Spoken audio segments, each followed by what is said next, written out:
Wagwan, Karen, you know who this is? G Block in this bitch, Karen. Yeah, big up everyone that's about to pass through. Yeah, it might just be a quick one still. Yeah, I had a quick hour that I needed to run out still. So, yeah, hopefully we can get a panel full. I can leave the panel on and then run back into the party settings. You get me? It's one of the mini Veli's birthday today. Still. Yeah, man. So come on. We got man like Funky in the building. Old type King H. Yeah, big up, big up. Just waiting for the people there to roll up. You get me? Yeah, man. Yeah, so it's a Sunday review of the week. We're gonna try and do this on every Sunday that we're live. Try to review the week that yeah. So review the week that happened so far. Yeah, big up Sosa. Come on. Yeah, man. Chelsea, yeah, big up Mr. Lee, man. This is Mr. Lee's birthday as well, man. So big up Mr. Lee. Big up yourself, man. Happy birthday, brother. Yo. So yeah, man. I gotta quickly run in the shops. Still. You get me? Spaghetti. So one sec. Yeah. Yeah.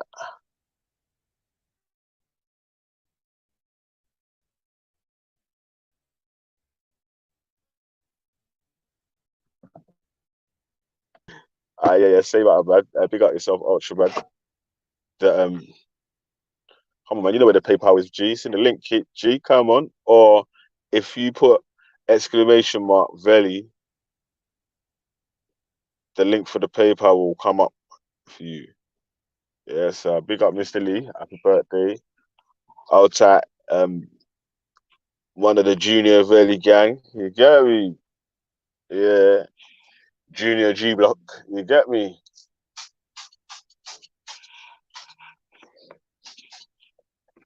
You get me? G Block Juniors. Yeah. So let me put the link in the chat as well. Yeah. Boom. So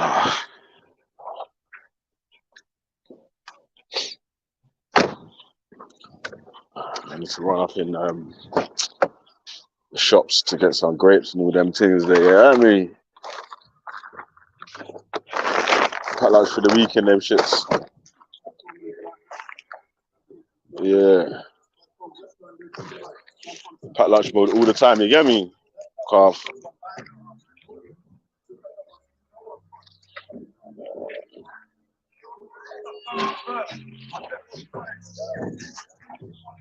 Yo, so yeah, come true, man. Jump on, have a little chat. Let us know how the week went, man.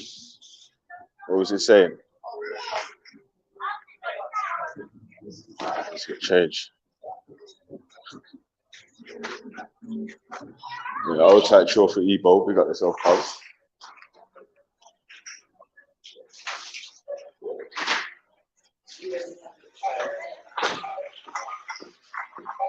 Alright, I'll have a look in the settle, so.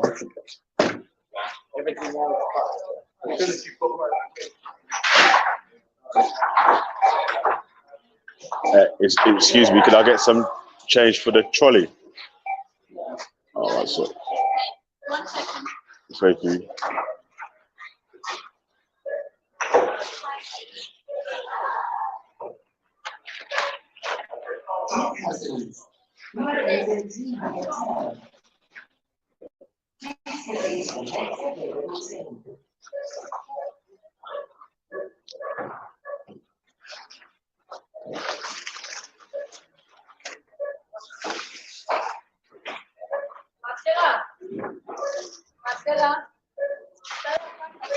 Hey, welcome on, Sauce.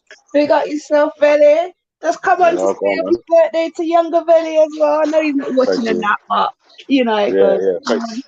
thanks, man. That's all right. Oh, Well, you yeah, said big up yourself, man. fruits. Yeah, no, some packed lunch shit for the week, innit, man? Oh, okay. Yeah, man. So we're having like Man a is running little with shindig. packed lunch, man.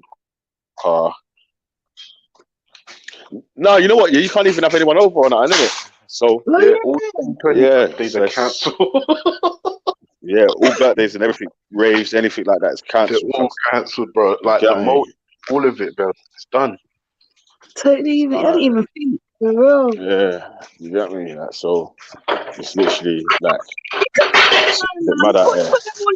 get all the kids in the car and just drive past mums, blow the horn. I know it's like, yeah, just do something. Make it something Yeah, no, to they got their remember. presents from their nans and his nans and granddads and aunties and so and so. So yeah, he's good now. You get me? He's just like playing with different bits and pieces indoors. So yeah, really looking to do anything else now. He's just chilling. Yeah. Well, they're all together in it, way. So they're all right still.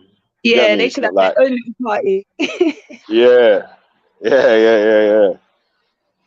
Could just like play and jump about with each other. They just want waiting to eat some birthday cake next.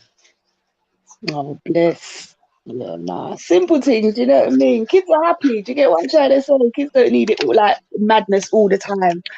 Get me? They're Yeah. content with what they do.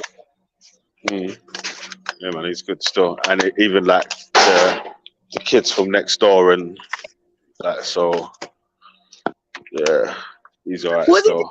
Did you say the kids from next door were sticking their stickers on your door? On the blood clot door, yeah, man. On that bloody hell, man. Stop sticking your stickers on the door, man. You get me?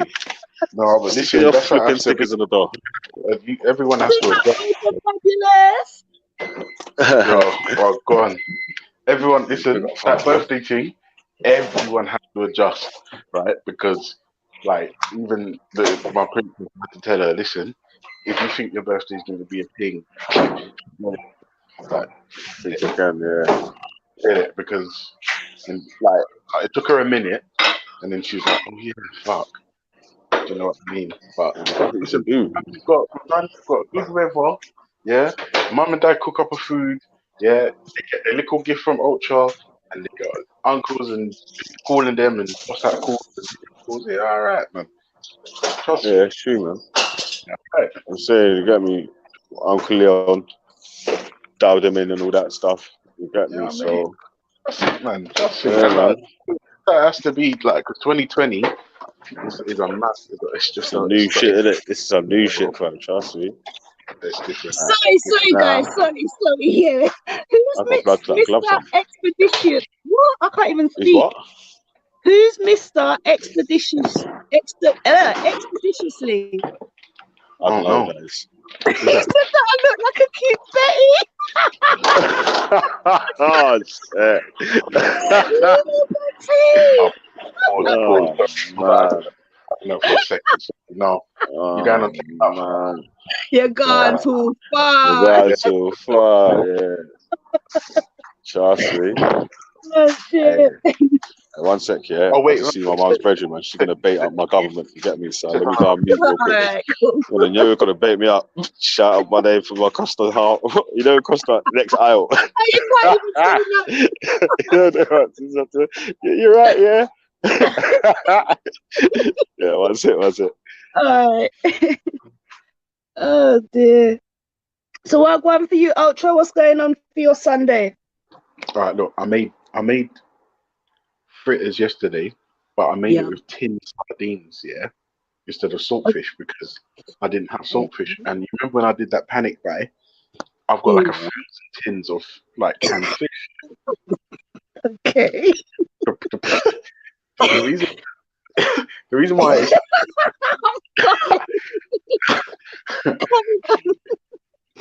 yeah. The reason why it's not good is because the fish is oily. The fish itself is oily. I'm sitting there waiting for they didn't taste right because I'm thinking, what? Oh, yeah. But did you have sardines and saltfish fritters?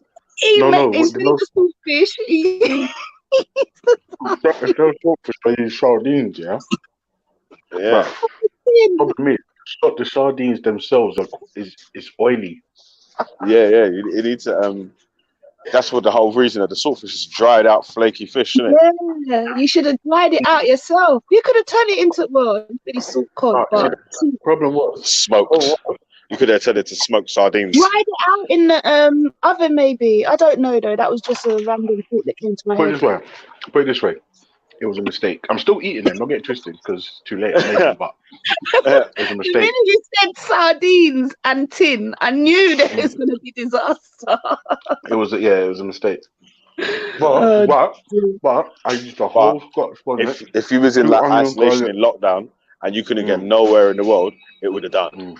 It would have done the No, job. I'm eating belly. I'm eating it now. I can't lie. That's what I'm trying to say. Like, so I would have done the job. Like,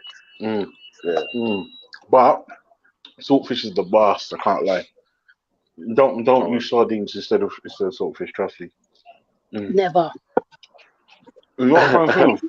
Tatar, you can do so much more with saltfish. No, I think I'm going to try salted cod next time, not saltfish. Saltfish is salted cod. Oh, I was going to say, I swear it is. No. There's two. There's two different ones. There's hold on. Oh, fucking it's so hot. There's two different ones. There's one where it's I can't remember, but it's not cod. There's two different ones. okay. Well, I've only ever bought salt cod. Huh? Salt fish, but it's salt cod. What am I doing? But maybe because I stick to the same brands, you know, like sorry. I won't change. Yeah. Just get the same one all the time, innit? Yeah. You Jamaicans make me shit. Did they mislead you? What does the packet say? The other ones, I don't even need a shopping list. I'm gonna get the same shit. My fingers. So, ugh. The middle bit's nice though. None of you. What did you both say? alright, listen. If my girl goes shopping, she comes over with random shit, fam. I'll come home with the same shit all the time. Yeah, what you recognise. Yeah, the same shit. But you know what though? Because obviously you've got the children and that. If she sees a better deal, it makes sense. So she has to kind of do that. Because I find like if I've got my nieces and nephews or whatever, I always go and do like a little shop for them or whatever. And I'm looking at bargain prices. Do you know what I mean? Because I kind of go over the top, considering they're only going to be like maybe 2 days or something. But obviously, you kind of look for the best price. Are you guys going through like? Are you guys burning like usual? Say it again. Are you guys burning through electric? Burning your electric? Yeah, because I'm not gonna lie. Yeah, no, because you're staying in longer, innit, man? You're in the house more, innit, man? Yeah, but we're using a device at all times. That wouldn't be unusual. Why is the electricity company not showing goodwill, like knowing that we have to stay on? No goodwill on that, fam. What do you mean? I thought the electricity company is going to show goodwill, you know. What the hell? You just tell them you've been isolated and you can't go out and you can't top up your electric and they'll put money on you. Yeah, I bet you have to pay them back or something. If you've got electric key, I know someone who's got electric key, they said they can do it online. Wait, do you pay the thing online or was it an app? I don't know. I've not got one. They said online, but maybe they got this thing. It's an app. It's an app, isn't it? And it's like it's much this thing, but it seems to be beeping every 2 days now. And it's pissing me off. Oh wow! But isn't it the more you put on, the longer it lasts, or is that just a myth? I don't know. That's a good question because it seems like I've had one in the past in my old house, and what I would usually do is just like every month just put a big amount on and run out. No, but this thing we put lots on, and it seems to be done quicker. But when we put on a little like tent, it lasts. I don't know. It's weird. They could be scamming us because they know we're home, so we're using more. So they could be skimming more off the top. We would never know. We're just going to say, "Oh yeah, because we're at home more." Trust me. So that's how the conspiracy theories work, hello? And so it starts. That's how it starts, man. That's how it starts, man. So, have you been listening this week to the African Spirituality Week? Did you get a chance to listen to anything? I'll be honest, I kind of come in and out because my concentration is not very great. So if, for instance, it depends who's talking. If they're talking and it's a steady convo, I will follow it and my mind will just be calm. But if it's a lot of people, then I just get silly and I just, Yeah, when they're beefing, everyone's warring or whatnot. I can't quite follow it. And then, so I can't even say that I've caught enough to join in a conversation about it. Yeah, mad. Yeah, man. So, but it's literally just been like Shakara has been holding up the flag on his ones, fam. So, yeah, you gotta get ratings for that still. One Shakara. Yeah. The last African, you go. Not like the last Mohican, you know. He was like the last African. Trust me, he was just standing up for it on his ones because like, everyone's flinging bare questions at him. And yeah, I think the Saturday was the best though, man, because when man sort of stood with one, it was easier for us to sort of go down the line of questioning. As it was about crime and punishment. So it was easy for us to ask questions regarding crime and punishment in the ether system. So yeah, man. Walk on, Bernie. Yo, peace and love, family. It's your boy, brother. You got yourself, bro. You have to give him his time to American Muslim. How's it going, family? Was it your birthday? When he comes on, you have to be silent till he does his intro. Big up yourself, bro. What are you telling me about? You gotta let it be known, man. Whose birthday is it? Yours or your children? No, one of my sons. The children's birthday? Oh, okay. Yeah, no, so he's good right now. He's busy playing with his toys and wrestling with his bros. So yeah, the men are cool at the moment still. But yeah, man. So how do you feel like the week went for African spirituality? Do you feel like you learned anything, Bernie? I mean, it was very informal in regards to just, some people don't practice like just one spiritual system. Some practice, a multitude. So that was different, and, that was unique. I do the same myself. I'll get into the Kabbalah here and there. I'll mess with the Hebrew. It's synonymous, man. We gotta see between the lines, between the translations and the interpretations. But it's we're all on one big planet. We're all on the same planet, man. So it ain't really. Have you managed to catch any of his spiritual system? Wow, how comes he's muted and still talking? That's weird. Yeah, yo, Bernie, you there? Yeah. I was involved in a couple of them actually. Yeah. Did you feel like any of the questions that you wanted answers were answered? Yeah. Yeah. So shut down well then.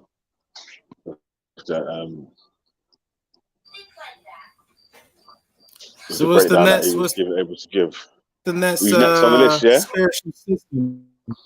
The next one in the spiritual system. Yeah, what's next on the list? We're gonna slap G-Block on trial, man. We put everyone else on trial, so I think it's time for G-Block to have a go, yeah. Oh, the atheist. Oh boy. Oh, the atheist belief, huh? That's Who's the panel lineup? Or who would be your ideal panel lineup, should I say? We literally, obviously, it's the G-Block mandem, and then obviously all the mandem that's on the same sort of wave as the G-Block mandem. You get me? Versus the whack. You get me? Whoever wants it. You get me? So who wants it with the G-Block? Really, just freestyle. come on and do your best, innit, man? Do Yeah. your best, man. Can a fierce hand G block at L? Boy, this week's gonna be hot. What's that? This week's coming up, yeah? Yeah. Gonna be a hot We're gonna one. have it this week, man. So obviously I'm at work and that as well, innit? So I won't be able to be on all the time. Yeah. But hopefully between the man them and the rest of the man them should be able to Keep popping. Yeah.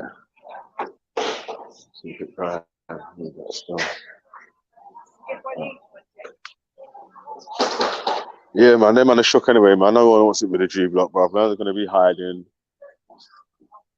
You hear me? Yeah. Wait, Velly, is it right, yeah, that I got smoked just now for wetting up my wife's washing up now? Like, do you think that's fair, or do you think that's excessive? Yeah, no, I think that's You know what, right. yeah? You know what happens, yeah? It's like I get the same thing. You know when you splash water on the side? Like, bro, Yeah, why are you moaning about the water splashing on the Just side? How am I supposed to fucking wash we've the thing? wiped down, it's dry, we've buffed it. We've not only just wiped it, we've buffed it, and you've come and just randomly splashed water, which is gonna dry and leave a watermark. Yeah, but it's just not even that deep, though. But it is, because if you do it this time and you leave it, hold on, and then you do it again and you leave it, eventually the whole place is gonna just look like a trashy watermarked nastiness. No, it's really not, because like a simple cloth and it's bam bam. But who's picked up the cloth and done the done? Mrs. Which is why she's moaning. You know what I mean? Just wipe it away, you get me? Yeah, like, just wipe it away. Exactly. Wipe it away. Use wipe it away. Yeah, man. Big up, Shaka. Hey, big up Shaq. So I'll go on to you. Hey, somebody asked, who is this in my profile? This is Prophet Muhammad. bro, the Most High does not want to hear you today, man. Asked, who is this in my profile? Prophet Muhammad. Bernie. Oh, he's fully telling haram. them. Man's got Yeah, India looking Prophet Muhammad with a turban on. That's peak still. I'm not able for that smoke. I'm not Indian looking, that's funny. That's actually quite interesting. Because the Indians do have more blood in them. Yeah. The Muslims are going to be on to you, fam. Get it? Yeah. I look forward to seeing how all this Sorry. conjecture finally line up. I can't wait to hear you guys' perspectives in your religion.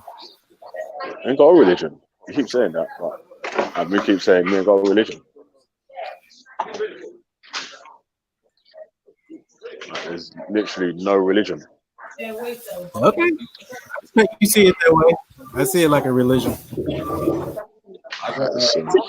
they have to be following a certain practices. What practices are they following that makes it immune in your eyes?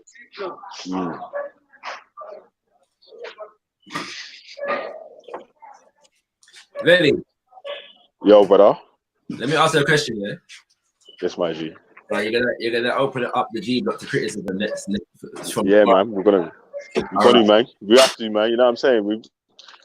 I put myself on trial and then we've hotted up everyone else. So right.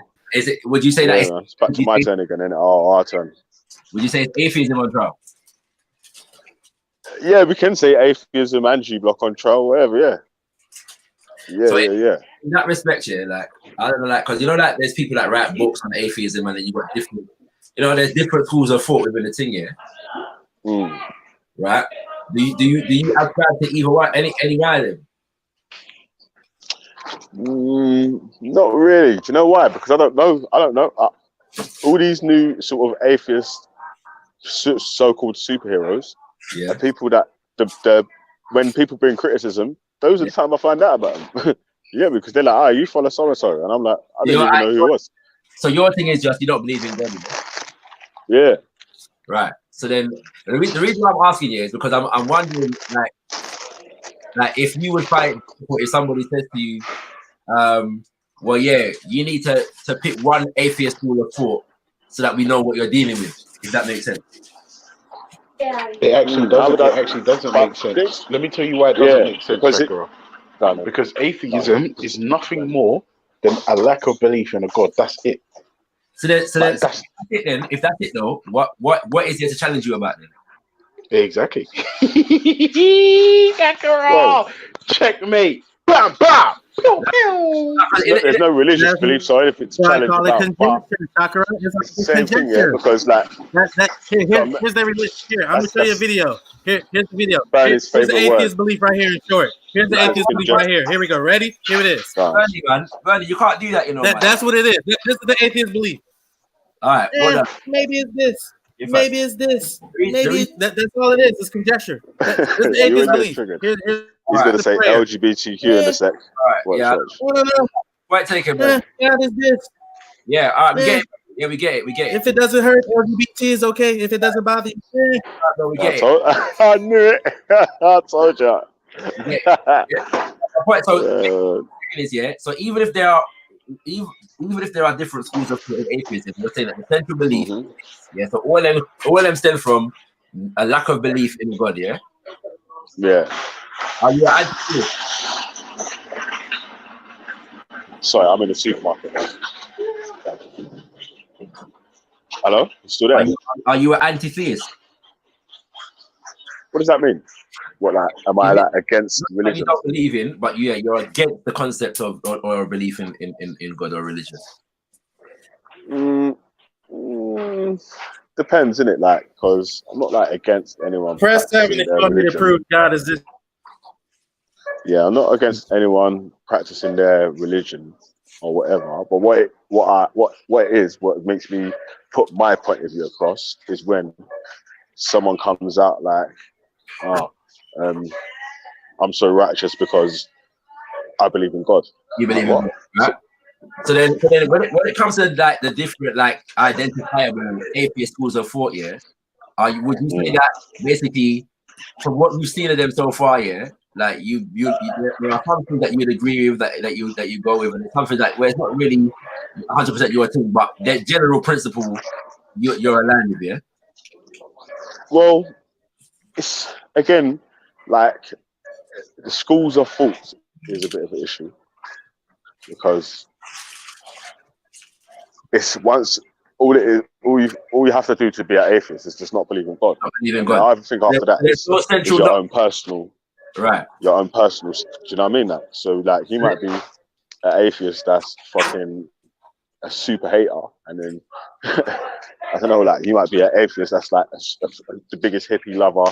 He Yeah. loves everything in the world. Do you know what I mean? Like, so In terms of going down the line of questioning, then, yeah, do you reckon people would find it difficult to pin you down to something? Like, if there's no central foundation, how are people going to assess what it is that you stand for?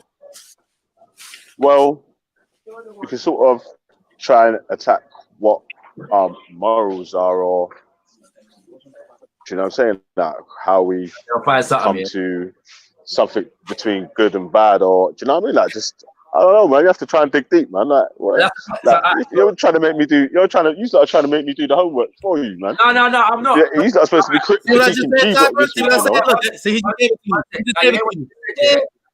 Lord. See, he just gave it to you. Now you know what you just said, God, what did I just say? right? Make it make sense to Bernie, so you can understand. God, Yeah, it's not even just that because I'm gonna put forward an argument here and see if you see where I'm coming from. So you see, Before you do it, Belly, like I said, I just jumped on to pick up your boy on his Earth Strong. Big up yourself. thanks for Ultra. that. I'm a blessed one. Don't make no sardines with what do you call it? Sardine fritters. God, sardine Don't fritters. even. Yeah. Oh, they're disgusting. Yeah, don't do it. Everybody, Don't as do much it, as you people. can. Remember, like, stress is causing a lot of illness. So keep your head and your mind as free as possible. I'm Alright. positive. Yes. Come on. Big up every time. Come on. yeah, you got so tough. Sure. So what if I said really? Yeah, Big up, so because you ain't got the foundation, yeah. When anybody asks you a question, just say whatever you like. I can say whatever I like, sort of thing. Yeah. Yeah, probably. But it's like, again, I still have to justify one side or the other, innit? Like, so it's not like I can't just say whatever you like. I can't just say, well, because I just feel like it, or because God told me. There's got to be some sort of reason for it, isn't it? Right, now the reason why I'm asking you, yeah, is because obviously I doubt anyone's gonna say this to you or bring you this argument, yeah. But I'm just putting it out in it. That's what I've been dealing with like all week, yeah. I've got like a perspective on a thing, and it comes from a place, yeah. There's a basic foundation, just like your basic foundation is don't believe in God. Yeah, like there are some basic foundations, yeah. And so when I'm there might be, you know what, yeah, there might be more as well. Then, yeah. So obviously there's the not believing that there was actually a God or whatnot, and then there's always like the wellness of humanity, and sort of humans. You know what I'm saying? Like, so what would you say? Maybe that's too. Yeah, that's not fluff. It's all vague and that there's nothing. Yeah. Yeah, because it's not a belief system though. That's why. Because it's not. You get me? You see, like because that's what I understood what you were saying when I was saying that to you. Yeah, so I get the point of what it was. But why I was saying it to you is because when you're talking to someone from the Abrahamic line, they're gonna want you to stick to one belief or whatever. And yeah, no, I get it. I'm saying that no one's gonna ask you to do that. I'm just seeing if you get what it is I'm saying in it based upon. Because I doubt. I get what you're saying. They're not gonna bring me no book and say, well, you have to choose between this book and this book, and if you don't, then your thing just mix up and it ain't got no foundation. You just choose and refuse what you want to pick from. Nobody's gonna say that to you. Well, they already do. They already do that. Atheism. They're like, atheism ain't got no moral base. Atheism ain't got no this. Atheism ain't got no that, and blah blah blah blah blah. And it's like, because I think that's a different thing. But I get what you're saying. And I'm saying, it's been an interesting one still, and I've enjoyed it. You know, they'll come back and also. So yeah, I'm gonna be there for a bit. So if anybody I'll be interested to hear the review as well. So how do you feel the week went then? I'm good. Do you feel? Really, you feel like you had good questions? Was you know what I think like some of the questions this week have been some of the best on the D block, to be quite frank. And not because of necessarily the African spirituality element of it, but just in the sense of like the questions it has to cause us to ask ourselves in it, and the conversations that it can inspire. You know what I'm saying? Like you were saying in it, more time we're dealing with the other religions. Then it's more backward looking. Back in the day, yeah. This one was more forward looking. Right. In that respect, in it. So I think that produces something different in the kind of conversations that are being had, and it makes it more difficult, in my humble opinion, for I say difficult, but let's use the word difficult. It makes it more difficult for the people then, for whatever religion is on the question at the time, in it, if that makes sense. I mean, to justify their thing in that kind of way, which obviously most of them haven't had to do that at this point so far. So yeah, but I've enjoyed it. You know what I'm saying? That everything that I would have expected to happen would have happened. You know what I'm saying? Like in terms of, you know, what came out and you know, how different religions would have reacted to it. But I think that within all of that, I think that there are some people that have come and they've said, you know, they've learned something, or they've shared something that I've learned from even myself, and these kinds of things. So yeah, it's all good, man. Like I appreciate it still. You know what I feel like one of the issues as well, yeah, is that it's an experience for me as well, in the sense of how I explain things in it, and what's effective and what's not effective as well in it. So I appreciate that too in it. You know what I'm saying? Yeah, obviously on this live stream hangout sort of thing, community. Everyone wants like bullet points in it. Like, so there's A, B, C, D is the reasons why this is good, and then do you know what I mean? Like, so yeah, man. But do you know what? I feel like the only issue, or one of the major issues that you sort of had with the African spiritual systems when you was trying to get explanations was the punishment system. Yeah. Do you know what I mean? The crime set to it. Yeah, because yeah, if it was just that, because there's already laws or whatever in place, that it might be different to get out. You know what I'm saying? That, but yeah, but that was the there's that was actually that was definitely the most difficult one. But partly because like there is no one set of prescription for that kind of a question, if that makes sense. And I have to just be honest and say there isn't one. Like there isn't just one. And at different times, people have done different things. But a lot of that is not prescription based upon a religious understanding, but based upon a community one. That's what I'm saying. This is not a thing whereby you know what I mean. That's just not what it is. So like I said, there's no Leviticus, in that respect that prescribes punishment for certain things. That doesn't happen. There's no there's nowhere where it's where Olodumare Store assistant required at 2-4, please. Said, you know, you must stone the man them if they do this. Like, that doesn't exist. That's what I'm saying. Where that doesn't exist, I have to now just relate to history and what things that were done. I guess give examples, of things. Because there's no universal prescription, and that's just honest. You know what I'm saying? So yeah. You know? Yeah, I hear you, man. I hear you still. Yeah, man. I don't know, bro.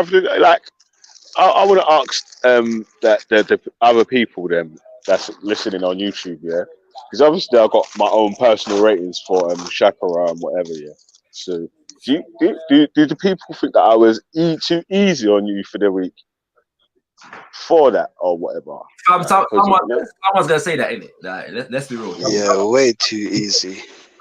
Yeah, so. There it is.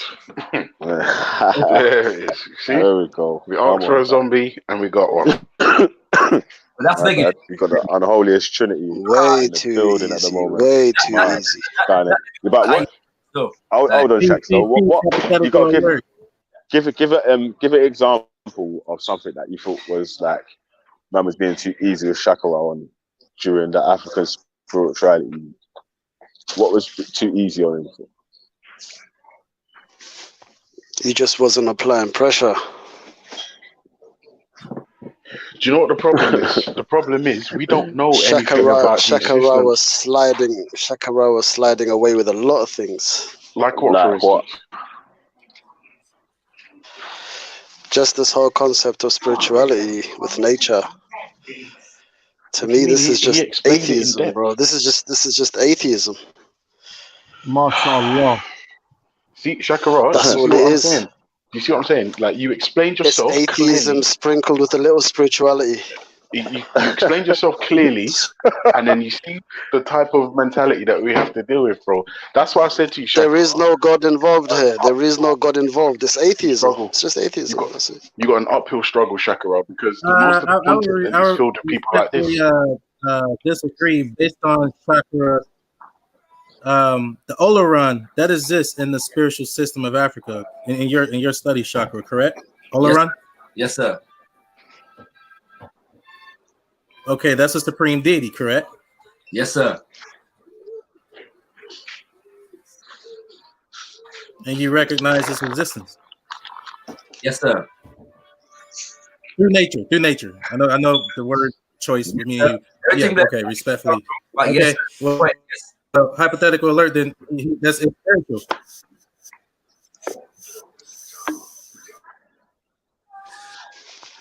I challenge anyone on the panel to tell me why it's not atheism. Why? What's not atheism? Shakara's system. Can you tell me why it's not atheism? Well, you'd have to ask Shakara to explain that to you. But it's not atheism because it's deism. Because, dummy, it's deism. One more thing, with sounds like atheism to me.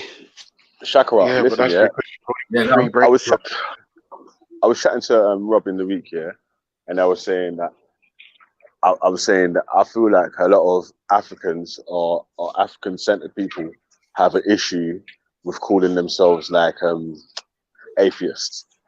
Yeah. Do you feel like is that true?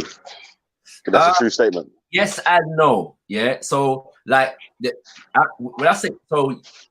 Among Pan-Africanists, it's not unusual because a lot of Pan-Africanists kind of have a Marxist inclination. Yeah, but it is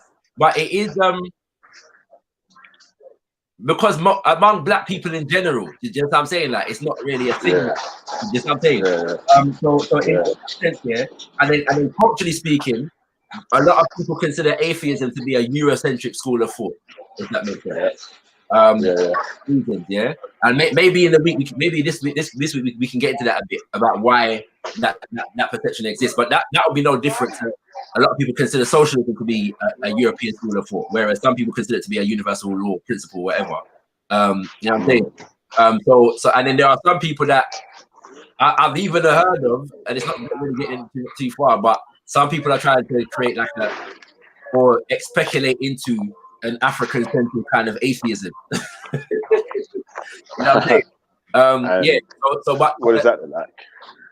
I don't know, to be honest. I haven't really delved into it enough. But yeah, I don't know of the concept indigenously, even though that emphasis on the fact that God commands worship is often the case. Like is often like not really the case in a lot of African spiritual systems. Does that make sense? That's why the emphasis on the jealous God and that kind of stuff. This is why people say man's atheist, isn't it? Because I don't have a concept of a jealous God that matches up with their sensibilities. So because of that, I just don't have a God in it. Like, just what I'm saying. And I would challenge the idea of God in the concept of Shakara.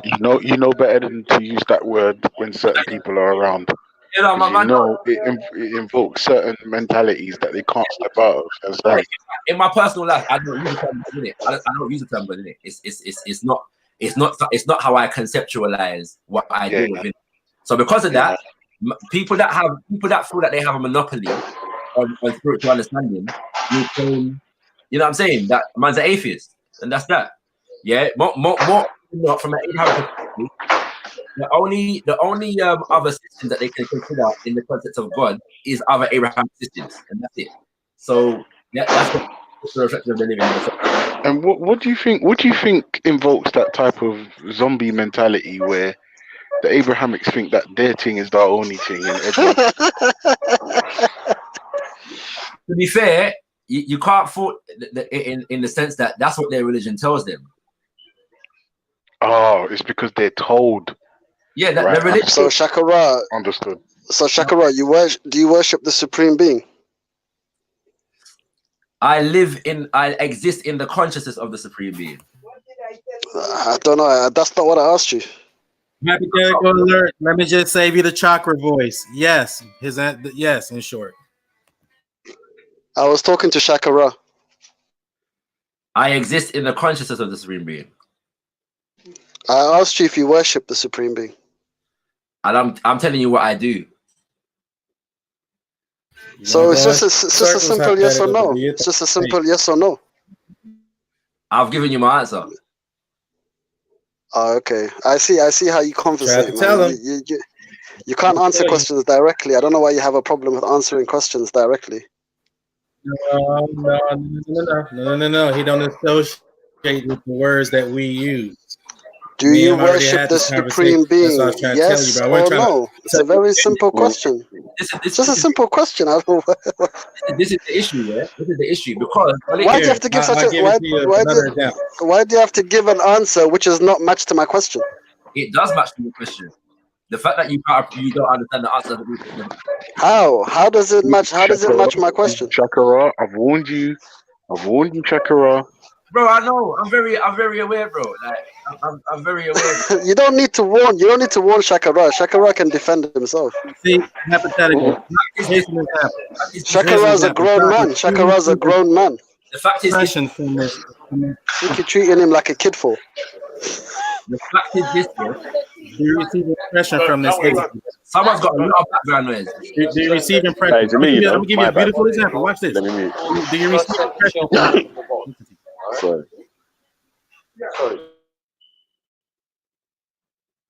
Yeah, the issue is this here that do you receive impression from Olaran? Do I receive what? Sorry, impressions. What do you mean by impression? Are you impressed by this existence in any kind of way? Receive impression from this? Yes, from through nature. What you call that? It's something to review. What's the matter with you? Okay.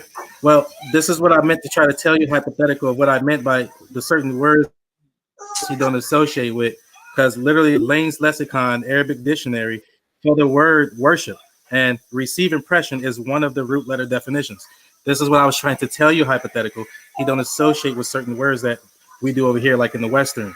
No, culture. it's not even that I don't associate. But he's saying because the same. Well, he can just tell me he doesn't associate with the word. I mean, he doesn't have to try and, you know. He's not. Bernie's not wrong in what he's saying. This is why I'm giving you an answer that would actually, if you choose to receive it, give you an actual idea of the consciousness that I come from. So the reality is that the word worship is used sometimes in African spiritualist circles, but I know what you mean when you say, do you worship the Most High? Yeah. So I'm giving you a different understanding of where it is I'm coming from. And what it is that people want to pigeonhole you into their concept and their belief system as though the only validity can be found in whether it matches up to their belief system. And I'm not interested in that. I'm giving you a different concept. That's it. Yo. Yeah, but you know why? Correct. It's why a semantic issue. It's always been a semantic issue because there are a billion ways to say one word in definition. Bernie, everybody associates words with different behaviors. It's a semantic issue. Just let him finish it. It's all right. Let him finish. Yeah, but like I was saying, yeah, why I feel like atheism is the most honest position, yeah, because there's no way to prove that the God that anyone believes in exists.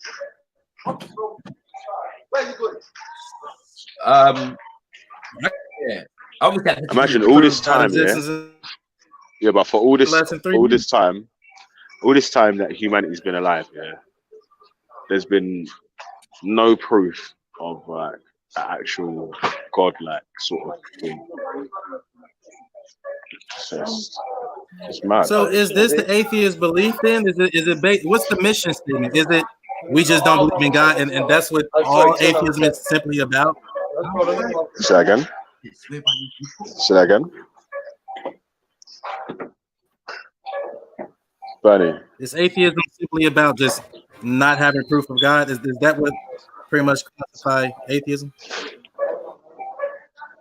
Well, yeah, because there's no proof of a God. Yeah, so most people or most honest people have said that, well, that I either don't know.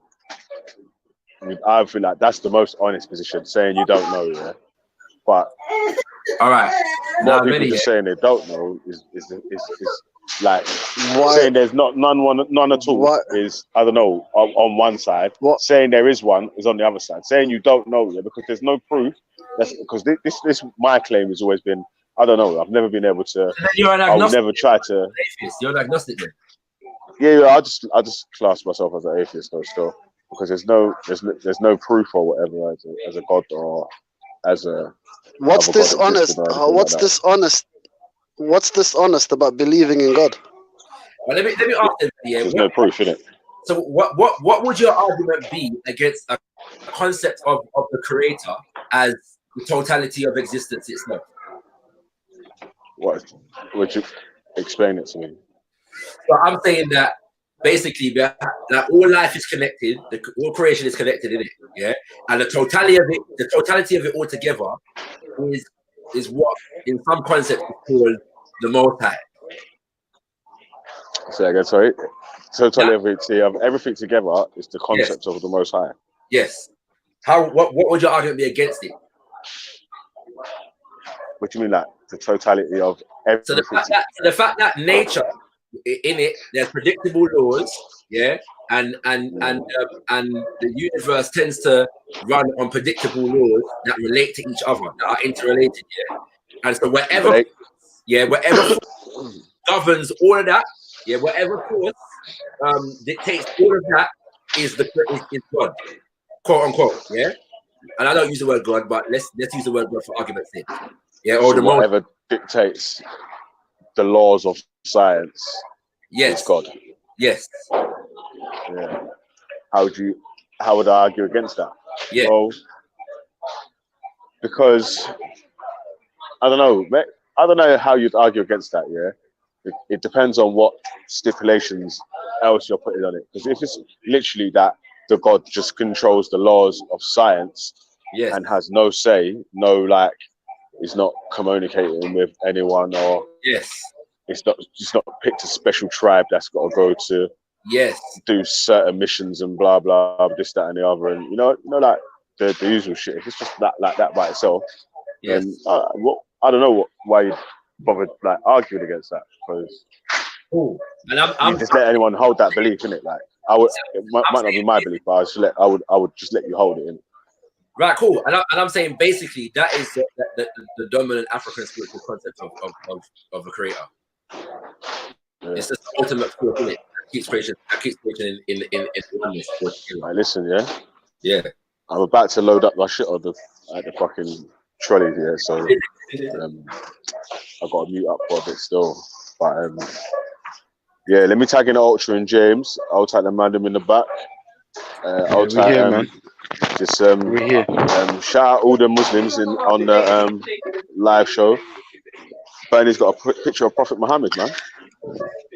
Come on. Fuck's You sake. know what I mean? Fuck's sake. Yeah, man. So on that note, I'm gonna go on mute and say peace. Yeah, Bernie, Peace are you out. sure? Like, since when was that allowed to have a depiction of the Prophet? Whatever peace mean to you guys. Huh? What's up? Bernie. Yeah, Question? since when was a depiction of the That's Prophet just some. allowed? That's just some random. Hello. That's just some random picture, man. It's not, bro. It's the Prophet. What? So Bernie's claiming to have met the Prophet? Wow. Yes, Prophet Exactly Muhammad, my man. point. Well done. Well done. Well done. I don't understand. Yeah, it's pretty hot down there. It's not cold.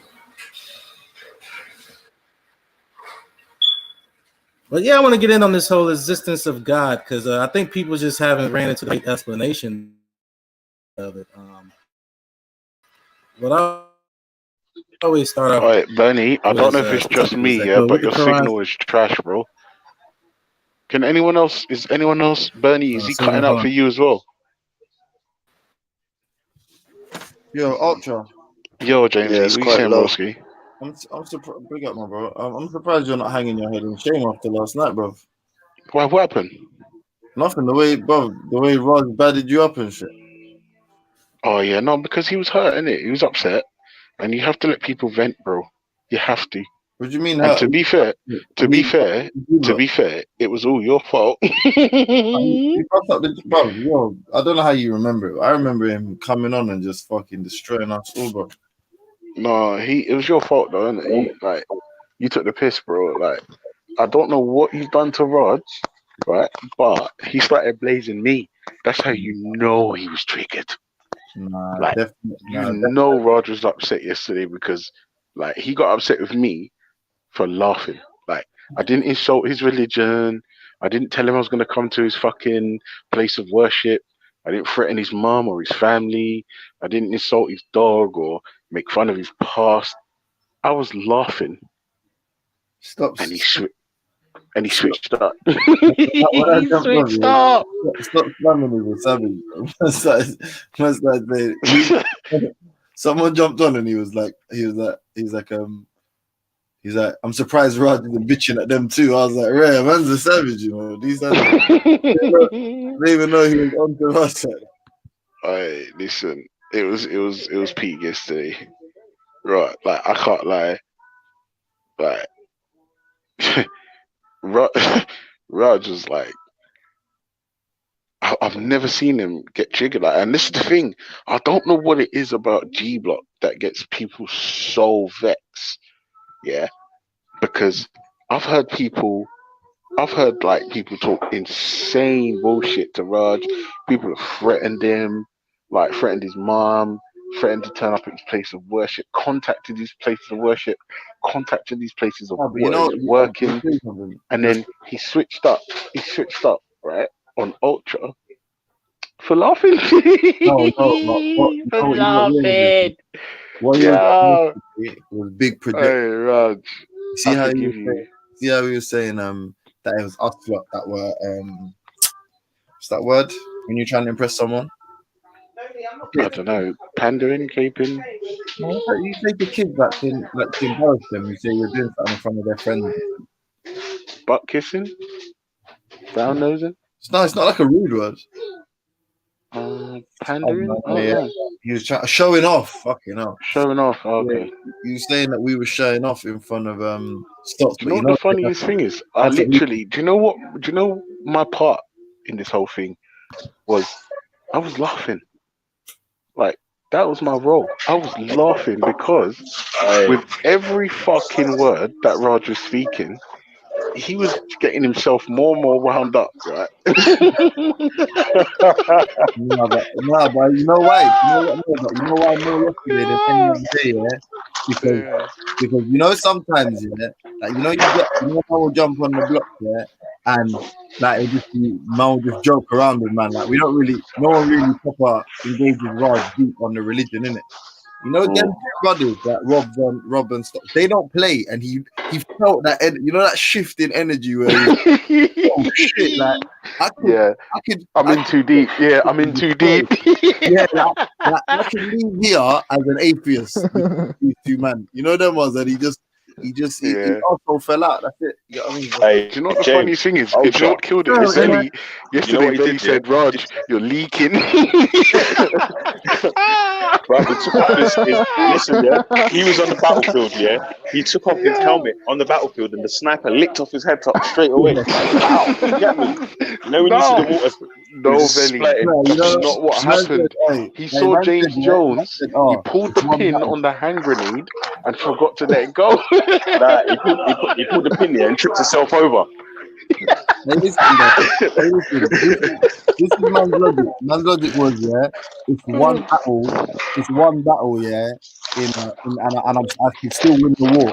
You know, if every single person fighting in that one battle, you've lost the war. It's not just one battle, is it? Like if you jump on a panel with two atheists, yeah, and say, I'm gonna be honest with you, I'm scared to talk about religion with them. You've done that. There's no more war. Man's head's off. First, you just shot yourself in the head. Yeah. You know, he was like, remember Bunny Rabbit's brethren, the white brother, Cheddar Bob. Yeah, he shot himself in the dick, bro. Oh, you mean Eminem's brethren. Oh, Cheddar Bob. Oh my god. Cheddar Bob, yeah. He shot himself in the nuts, fam. Cheddar Raj. Cheddar Raj. Cheddar Raj. Cheddar Raj. Shot his nuts off real quick, cuz like Ross. Hey, listen, Belly. Yesterday, yeah, like obviously, I was laughing like proper hardcore. Yeah, I got smoked. Yeah, but it was worth it, bro, because I was so weak, and you know, like it was like I had like a death in the family. I looked destroyed because of the amount of tears.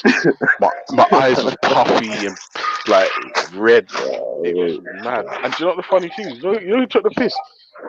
Your watch jumped on and was like, "Why is everyone laughing?" And then jumped. That you is tapped. I ain't gonna lie, that you is actually tapped. I'm not gonna front. Like, you know, like, yeah, man was that's like, what I'm on to with Christianity. like, that's why I said. That's why I said, Ron. You have to just debate a minute, man. You can't let any Muslims jump on the panel with you because he would just switch the topic to Islam. Bro, So no, man, see my man, yeah. See my man. There was one time he was trying to talk about us, man. He's like, you know, us Africans, you know, we can. I don't know, we shit, and I was like, bro, you could never be my bro. I could never know you in real life, man. You're an actual dickhead, bro. Yeah. No, listen, I'm not gonna lie. I think we should do a eulogy for Raj because he sounds unhappy. Yeah, like Raj. He's got unhappy life. No, Raj yesterday was like, it was unbelievable how he let James trigger him so badly. He tried to reload his gun and shot himself in the chin.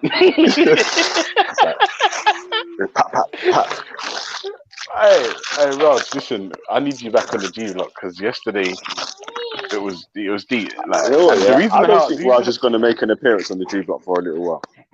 I think he will, man. 'Cause Come on, Raj. That Don't let was me down, leaky. man. Yeah, That was leaky still. It was. Do you know what the funny thing is? I think James summed it up well. He came on in the chat. No, in the chat. I'm gonna mash up G Block. I'm gonna destroy the settings. Obviously, he's bantering, yeah, obviously. But then he come on, and the first thing he says is, "I don't want none." So, hey, man got to, you know when you're under 18 and you go to a rave and you got to the door and you see the bouncers and they just look at you like that. You can't. you know you ain't are getting not getting in, bro. Yeah. That's what he started to try and flag a story and that. Yeah, haha. Yeah, man, I'll never debate against atheists. That's like it, mate. Fuck off, mate. You ain't even got ID. And then Rod, I said to Raj, look, what are you moaning about? Like, what's really going on here? He's like, you've been interrupting me, you've been laughing and heckling. I was like, yeah, but we're having a good time. Yeah. And then I said, James, look, go on mute for 2 minutes, yeah. I gave Raj the floor and all he did was moan. All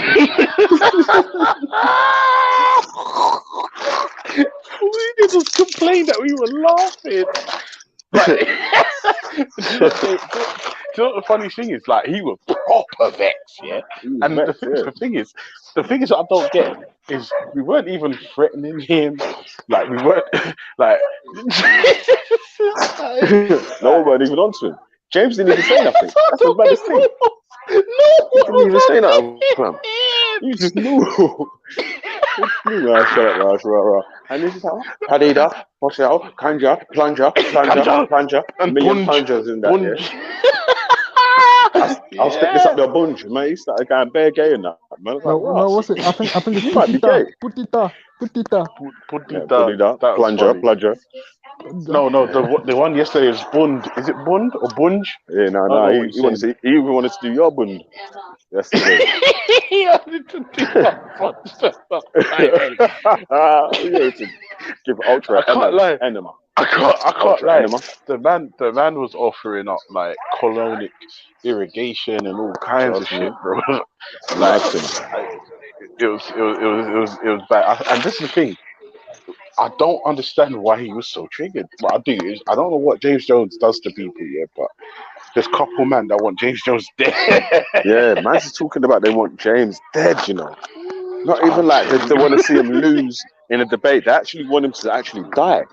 Like, yeah, bro, that's how you know. Man, I'm soft. James. For that, you got to upgrade on G-Block because he means to be fair, let's be fair. Raspet wants to just expose him. That's all he wants to do. Raspet wants to expose James. That's all. He doesn't want him dead. He just wants to expose him. No, bro. Listen to me. Yesterday, Raj was wishing death on man. Like it was deep, bro. Like it kind of got. I hope he dies. I hope he dies. That's what he said. I hope he dies. That's like, right, Raj. Shit, it's not that bad, man. Dry your eyes, mate. Yeah, like I can't lie. It kind of got a little bit dark at that point, but because it was so funny, it's just because he was so triggered.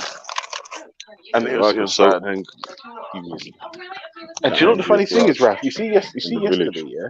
Like it doesn't. The reason why it didn't make sense is because no one was on to Raj. Yeah, I know. I was there. Was you there? Oh shit! Yeah. I was on the panel, remember? I was just listening to him. Yeah. Oh snap! I can't remember. I'll tell you the truth, yeah. Like it was like, and the thing is, what didn't make sense as well is he was like, yeah, it's banter. You don't understand the joke. We're having a good time, and then James Jones came off mute. And he blew up. He started switching up the whole thing, fam. Yeah, that was cold. They lost the plot. Hey, listen, it's hot outside, you know. Mate. So I got a question away from the sensationalism about emotions and stuff. What are you guys' dietary laws? Or what are your dietary ways of eating in the atheist? When you say, yo, see, this is the thing, Bernie. Why do you ask silly questions like that? and expect us to answer them. Like, Because you guys do it what the part, same way. what Some asking in part the of a lack same of belief spirit. in What do God you suggests guys that we have a dietary law? Why would you ask something so silly? Yeah, There's Bernie's something nuts. of that sort. Hey, you guys believe in conjecture. That's silly to me. But hey, what do you guys eat? What do you suggest that we That's eat? still bad. Trust I'm me. saying that in my diet we don't eat camel or babies. Camel or babies. Fucking No hell. camels, no babies in the atheist. So we can eat pork. Pork is okay. We can eat bats. Bats is okay. No, about bats either. Definitely no camel I piss. don't know about Definitely pork. not camel piss. Yeah. Okay, well I don't do that either because I don't follow It's not. hadith. It's not. and It sunnah, won't be so, illegal to eat pork. yeah, You're you're arguing the wrong club on that one. you won't get killed for it or burned forever. Forever's a long time. No, You I came don't with think pork, people realize. Yeah. pork and stuff? How long? Hey, Bernie, do you know how long forever is?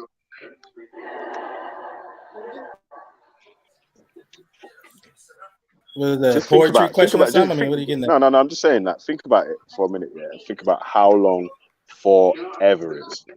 Like, so if you eat a bacon sandwich, you could burn forever.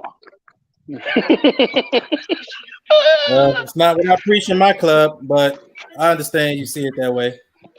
All right, listen, brother Orthodox Mo, come and save your boy, man. He's doing a Raj right now. Like man said, if you eat a bacon sandwich, you can die. Die some So deep shit. in short, as long as it's not camel piss or babies, you can eat whatever you want then, huh? Don't know about that, man. Can't eat humans. I advocate You know what, Bernie? Just tell Bernie everything he thinks about atheism is true, and then we could just move on. Like, Yeah. No, I want to make a stand here and say that, you know what, I advocate for anyone. Yeah, I fight for the right for anyone who wants to drink camel piss to drink camel piss. If you want to drink camel piss, you can do it. If you want to. no, I'm not co-signing that. Okay, so we got a contradictory here in the atheist belief because one atheist said it's not okay, and now you're saying it's okay. So which one is it? Come on now. Wait a minute. You guys are proving our point that you guys brother Orthodox Mo, please come and save your boy. Please come and save your boy. James, are you old enough to remember Harry Enfield and Trumps? No, I know the name, man. Yeah, so there I'm used to be a guy on there, yeah, called Tim Nice But Dim.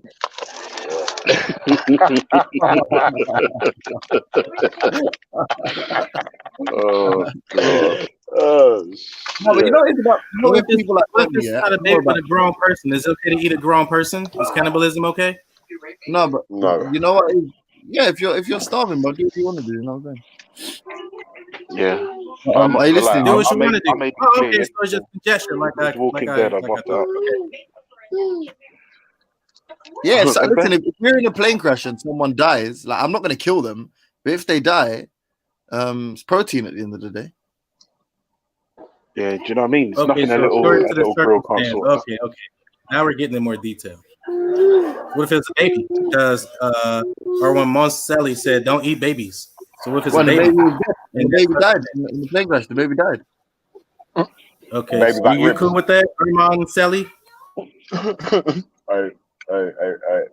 Monselli. I'm just Gonna making eat sure baby there's back ribs, yeah? consistency here. That's all. You guys are so you're so Bernie, conjecting. So Bernie, I'm trying to Bernie. get a consistency. Bernie, his name's Aaron Mosele. Yeah.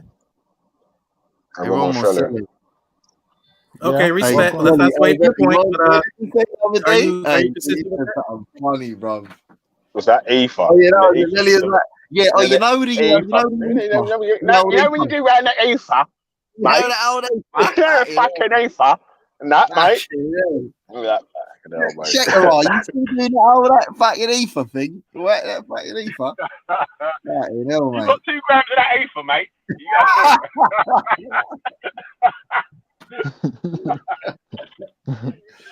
Yeah,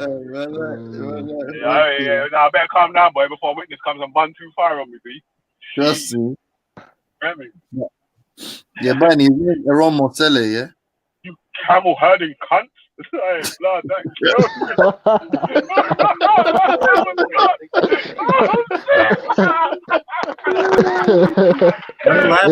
Oh, fuck's sake. This is how it's going to be during the whole atheists on the panel. Just a lot of laughing, huh? Yeah. That's what life's about, Bernie. Come and enjoy yourself, bro. For much as you lived your life, yeah. And we love. Believe me, bro, I'm a goof. I enjoy my life every day. You just give me no laughing, you guys. You just trying to get It doesn't sound like it. because in my belief, here it is. In my belief, you guys follow nothing but conjecture. So in short, if you want to know how it looks, this is how it looks in short. Whatever you want to do. Hey, can I just say, yeah, the prophet would not be happy with that. Here we go. No, like if the prophet's still in your hair. See, everything but the topic. Everything but the topic, family. Listen close. Listen slowly. The prophet would tell you to shave that shit and grow out your beard. I think it looks good, bro. You don't follow my religion, so don't come in my house and put my shit in. Go ahead and answer the question. Let's get back on that morality thing. Let's get back on that morality, because that's a joke to me. But you guys don't line up together. You know in the So where do you get your moralities from? Wait, James, hold on. James, you know in the hadith, yeah? You know the prophet actually had dreads. The prophet had dreads. Yeah. Yeah, you know, do not say that to a real Muslim. Don't say that. Even Moses had locks in Exodus. You will get grow your locks. You will get your face slashed by any Arab or Pakistani, any troop, any real. You know my throat slashed. Because of bench press. Anybody popping off the head because of an opinion, it's not true. Muslim hood. Just want to make that stated for my Quranas out there. You know what's up. Not Bernie. I'm not trying to mock you. I'm saying any real Muslim, like a Pakistani or Arab, like a real Muslim. Not real. I need a big head in there. That's like a real Muslim. Not a real Muslim. If that's a real Muslim, then hey, like I said, you guys support LGBT. But the point is, like the Quran says, there's no compulsion to harm a man as if you harm all of humanity. So anybody instantly, as soon as you put the word Muslim with the word rape, or you put Muslim with the word murder, or you put the word Muslim with the word chop off your hand, that person instantly is not a Muslim. You lose the conversation when you associate aberrant behavior with the word Muslim. Doesn't Sharia law say to cut off the hands Muslim is a of a person thief? Who's a peacemaker. Where's Let me see. chopping off the head because of an opinion? Wait, where's our the Quran peace and chopping off the head because of an opinion? I heard Quran is saying allowed to do Hajj. Bernie, I wanted to know, yeah, our Quran is called Rafidars as well. No, because they don't reject anything. They're called Adidars because they add shit. That's terrible. I'm sorry. Hey, I appreciate your conjecture, but hey, can you guys finally give me an answer to where do you get your morals from? Because I'm here. One guy said, "Oh, it's based on society. It's based on social." What society say? No, not what I think. You guys are on the panel today. The African had their spirituality, and now is the atheist. So go ahead. All right, James, can you read what I just posted in the private chat, please? The Haddad crime of theft is in Quranic verse 538. As to the thief, male or female, cut off his or her hands, a punishment by way of example from Allah for their crime, and Allah is exalted. Yo, I love the references at the end of all this stuff, like whatever and Allah the greatest has decreed, or like some gangster. Remember, family, the Quran was brought in Arabic, not English. But go ahead, just want to throw that in there. Can you read Arabic, Bernie? Wait, Bernie, do you read Arabic? Bernie, do you speak Arabic?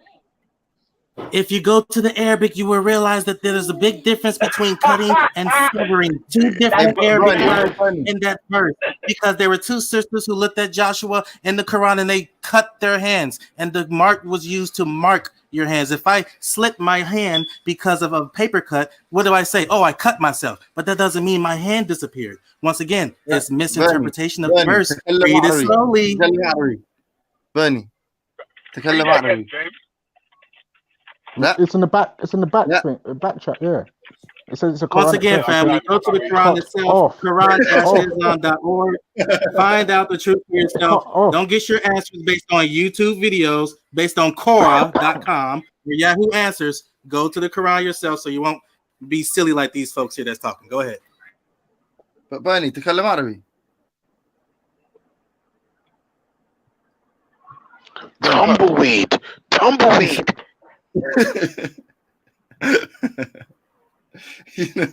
Hey, As it's asked in the Quran asks, do you not read this carefully, or are you afraid of your wife? I just ask you that. What are you guys afraid of your wives? I just Are you asked afraid of your women?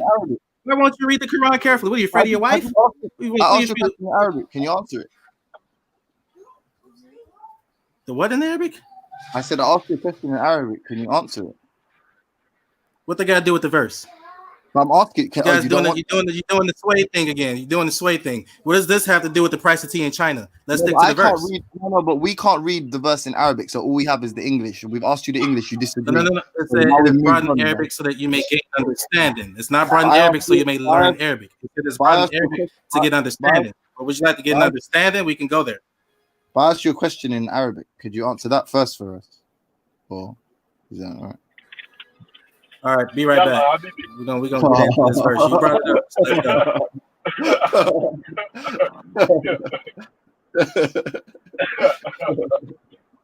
Hey, man, he's funny, man.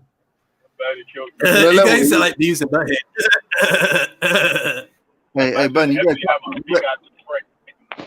Orthodox more, my broski. Come and get your boy, please. Moore's not Bernie's. Like, they're not on the same frequency. No, they're obviously not. But I'm saying, for Bernie's sake, like, I think Orthodox more should rescue him. You know, throw in the towel. That's the one. If Orthodox more was smart, he would stay the absolute fuck. That's more than we can save ourselves. No one saves us. Muhammad, not Bukhari. Nobody save us but ourselves. No man takes on the burden of another man. I'm my own man, brother, man. I don't follow conjecture like you guys. Okay. Define conjecture, man, without the dictionary. Yeah, explain conjecture. Here it is in short. Here it is. I've been showing you 3 times already. Here it is in short. Yeah, there you go. Oh, you got the youth them joining in. Come on, you got little man. Come on. It's guesswork. Just pulling shit out your ass. That's all it means. Hey. Yeah, that's right. Conjecture. There you go. I don't pull stuff out. How can his child sound so much? I got what his child was saying instantly. He takes ages. As soon as I heard the one from the kid, I understood it. 100%. Yeah, I get you. You're saying. I get what you're saying. You're saying as in it's not based on facts. That's what your kid said. Like it's not based on like the full fact.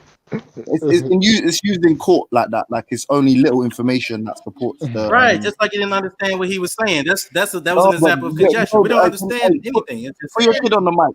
Put your kid on the mic. Let him take over. Give him the Quranic verse and let him explain it to us. Because maybe I don't think we get it from you. Put him on or her. Whatever.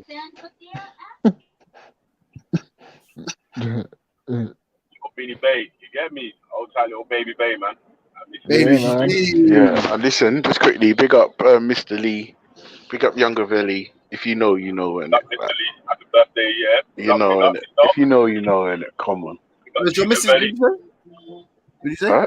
Mr. Lee. Okay. It's his birthday today. Yeah. Big up Mr. Lee. Yeah. Big up. Do you know what the funny thing is? Here we go. Let's get it in. He's back. Oh goodness. Chapter 5, verse 38. The male thief and the female thief, you shall iktau, cut their hands as a penalty for what they have committed as a deterrent punishment from God. God is dignified and wise. So according to the incorrect interpretation of 538, the law in these Islamic countries deemed the punishment of severing the hand of anyone caught stealing. But is this the correct interpretation of God's word? Well, determining the correct meaning of 538, we must analyze the key word in this verse, which is the Arabic word iktau. The word iktau, which is the command form of the word kata, has been wrongly interpreted by the traditional scholars to mean to sever. But the word for sever in Arabic is batara, not kata'a. In 108 verse 3, we read the word aptar, which speaks of one whose progeny has been cut off / severed. In 538, God did not use the word batara, aka sever, but used the word iktau, which is cut. The Arabic word kata'a and how it is used It's not in any different from the use of the same word cut in English. The word cut can mean sever, cut off, and can also mean to cause a cut or a wound. Do you As speak an example, Hawaiian? you may be working in the kitchen one day and you accidentally make a small cut on your hand with a knife. Then you would tell your wife, hey, I cut my hands. This does not mean you have completely severed your hand. Obviously not. It only means you have made a cut in your hand or marked it. The Quran gives us confirmation that the correct meaning of the word ikta'u, command form of the word kata'a, is to cause a cut or a mark and not to sever. When we read the story of Prophet Joseph in Surah 12, we read another instance where the word kata'a is used. In 12:31, we read how the women guests of the lady of the house, upon seeing how handsome Joseph was, their impulsive reaction was to katana, which is the feminine use of kata'a. Their hands with their knives that was given to them. The question here is, did these women completely sever their hands? Obviously not. They only made a cut or a mark on their hands. So the root word ikta'u is used in 538 and also in 1231, and he gives a clear sign of what true knowledge is. Peace and love. Hey, quickly, Marcelo, what did the owl say? Ikta'u. I'm so childish. Carry on, Peace and love for those who heard me out. For those who really listen with generous souls, seekers out the truth, y'all know what's up. Read the Quran carefully. Stop being afraid of the woman.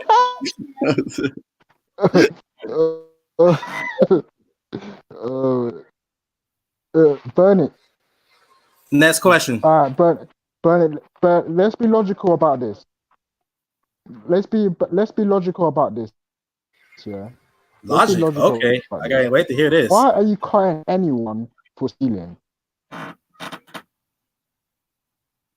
Why are we doing what? That went overhead straight. Why are we doing what? Who steals? Mental sausages over slavery. I said, why are you cutting anyone for stealing in the first place? All right. Let's go back to the verse because the verse gave you the answer. A little cut.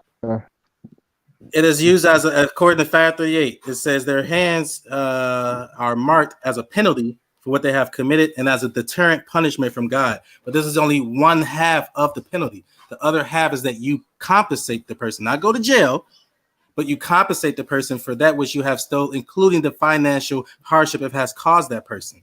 So how can you cut a person's hands and they're no use to society? They're no use to their family. This man or this woman who stole is still as a parent. It's still a child of somebody in their life. So cutting off somebody's hand is not going to really teach them a lesson in a sense. But if you simply mark their hands and they pay the compensation, including the you think they're going to stop stealing if you mark their hands? Bernie, you were asked, do you speak Arabic? Do you speak Arabic, Bernie? No, I speak English. I know a little bit of Arabic.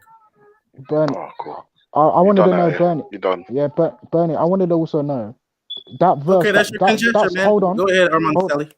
Yeah, the rest of that stuff that you read from was that part of the Quran that you just read out, where it gave the explanation of the penalty for actually cutting and whatnot. Did that come from the Quran?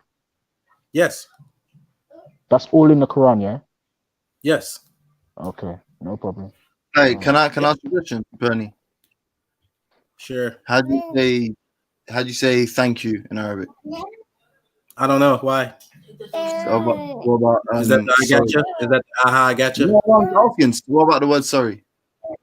No, I don't speak Arabic. I speak English. No, you said you know some words. I speak a little bit of Swahili, a little bit of French. I can say mercy. Mercy. What about yes in Arabic? Don't know. What about no? Don't know. House? Nope. You must know house. Nope. The Ahlul Bayt. You don't know the Ahlul Bayt, no? Nope. I'm just waiting for the I got you. No, I'm just asking.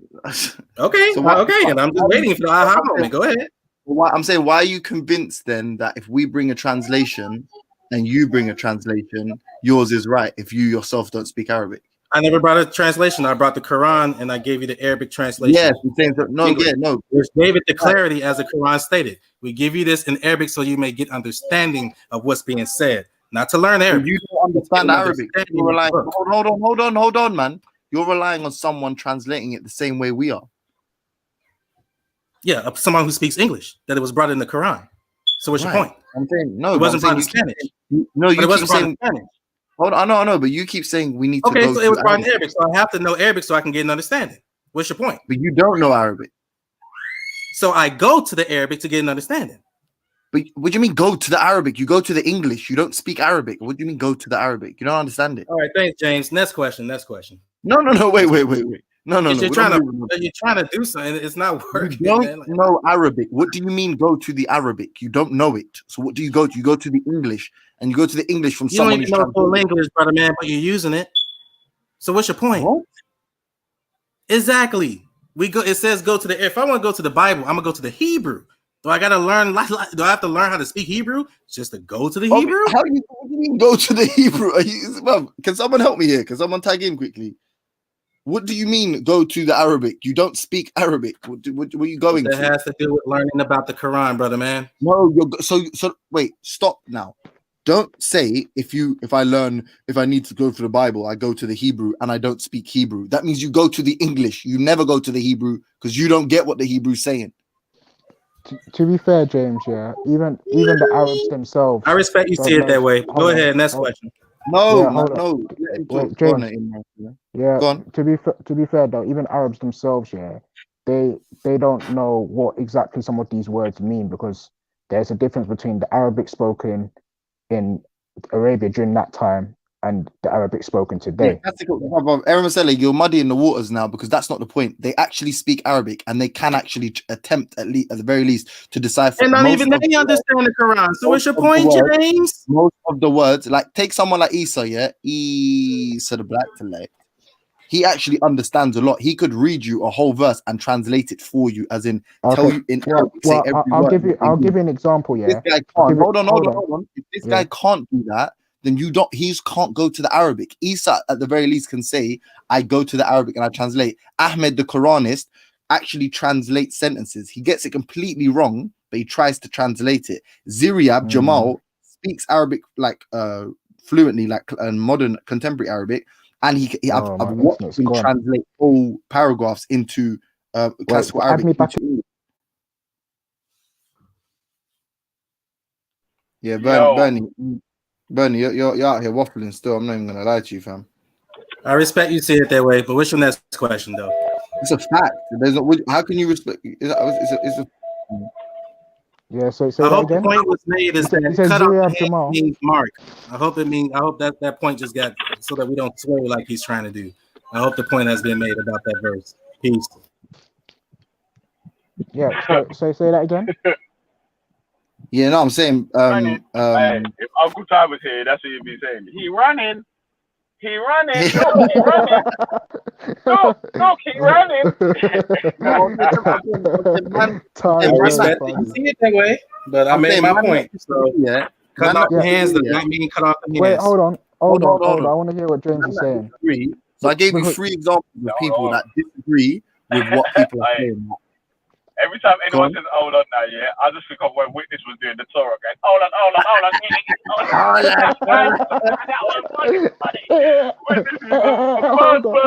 Trust me, don't fuck about with Witness and get him vexed. You'll be on to you, bro. Hold on.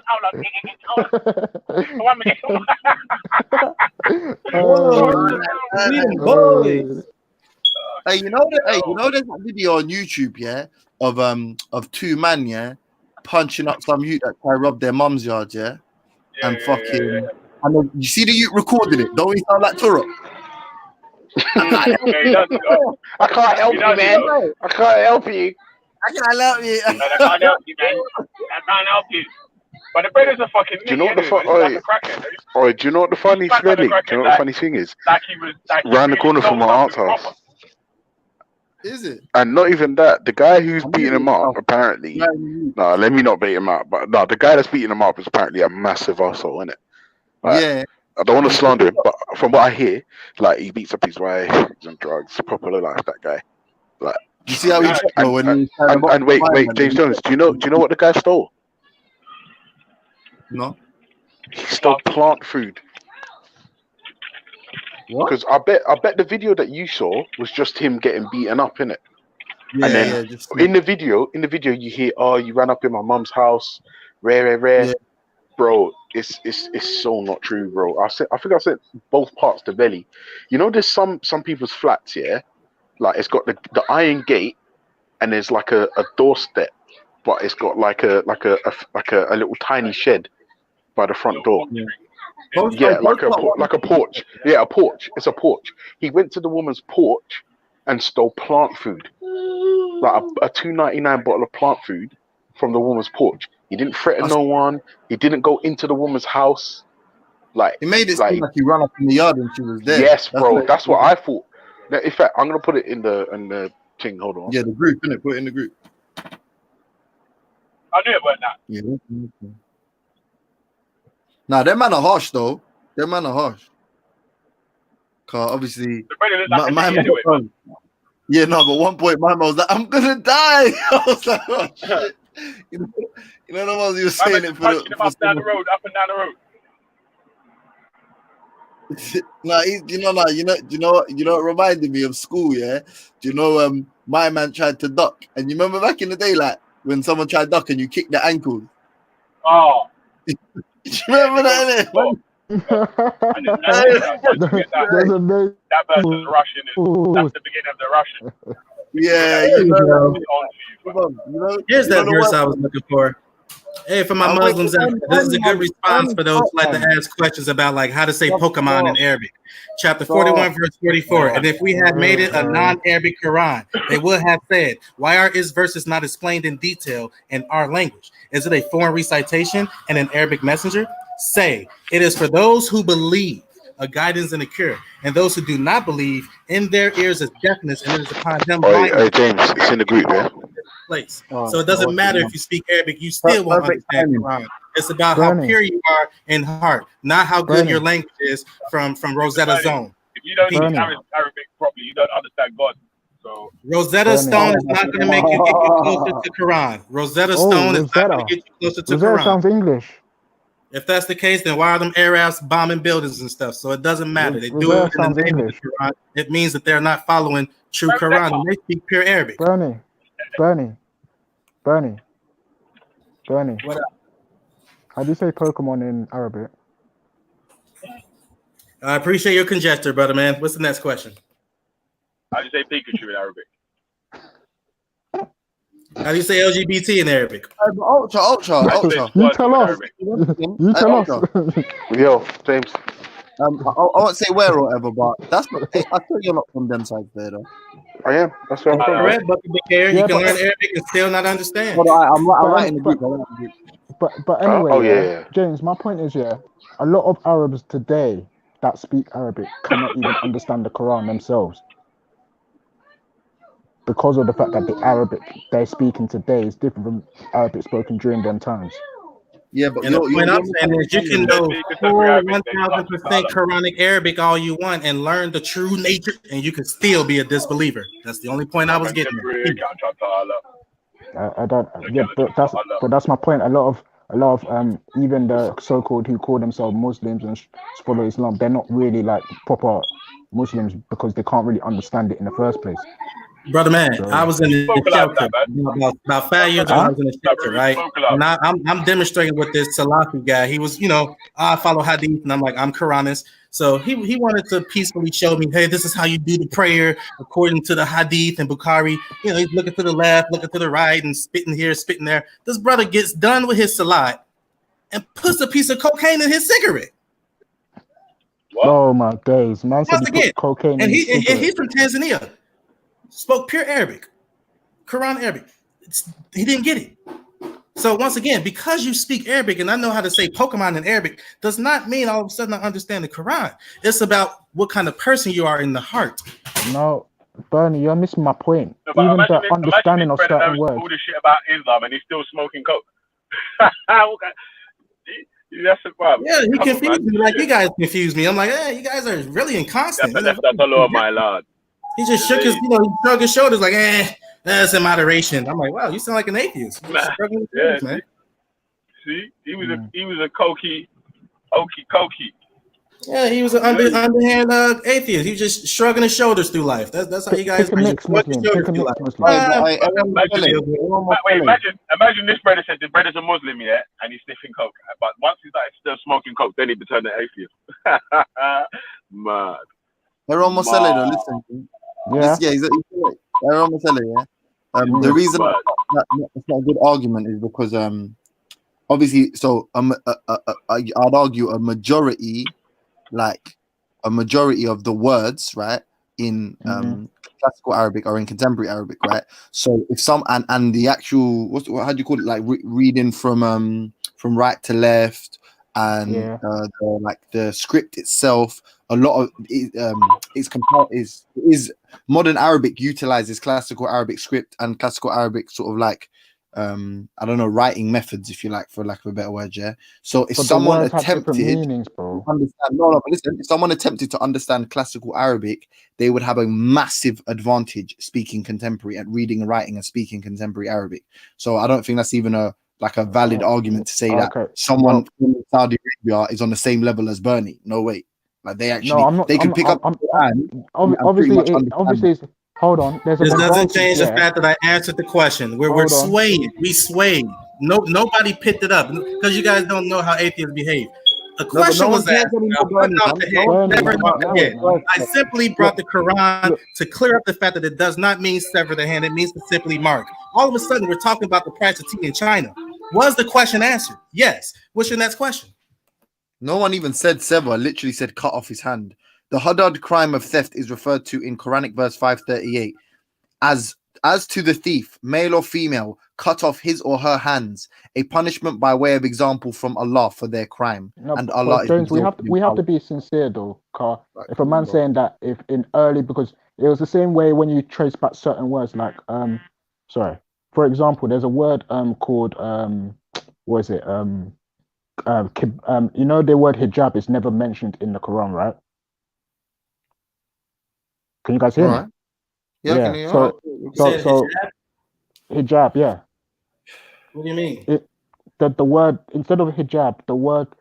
Wait, do you mean Muhammad hijab isn't referred to in the Quran as the final prophet and messenger? Yeah. No, I'm talking about the word itself, as in to mean to. Oh no, you mean? I know that's wrong.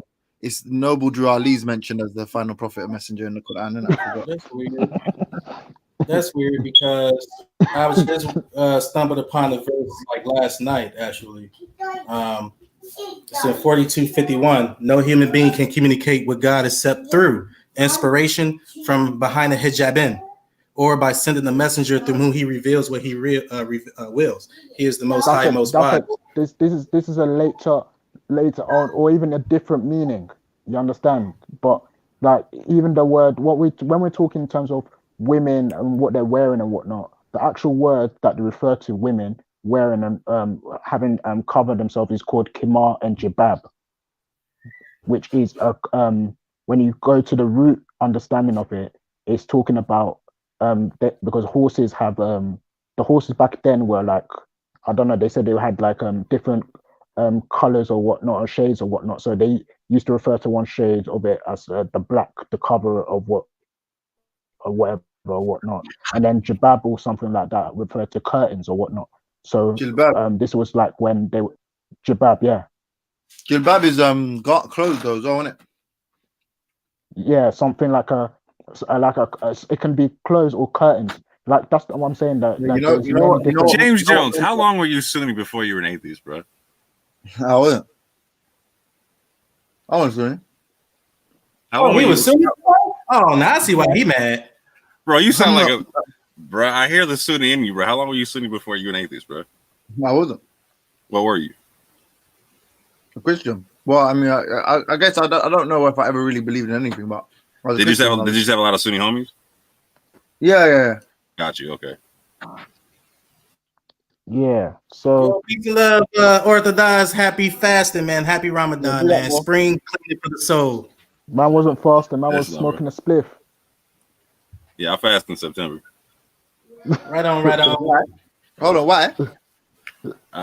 That's a long story. That we'll do on Quran this week. Yeah. Okay, hey, Melly, did you hear that? But yeah, anyway, yeah, we'll do it, Uncle Honestly. Oh, well, that's Yeah. hey James John. I'm saying like that, so I personally don't like to cause arguments for brothers who like so people who are on Ramadan right now. I'm not trying to cause consternation for them who are on. I'm trying to respect that. Yeah, I hear you. That's cool. But go on, carry on, Aaron. Assalamu alaikum. No, I was just saying, like, there's certain words there that we even use today, that the Arabs use today. They weren't even in classical, like, even the idea of what's it called, a hijab or whatnot. That's not even like a Arabic word. Apparently, it's a Persian word or something like that. But You said Kimar, right? Kimar. Mystery. Yeah, Kimar. Okay. Khimar. 24, verse 31.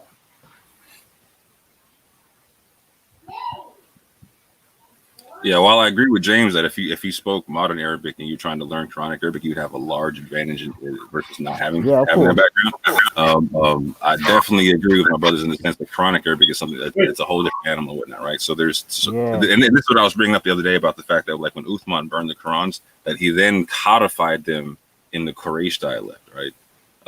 So the Quran stipulates that it came down in a clarifying Arabic. And it also stipulates there's a word for Quraysh in the Quran, right? It doesn't say it came down in Quraysh. The same thing, you know what I'm saying? So there's certain scholars who speak like Sunni, Shia, etc., whatnot, that speak on how different words came from different languages, etc., whatnot. You can find them easily in the Quran. Like there's one surah I like to use, Surah 39, ayat 46, that uses this term Allahumma, right? And a lot of Muslims give it the same meaning as you would give something like a Ya Allah, even though you can't find Ya Allah in the Quran, they give it the same meaning as Oh Allah, right? However, like Surah 39, ayat 46 talks about Allahumma creating the heavens and the earth, right? And it's in the same way that Genesis 1:1 talks about Elohim creating the heavens and the earth. And so there's even Sunni scholars break down the concept that word comes from Hebrew and or Katani or whatnot. You know what I'm saying? So there's a different animal in understanding the Quranic Arabic or whatnot. Than there is. Because in the past I've had I've heard talks where they said that the word Arabic, or even what you call Arabic today, never existed back then, innit? Yeah, the lingua franca was Aramaic at the time. Like that was like the big business language. You know what I'm saying? Like and so like the you have like a poetic form of Arabic and some other stuff like that at the time or whatnot. But like the specific language of the Quran, most scholars will stipulate did not come down until the Quran. You know what I'm saying? And so it's specific dialect and such a way. So more, yeah? Go ahead. What do you say to people like Brother Polite and that say it was, I think, Sumerian or not Sumerian, sorry, something with an S. He says the original Quran was written in something with, I can't remember. Syriac and Aramaic. They were around that time. There definitely were Qurans written in Syriac and Aramaic, and they were burned by Uthman and whatnot. Okay, but he's saying that. I think okay. So you agree basically? No. I'm not saying that the original Quran, so I'm not saying that the Quran came down in Aramaic. No. I'm not saying that. I'm saying that there were versions of it written in Aramaic. I'm saying that it definitely came down in the Arabic form, but the Arabic that it came down in would have had Aramaic in it, would have had Hebrew. I'll short story it, right? It would have had like like Abraham had sons who had 3 daughters or by 3 wives or whatnot, right? It would have roughly had the languages of those 3 wives in it. You know what I'm saying? So there's you'll even find some Egyptian stuff in there, bro. You know what I'm saying? Like how can someone, so for example, if Arabic didn't exist at the time, how can someone prove that there were forms of it that existed at the time? Like it's more of a poetic concept. It's more using poetry, etc. But then, okay. But then that's why Quranic Arabic is its own specific. Like you take a class in Quranic Arabic, right? You know what I'm saying? Like you don't like. There's classical Arabic, and then I think Quranic Arabic, and then modern Arabic. You know what I'm saying? Like but you know, one of the earliest. Go ahead. What was that?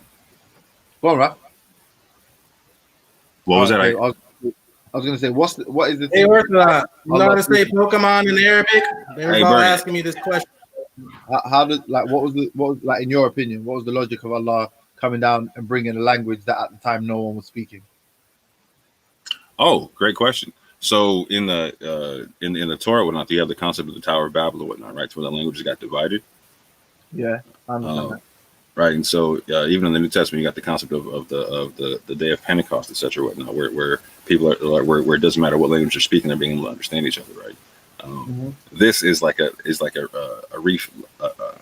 reunification of an already unified language or whatnot. So there's even a prophet. There's prophecies about this concept about in the Old Testament, whatnot. But long story short is it brings together what was once divided and brings it together on a singular concept. Go ahead. You're suggesting that if we all begin to speak one language again and essentially sort of find our belief in God again, like similar to the Tower of Babel without the sort of blasphemous nature of why they were building the tower, you're saying that that is how God wishes the world to be, all speaking Arabic, arguably. No, I'm not saying that. I'm not suggesting in any way, shape, or form. I'm suggesting for the understanding of let me say it like this. So I'm not suggesting anything other than you asked the question of what was the purpose thereof, right? And so I was suggesting it's the unifying of an understanding. So a lot of what you hear in the Quran is about. It's a call to the people of the book, a call to the people of the book. It's a unification of understanding of the monotheistic tradition between the Jews, the Nazarenes, the Sabians, and the Muslims, etc., and the Magians, etc. Let me say it one more time. Yeah. So let me understand it. Not let me say it one more time. So I said, let me just try to ask one more time so I can understand. No, I got you. Yeah. You're saying, forget what you're saying because maybe I didn't even understand that yet. Okay. For example, so let me ask the question like this: does God want the whole world to speak Arabic to understand the Quran better? No. So then that's why Bernie read that's why Bernie read Surah 41 ayat 44. 41-44, right, Bernie? Bernie, you there? Hold on, I'm playing daddy real quick. No, no worries. I can just Google it. Okay, good. Computer moving ahead as well. Surah Fusilat or Fusilat or Fusilat? I believe it's Surah 41 ayat 44. He was talking about the reason why it came down in the Arabic tongue. And if we had made it a non-Arabic Quran, they would have said, "Why are its verses not explained in detail?" (Brackets in our language. It is a foreign recitation and an Arab messenger. Say, it is for those who believe a guidance and cure, and those who do not believe, in their ears is deafness, and it is upon them blindness. Those are being called from a distant place. Can I just say, for anybody that keeps fucking insisting that I read the Quran cover to cover, why and for what reason? It literally you don't have to. It would waste years of my thinking power. It would take years of my life to decipher all of the riddles in this book. So no disrespect, but I'd rather just be a Muslim. I'm a man who likes riddles, you know.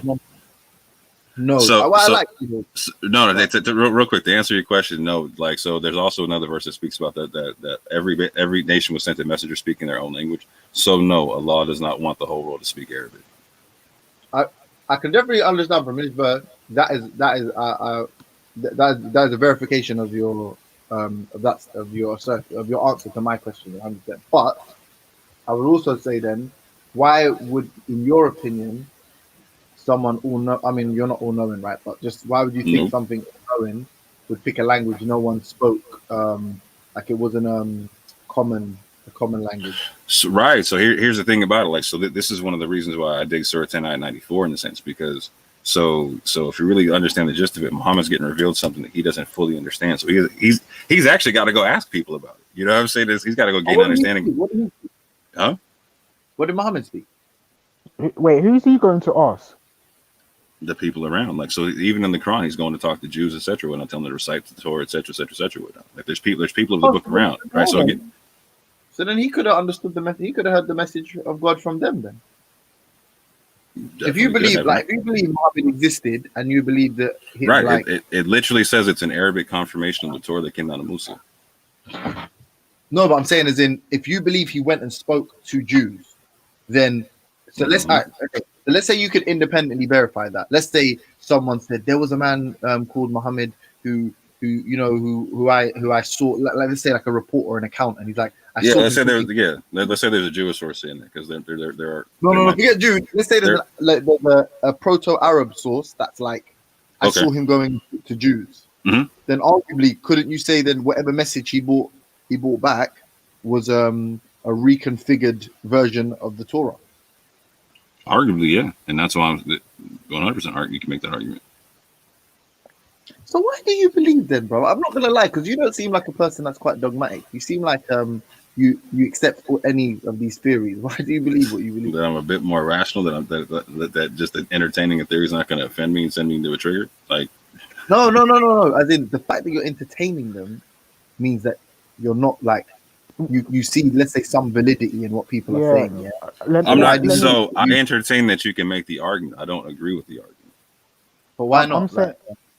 Sorry, go on, Aaron. Hold on, I got two questions. What was that, Raf? No, I was just gonna say, like, what James is trying to also say is, like, if you're making these arguments, and these arguments sound like someone who's logical thinking and whatnot and everything, like, why would you then consider any of it? Like, I'm trying to understand that too. Because I worked it out for myself. I proved it to myself. I tell people, I spent 3 years trying to so my man said he didn't want to take the time to read the Quran cover to cover, right? And that he doesn't like the puzzles and the riddles. They're like, so me, I like riddles. I like puzzles. Okay, so I did read the Quran cover to cover.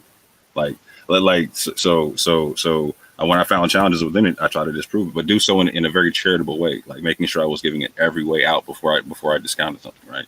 And so I would spend a lot of time just like reading a bunch of stuff behind the scenes and whatnot, trying to make sense of stuff in terms of what the scholars were saying, like reading breakdowns, like what Bernie was just doing in terms of the language, in terms of how things were used, and what different arguments scholars had on different words being used in different places, and where they came from, what they could mean, etc. Whatnot.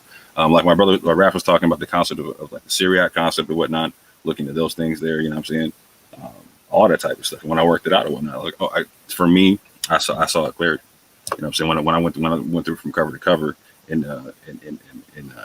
like took out the history, like understood, like so me and for instance, me and Shia Issa were talking about a whole bunch of history the other day in terms of what was going on with recording certain stuff and whatnot, right? So understanding the politics involved, all the types of taking everything into account, it makes sense to me.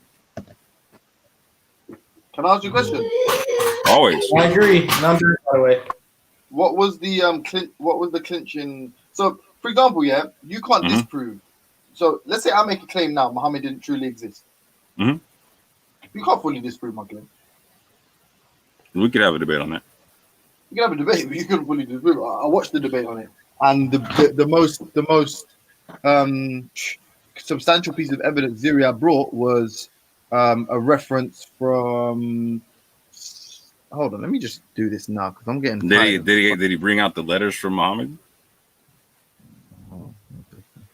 Well, I mean that's kind of self-referential, right?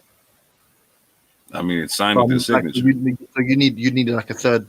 Did he cite the letters coming back from the kings that he sent them to? No. Okay. Hold on. Stop. Apparently there was one from is it from the Ethiopian king? Oh, he went to the. No, he didn't go there. No. What was asked for? They asked for primary source material of an impartial eyewitness account, and the best the best he provided was, and it had to be academically, ratified. And the best he came was an account with someone referring to someone as Muhammad or something, and I said, fair, like, to be honest, it did fit the criteria. Obviously, the spelling, maybe pronunciation was off. And the people that were receiving it stopped spamming. And Rob said they don't accept that information because they want the Muhammad from the Sunnah, i.e. the pronunciation, writing. Right, got you. But not only that, their also issue was that it was posthumous, isn't it? Like, so it was after the Prophet. It's like 2 years after the Prophet had died. This reference. So yeah, I hear what you're saying and whatnot. Like I said, we could have a debate on the whole thing, but like, so you're making another point. I don't want to distract point you're right. trying to make. I got left in it as well. Yeah, we both do that. So if anything, like let's say I make the claim that he's alive or dead. you can't prove it definitively. So, Right. and for someone 100%. like you, I doubt that's the thing. I doubt that. Like, so whenever you said like I can raise these issues, and then you can maybe dismiss. So there's a reason for you to believe there's a reason why God brought in Arabic, or there's a reason for you. You understand the criticism, but you believe because of another reason. What was the clinching reason? Because all this stuff is a bit not definitive. It's a bit The clinching vague. reason for what specifically? So why you think it's true? Because I guarantee you that. Let's say we take When you're saying a lot it's real quick, we're talking about a bunch of things. We're talking about the religion, the book, the language. And you were talking about Arabic. So are you talking specifically about why it coming down to Arabic? Why that's true, or what are you saying? I'll give an example. I'll give an example. If you say that this information is you're 40% sure, so 60% sure. The next information you're 70% sure. The next information you're 50% sure. You whatever, right? If we keep going with that, you know how the percentages work. If we multiply them all by each other, it becomes a far less percentage, right? The total, the sum of all of those becomes a far less percentage in the totality, right? You're talking about probabilities when I got you. Yeah, but there'll be one thing that's 100, you're 100% certain of, and because of that, that will be the tipping point for all these things where there's arguments for and against. Like, so there's one thing that really convinced you to make all the other things fit into place, isn't it? No. I just want to know what that is. So we're talking about just me accepting the Quran at this juncture, correct? Yeah. Sure. So as a naturalist theist, right? I don't deal with the concept of needing a revelation in a book to identify God, right? For me, it was a confirmation of something I already got. So I went. So for me, I used to be an atheist for a long time, and so I was of the concept like I had a criteria. If there was a God, God would have to meet certain criteria. God would have to not be biased. God would not have would have to be universal in issuing truth, et cetera, whatnot, right? And so when long story short, when I read the Quran, I was shocked because I actually found like it took off my criteria what God would have to be for God to exist or whatnot. And when like specifically not an external God, like I said, universal in nature, universal in truth, universal in doling out information, et cetera, whatnot. And so just like for instance, like the two basic concepts, the real small that stood out to me, like so for me, like when in studying quantum physics, et cetera, whatnot, I'm of the opinion, I'll just say it like this, to where wave particles, et cetera, energy holds information within it. Just like there's information in DNA, et cetera, whatnot. Just like the scientists are trying to figure out this juncture, like how you get from inanimate to animate. Right? And they know they get that they get the inanimate part and they get the RNA and DNA part, but they don't get the in between. Right? And so for me, the one thing I noticed with the physics is that there's definitely information going on in the subatomic realm with the energy there and whatnot. And so for me, it makes sense that because you and I are made up of atoms and wave particles and whatnot, that there is an inherent information within us as well, right? And then you see that in action when we come into form. Our DNA replicates things. It's programmed to express everything, et cetera, whatnot, right? So within that, so if there's programming, to me, that makes sense. There's a programmer, right, as an inference or whatnot. So on the in the Quran, there's two verses that make sense to me, in the sense to where in the pre-existence, we're all given the same information. We're all given the same truth and whatnot. And then here. What the Quran says is it's a book of remembrance, a reminder in your own language of something that you already know. Long story short. So the fact that everything was universal in that sense, on an energetic level, and then reciprocated on a physical level. Like, so if God is merciful, right, you're gonna get it. Like, so like one of the things is God had to be merciful in my list. And so mercy meaning that. Why? Because I couldn't understand something, but I can't understand something universal or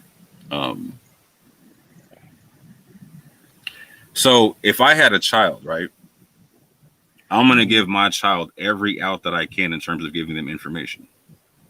I'm not going to leave them unprepared if I can leave them prepared. Like you mean mercy as it's tied to the heaven and hell concept, or do you mean mercy like while you're on earth? I'm talking about mercy in terms of like this is what I'm talking about now. Like I'm not, like if I was a parent, I'm not going to purposely withhold information from my child that's good for them, right? So if I know something that they should know, I'm gonna let them know. And if I don't, that makes me fucked up. That makes me that there's something inherently wrong with me, right?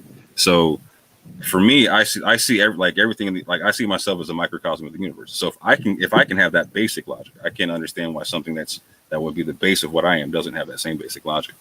You know what I'm saying? So in that sense, go ahead. There's a lot of people that don't get the message. Though. Say what? There's a lot of people that don't get the message. Like as in in the sense of what? Go ahead. No, but like conceivably, if you truly believed in a God, then you'd and especially like you always reference the quantum level, but like if there is a God working in the penumbra, as it were, yeah, then arguably he could facilitate a method of getting the message to every single person. True mercy would be a guarantee of the message. Right. So here 1,000. So we're saying the same thing. We're saying the exact same thing. So I'm saying that you can't exist without having the message inherently within you to begin with, because the energy that animates you has that information within it. Hence the book. Hold on, real quick. Hence the book is a physical reminder of something you know internally. Yeah, but that's two of the, like. All right, you know what? Just to speed this up to the end, you're basically. I'm saying you're born with the cheat codes, but you got to figure out the cheat codes. Yeah. To be fair to my original question, you're saying you presupposed God, and as you said, there was some confirmation bias in the way you viewed the Quran, pretty much. So it's like when it's 50-50, when I say this, it could have been this reason, and you say I think it was this reason, you're more inclined to believe in God because you presupposed a creator because you read quantum physics. No. So again, I came from a theist background as a kid. I came a Christian like you, right? And then I hit an atheist background for a long time. I was getting into to the physics and all that type of stuff through the atheism background, right? And so like I'm skipping a long story right now because like I'm saying there was a Quran on my shelf for 10 years that I left there because I was doing the whole atheism thing, right? And then it got picked up at one point because I was trying to disprove it, okay? And in trying to disprove something, like I say, I go through a long, like, so this whole thing started because I had a friend who was a Mormon and whatnot, right? And they wanted my help. They wanted my help in getting them out of the temple because it was a big issue because they'd have to leave their family behind, all kind of stuff, right? And so I went through a 3-year process with them, with talking like 10 missionaries a week and all kind of stuff. I read the Book of Mormon back to back from front to cover 3 different times and whatnot. Yeah, go ahead. What do you feel? Because I was an atheist for most of my life. Well, I've been an atheist for most of my life. I've never really felt a desire to investigate anything. Even now, I don't care. So my desire to investigate came from wanting to communicate with people I care about. So people I care about believe things I didn't believe. So I wanted to be able to there's certain things that they believe that didn't make, like the concept of an external God does not make logical sense to me, right? Like, and so when I got people I love who wholeheartedly believe this stuff, like you know what I'm saying, to where like in order to hang around them, I got to go to like Easter services and shit like that. You know what I'm saying? Like. But can you understand? I literally, obviously, because we're social distancing, I couldn't. But I engaged in Easter with my family, however I managed to do it. Yeah. So I'm with you, and for all intents and purposes, my family think I'm Christian. I don't really argue with them, or maybe some know, but they don't care. Yeah, that wasn't me. I was 14 years old having to argue with my minister father about me not believing in God, and him telling me that if I was 1,000 years ago, I'd be stoned to death. So would you say then it's fair to say that religion has, in some shape or form, always been important to you, even when you I literally never. So here's what I'm saying. I literally never stopped reading the Bible because I was trying to like, first of all, I was trying to get the preacher out of my head, right? So I was like, I want to read this book until I don't hear another person's voice in my head, right? Same point in time, I was trying to understand my family. You understand what I'm saying? Like, I had people I care about, friends, family. Like, I grew up in a deep religious setting, right? To where like I grew up in a parochial school, all that kind of stuff, right? To where like when I left religion, I left a lot of people behind, right? Didn't bother me, right? But at the same point in time, when I came back around these people, I still cared about them, right? I still like, they were like, I didn't love them no less because I changed my belief system, right? So in loving them, I wanted to be able to communicate with them and understand them, et cetera, whatnot. Because I get like, you got to understand, like my mom was literally like crying, You understand what I'm saying? Like afraid for my soul that I was gonna go to hell or whatnot, right? So I'm saying it's like, how do I ease that fear with my mother? How do I talk about it? And check this out. Years later, I've done that. You see what I'm saying? Like it's a whole. It's not like we understand things on a whole different level now. You know what I'm saying? Like so it just came from a point of communication. I didn't want to walk around and not know how to talk to certain people about certain things. Not to mention, like, so I didn't want people to force their ideas on me without me having a proper response for it. You know what I'm saying? So I would undo their stuff for them in front of them. You know what I'm saying? So I tried to do that with the Quran. And when I went through the process of doing the riddles and the puzzles thing, like it humbled me to the point I was like, oh, okay, this meets my list of criteria. Like, so again, when I wasn't a Christian, I went to be an atheist. And like, I'm having to argue with my father, my mother, and other people about like, God, this, that, and what. I told them, I need this list satisfied. If you can satisfy this list, I got you. So what was your list? What was your list? I'll go find it for you. It was a long one, but long story short, I'll tell my father I remember this conversation. I told my father I was an atheist because of slavery.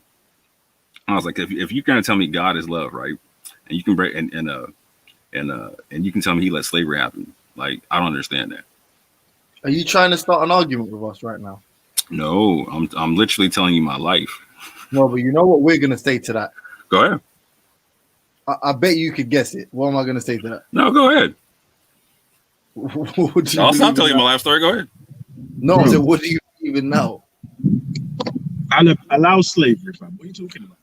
Yeah, you know what I mean? Come on, I feel like you're trying to trigger man there. Like, what? You know what we're gonna say? Exactly. Don't say that. I'm literally just telling you my life story, bro. No, Yeah, not but like Allah that. allows slavery. By saying that, you know we're gonna say, but Quran allows slavery too, and that slavery. Right, but so understand the perspective I was in, right? So literally, I was in 5th grade when I started this conversation with my father, right? I was 10 years old, right? And so we're going over that. So at the time, I'm being taught this concept of an external God, okay? Somebody that's external from nature, that's sitting on a cloud wagging his finger at people, right? That has the power to intervene whenever he wants to, irrespective of choice or whatnot. You see what I'm saying? And so I asked this to my father, you know what I'm saying? I was like, so why didn't God intervene and stop slavery? Like, why he let our people go through that shit? Like, I looked at my pop, I was like, Pop, there were innocent people that didn't do nothing wrong that got put on a ship and got messed over and whatnot. I was like, so how do you justify that, Mr. Minister? Because my pop was an ordained minister, yeah. So he had no answer for me, right? Which led me down the road of me becoming an atheist, right? And so I worked, like, when I kept reading the Bible and whatnot, I recognized, I was like, oh, I'm thinking that it's all external, and there's no choice involved, right? But I at one point I read this to the point to, and this is years later, I get to the point to where I understand, no, God's not external. God's intrinsic to everything via the text of what it's talking about, right? And that there's this concept of choosing, and that there's a concept of cause and effect, right? Cause and effect is a logical thing. I get that all day long. At that juncture, the emotion of blaming an external God for not intervening completely leaves, because I don't expect an external God anymore, because I see the God's intrinsic, and that cause and effect is in play. So at that juncture, I'm talking about I can see human nature, I can see cause and effect, et cetera, leading to slavery. You see what I'm saying? And I don't blame the universe for cause and effect at that juncture. You know what I'm saying? So who do you blame then? I blame people. I blame the slavers. I blame the people who didn't fight back. I blame all that type of, you know what I'm saying? Blame the slaves for being enslaved? No. I blame the people who didn't fight back that could have fought back.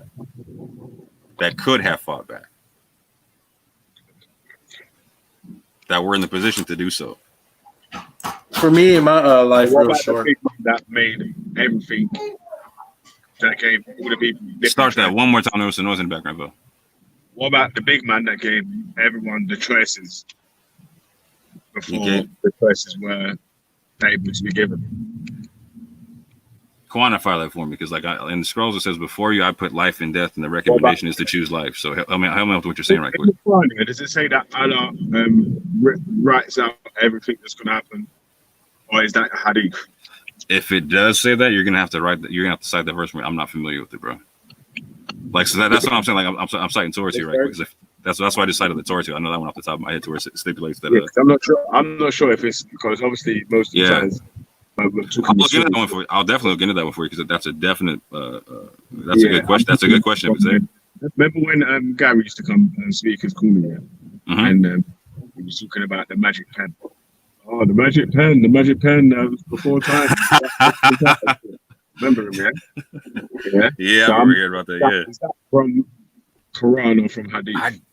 I've never heard about a magic pen. So in the Quran, Bernie, do you know of a magic pen in the Quran? A magic pen? Not the magic. That was Gary taking the mix. It's obviously not the magic pen in the Quran. No, but like, yeah. Do you know? It's like I know a verse. So Vel, off the top of my head, I know about verses where it says like if he tried to like write something better, you couldn't use like a pen or ink, like the ink would exhaust all the oceans, etc. whatnot. But I don't know if something specific to what you're talking about. So I'm asking Bernie. So Bernie, do you know about the verses where any verses in the Quran where it talks about Allah writing out like all of our destiny, or what are you talking about? Only bit I can remember is that it speaks about our thoughts, words, and actions being recorded, but I don't know who writes it. Hold on, you were both talking at the same time. What was that, Bernie? I know it speaks about our behaviors being written on the record, but I don't know who writes it. I'm not too sure. Right, but see, right, and that's the actions after the fact, right? So that's what I was talking about. Like, so like the what I know off the top of my head in the Torah is the concept of like before you I put life and death, and then the recommendation is to choose life. So I got to see if that's not in the Quran. I got to go find that. Why I say that, because everything that a lot of Muslims around me say, is Allah wills it. Allah wills it. You know what I'm saying? Like, hopefully, inshallah. You know what I'm saying? Like, right. So, don't that mean that like it's anything that happens? Right. That's I completely agree with the concept. Like, so if everything, go ahead. Sorry to cut you off. I was going to ask. Did you say it's on the record? It's recorded. What do you mean? Records behavior. Yeah, that's after the fact, though. We're talking about. No, but no, it doesn't. That doesn't mean after the fact. The language doesn't say they record the behavior after the fact. It just says they record the behavior. Okay. Well, I got you. But I'm saying, where it doesn't say that yet, well, I was saying that there's still a way out of saying that doesn't mean that it was before or after. You know what I mean? Yeah. So the concept being though is like recorded. Real quick though, just like what Vel saying, like so the concept being like so if everything is God's will, what does your choice matter? Is that basically the question? Yeah, no, I'm with I'm with that. That was one of the things I got into my fighting my dad with my dad about, right? How is it merciful if he decides you go to hell before you're even born? Right. I don't agree that's the case. What do you mean? I don't see any verses that stipulate that he decides who goes to heaven and hell before they're born. Is that not one of Allah's attributes that he's all known? Facts. So then you do have to affirm that. So again, there's also this concept that he has no partnership with evil and whatnot, right? Okay. So if I choose to do evil, like is he like he doesn't know when people choose to evil, he can't see that. It's a choice. So there's so I guess here's what I'm saying. Like, so he can't. So in the sense of knowing what I'm going to choose and potentiality and whatnot, like, so that all choices are possible, right? Like so all like he knows all. Like, so you know the scene in the Matrix where Neo goes in and talks to the architect, and there's like a billion Neos on the screen. There's a billion Neos on the screen. You know what I'm saying? So this is the concept of like wave particles existing in superposition, right? You know what I'm saying? They exist. Hold on, real quick. They exist everywhere. Hold on. Supervisit. So basically, God likes wave function. Him knowing is a collapse of the wave function. Him knowing the decision. No, observing is the collapse of the wave function. Yeah, but him knowing is the observer is the observation of that collapse. That's an assumption. Okay, so let me ask you. That's a huge assumption. Okay, let me say it like this, simply. Yeah. Hey, so I can get my notes together respectfully. I just want to know: are we talking about predestination? I beg you. Why are we still on James, do you mind if I finish what I was saying real quick? Calm down. Are we talking about predestination? Real quick. Sorry. Yeah. Yes, we're talking about predestination. Yeah. Okay. Thank you. That was it. Calm down, James, man. Yeah. Sorry. I know that's right. real quick, yeah. If look, I took that from you. But no, but if God does not know of a choice, is he still all knowing? So, do you mind if I answer the question? Because this is still the same question. Okay. So again, superposition has every choice possible in it. Yeah. Yeah. Okay, right. So, what was that last bit? Because I was trying to answer the question. Schrodinger's cat. Like until you observe it, it could be in all states at exactly the same time. Right. So we are the observer. We collapse the wave function when we make a choice. Right. So again, God knows all possibilities. Right. That's intrinsic. That's all. No matter what wave function we collapse, that possibility God knew of. Right. However, the recommendation to us is collapse something that's going to be beneficial to you. Don't collapse something that's not going to be beneficial. Okay, so can I ask you a question? Shoot, go ahead. If I gave you two options, I know what both of the options are. Yeah. I don't know what decision you're going to make. Am I all knowing? Say that one more time. There's noise in the background. If I gave you two options, and I understand what both of those options are, I don't know what option you're going to choose. Am I all knowing? Do you know I'm going to choose one of them? No. What do you? I know you're going to choose one, but which one? Inevitably, you're going to choose one mathematically, correct? Yes. So yes, you do know everything. I forced you to choose one. You have to choose. Right. Logic is real empty, bro. Yes, you do know everything in that juncture. I know, you know all the possibilities. You know all the possibilities, bro. You know all the possibilities, bro. Yeah, that's not the That's same. what I'm saying. No, please, don't insult my intelligence. I'm saying to you, so I'm going to use Rob's analogy, yeah? If the question is, does God know what you're going to choose? No. If you're driving to a destination, yeah, okay, you say no, he doesn't know that. So he's not all-knowing. So he's not all-knowing. You can make that argument, bro. I would like to try to break it down if I can. Hey, Mo, just going forward, you can't dismiss everything that you can make the argument. You're involved in this discussion, so right. I'm completely with it, right? I'm not saying. So again, I'm not saying I'm right, you're wrong. I'm not saying none of that type of stuff, right? I'm saying I hear your argument. I'm making a counter argument. You can accept it or not. I can accept it or not your argument. But it's that simple. I'm not going to ask you to check this out, James. I'm never going to ask you to believe anything I say. No, but listen, you understand that? I'm not that type of dude. But technically, if we're speaking technically, your argument is he knows a lot. He knows all the options. He knows all possibilities. Facts. Yes, right. But he's not all knowing, is he? Like, so the concept of is not unique to Islam, yeah. Like there is many theologians. So right, so real quick, in the terms of how you're framing the all-knowing concept, you're doing it from a hadithist point of view, right? So in the terms of how it's the language is used within the framework of the Quran and within the framework of the Torah, right? Knows all possibilities, but literally says before you I put life and death, and then gives you a recommendation of choice. So check this out, God, the power of choice. I tell this to Christians all day, to get them to understand this concept. The power of choice is so strong that God can't force you to choose Him. You know what I'm saying? You can choose to you can choose to be an atheist. That's how powerful choice is, right? So there's an aspect to our reality, again, in the collapsing of the wave function, that God has no control over. That's what choice is. So He knows everything. So I'm saying all knowing means knowing all possibilities. I'm not saying like I'm a Salafi saying He knows everything you're going to do, etc. Because that's why I'm saying it doesn't make sense if you hold that concept, because that means God is predestining people to go to heaven and hell, which would make God an evil individual, which is something I used to believe when I was an atheist. You understand? Yeah. But so for example, in a discussion like this, the reason that can't be evidence is obviously we don't believe God. We believe God doesn't exist. So the fact that they're atheists isn't proof of it. If anything, all it does is make us more certain that God doesn't exist. We agree that choice exists, correct? Who, you and I? Yeah. I'm agnostic on determinism. Did you choose to be an atheist? Yes or no?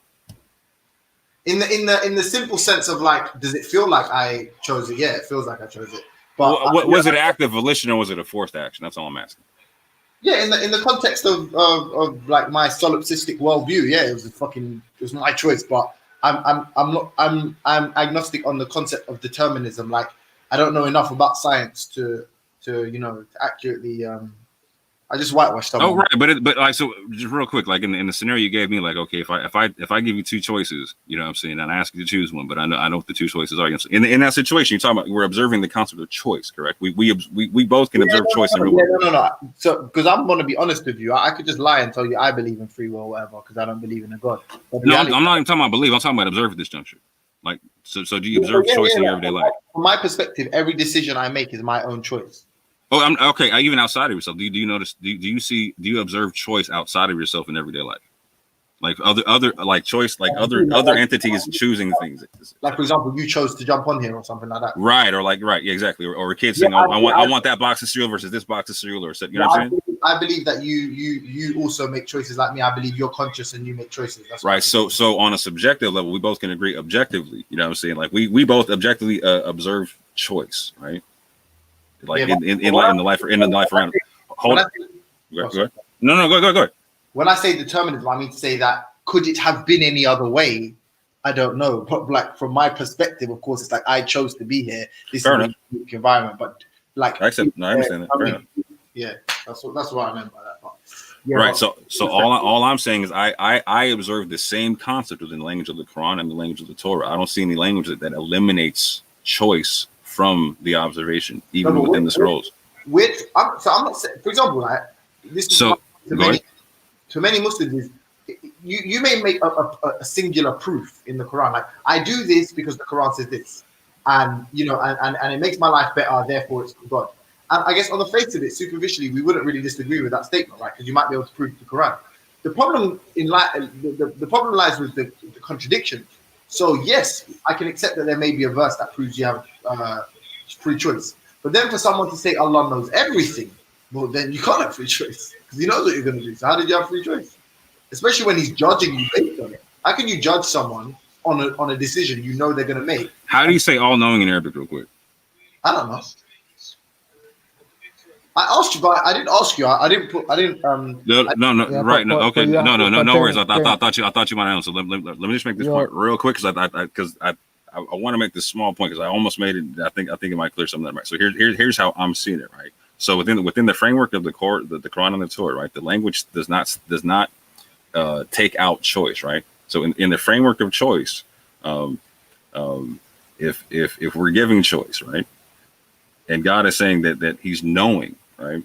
And so this is why I asked you how do you say all knowing. So if God is saying He's knowing in any way, shape, or form, it's not excluding the fact that we have choice, right? So that's the logic I came to because go ahead.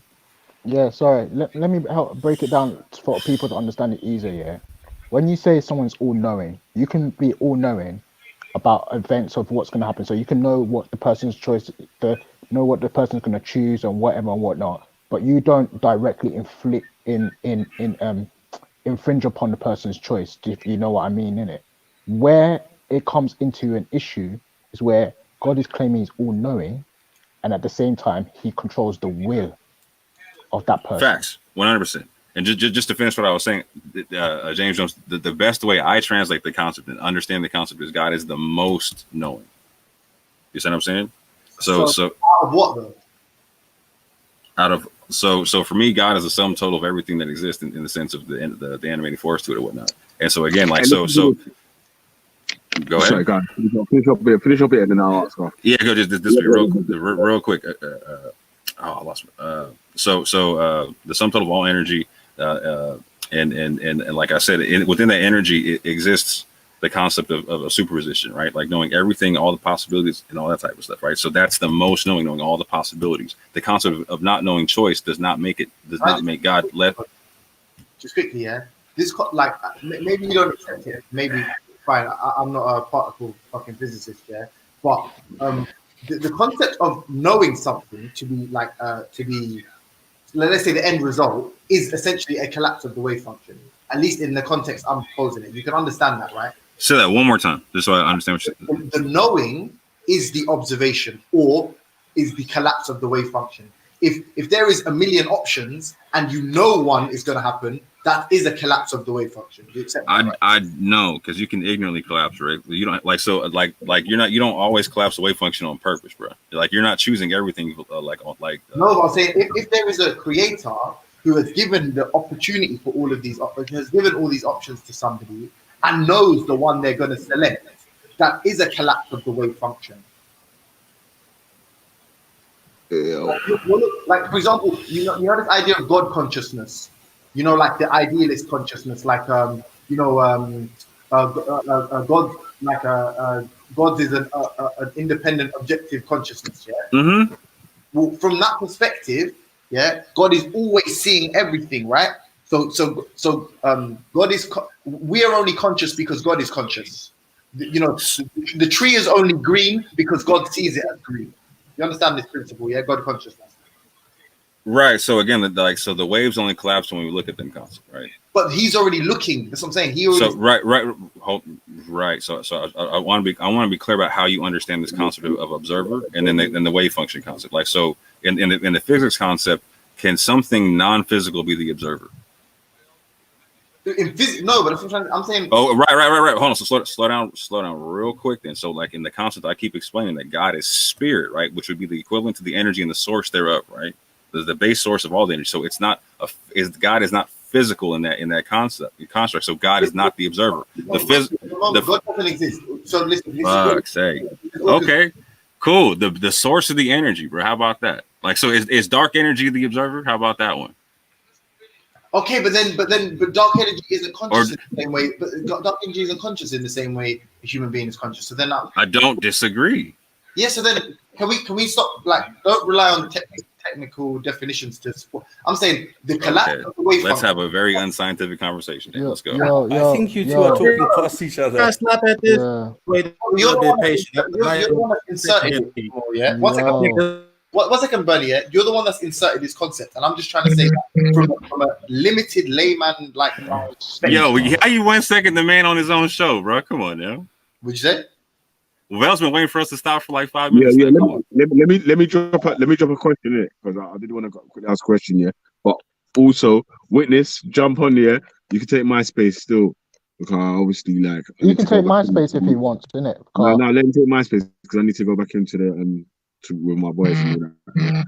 So I wanted to ask you, can you be all knowing, or can you be all knowing, yeah, and the person and a choice be made that you don't know about? No, and that's why I make the argument that the better understanding is the best understanding is God is the most knowing, right? That's why I said that in the sense of knowing all possibilities, right? But willfully, even in the text that we're talking about, stipulates that choice is up to us. You with me then? Then so that's. But you're conflating James all knowing or most knowing. Yeah. He's got a definition with the fact that he infringes upon the person's will. Yeah, but I'm just saying superposition or whatever. See, respectfully, it doesn't like respectfully. I think we're making the criticism. You know what I mean? In the middle of a movie.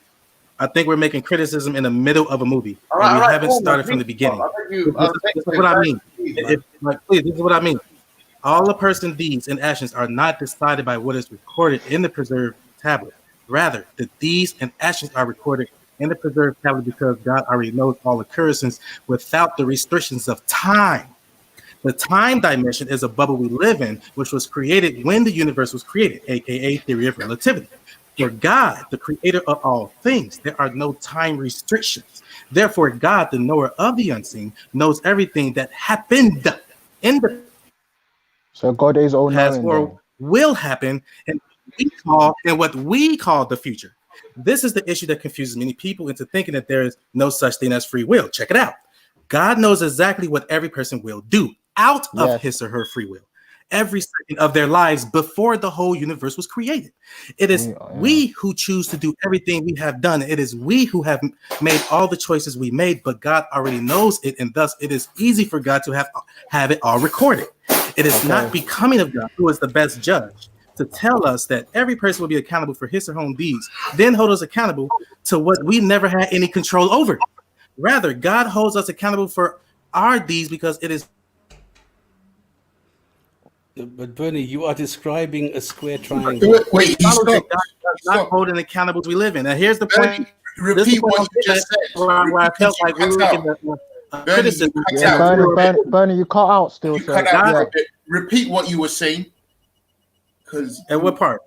You were saying that please don't, eyewitness, please don't let him do, please don't make him do that, please. Yeah, but you have to like just because we understood the point. Yeah, that also just let all knowing. No, hold on. Let witness introduce his. He came on to say something. Witness, what do you have? Yep, sure. Good afternoon, Orthodox More. Good afternoon, James Jones. Peace, brother, man. How you living, Witness? Good afternoon, Raf. Good afternoon, sir. Good afternoon, stop spamming. Yep. It was an interesting discussion I heard last night. Orthodox More was here. James Jones was here. And I think Stop Spamming was there, and Zubida was on there. And that's its scientific method was here. And the question was being asked about why God had created evil in Satan, Shaitan, or Iblis, or the jinns that were evil. And I remember Zubida was saying, at the time, God didn't know that he was going to become evil. Then you guys said, so God isn't all-knowing after all. And then she had to backtrack and then say, actually, God did know that when he created Shaitan, that he would become evil. So then the question was, why would God deliberately create evil? Which then ties into what Bernie is saying, that we can only see a little bit of the picture. There's we're in the middle of the picture. There's this whole timeline that's going on, which we have no power on. God knows it. So it's almost like saying there is a reason for it at the end. It's just that we can't see it. God can see it. But I don't know if any atheists would accept that, but that's what I seem to be getting from the discussion. Yeah. Right, and that's where we're... Yeah, so this is where the issue comes into a thing, when you start saying that an all-knowing God doesn't and can also infringe upon people's will. So nothing can happen without the will of Allah. Do you understand what I'm saying? Right. Guys, can I just interject here? Hi, everybody. What I'm seeing is that we have different levels of communication here, where one person says all-knowing, most knowing, so there's different things floating around. I think we need to be clear what we are actually talking about. Is this God all-knowing? Is the claim that everything is known, past, present, future? Or is it just some things? Is this a clueless God? What are we talking about? Because at the moment, I see three different levels here. I think no one would disagree with the fact that God is all-knowing. I wouldn't. The Orthodox more just disagreed. Yeah, but I mean, even that, when you say most knowing, it's basically saying that he knows everything that is going on. But I don't know how. I mean, I don't want to speak for Orthodox more. What do you mean by most knowing? Or do you disagree with that now? So in this, I'm glad Bernie was talking, because in the present tense, I'm saying that God is not completely aware of what we're going to choose at all times, right? But is aware of all possibilities of what we could choose. So in that sense, God is most knowing. And so what Bernie's talking about is something I was touching on with the whole concept of wave particles, etc. Like in the subatomic realm, you can be everywhere and every when, right? And so on that concept, Bernie's saying that God is not talking is talking about I know everything that happened already, because he's every when in that concept, right? So I don't disagree with Bernie on that. I was on third base. Let me drive it home. I'm on third base. Can I drive it home? Go ahead. Drive it home. Last piece, and I think this is what I meant by not. We're making a commentary in the middle of a movie, right? And of the scene. We're not saying so. Right here, I'm gonna just get there. God knows who among all humans. Yeah, Bernie, you cut out still. Yeah, you cut out again.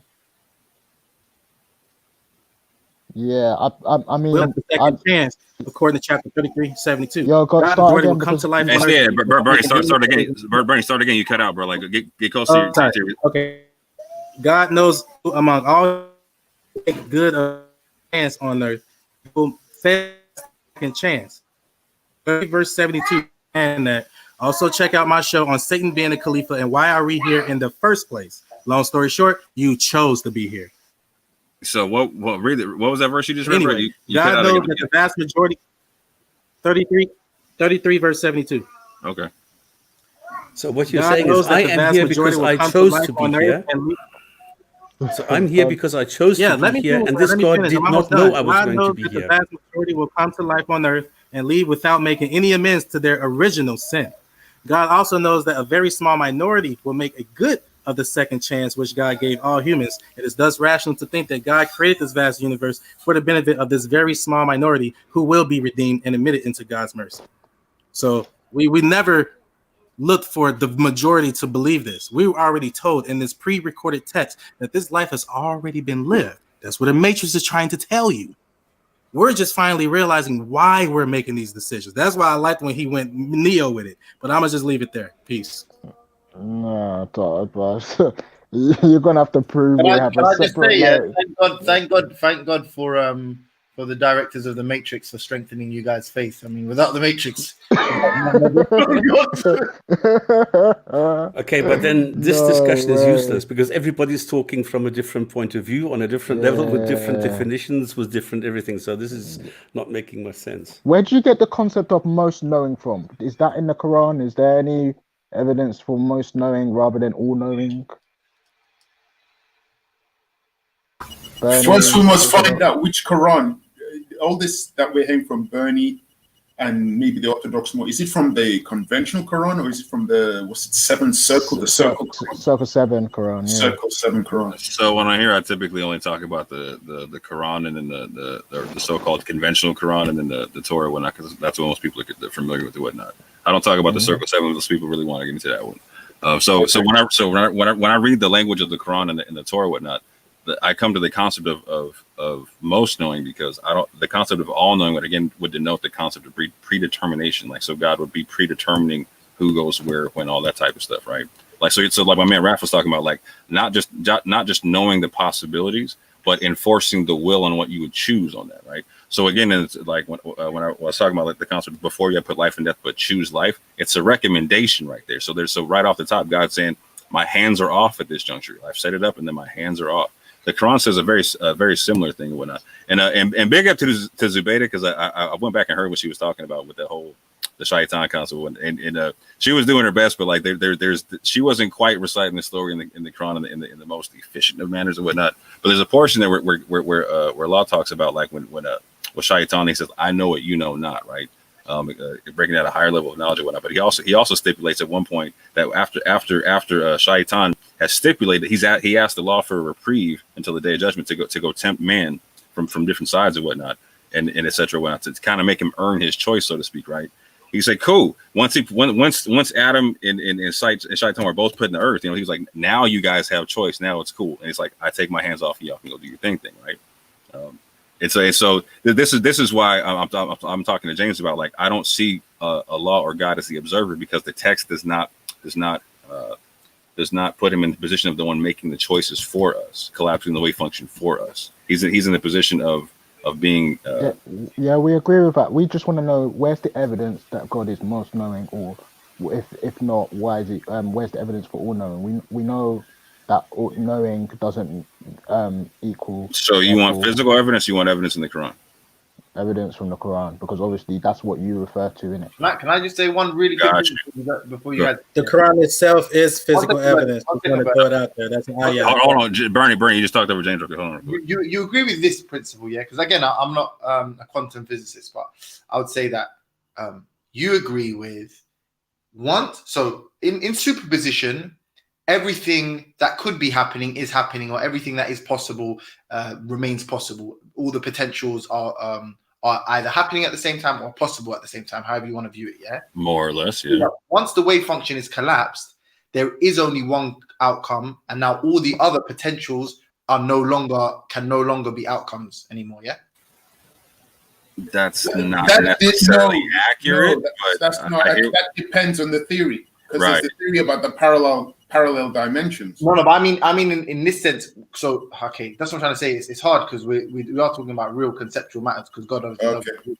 But I just mean to say that the point is, once there is knowledge of a definitive outcome, that is the collapse. So don't look at it in the most technical method. Look at it in the most basic fundamental level of, it is potential until you know an outcome, and then all the other options are not options anymore, because you know the outcome. It cannot be any other way. So if the option is go left or go right, you could potentially go left, and you're potentially going left and right at exactly the same time in superposition. But the second God knows that you're not going to go right and you're going to go left, that is the collapse of that. So in superposition, you're everywhere. You are left and right at the same time. Yes, but when God knows you're not going right, what does that happen? What happens there? What was that? But when God knows you're not going to go right, what happens there? You live out the function of going right and the cause and effect thereof. Okay.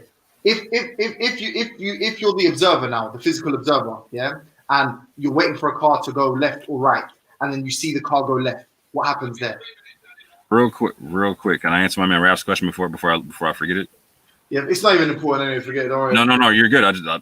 We can go down this line of reason. I just want to make sure I don't forget Ralph's question. All right, cool. Because he asked me what was my basis for calling God the most knowing, not the all knowing. So my basis in the Quran is that he's called the knowing. That's the direct translation of the name he's given, not the all knowing. The all is not there in the Arabic, and so it's the knowing of what. That's the question. What is it that God knows? So I'm saying that God knows.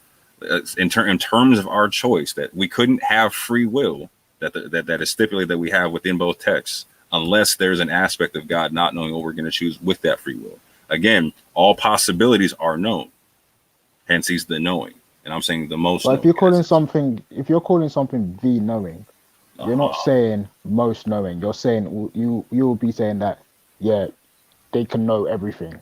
That's just. No, if you're saying it's the knowing, you're implying that it knows something. The question is, what are you implying that it knows? And via the text, it lets you know what I'm saying. This is why I'm coming to the concept of most knowing. Okay. Because via the text, it stipulates. God tells you, I'm putting before you a choice, life and death, and then gives you a recommendation. What would be the point of even telling us if he knew? He puts before a situation, and then you just have to. Can you guys hear me, by the way? What was that last part? Yeah, you said he puts like a choice in front of you, let's say life or death or whatnot. And a recommendation at that, and choose life at that, and choose life. You're saying at that very moment, just like you, he doesn't know what's gonna happen. Is that what you're saying? Knows all possibilities, right? Like, so let's say hold on real quick. So he knows, like, so James was saying, if we turn the car right, turn the car left, right? So he knows if we turn right, we're gonna have all the cause and effect that happens. The moment we collapse the wave function, all the possibilities are set at that moment as to what's gonna happen, right? Like all the inevitabilities are set at that junction. Like there's only a certain set of parameters that can play at that junction, right? So if we turn right, same thing, right? So I'm saying like so from God's not hold, it looked like he's asking you, do you know, in your opinion, does God know you're going to turn right? And your answer is no, right? Facts. In the moment, I'm saying no. God's not all knowing to you. That's the simple. I've literally been saying that the whole time. I know, but I'm saying to Ralph. I'm not talking to you, Ralph. He's saying got you. Okay. Complete. Okay, but he said. But hold on, but real quick, just to clarify, but in the sense that Bernie was talking about, in the sense of God as every when, right? So God can exist in the concept. Well, let me say this: energy. Just to clarify, energy can exist in a point to where it can be before and after something. You know what I'm saying? And be in the middle of it all at the same time, right? So for instance, when we're being presented with the choice, the future, in the sense of what has happened, right? Now, this doesn't fully make sense to me because I'm in a finite position, right? I don't understand superposition from the position of superposition, right? You know what I'm saying? But like for me, the way the construct of how it works, like when something's collapsed, like my man James was saying, like, okay, all possibilities are known, right? Boom, got you, right? But until it's collapsed, it's still in the realm of infinite possibility. Do you mind if you drop the verse and the explanation based from the Quran or the Circle 7, whichever one, in the back chat so I can read it, because you're saying the knowing in it, so I just want to understand what exactly you're trying to come to. Sure, the name is Al-Alimu. It's not the all knowing, right? Like, so it's just, when people say Allahu Ilam is Allah knows best, right? Like, so just like so you call the scholars the ulama, right? It's those the ones who know, right? So he's called Al-Alimu. He's not called the all knowing. But So again, that's That was one of the things I had to come to when I was reading. I was like, oh, there's words in English that aren't necessarily there in Arabic. So I had to start rechanging my understanding. So if it says all knowing, yeah, then I have to assume predestination, predetermination, etc. You know what I'm saying? I would have to. Did you and James? Sorry, Raf, continue. Yeah. No, it's fine. Go on. I just wanted to know, James and Orthodox Mo, did you both come to a conclusion with your discussion on evolution? Because I got the sense that Orthodox Mo, you couldn't support evolution 100% because you felt there were gaps within it that hadn't been filled, like with the skeletal, whatever how you pronounce it, from the missing links, so to speak, because of that. But then I found it interesting. I don't know if James mentioned it, but I found it interesting. Even he might have mentioned it. So because of those gaps, that missing link, you weren't willing to trust it 100%, but you're still willing to trust in your faith, like you believe. No. Belly said that, to be honest, and we didn't. Okay, it was Belly. Yeah, okay. I stand corrected. Thanks. Yeah, he was Belly. That said it. But even you're still willing to believe that a man walked into a cave and had the encounter with. No, I don't believe that. Like, so again, you don't. No, so I had that same conversation with Rob in the sense where, like, as a Quranist, I don't find that story in the Quran. So I don't put that concept. Like, so I was telling Rob the concept of he asked me, like, so where did the revelation come from, or that story, like how did it happen, etc. whatnot. And so I told him I literally don't know how it happened, right? However, I do know that the Quran stipulates that we have the Quran and the preexistence, like in terms of like intrinsic information in the soul type stuff, right? And that the physical Quran is a reminder thereof. So again, as a natural theologist, I don't come to the position of revelation being necessary. You know what I'm saying? Okay, so you wouldn't have to see a jinn to believe in its existence. I would definitely have to see a jinn to believe in its existence. Hold on, how do you? I'm so sorry, because I'm playing PlayStation. How do you believe why do you believe in the Quran then? So you don't believe the Prophet got a revelation? How do you believe the Prophet got a revelation then? The same way. So this is what I told James, right? So I told James, or not James, but Rob. In a long story short, that's the Quran stipulates that Gabriel was involved in some way, shape, or form, right? And that again, that the Quran, the original Quran is handed out by Allah in Surah 3, Ayah 81, right? And that what came down to Muhammad would be a message of a reminder from Gabriel. How was the message delivered? Yeah. Specificity, I don't know. Why do you believe what? Wait, so how do you know that it's not this Muhammad that said it then? So you can keep asking me the same question all day long, James, as to why do I confirm the Quran? The same question is going to come down to this, because I spent a long time dealing with the puzzles and riddles that you said you didn't want to deal with. Okay, then hold on. I stopped. So you still there? Yeah, but James, what you're doing? So what I'm saying is, I'm not going to go do your work. It's a little bit funny because he said he's a Quranist, and if you're a Quranist, that means you do not have the Hadith, you don't have the Sunnah, you don't have all the stories surrounding it. So what he's saying is, he doesn't know where the Quran actually comes from, how it was compiled, how it came into being. We just have it, and we have to accept the contents. There is no story around it. I literally just stipulated how it said it came into being in the Quran. Like, so Surah 3, Ayah 81, it exists before anything's physical. Yeah, but you don't know how it was compiled, how it came to the human beings. Who came up with this? No, I know how it was compiled. It was compiled by people, and then it was burned, and then it was burned, and then it was rewritten. So, like, when anyone asked me about that, so can you confirm that the Quran that you have today is the historical Quran of Muhammad? I say no. That would be lying on its face. But who did this? Who did what? This burning and compiling. So if you believe the Arabic sources, Uthman burned. Okay, but these Arabic sources you deny because you're a Quranist. I deny them in terms of jurisprudence. I don't deny history. So you're okay now. So you're picking and choosing. So you're taking some things which you like, and the things you don't like, you just ignore. No, the Quran stipulates don't speak about what you don't know and bring your proofs if you're truthful. So, like, when it comes to science, I use science to prove science. I use history to prove history. I use religion to prove religion and whatnot. I don't take from the Hadith in any way, shape, or form for jurisprudence or my religion. So but I there would is like to make nothing it real in history clear. that says anything about the Quran. What was that? There were two people talking right quick. There is nothing in history about a Quran. Explain that one to me, because if I go in, so you're trying to tell me like so Arabia has no history of the Quran, Africa has no history of the Quran, Europe has no history of the Quran, none of that type of stuff.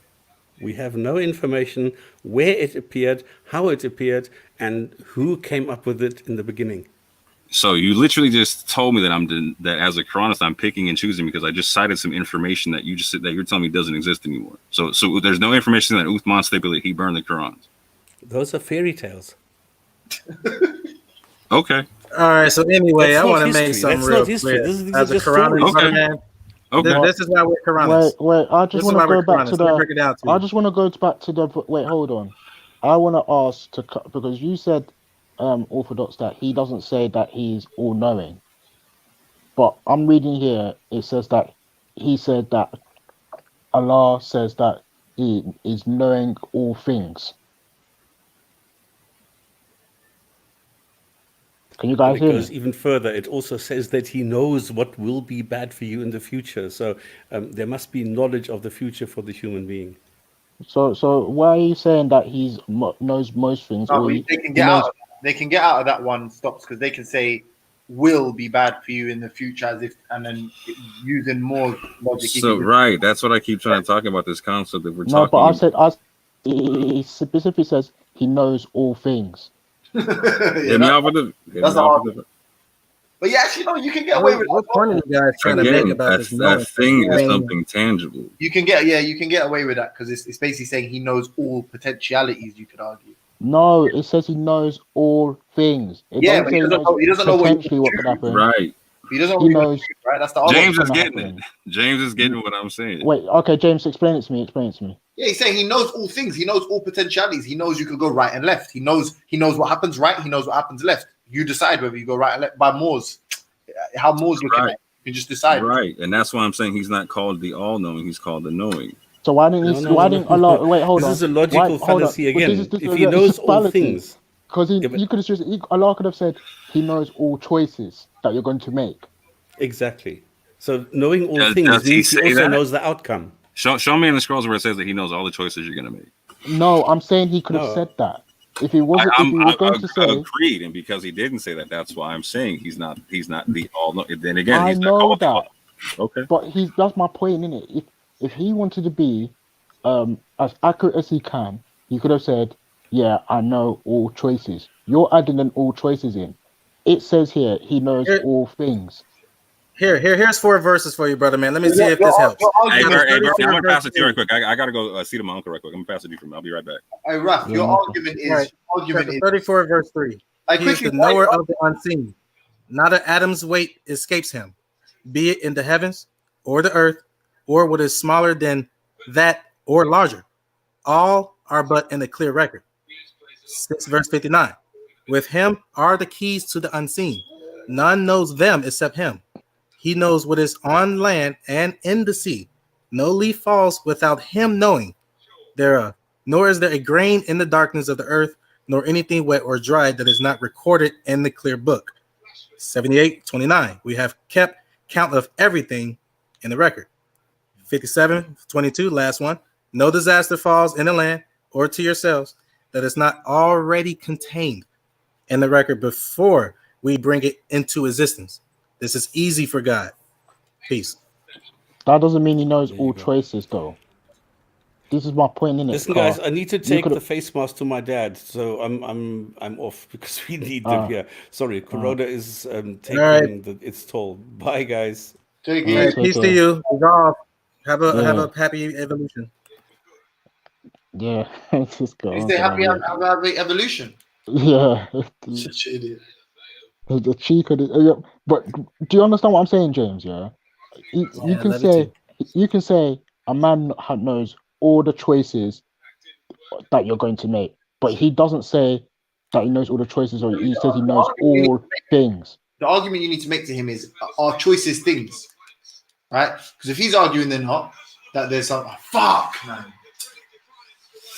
You know, I just played like 4 matches on the bounce, and it's the first goal I conceded. That's how you know I'm a beast. But yeah, what was I saying? Yeah, the argument is things, isn't it? So what is things? In philosophy, they call things stuff like I think it's sortals, and like that refers to like. Well, you know what's happening now? We're going down the rabbit hole of debating people on their own personal interpretation. Yeah.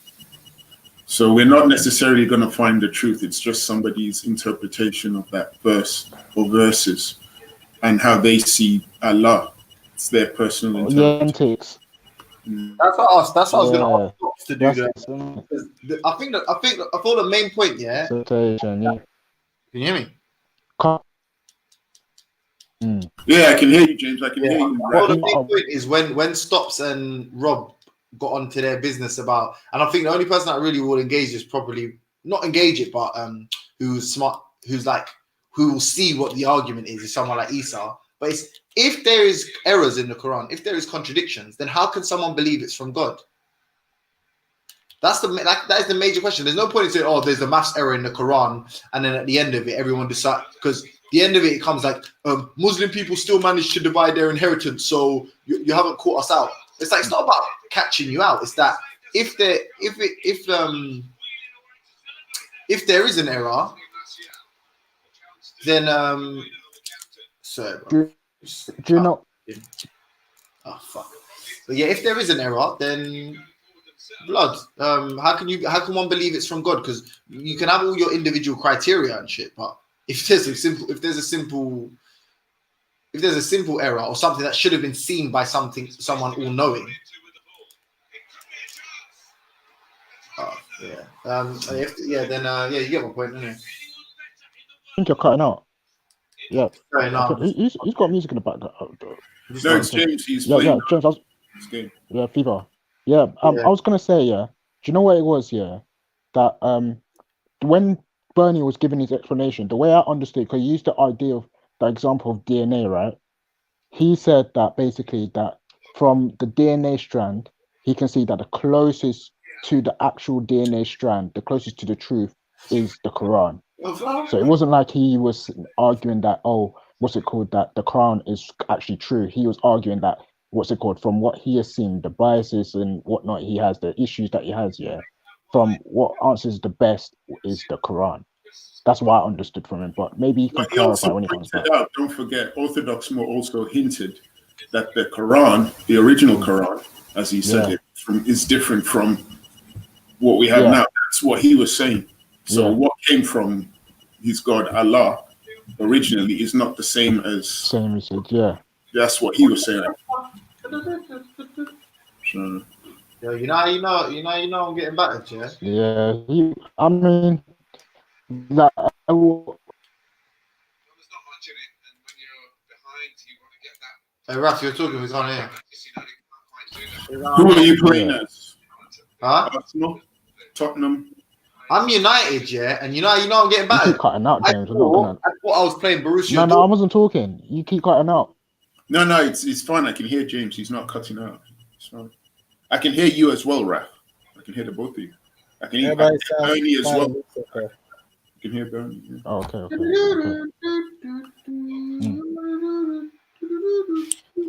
I want to clear one thing up as a Quranist and why we speak the way we speak. I can hit it in 4 verses.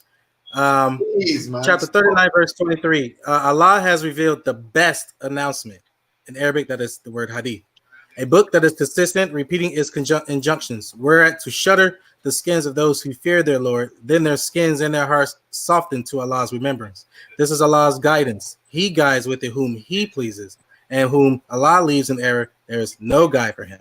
But then it also instructs us in chapter 39:55, follow the best of what has been sent down to you from your sustainer. Since we believe the Quran is what has been sent down, and it is the best, it will coincide with 39 verse 23, where it says Allah has revealed the best announcement. The Sunnah, it says in 33 verse 62, you will find that there is no substitute for the Sunnah of God. So in chapter 36 verse 9, it says, even regarding Muhammad, there's over 600 hadiths in the Quran by itself, and we believe that the Quran has the best collection of the hadith. Here's one of them. say, "Oh Muhammad." That's a hadith. It's telling him to say something. I am not a novelty among other messengers, nor do I know what will happen to me or to you. I follow nothing other what is revealed to me. I am no more than a clear warner. So when people say follow Allah and obey the messenger, we're obeying the messenger by doing what he did. That is, follow the Quran. Chapter 7, verse 157 proves that. So they have, so they who have believed in him, honored him, supported him, and followed the light which was sent down with him, it is those who will be successful. But so that's why we're honest. But Peace and love. Bernie, I wanted to ask a question quick here. See, Brother Moore said that basically that Allah is not all knowing. Do you agree with that? That is not all knowing. Do you agree with the fact that he's most knowing? I just don't know at this point. I never heard it like that before. Me and him just gotta chop it up on what you mean by that. Yeah, because I would have thought so too. Because I was gonna say if you had said it was most knowing or whatnot, I would have said from what you've just said now, innit? Because you said that he's got the best hadiths, right? Why don't you make the argument that the best hadith is the best hadith of this time right now? That's what I was gonna ask you, but don't worry because obviously you're following it like that, innit? But you clearly said when you were talking, that Allah is all knowing, But I don't know where Brother Moore was saying that I agree with you and that you weren't saying that Allah was all knowing but most knowing. I don't really get that point, but anyway. I would say he knows everything, and he gave us a code book on how to know everything through the book. Because it says in the Quran that when we say he all has knowing, made every. Hold on. When we say all knowing, right? Yeah, we're not talking about like choices that you could possibly make. We're talking about, from the beginning to the end of time. Do you understand what I'm saying?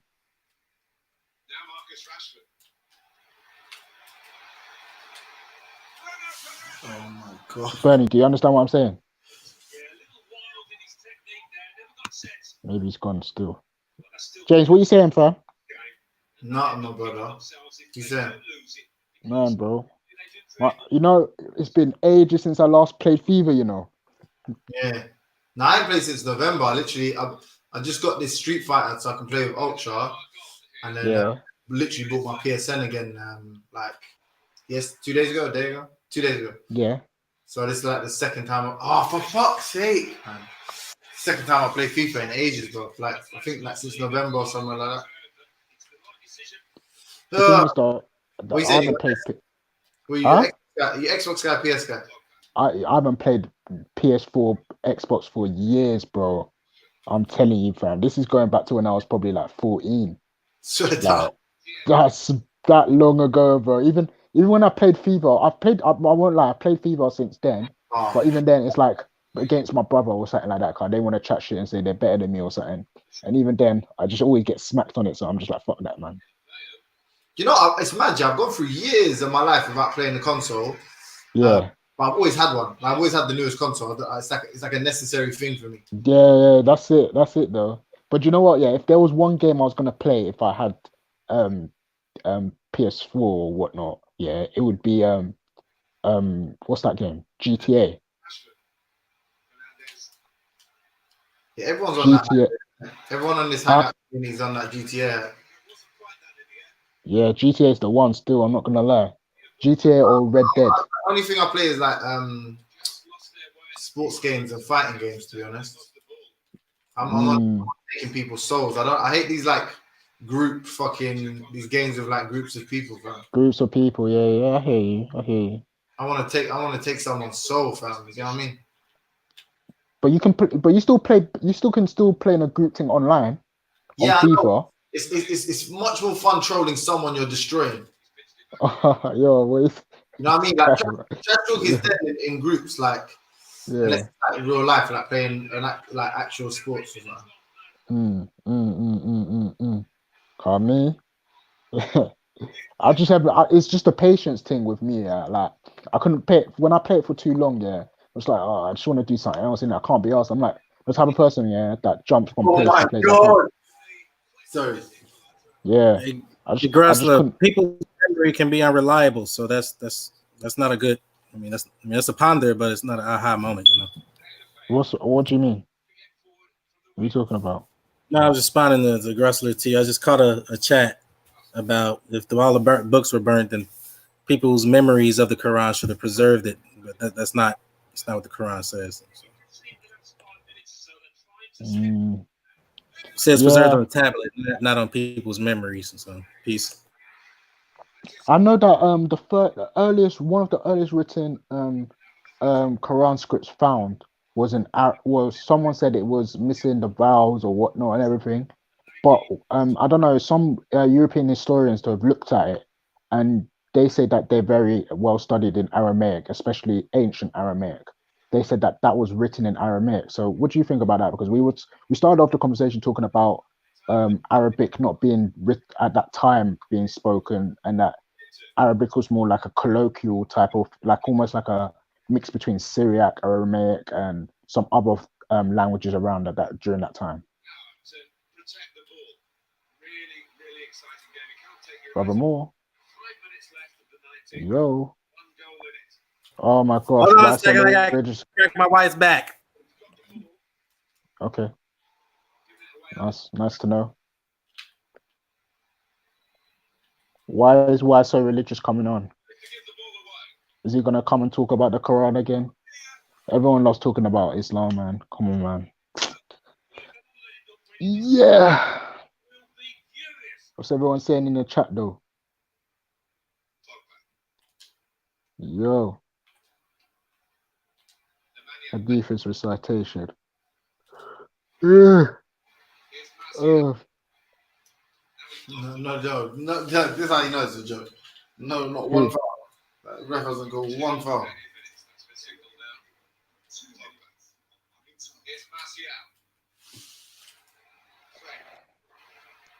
No, what's his name? James, yeah. Yo, James. Yo, honestly, yeah, go look it up, yeah. I swear to you, they said Muhammad has dreads. So what? I swear to you, if you look it up, Muhammad has dreads, fam. I swear to you. He has locks like me, bro. I'm telling you. Proper locks. I'm not sure. Huh? I know Moses did, but I don't know about Muhammad. I don't know. That's based on hadith though, right? I'm coming with anyway, but yeah, it says that in the hadith he has dreads. Yeah. Okay. Yeah, unfortunately, powers that be has pulled a Christian maneuver on the Islamic movement, because there weren't supposed to be any concept of intercession.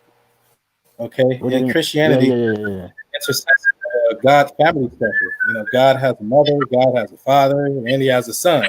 That's like the Greek mythology, and there's no way to get to this God, to either of those three guys, but through Jesus. Now they did the same thing in Islam. There's no way to get to understanding the Quran unless you go through Muhammad. They Christianize it. That's why you see the confusion you see in this world. Yeah, because you know that the Shahadatain came along a later date, innit? Yeah, the whole Muhammad Rasulullah, that was an addition. Yeah. If all the souls were together when we made a Shahada, then you see what I mean? We already made a Shahada when we were in the soul realm. And if Muhammad was instructed to follow the religion of Abraham, that means the religion not the religion, but the creed, then the creed was already intact. The Shahada was already intact, that there is no God but one. Hear, O Israel, your Lord is one. He didn't say, Hear, O Israel, your Lord is one, and Moses is the messenger or nothing like that. Yeah. It was just to acknowledge the one and then move on. 100%. Yeah. We always step in the way. Man always steps in the way. But Quran already said this. With every prophet came pastors and monks who will use decorative speech to stray you from God. So even God, again, already being aware of the time and space, He's aware that this was going to happen. Yeah, of course, because he said there was going to be 72 sects or something like that. Anyway, but It's interesting. And yet it says in the Quran, hold on to the rope of Allah and do not become divided amongst yourselves. And for those who do create sects, concern yourself not with them. So as a Quranist, I don't concern myself with people who Salafis and Sufi, and it's division. Yeah, it's all division. The Quran is the only Sharia. It's the only law. That's all we have to do. Just do what he did and follow the Quran. But somebody, some kind of way, finesse the masses. Oh, well, how do you know you're doing it right? Where do you put the pinky during during prayer? Where do you put the pinky toe? It's like, whoa, we got finessed again, man. And what led me to Islam was actually my involvement in Freemasonry. Around that time in 2012, when I discovered that through this documentary called Hidden Colors, you might know of Tariq Nasheed because he's pretty kind of popular out there in the UK also. It was a mission Huh? Oh, yeah. It said in the document. No, I'm sorry. Go ahead. He's part of ADOS as well. Yeah. And the whole concept of Freemasonry being derived from ADOS. Yeah, the African descendants, a slave. Yeah, when I discovered that's what I was. No, I'm saying part of us. Continue. Yeah. When it's stated in Hidden Colors that Freemasonry came from Moorish science, that's what led me to inquire, well, what is Moorish science about? And thus I learned about Noble Drew Ali. And by the time I hit chapter 5 on a Wednesday and relating to what I knew in Masonry as a Freemason, 3rd degree Master Mason, I made my Shahada that Friday. So it was because of Noble Drew Ali I became a Muslim. Before that, if you go to my computer history, you will see video games and Snipe Muhammad, Kill Saudi Arabian games, Dream.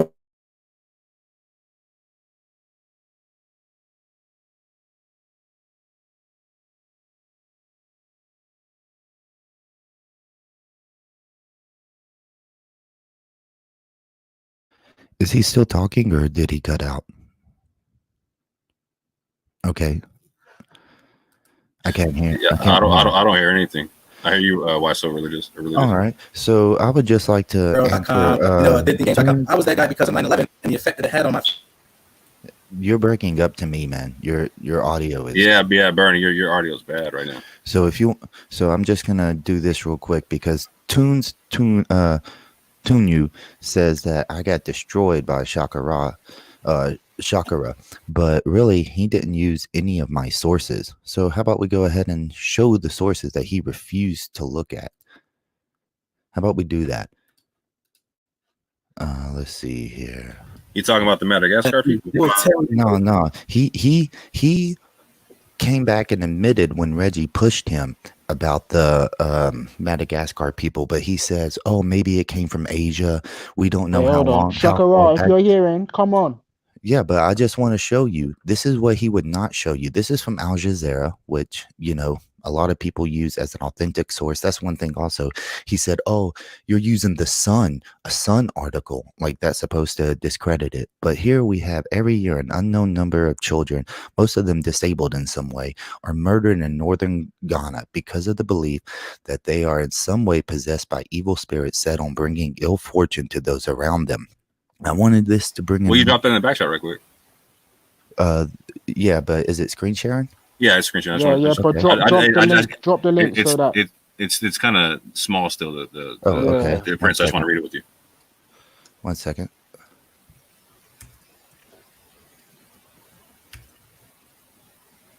It's taking a second. There we go. Much appreciated. Yep. So also we have here now. Here it says this practice is the consequence of ancient traditions and customs and is shaped by poverty and ignorance in a remote and often marginalized community.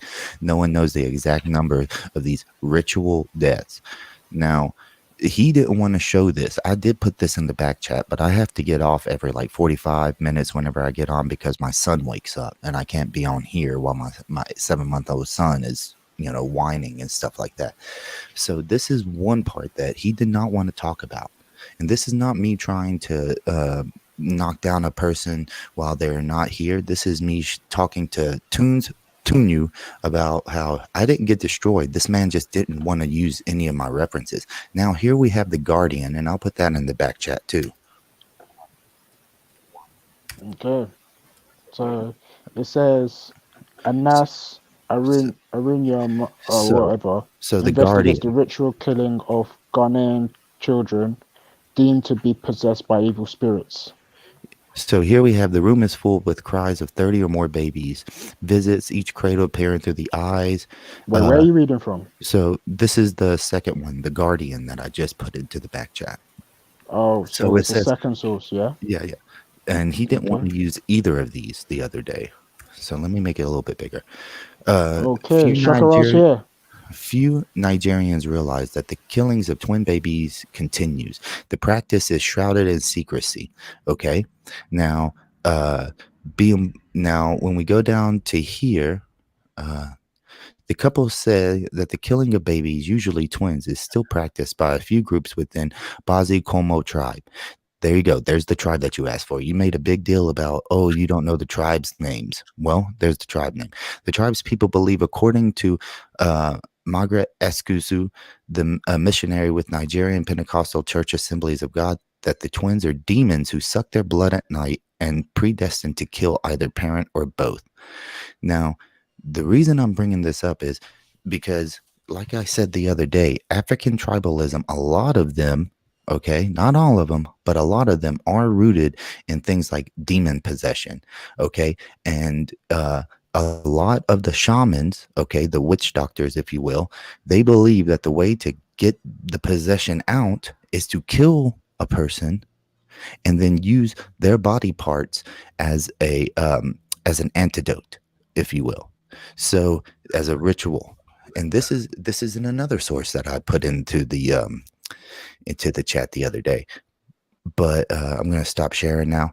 But the reason I was mentioning this is because yes, Shakara, you think you don't want this type of spirituality inside of what you think can bring Africa together as spirituality. But the fact is, it is an ideology that goes through a lot of these tribes and a lot of these traditions. Okay, so it's not going to just go away. It's going to be there. Can everybody hear me? Yeah, we can hear you. Papa, Baba, how are you? I'm good, sir. I'm good. Yeah. So, you're entitled to your opinion. I just want to explore a couple of things. I haven't heard everything that you said since you've been back on. However, I did say that once you do come back on, because I didn't even read the articles that you posted, I wasn't particularly interested. But I did say if you did come back, then I wouldn't dismiss and I would explore it. So let's do it. So in relation to the statement that you made which was that in all of these systems, you said use the word integral prior to, and said that it's integral to. I didn't say. I've never. You go rewind. I said the word integral. And not today. I don't know exactly what you said today, but previously, just before you jumped off when I came on, you said I've got to deal with it because behind all of these things, this ritual sacrifice of human beings is integral to these African traditional beliefs. I don't believe I ever said that, but continue. Well, that's what I remember hearing. People can rewind the tape if that's the case. But it's good that you're backtracking. So what if it's not the case? What if I didn't use that word? It's good that you're backtracking from the statement. No. What if I didn't use that word? However, entitlement to Euro-American superiority notwithstanding, before ever engaging you, there was the statement was made from myself that there are things that take place here in the and not even as far as what you're trying to present as African spirituality at the moment. Somebody mute their mic, whoever has the pot in the back. There's a ringing going on.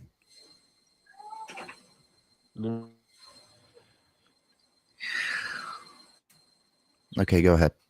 Yeah, so the point is that was being made is that prior to even ever engaging you or knowing of your existence in the week, the statement was made that there are a number of examples of the degradation of Shaka, I beg you quickly mute your mic and see if it. I think it's coming from you still. All right, give me like 60 seconds. Yeah.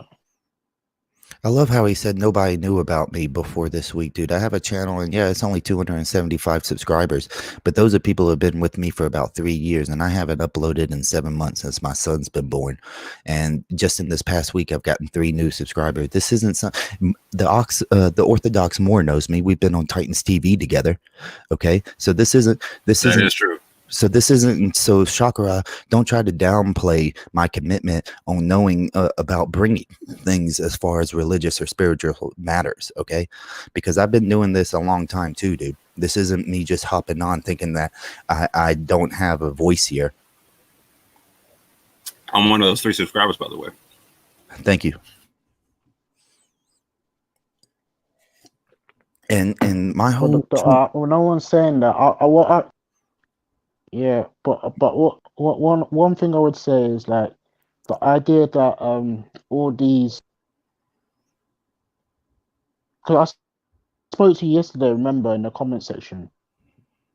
What? I don't know if you guys can hear me still. Orthodox, can you hear me? Now I can hear you. Yeah, I can hear you. Yo, can anyone hear me? Yeah, go ahead. Oh, he can't hear us. Oh, you can hear me, yeah. Okay. Sorry, yeah. Remember, I spoke to you in the comment section yesterday, right? A little bit, yes. Yeah, you can hear me there. Yeah. Mm-hmm. So yesterday you spoke to me on the comment section, yeah, and I told you that. Who hear you? Can you? You're breaking up again. Maybe the connection is bad on my spot. I still hear you guys anyway. So you still in the comment section, right? Why so religious? I'm listening the best I can. Do you remember?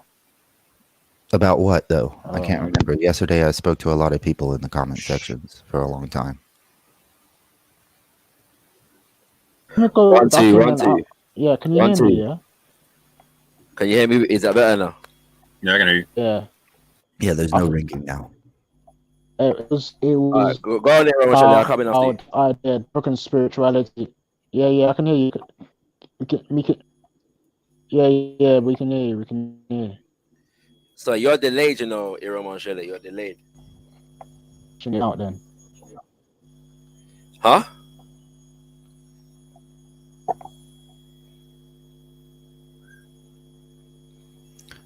Well, okay, nobody's speaking. I'm going to continue. Yeah. So the reality is, Shaka, yeah, what I actually said, yeah, is that what I actually said, yeah, what I actually said was before me knowing of your existence, not anybody. Yeah, I'm sure somebody knew of your existence before I did, but I'm not particularly interested in that. I'm just saying before I knew of your existence, the statement was already made in the week, because we've been doing this all week since Monday, that you will find examples of the degradation of African spiritual traditions for many different reasons over time. Those examples do exist, and where they exist, it is our responsibility to rid ourselves of such practices. Do you have any proof that it's degraded? Do you have any proof that it's degraded, or that it's the original religion? So that statement was already made. Well, let's bring up the articles, and then if what I do know about, I'll speak to. Do you have any proof that it's the degradation of the religions or the spirituality? Or do you have a proof that it was in the fundamental starts of it? Because a lot of African tribes across Africa have never been able to read or write until more recent history. There's still a 75% literacy rate inside of Africa. So that's pretty low. But what I'm saying is, you instantly say, oh, it's degradation. That's not the way it really is. That's not the way it really was. You have no proof of that, because it's all from oral traditions passed on, and you have no proof what the original religion is. So did that make sense to anybody outside of Chakara's worldview? Just say yes or no, because if other people understand what I'm saying, then I can press with that concept. But if I don't, then it doesn't. To be quite frank with you, yeah. Are you saying that you can prove that these things are integral to these systems? I'm saying that you can't disprove it. No, all right. So you're putting the responsibility on me because you cannot prove what the claim. No, because you're the one making the claim. You cannot prove you're the one making the claim that it's degradation. I can make the claim. Let me make an analogy. Let me make it a sorry, comparison. excuse me. Bring up back the articles and let's go through them and let's see what they say, please. Let's make a comparison here. No. Bring up back the articles and let's go through them and see what they say. Orthodox Moor is saying something about Islam, or if I'm saying something about Islam, right? And he can have an actual book that was founded within the first 50 years outside of Islam, and he can present it to me like the Quran, then that way I can say, okay, he's right. These were the fundamental teachings, and everything after that is either innovation, an add-on, etc. But you can't do that with your religion. You can't say that it's been degraded because you have no proof what the original religion was. But real quick with that example, like, so I was reading the sources you just gave in terms of the stuff you're talking about concerning like the child killing in Ghana, etc. whatnot. Like, so I couldn't find a source of which system you were talking about. Exactly, which is what I said already. That's not what I said already. The second one, the second one used a tribe's name, didn't it? The second source I gave, the one with the guardian. A tribe's name, first and foremost, does not indicate the religion that the people are practicing. There are many tribes today, right? There are many tribes today. Issue, is it? Yes, there is. There are many tribes today. Yeah, that the majority of the so-called tribe is not practicing their indigenous spiritual system. So what are you telling me? What I'm saying is, it doesn't matter what the. But it does matter. No, it doesn't, because the fact is they follow it, and it's an African spiritualism. How do you know this? You named yesterday. You were trying to give the Ifa form of spiritualism. That's just one form inside of Africa. Yes. And also with that, it goes to my point that I'm saying here, which is that's just one form with no credible source of what the original religion is. And you are going to, if they do something, how do you know that? Sorry, what do you know about the Ifa religion and because and there's no, for one, you admitted that it is a spiritual system where it can be added on to, that it's definitely change. So then therefore, so why are you questioning the way that I'm talking about it? Well, I'm questioning whether the assertions that you're making can be founded in anything substantive. So you're making a claim, yeah? So in order to tell me what the original religion was or what is integral to the spiritual system, you'd have to know something about it. So I'm saying to you, what are you using to make this judgment? Do any of the articles that you've brought to the fore name a spiritual system? Do any of them do that? What does it matter? Because that you could say, oh, that's not true African spiritualism. It may be I might be able to identify where a practice is coming from and demonstrate if I have knowledge of the system where it's coming from. But I don't know how you're making your statement that you're making without a knowledge of the spiritual systems in question. So if you're saying that this is African spirituality, then it is incumbent upon you to learn something about what it is that you're talking about. So I'm asking you now, can you name, or do the articles that you brought forward name any spiritual systems? Bearing in mind that Africa is a continent that is majority Christian and Muslim, and there are other minority religions that are not indigenous to the continent that also exist. So are you able to name the spiritual systems in question? Not even you. Do the articles that you brought forward? Once again, dude, we're not talking about the same thing. All you're doing is you're trying to. You have said. You're trying to say, oh, you won't need to try to name what the spiritual system is. Simply Where is the evidence of that? So just so that you could say, oh, nope, that's not true African spiritualism. Wherever you think my intentions are. Just like you did with the Moroccans. When the Moroccans were there and I put that forth to you, you wanted to know the name of the tribe. You wanted to know the name of this and that. Because these things are important. If you're unable to meet the burden of proof, then just say so. I know what you're trying to do, dude. Wherever you think my intentions are, the fact of the matter is you have brought forth information that is not substantive to the claims that you're making. You are saying that these are African spiritual systems. Correct. If they don't name, and this is what you call colonial imposition. Yeah, the colonizer doesn't have to name or be specific or learn. I've never colonized anything, bro. I've never colonized anything. That's like me saying that you're the spreader, bro. The colonizer has the right to define I've never colonized anything, dude. So the reality, I've never colonized anything. So stop lying. You as an individual are not that important. I'm speaking to a mentality and a mindset and a characterization that has been imposed on African people for centuries. And I'm saying that what happens, the disrespect of African culture, You're not talking about what I'm talking about right now. My baby's awake. I gotta get off here. All you're doing is obfuscating from what it's trying to be. Disrespect of African.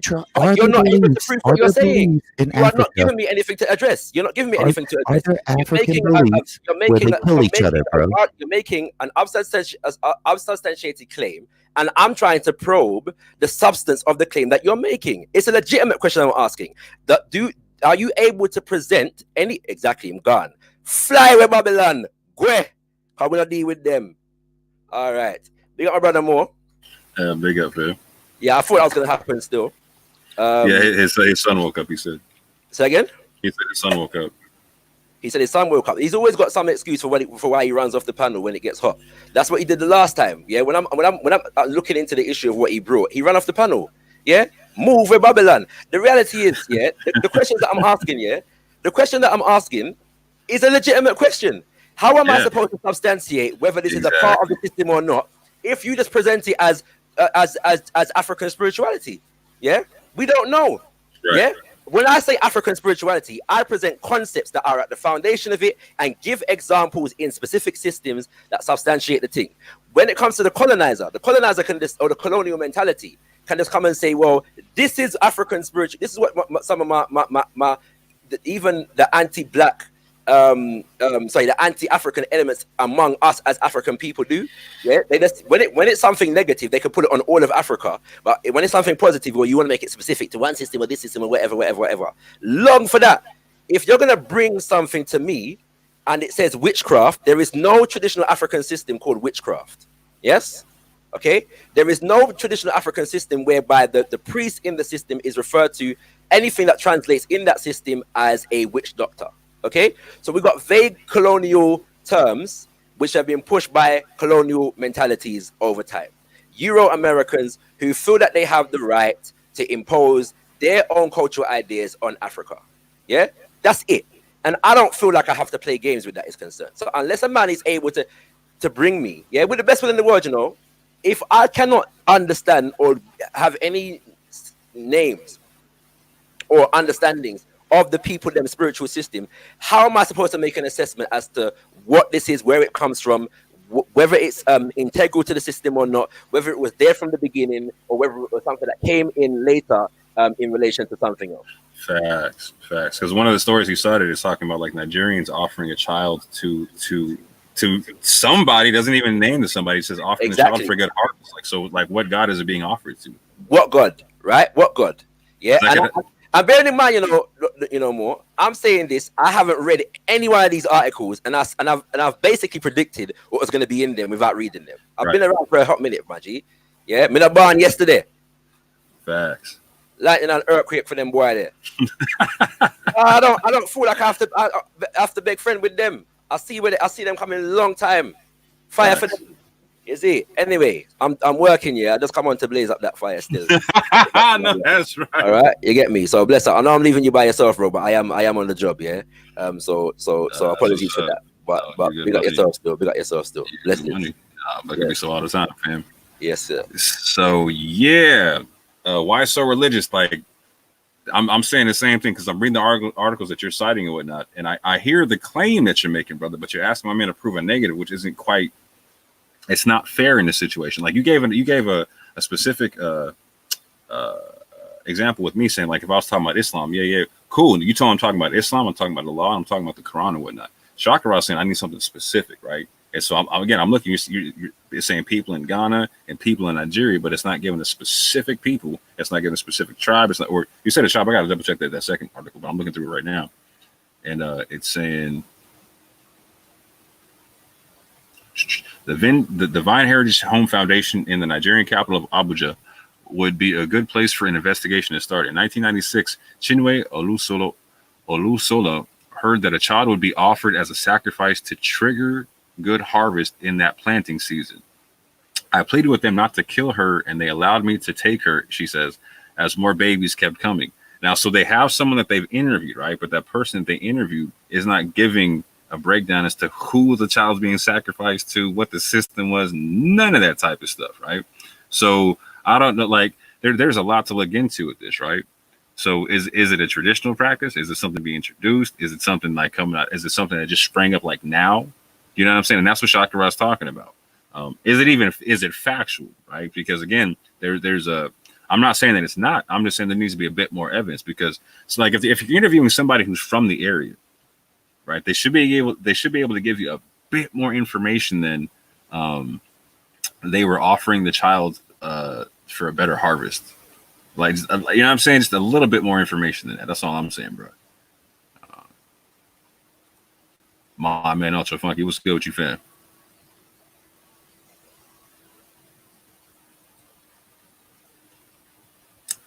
Yeah, what's the chat saying? What's the chat saying? But no, yeah, why so religious? Just like, I hear the argument you're trying to make, bro. But if you want to actually make the argument, just try to actually go find a system that has the same practice or whatnot. Because you can find the same practice of killing babies.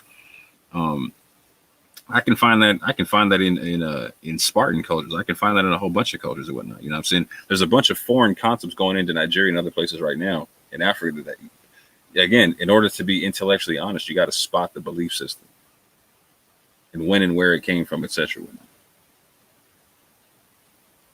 Because I'm gonna be real with you. I haven't been studying African spiritual systems as in depth as Chakra Ra, but I've been studying them for a while and whatnot, and I've never seen anything of the sort to where I'm not saying it doesn't happen. I'm talking about like this concept of a child being sacrificed for a good harvest. I've never seen anything like that. The concept of people being shunned for physical maladies or physical deformations or whatnot. Yeah, that happens, bro. That happens in Africa. It's certain spots or whatnot. Yes, man, like the Moorish mans. What's good? What's good with you, fam? I'm good, man. What's good with you, bro? I'm actually about to hop off. I was trying to look for somebody to hand this off to. Right quick. That's deep, man. Wow, what's been going on today, man? It's been a lot of just conversation about putting the atheists on their back foot potentially. You know what I'm saying? Putting the Muslims on their back foot potentially. You know what I'm saying? Or the theists on their back foot. Yeah, back and forth. Yeah, you know. What people been asking you about the Moorish sciences and that? About the what? The Moorish sciences. Not much. I don't get a lot about the Moorish stuff here too much. You know what I'm saying? Like I got a hunch that pretty soon it's gonna be like a Moorish week. You know what I'm saying? Oh yeah, I think it might be soon still. What then? What questions you been getting today? Today we've been dealing with this God know everything kind of stuff. Okay. And recently we were just dealing with my man Why So Religious dealing with the Chakra Ra and the concept of child sacrifice in African spiritual traditions. Yeah, I was just seeing that. I didn't really get what was going on. I see Why So Religious. Is he an atheist? You know what? I can't remember. I just remember him being like mad against, completely against Islam. Yes, he is. Yeah. Okay. 100%. 100%. Yeah. Damn. He's on a mad one though, isn't it? Yeah. Really good. I feel like him and Takia Watch about to become best friends at some point. Yeah, I got the same feeling, you know. I got that same feeling still. Yeah. Yo. I feel like introducing them right quick and just ending the whole thing. You know what I'm saying? Just making everybody just wish. Wait, have they never been introduced? I feel like they have, bro. Like they had to have been, bro. Like because they got the same. If they haven't, they need to. They got the same concept. And Why So Religious? I caught your video earlier too about the whole say Muhammad in the Quran. We got to talk about that because I really did not get what you were saying, bro. Well, I know you were saying it though. He was talking about something about like Muhammad speaking for Allah, and I didn't quite understand the point. It was a short video. What? He was reciting parts of the Quran or showing where parts of the Quran says where instructs Muhammad to say something. It'll say kul or kulu, and it'll just say, and then and he repeats something and whatnot. I didn't quite catch the point because he was talking about he was making an argument based upon words that were in brackets. I'm like, well, that means that they're not there though. So what are you saying?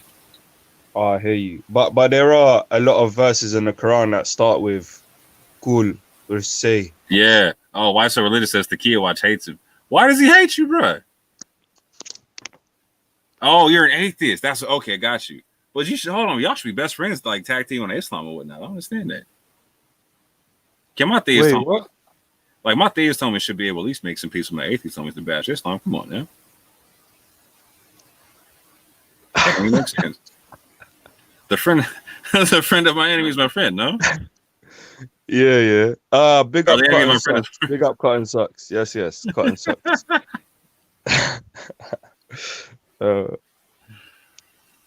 Yeah, you lot should really unite, man. Be allies, bro. Ally with Ultra and James and Veli, man. So you lot make a good team.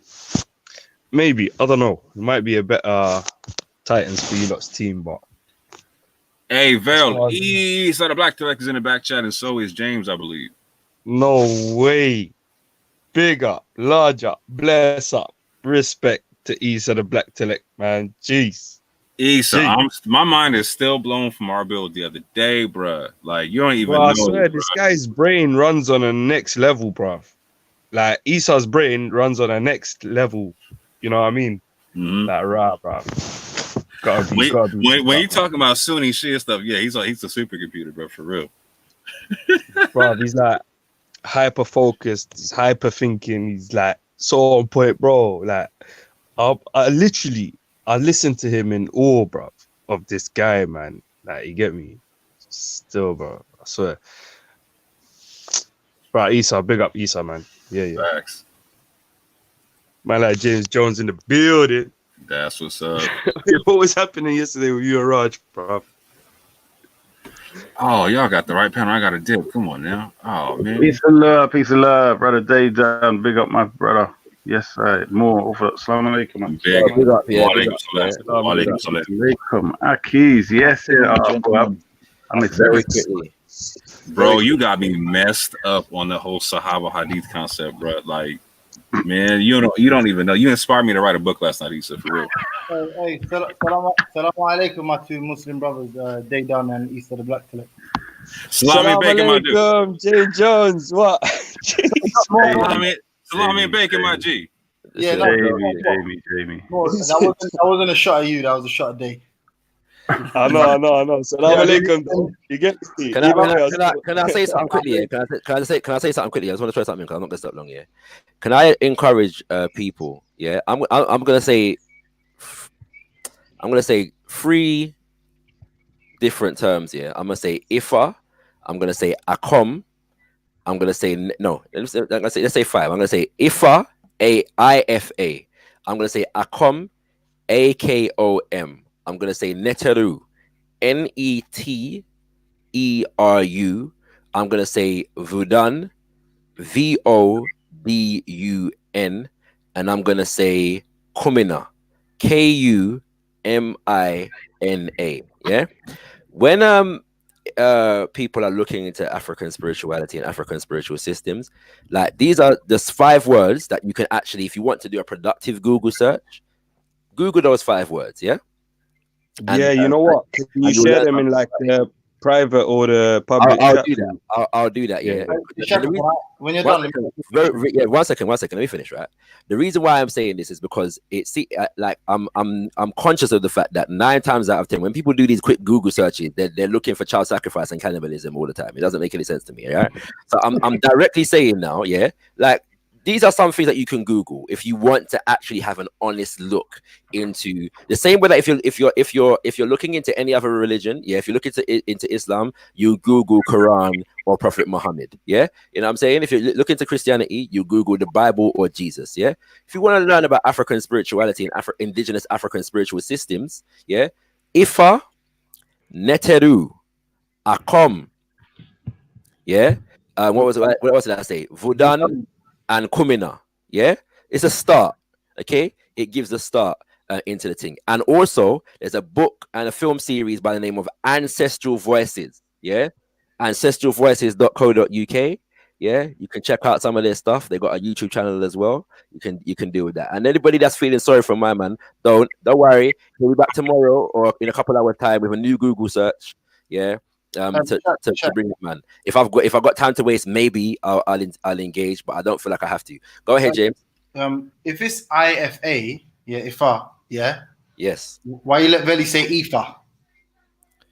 It's if because I understand, bro, that we are Africans who have who are not best you know. No, yeah, but listen, don't let it disrespect it like that. You know what I mean? Don't let it James, you're a joker, mate. Yeah, you're a joker, mate. All right. Chakra, can I ask you a loaded question before you go back to work? You're a loaded question, yeah? Yeah. Go ahead. So are you familiar with the albino Africans that get chopped up by so-called witch doctors? Yeah, more. It's been brought up about 5 different times. Yeah. In the week, seriously, my brother Dali and Adolfo already dealt with that. Again, when you're looking at that practice, there are recognized spiritual systems. Most of you're identified with Tanzania. Yeah. There are recognized spiritual systems there, and none of them sanction this practice. But also, there's no record of it before colonialism. Yeah, and so what happens is, so when this guy talk about man has no evidence, what he's playing an intellectual game because he knows that proving a negative, yeah, is not supposed to be there's a saying you can't prove a negative in it, right? Whether that's absolutely true or not, but the fact of the matter is, if you're making a statement or a claim, you're supposed to prove the affirmative, not the negative. Yeah. So that's the intellectual gymnastics. Yeah. But the reality is that because of the association of white people and whiteness, yeah. There are the certain things that go on in it, like in Tanzania and them places there, and that's the only place I've ever heard of it taking place. Yeah, this is albino thing, right? Right. What's it called? Yeah. And so the association with white skin, became a thing, and that manifested in that particular way in Tanzania. The stories that I've heard are varied. Some say it's actually not taking place anymore. Others are saying that it is taking place. I'm still investigating the issue in terms of the extent to which it takes place. Suffice to say, as I've been saying all week, where there are degradations of our spiritual systems, we have to get rid of certain practices, and that's it. And but the reality is, the difference is, and for what people can't get their head around, is that the correction is actually in African spirituality and not outside of it. Yeah, and that's what the entitled European American is trying to come with, in the sense of the fact that for his purpose, these Africans need first world solutions to their third world problems. Yeah, this is where he's going with his argument. All right, and I'm not interested in that.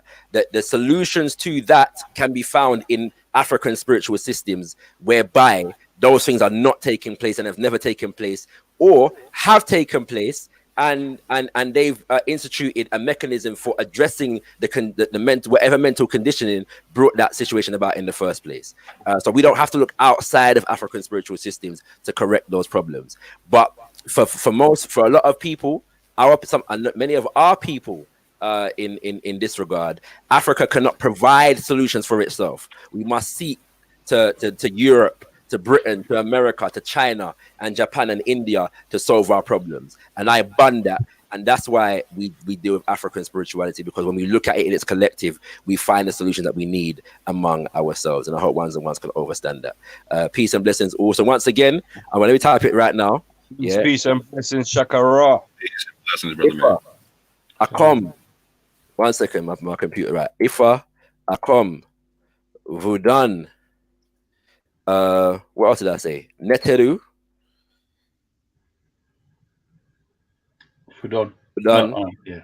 Kumina. Yeah. Whenever everyone has brought me these things, I don't mind responding to it. Like, there are things that I know about that I haven't even raised, but when what people raise it with me, then man can deal with it. But we have to be honest about where it's coming from.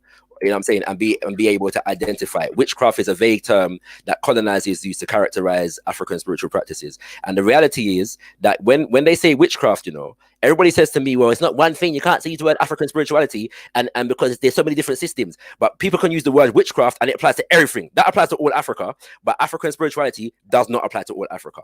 Note the colonization, kings and queens. Note the thinking, yeah, and challenge it in your own psychology and your own mind. Return to Africa. Return to the way. Tenda Mwari. Mwari Mkono Mkono. Ashe, Ashe, Ashe. Peace. Yeah, I just want to say, we should really set a good standard for anyone who wants to make a claim. They should generally. Yes, my brother. Blessings. Peace. Blessings. You're right. How is every little thing? You do the fasting thing and all that? The what? Well, you know, it's a thing where, right, what normally happens in Ramadan for a lot of people, yeah? A lot of us pass the Ramadan day. Unfortunately, the heat makes us sleep, so it helps, so to speak. No, I mean, You know, 'cause you don't, hey, listen, Issa, you know, because you don't practice the true Islam, do you actually have to fast? I'm gonna box this guy.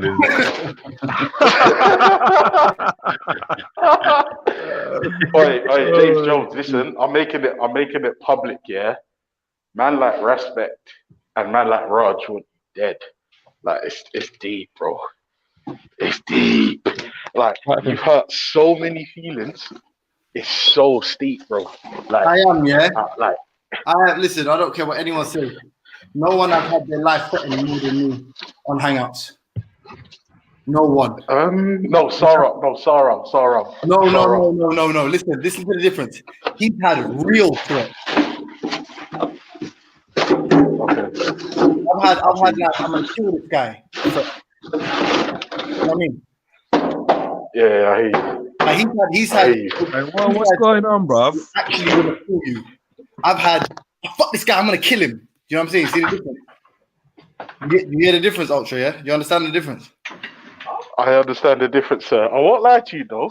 The one thing I will say is, anytime you're debating someone online and they say something you don't like or disagree with, and it ends with you wanting to fight, you've lost. Like you lost. Like there's no way back. Ultra, James, did Raj say he was gonna kill you, bruv? What's Raj saying though? Yo, Raj, no, hey, Raj and Banksy were gonna. Raj hates James. Hey, did you? Hey, listen. Yeah, I know. He makes it pretty clear still. Ultra, but Raj, did he say he was gonna kill you, bruv? Do you hear what I just said? Yeah. One night, Banksy and Raj were gonna rush me. Right. Oh shit. They were like, "Come to the park." Oh shit. The real Raj is probably the one stick you don't gotta worry about.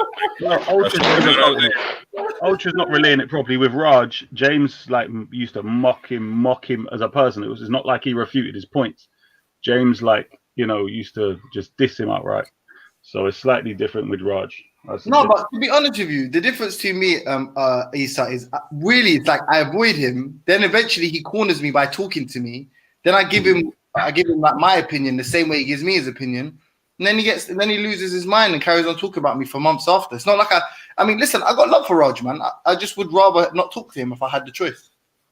Yeah, but James, Raj is the type of guy, yeah, who if you done something to him that was peak and that did not deserve to be done to him, he will just stick it on you until he feels like he got you back in it. You know what I mean? I don't think he'll give up until he gets to that point. Raj is an autist, isn't it? So he needs something to fixate. Like a lot of the people on here that do this fixation shit are like, and you know what I mean, can do whole shows about people. They're on the spectrum clearly. Like to have that kind of focus about people they don't know. There's a lot of people on Spectrum on YouTube for real. 100%. Afternoon, gentlemen. How are you guys? How you doing, Rob? Good afternoon. Is that I'm Rob? good. Yeah. I listened to you speak to James and so forth, and what did pique my interest earlier on, Moore, and afternoon to everybody. You said atheism was on the back foot earlier, and you also seemed to suggest that Islam was on the back foot, and I wondered where atheism was on the back foot because I'm always interested to learn. So the day didn't ask me what the conversation about. I said it was trying to put the day didn't ask me what the conversation was about. I said people were trying to put atheism on the back foot and trying to put theism on the back foot. I didn't say I didn't say either were on the back foot. Okay. It was just the tug of war. The atheism. I don't think you're really gonna either put either one on the back foot too much. Honestly, they ain't going either one's not going anywhere anytime soon. Well, whether it's going somewhere or not is irrelevant to whether it's true or you've got good reasons for believing it, right? Right. People believe things is irrelevant to whether it's true. I don't disagree. I'm just saying in terms of them going anywhere, like being on the back foot. I don't see atheism or theism going anywhere anytime soon. I mean, theism obviously makes a positive claim for which it doesn't have convincing reasons and evidence. And when I did hear you, obviously you talked first. This was earlier in the afternoon. You talked about you were interested in having a chat about Muhammad's historicity. Now, Stop Spamming has sent me the document, but he's more well versed in it. I haven't read it through thoroughly, so hopefully I'll get him on again and you can have a chat about that. He's convinced that the evidence for Muhammad's existence is word of mouth and not direct evidence from actual eyewitnesses, and to the degree that things are recorded by so-called eyewitnesses that don't reference or clearly reference Muhammad as in the person from the Sunnah in there at all, right? But that's a separate topic, right? You could have that discussion with him. He's much more well-versed. I think love to hear what you got to say about it for real. Ziria just wasn't up to the task, right? He'd read part of a book and that just backfired spectacularly, right? Yeah, a lot. Yeah, agreed. The original sources, and you're going to secondary sources, quoting the original sources, right. when you're told that these are the original sources and you don't know what they are, then obviously right. You're not ready for that discussion. But you did say something interesting that I was interested in. You said you did a lot of intellectual work, and I don't know if you said you were an atheist or you're agnostic, but you came to the view that Islam is the correct thing. And I think we've chatted about this before, but I don't remember you specifically saying what it was. And I think James did ask you about it. Like, what was it? So you're chopping up a little bit from real quick. Can you say that one more time? Oh, okay, sorry.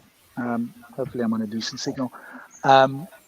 You said that you did a lot of intellectual investigation before you came to Islam. And I think James asked you what it was. And I don't remember at that moment in time what your specific answer was. Because I read the Quran, and so you might have studied it much more than I have in that sense. But we've both read it. You think that it's true and it comes from God, and I think that it's clearly man-made. Now, one of us is right and one of us is wrong. And I'm interested to know why you think it is. Now, I think we might have talked about it before. I have so many conversations that you might have to remind me, but I think James asked you the same thing, but I'm not sure whether you. Yeah, he asked me what was like the straw breaking the camel's back, so to speak, right? And so, because at first he said that he wasn't going to read the Quran cover to cover because that would take a lot of years out of his life, etc., doing the analyzation, all that type of stuff. To which I agreed, because I told him I took 3 years doing the same thing, trying to disprove it, and I said I like the riddles and the puzzles involved and all that kind of stuff. But he asked me what was the straw that broke the camel's back, and I said that at the outset beforehand, when I was an atheist, I had a list of things. I got to find a list real quick. It's been a long time since I looked at it. Oh, so you were an atheist? Okay, yeah. Yeah, no, I was at one point. Oh yeah. At the age of 14, I told my father I flatly did not believe in God anymore. To which he told me as an ordained minister, when he said, if I said that 1,000 years ago, I'd be stoned to death. You know what I'm saying? But true. Or even if you say that publicly in certain countries, you'd be stoned or attacked. Man, so yeah. Today, even. Yeah. Today, I can't go to certain Muslim countries. What are you talking? You know what I'm saying? Like, yeah. You're not allowed. You know what I'm saying? So, you're not allowed in. You being an atheist and then becoming a theist, that for me is always like a major fascination. It's right. So I went from being right, but maybe you can elucidate your thought process. Yeah, I went from being a theist to an atheist back to being a theist concept, right? Like, so my concept of being an atheist was the fact that I rejected the concept of an external God, because everything based upon an external God just makes no sense to me and whatnot. And so this kind of goes back into to answering your original question, is like, why did I get into it? Like the answer I gave James was that when I made my list as an atheist, like, so again, like having family that was all theist and whatnot, you know what I'm saying? Having the God, no God conversation would happen all, like, I'm sure you can imagine it happens all the time and whatnot, right? And so I gave my family like my father in particular, right? Like, if he wanted me to believe in God, I got this list of things that I would need God to satisfy, and basically all of it had to do with like it not being an external God. Like I would need, because the external God was not fair, the external God was not universal, the external God was cruel, the external God it didn't leave things up to choice, intervened when he wanted to, didn't intervene when he didn't want to. Like it was fickle. Like I didn't understand the personalities I was reading and whatnot in certain things, whatnot, right? And the external concept, right? And so some of the criteria I gave my father was that the God would have to be universal. God would have to be would have to be benevolent in some way, shape, or form for me to even care about his existence. Otherwise, it just didn't matter. Merciful. You're more. Yo, is God malevolent? In my eyes, no. So where does malevolence come from? It comes from choice. And where Is he does not the choice source come of from? everything? Is he not the source of both malevolence and benevolence if he's omniscient? Omnipotent. I'll go with you more, and I'll ask, where does choice come from? So to me, choice, in the terms of the source, everything comes from like the source energy, right? Like, so God, to me, God is the source. And I have this conversation with Rob as to my concept of God is the animating force, the substance of all animating force to all life, right? And so I like the source. I like the source. That's a term I would be comfortable using, definitely. Okay, cool. And so when we were getting into it, we talked about like nature, energy, God, all that type of stuff, right? And so for me, choice would have to come from the source of where whatever we come from. You know what I'm saying? Like it's built into the framework of reality and whatnot. Yeah. So the source in and of itself Can you is the demonstrate that, source of choice, and therefore the source of malevolence, right? Hold on. You and Rob were both talking at the same time at the beginning. What was that? Go on, Rob, man. All right, you want to speak to him rather? Okay, no worries. No. I just want to hear what both of y'all were saying. You were both talking at the same time. Well, okay. I'll go first, and then I'll leave the space to Rob if he's okay with that. So the source is then therefore the source of choice, and therefore the source of malevolence, right? It could be seen that way. That's why I say in my view, I say no. Like, because I understand the argument as to why people say it the other way. Hold on. They done. Let me give it to you like this here. Yeah. Oh, let me say it like this. It's kind of like, do you agree that when you get hydrogen and oxygen and bond them together, you get a liquid we call water, yeah? Yeah. Okay. When they're separate, me and you would probably never know that's what they would form, correct? Yeah, if we didn't play with them and find out. If we didn't experiment, right. So I'm saying, likewise, you have loads of attributes of Allah that you can say unite and come together in variations and produce all the different things that you find in creation. Do you get what I'm saying? So the malevolent concept probably wouldn't exist when it comes to pre-human. Like, animals don't have this concept. Do you get what I'm saying? They're just following instinctual nature. If maybe the rabbit or hare or whatever could judge running from the lion or whatever it is, it might say, yeah, you're wicked. You went and ate a young rabbit. Do you get what I'm saying? Yeah. Are you saying it's subjective? I'm saying it's a human thing. In a sense, subjective to a degree. But I'm saying when you're talking about the creator, we tend to forget that if we're the last sort of being evolved out of this, we should consider all of those before us. And where this, what you're saying, this wickedness, so to speak, where does that manifest in their realm? Or is that just nature, as we call it? Do you get what I'm saying? Would we call an animal running out its instinct wicked? Or would we call the sun wicked or evil because it starts a fire and burns up loads of trees? Do you see what I'm saying? Yeah. So the concept sort of comes within the human realm. Okay. Do you understand that, Dayton?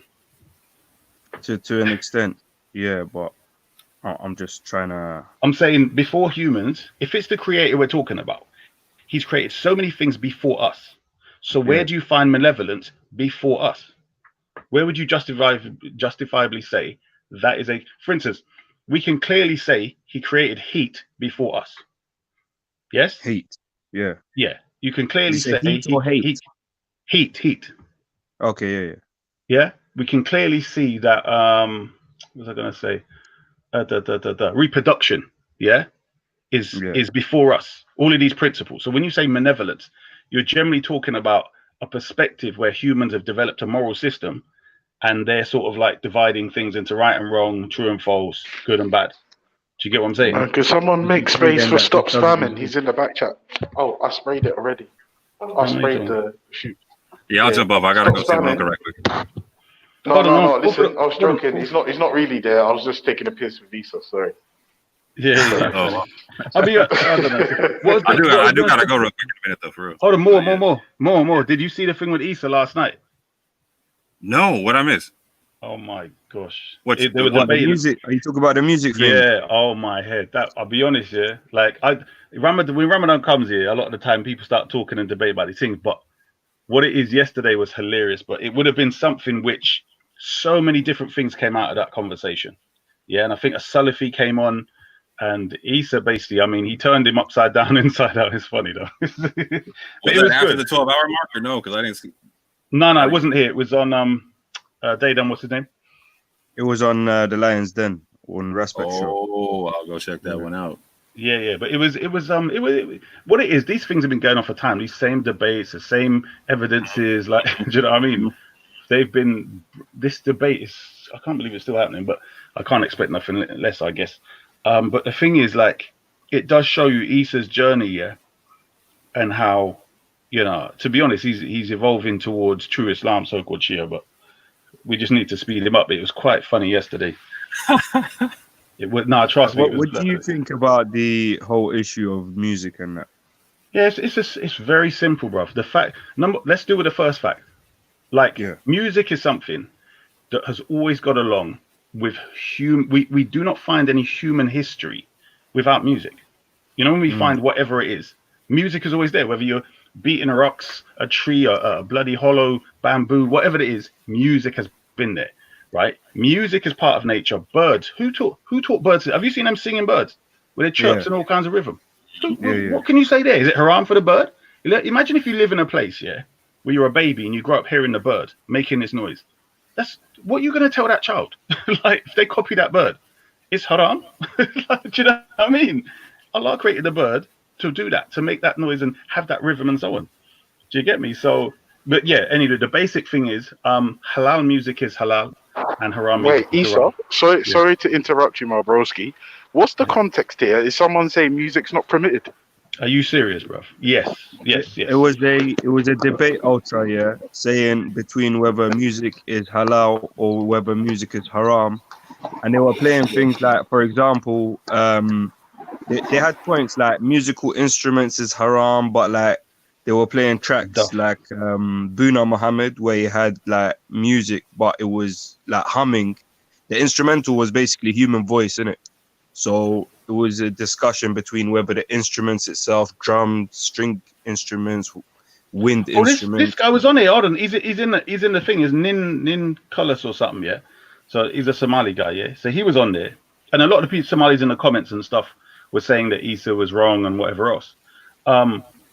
What the thing boils down to is that the same way how alcohol was forbidden in stages and so on, there is nothing clear regarding music, right? And the hadiths they're quoting do not stand up in relation to other hadiths, which Issa dealt with the matter quite hilariously, to be honest. Yeah, that was a big point yesterday still, that all these things were so clear cut, made haram, pork, alcohol, certain things like that. But music, there's nothing clear cut saying anything.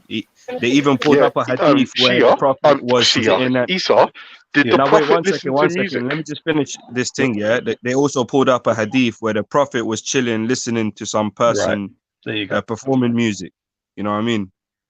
Well, this is trust me. Yeah, Esau the Black Telect.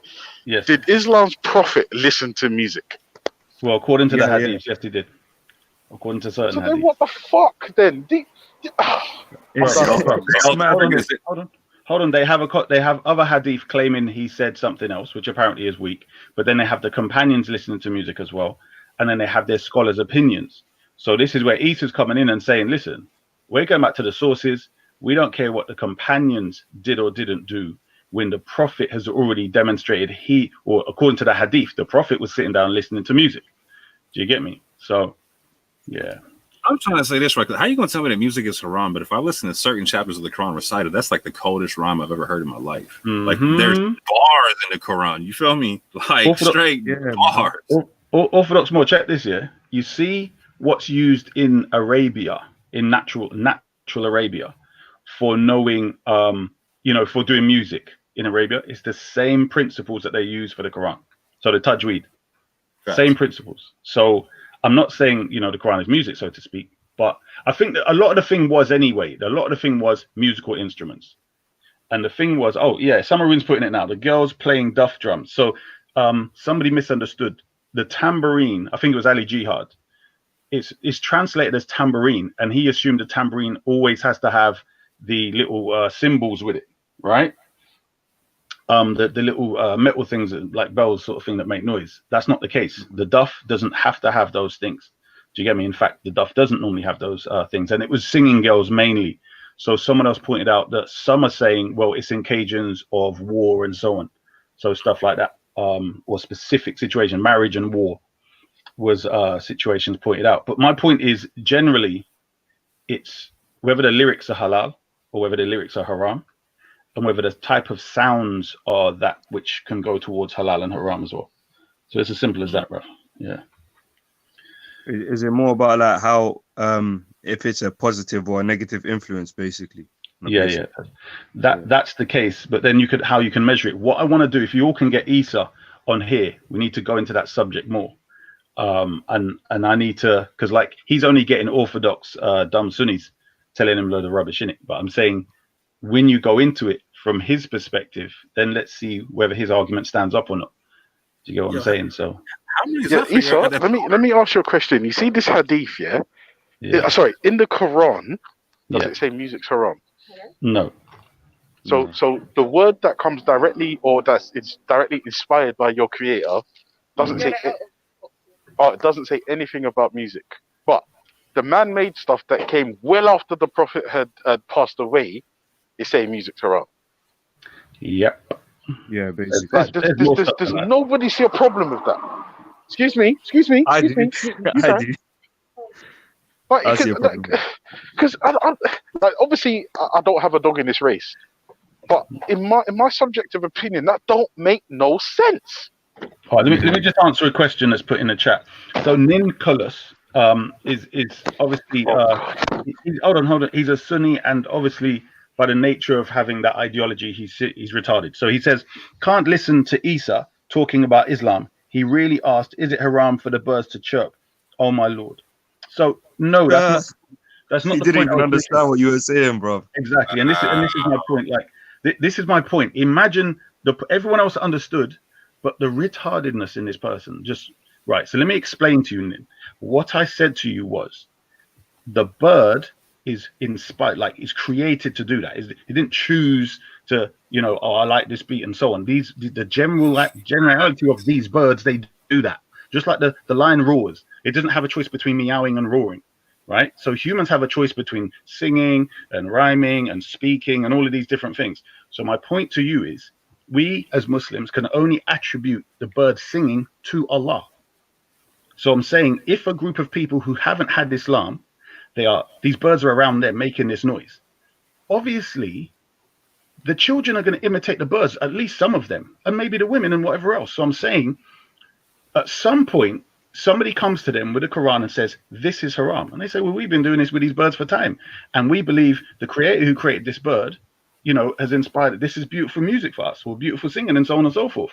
And I'm saying, based upon what can they tell them that's haram when it comes directly from Allah? Do you see what I'm saying? So it's a weird thing. And not just that. Have you ever noticed how babies start dancing? Like they just start bopping to sounds. Yeah. Do you see what I mean? Like, it's just ridiculous. And this is the problem with these people, bro. Like, they follow scholar after scholar after scholar. They're just weirdos, man. Seriously. Yeah. Here we go. Bird doesn't listen to adultery and zina. A bird doesn't lead to adultery. Samaroon, that's why I said the music has to be invoking towards positivity, right? It has to be inviting. Wait, did you say a bird doesn't lead to zina and adultery? Yeah, well, this is what Samaroon said. He said a bird doesn't lead. And apparently I'm not allowed to insult him now because he's had a traumatic experience, which is really frustrating. It's really frustrating because music has never led me to adultery. I know each man's got their thing, and to be honest, I don't even care. But when it's making you say dumb things, like you have to call it out. Like he wrote that, and in his mind, that made sense. Well, and that's worrying because I share a planet with this person. Ultra, listen to the next one now. Nicholas replies, children start lying from an early age too. Does that make it all right to lie? You're right. So let's you see what I mean? And remember, Esau, we have to share a planet with zombies. Bro, listen. This is one of the reasons why I'm firmly fixed that humans evolved is Sunnis. Because I'm saying they are the they are the blood. Bro, there's no more clearer evidence. I bet if you check the DNA, you check their bloody DNA, bro, as long as they're going back a long time being Sunnis, bro, they have different DNA. But because the Sunnis have got so much money, they can pay all of the DNA tests, people and all of them, whatever they call them, geneticists, right, to lie. They're going to pretend they got same human DNA. They're not going to tell the world they have different DNA, right? So let's get to this. So he says, no. So, okay, Issa, I gotta jump up. But before I jump off, damn, that was too funny. I'm going with that. So anyway, so real quick, bro, so we were talking the other day about how Sunnis will take some Sunnis will take the Quran and abrogate it with the Hadith, right? Yeah. How many of them understand that's what, like percentage wise, do you think? How many of them understand that's what happens in their jurisprudence? Understand? I mean, they just the lay Sunni. I know what you're saying. I know what you're saying. What my point is, they don't understand it to be different to it. In other words, they don't understand it to be wrong. So let's say, 20% to 50%. In other words, most are just they don't care. In other words, they don't go into any study or debate. Majority of them, they're just cultural people. Do you get me? No, understood. So, yeah, but Esau, how does cultural practice make you a fucking moron? Well, that's if you've got a moronic culture. Because remember, if your God's real, Esau, and he gave you a brain, surely he wants you to use it. Hold on, but this is, bruv, you're not getting What's your culture is there were rational schools of Islam that got overtaken and whatnot, and so you bruh, they were. What if your culture promotes you to not use your brain? Orthodox law is called Homo erectus. Well, why can't you stop just there? Homo erectus. That's it. You want to go into? You're killing me. But okay. Right? Stop going into. Wait, hold on. So, Issa, when you're talking about the Quran says like be apes or whatnot, when it's calling people apes, are like Sunni monkey beast? That's where that comes from. Damn it. Okay. Yeah, that's where that comes from, bro. I was saying they were turned into apes and swine because the mentality is what I'm talking about. I'm saying, look at this, yeah. Children start lying from an early age too. So does that make it all right to lie? And I gave the example. The thing of the birds. All right, let me just smash this to pieces. In the Quran, it says that Suleiman and Dawood, which is David and Solomon, said, and we've been taught the language of birds. Just to show you these people don't follow the Quran. How much more? The reason I use birds, why? Because of the Quran. But it shows you Nicholas obviously doesn't read the Quran. Do you get what I'm saying to you? So if Nicholas is in the back, yo, Veli. Is he? Oh boy. Yeah, yo, Veli. Nicholas is in the back. Yeah, like so. Issa. Now wait, Nicholas. Before you get let on, I would urge you. Please don't say things that are gonna embarrass yourself. Please bury your emotions and only argue from facts. That way, you cannot go wrong. Just bury your emotions and only argue from facts. Is this your channel? With me about that conversation about music here. It was the thing where the prophet was music. Is it Ultra Funky's channel? Now watch it. Is it Ultra Funky's channel to be giving people guidelines on how to come on? Yeah, when Belly's not here, I'm automatically deputized. No, you're not, bro. You're nothing, bro. And remember, I urged you not to come in with emotions. We got to share a planet with you, bro. We got to share a planet not come in with emotions. Me off, Nine Coolers. Little game of geeks that wouldn't even after self-isolation. You man was bless up, Milton. Little game of geeks, bro. All you guys do is just geeks on games. Yeah, do you remember like not 2 minutes ago, I urged you not to be emotional because remember. Let him finish. Let him finish, innit? Let him finish what he's. Let him finish his diatribe. Sorry. Yeah. Okay, diatribe. Yeah, go play your game, man. Go play your little Ultra Funky game. Go play a little Street Fighter games, man. You lot just game of geeks, bro. just got a little clout from live channels talking about Islam. Normally, no one would give you like the time of day, bro. Even after self-isolation, you lot still be self-isolation, playing games and shit, man. Anyways, yeah, Issa. Yes. Why do you always keep dissing Sunnis, bro? I don't understand why you keep dissing Sunnis, bro. Okay, I know a Somalian girl rejected you back in 2015. I know about the story, yeah. Do you? Just because a girl rejected you, you're not gonna get angry at the Tell us whole the story, Neil. Sunni. Hold on, tell us the I story. don't understand, bro. Tell us the story. Tell us the story, anyway, please. bro. No, tell us the story, man. Tell us the story. You know the story. I don't need to tell you the story. Right, I don't know the story. Tell me. Wait. They done. Listen, the woman who made up the story was on this panel the other day, and she admitted she wasn't telling the truth. I was here. Yeah, I heard it. I heard that. That's why I'm telling Nin. Tell me the story, Nin, bro. I've heard from reliable sources. Yeah. People that know the girl.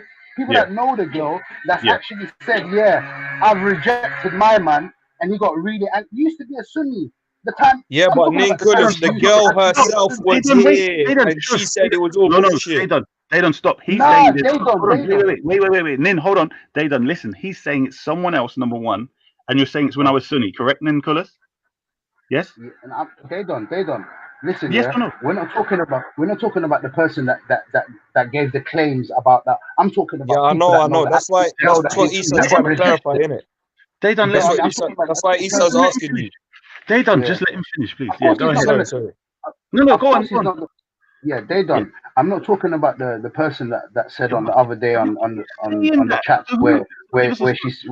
where she took it. Let me finish then, Issa, man. Where she took it back and she said, "Oh no, I'm the one that said it, so I take it back. I wasn't sure." I'm not talking about that. I'm talking about the one that actually rejected you. I got sources from people that know her. I'm talking about that. That's what I'm talking about. Yeah. Hold on one second. Yeah, do you get it? They done. Do you get what I mean? They done. Stop. No, talk to me, innit? Right. So let me get 2015. And I was a Sunni at the time, correct? You said, I'm not sure whether it was 2015, whether it was 24, but it was the time when you was a Sunni and you was trying to hit with a Somalian girl, and somehow you was trying to get married to her, and she rejected you, and from that you got heartbroken. Start listening to the music which you think is halal, yeah. You start listening to Usher, Confessions, and all these things, yeah. Slowly. Somehow you just started hating the whole Sunni, like the whole Sunni religion, like. So now, ever since then, all you got in your mouth is just Sunni this, Sunni that, Sunni savage monkey this, monkey that. So, boy, I just feel sorry for you, man. Okay, hold on. Issa, let him finish. He's got a lot on his chest. Hold on. He's unhappy. Let him finish. Ultra, wait. Why is it? Hold on, 1 minute. 1 minute. Why is it always that it has to be a woman that made someone angry? So hold on, 1 minute. Issa, 1 minute. I'm not defending you. 1 minute, dude. I have this about me. Oh, Raj, a Muslim woman rejected you, or this, or that, Yeah, like it doesn't have to be about somebody rejecting you. Raj, you're a racist sympathizer anyway, bro. You're a racist sympathizer, man. I don't even know you. Here we go. I'm a racist. Who are you? You know why? Because you remember the guy that got dissed, the Bengali guy. The one that you support, you know the guy that. One second,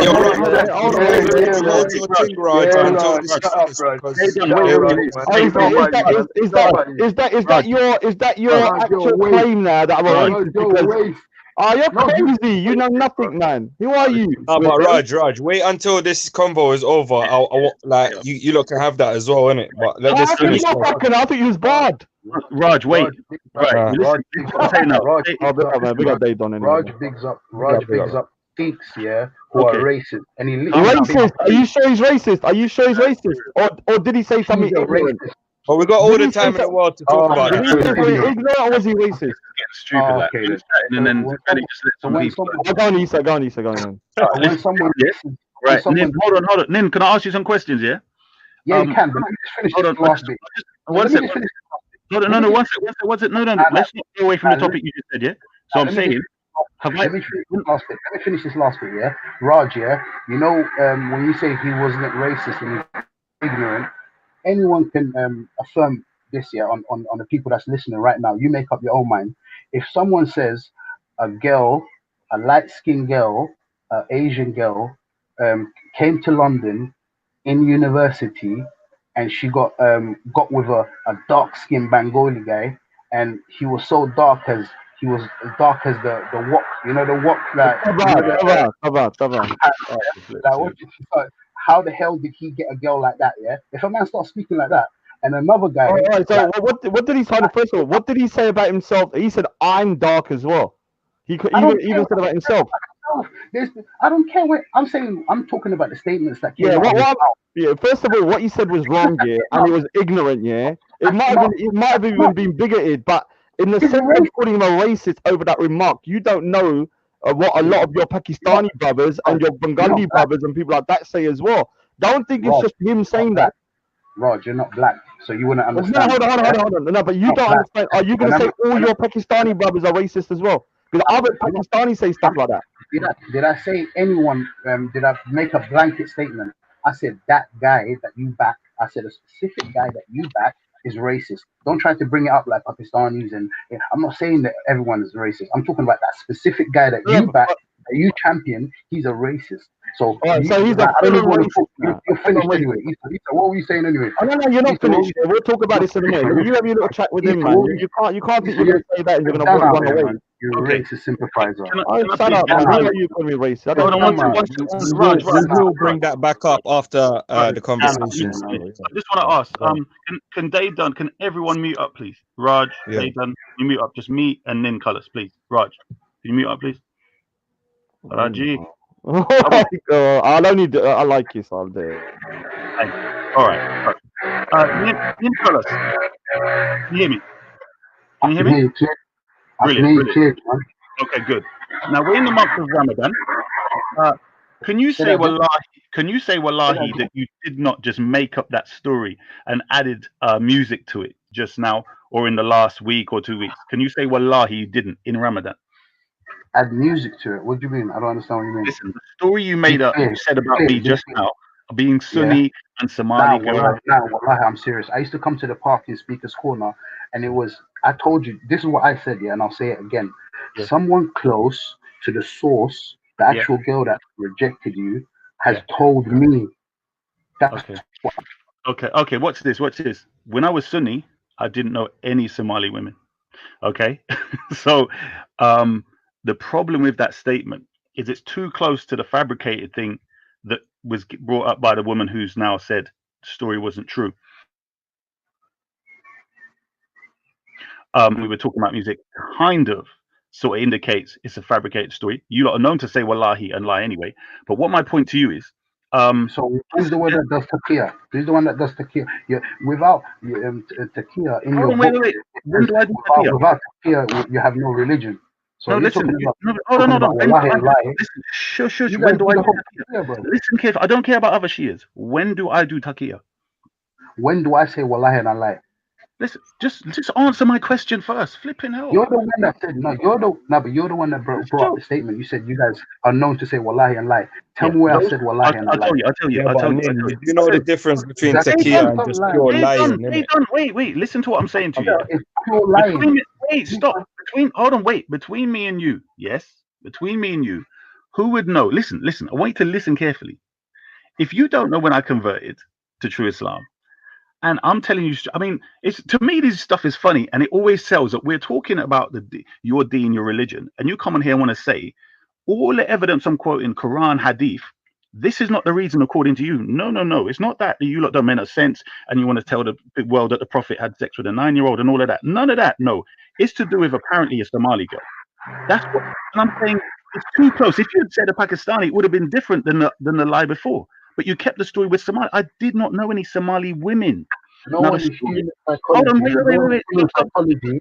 When a low life guy like you, is rejected by a girl, he's willing to kill her and her whole family, let alone leave a religion. He's willing to kill her grandparents. Yes, but no, but that's you, brother. Listen, brother. Listen. Let's make it evidence. But hold on. Do you think, in regards to Issa the Black Select, when it comes to women, that it's been an issue for me, bro? You're low life, bro. You're a low life, bro. You can't get gal, man. You can't get gal, Issa, man.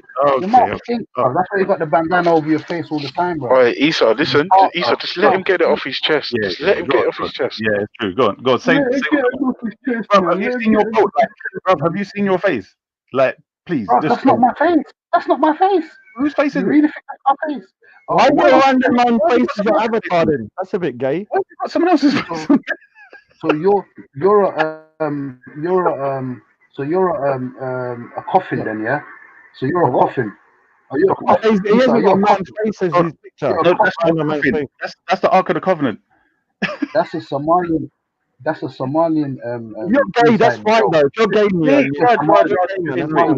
Hold on. Somalian, you know this guy. If you're Somalian, then you know this guy. So Okay, Somalian so he's somebody famous. That's fine. If you want to kiss a man, if you want to kiss a man for his forehead and his thing, that's up to you. But I'm saying, you're there's no reason for us. man. Shush. Calm down. This is what I'm saying. There's no reason for us who don't know him to believe it's anyone other than. Now that you've said it's not you, that's fine. Hold on. Why is it that every time I jump on this live or whatever that you're talking on, yeah, you're always siding with people like Moral and James, and you're always trying to diss Sunnis. Like, you know how dumb that sounds for you, brother. Yeah, you call yourself a Muslim. With people like you repping the team, no wonder you get disrespected. Nah, you call yourself. I don't know. Nin, hold on. You asked the question. You said you wanted me to get things off my chest, yeah? No. I'm saying as we go along, because you get long-winded. Hold on one sec. So let me explain. Every time, I've never seen you give dawah to anyone to come bring them into Islam. And you've been in the park for all those months or years or whatever, how long you've been in the park. I've never seen anyone take shahada by you giving them dawah. Every time I see you speaking, it's always speaking against Sunnis, Sunni savage this, Sunni savage that. Bro, you got a problem. You need to see a psychiatrist. That's what you need to do. You got some with Sunni. Hold on. You go as far as siding with people that hate Muslims, like Islamophobes like Raj and Ultra Funky. Yeah? These are the kind of people. How long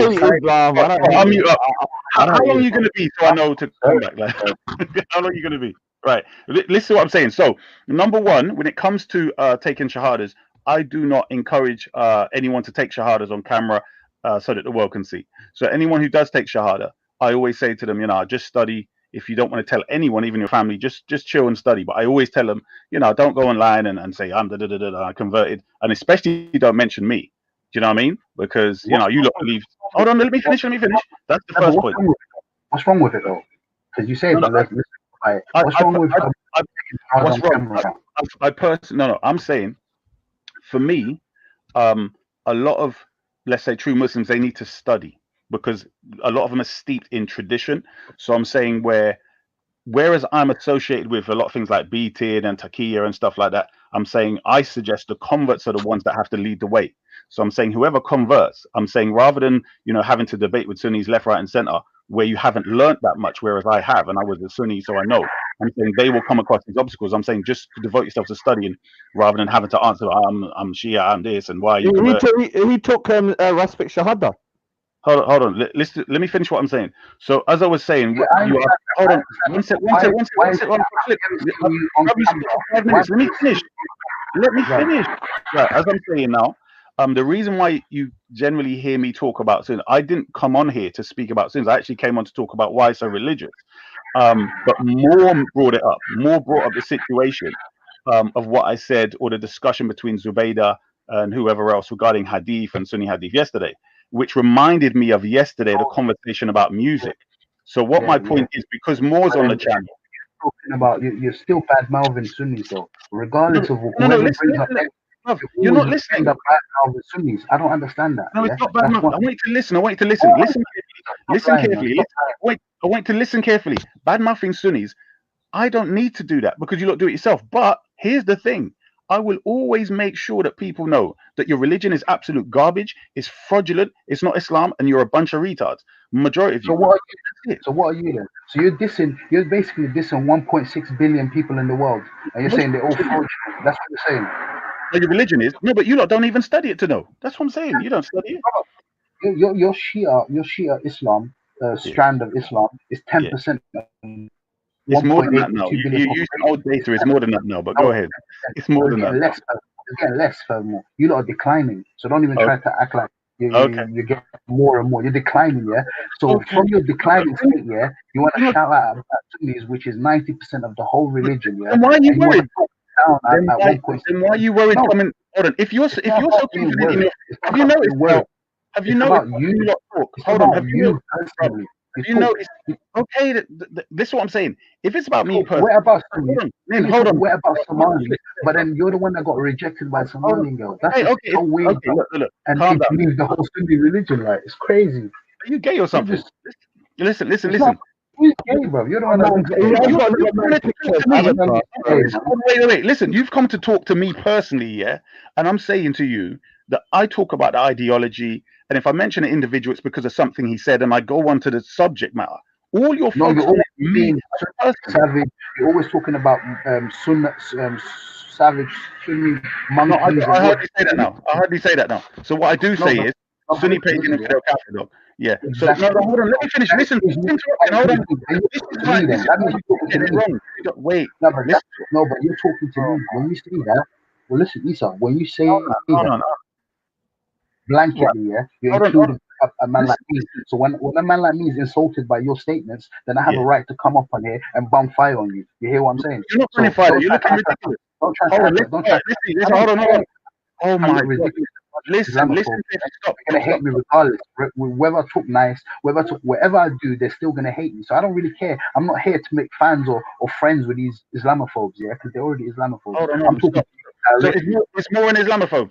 Are you saying more as an Islamophobe? I'm not. Who's saying more? Well, most of the people on this live, most of the people on the chats and stuff, they're all Islamophobes. Okay, look. Let me. All Islamophobes. Can you not talk for 60 seconds? Is that right? I can talk for 60 seconds. I can talk for 60 minutes. However you want it, I can talk. But the way it is, Isa, when you include ولا نين خلاص اسكداف وقت كذا علومي it's Ramadan sahib. It's Ramadan sahib. Forget these people, fam. Forget these people, bro. I'll come back in a minute, yeah? When you finish, let me know, yeah?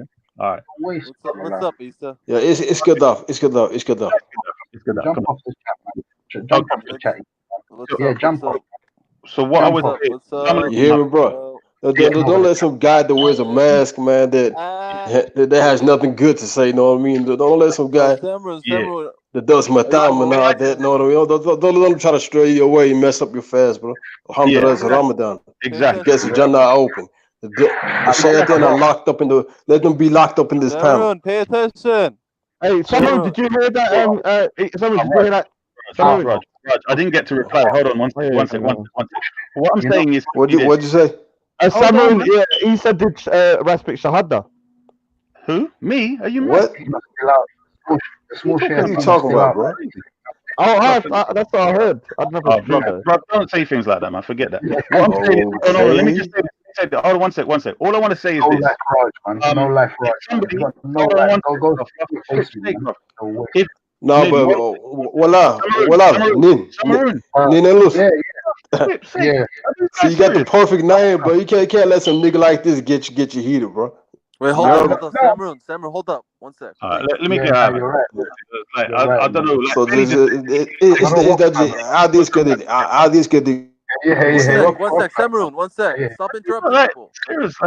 Right. Let me just say this. You said what? You get no conversion. Yeah. We're a minority. So if I wish to speak on my experiences and my conversions and so on and advise people not to be Sunnis, why does any Sunni have a problem with that when you claim we're not getting conversions, when you claim we're a minority and we're actually getting less? Why would it ever bother you that we're saying this about your religion?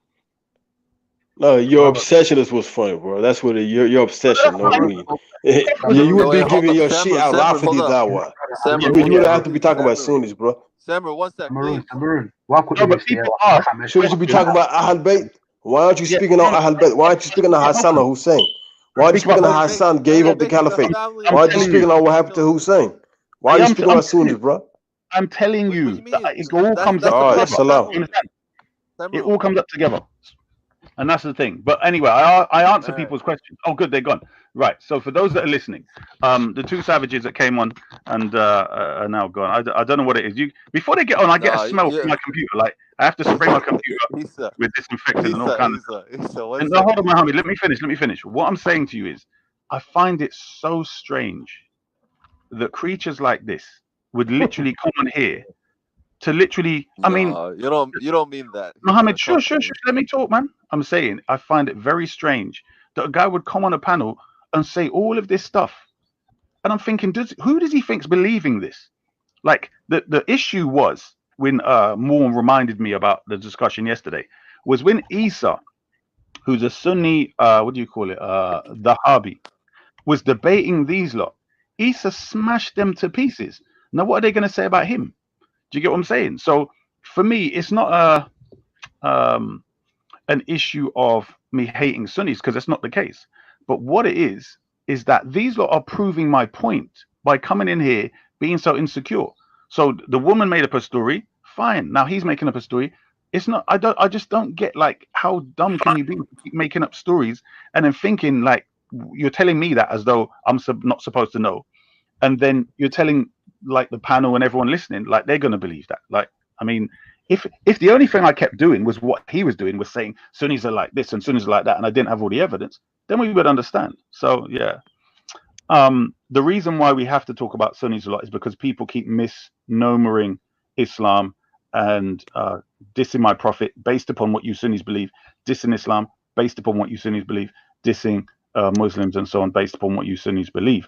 So obviously it has to be corrected over and over and over again. That's why people ask me questions. Yeah, Assalamu alaikum, Muhammad. Wagwan. Isa, how can we all come together, bro? With who? This is Ramadan. You get what I mean? Yeah, bro. Social distancing was there for the coronavirus and for the Sunni virus, so you have to understand. Oh no. Yeah. I mean, social media distancing probably, and social distancing. You know what I mean? Why don't we all unite on the fact that we all believe in the creator? Hold on.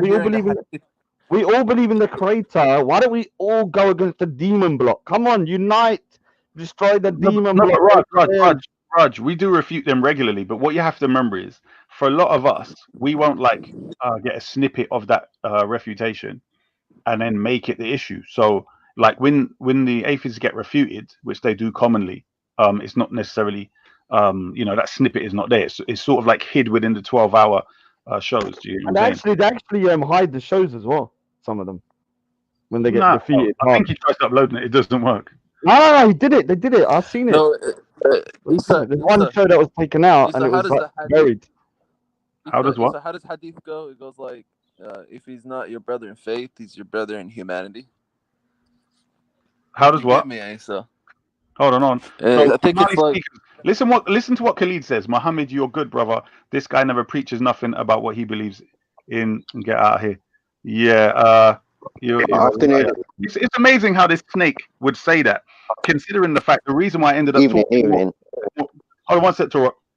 The reason why I ended up talking about Sunnis in the first place in the park was because every time I was talking to other people about true Islam, they kept asking me, but don't you believe this? And I was saying, no, that's Sunnis, And Sunnis would try to interrupt the conversation every single time. So I said, you know what? Obviously, I'm not going to be able to do this without a Sunni interrupting, so I might as well focus on them. And then it just continued. Do you get what I'm saying? So this guy who pretends to be fair and balanced, what's his name? Khalid, Somali speakers, is a lying snake as well. So we can see these people, man. There's no sincerity. So yeah. It's very strange weirdos. Like I said, don't trust any of these Sunnis. They're all majority of them two-faced and snakes, like this guy himself. But anyway, we see it. Isa, the convert, the Dahiri, he smashed them all to pieces last night. I don't know if it's up there still. I don't know if the video's on the show still. Is Hassan Salba even a Muslim? Oh my God! Why have you and him got beef? No, I just wonder because I heard that if there was ever a caliphate, he'd be strung up like a dog before anyone else. Oh my God, Veli, what do you mean? Hold on, Veli says I was hiding from Stops. When was this? What did I miss? You was on there yesterday, and I had to go into battle by myself. Guess who I had to fight? Rob, Stops, Veli, James Jones, Ultra. It was one little Sikh against the demonic 5 Charails. You know what Charail is in Punjabi? It means a witch. And they were hackling and cackling like little bitches for like 3 hours. Okay. What I want, you know what I came on get you right? right, man. I just want to tell what's his name? What's his name? Veli. I actually came on to deal with what Stops was doing, what I heard earlier, and I couldn't get on. He was I think what's his name? Shakara was asking him for, you know, the source where it says the spiritual system involved in the behavior, right? And the guy didn't just say, okay, let me find that and say, well, look, this is part of the practice of this tradition of this people. And I'm like, why would Veli, like, I want Veli to come in when anyone does that, try and give them some guidance on what to do, because it sort of makes the conversation just go all over the place. It doesn't make sense. Like when, for instance, when anyone talks about Islam or Christianity or Judaism, they always go to the Bible or the Quran or the Hadith. And I'm saying, you know, when Stops comes on, and he does it as well, he actually gives evidence. So I don't know why he didn't give the evidence for Shakara relating to which tribe and which spiritual practice, you know, they were doing this from. Because obviously, what can Shakara say other than, well, that's a tribe and that's a group of people? If you don't give the system where it's coming from, then how can he even respond properly to the point you're making? Do you get what I'm saying? If somebody says, oh, it says in Islam this, and they don't give me, it's not in the Quran, and it's just some wayward hadith or some newspaper article, if you can't give me the source, how can I address it? Do you get what I'm saying? So, can I just answer that? Nin Silas, the one with another man's picture on there, which is a bit gay. If you are gay, Nin Silas, that's cool, man. But don't, you know, you just admit it. So he says, yeah, Islamophobes like Isa make me sick. Let me say something. I'm going to be honest here. Yeah, the biggest Islamophobes I've met at Speaker's Corner have been some of the Sunni Muslims that are very anti-Shia. So they will cuss out Shias to the next level. Like you've seen it yourself, Isa. And so that's why I said before, some of the biggest Islamophobes I've met have actually been Sunni Muslims, because they're more Islamophobic to their own sects than anybody could be against the whole religion. I'm telling you that straight now. It's true. I just want to say this, though. What I want you to understand, Veli, is my issue, as I keep saying, is not to convince people that Islam is the truth. That's not what my thing's about. It's generally, number one, to help people to understand that Sunniism is not true Islam. That's the first. So when they say Muhammad did this or said this, I'll say no, that's Sunni books, etc. The second thing is very simply that I would like specifically non-Muslims to recognize that difference. So those that are born in tradition, I don't care, but mainly black people and Afro-Caribbeans and possibly European white people that are looking for the truth as well. So my point is, those that are born into tradition, they just follow tradition. So when it comes to people like why so religious, it's not really that of my interest. I don't really care, but I don't mind discussing with him as long as he brings them. I wanted to ask a question the other day, but I don't think he was here. Do you know anything about the Muslim Brotherhood in Africa? In Africa? Yeah. The ones from Egypt or another group? Say North Africa. Yeah, that's the mainly. Well, they're known in Egypt because they put in some work in their political work. But what about them? What about the black ones? Well, they're probably following them. I don't know of any other. What are they mostly? Sunni? Yeah. Muslim Brotherhood is totally Big up Sunni Rod. for money. Big up they done. Just quickly, Esau, the guy Nin Kalos that came on. Big up, Ultra. So basically, did he just come on to unload on you and then duck out? Yeah, he's in the chat now. He's in the What chat. happened with this? If it's not that, what it is diversion. Hold on. When he came in, I urged him not to come with emotion. I urged him to be a man and only come with facts. Can I finish my question quickly? Sorry. That he won't embarrass himself. Why didn't he listen to me, Esau? Because you're a non-Muslim, atheist, kafir, blah, blah, blah, blah, blah. Even though I had his best interests at heart. The Reanimators on it. Who's playing that? Big up to Torah, man. Big up Torah, man. So Esau, what would you say if black people joined the Muslim Brotherhood? gosh, don't let me see it first. Who's sharing? Let's play this first. I want to. Let's just play the reaction. It's only 2 minutes each. Torah. I want to see what animal he's made. The Easter is. Play it. Who's got the thingy? Who's playing it? Oh, all right. Don't worry. I don't know who's doing that. Hello. So, what would you say to about black people joining the Muslim Brotherhood? Have the Muslim Brotherhood help black Africans? Yes, it will be fruitful. In fact, we're going to make this happen. Issa, are you there? Sorry, Banksy, just 2 seconds. Issa, the black tele. Yeah. Are you there? Hold on. Come on. Who's sharing this? Oh, No. Put the volume though. Put the sound. I can't hear it. Are you Sunni? Raheem's he's a Hare Krishna. Oh no, Banksy is a big. Wait, Issa, come on, Issa, man, don't let this whole thing down. Yeah, mute up, everyone. You see, there you go, spamming. You're contributing whilst Issa's sitting in the background, just occupying space. There you go. So you know, you don't feel too guilty about other people in the queue. Wait, hang on a second, Banksy. Let me ask you a question. I don't get it. Yeah, mute up is the reanimator. Start from the beginning. Just mute up for 2 minutes. In fact, we're gonna make this happen. Issa, are you there? Sorry, Banksy, just 2 seconds. Issa, the black tele. Are you there? Is this the video playing, or is this? Mute up. Hold on. Raheem, he's a Hare Krishna. Hold on. Who's playing great? Issa, come on, Issa, man, don't let this whole thing down. Yeah, Issa's probably stepped away. You see, there you go, spamming. You're contributing whilst Issa's sitting in the background, just occupying space. Who's playing the video? So you know, you don't feel too guilty about other people in the queue. Wait, hang on a second, Banksy. Let me ask you a question. I don't want to hear this until I watch it myself. Right? Do you hate Islam, Banksy? As much as a British soldier in World War II hates the Nazi regime. So yes, ideology. So I yes, mean, let's put it this way: what would you do if you were faced with a Nazi ideology? Would you accept it? Would you consider it to be that I should? Would you have tolerance for Nazism? That's really what it comes down to. Because I'm asked as a person who's gone through the Iranian regime and the theocrats in Iran to tolerate Islam. Issa, are you there? Issa. Issa, just come back. Issa, if you're not there, bro, we need a space, bro, because there's like the queues. Raj wants to get on. It's just fireworks right now, and a lot of people are disappointed that we didn't get stops versus the Black Select. I'm not gonna lie. So if you're there, what is that the video playing, or is that someone saying that now? Like that's what I'm saying. 77 seconds. Yeah, you're not there. I'm gonna ask Belly to eject you. Issa's hiding under his bed right now, bro. What do you mean? So basically, Issa, you're not there. I'm gonna have to ask Belly to eject you. What is going on? Unless you can stop hiding, stop hiding, stop pretending you can't hear us, stop spamming. He wants to debate, and you clearly don't. You want me to want this? Yeah. Ultra, I'm right here. I don't... No, listen, Issa, please. Like we give you a couple seconds, and then you're out of it, mate. Because there's people desperate to jump on this panel. Yeah, it's a shame. Yeah, this is cheap block, and we're hot.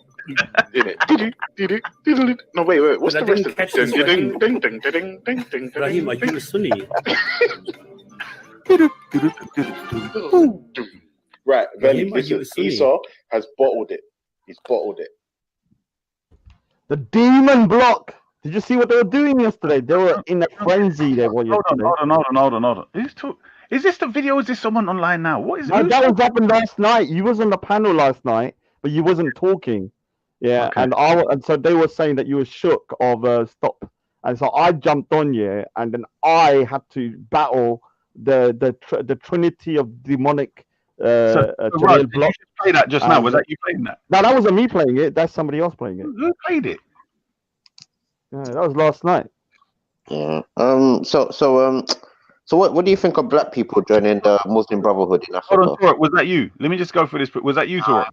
No, it's obviously the other guy, man. They done. Was that you? Yeah, it was. I thought it was one of you lot playing it. So Ultra, was it you? Ultra, obviously. It might be Ultra, yeah. But Ultra's mic was muted as well. Like. But I was talking to the bloody video. Like, no one's telling me. You should say, like, I'm going to play the video. But I was talking to the video as well. I thought someone wanted me to jump off. I think okay. What? So no, but Veli keeps saying I was running from stops, but I'm like, I didn't hear no one calling me. Yeah, But I'm they were saying, calling you like for like ages. Like even I was calling you. I was like, "Where are you? Come back!" Because oh, sorry, Torok. After Torok, Raj, I want you to tell me what the subject was, what they were calling me for. So Yeah, Torok, go on. what are you Yeah. saying? What Raj you talked about yesterday?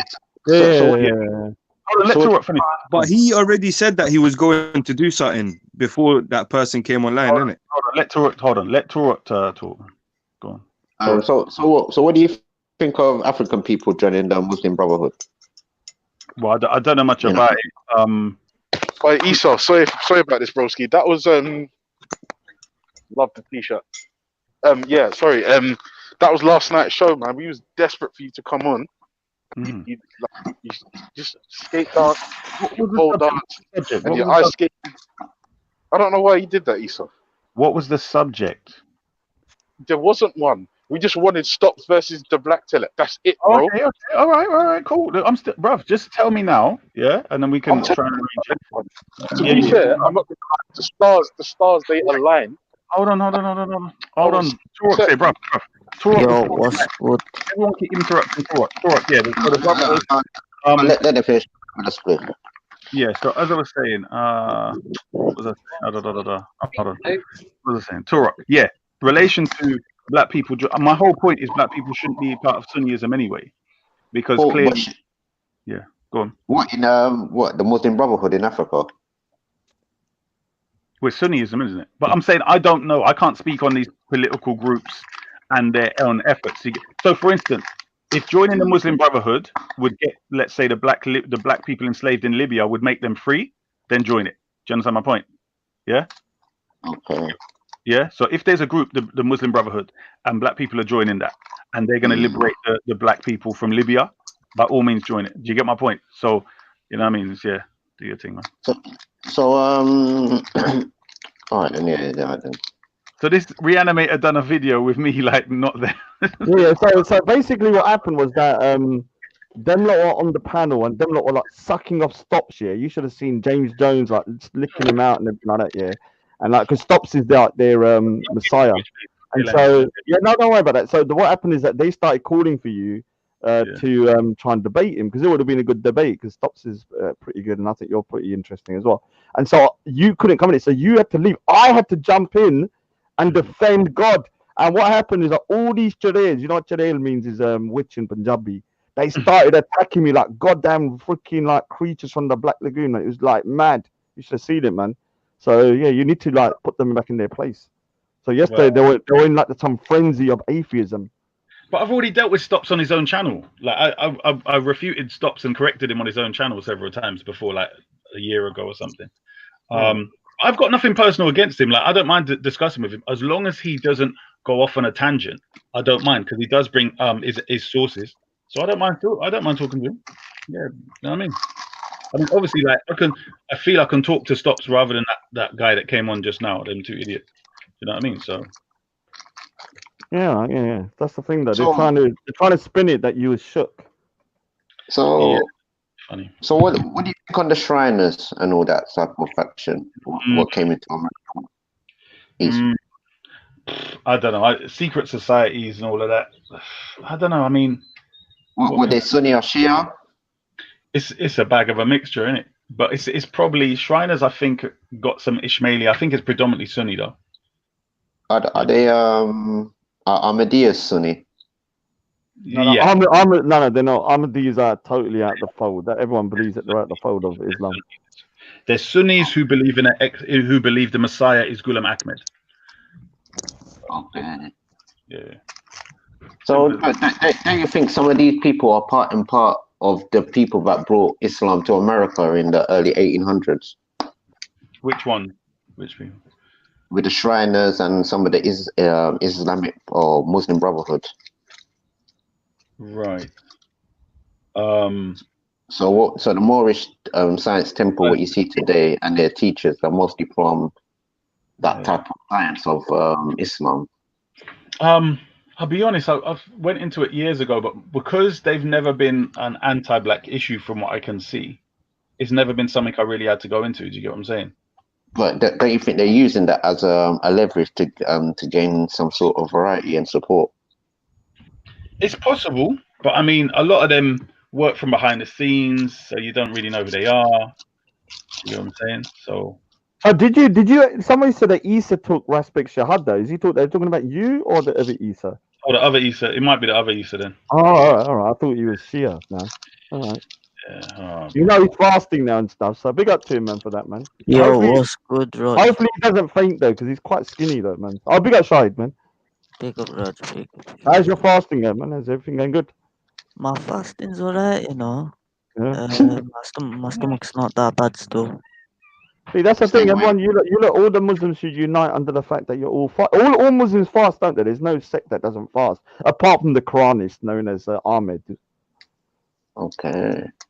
Yeah, all Muslims fast, though, don't they? At some point, they should do, I think. I don't think I've ever met a Muslim apart from Ahmed, the Quranist, that doesn't fast. So you got that to unite under during this month, haven't you? True. All right. So why is everyone so quiet today? Where are you, atheists? You goddamn demons! Look how quiet they are today. Yesterday they were hacking like witches, and now look at them. They're shook. Shook. The Jarails are shook. Where are you? Put the They shook up you, Raj, man. Yeah, they were going crazy. It's like in a feeding frenzy. Yeah, they were on a feeding frenzy. I was the only atheist on the panel. They were feeding on me like vampires. Yeah, like they just got a corpse and they were trying to eat me up, man. It was like nasty. Bro, I Now had to look at check, them. make sure. I had to make sure it's not Friday, like.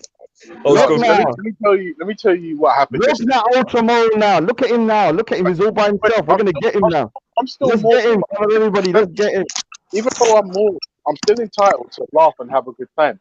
You let James Stones trigger you in such a way, you let yourself down, but it was also comedy gold. All right, let me explain what happened. Let me explain what happened though, yeah.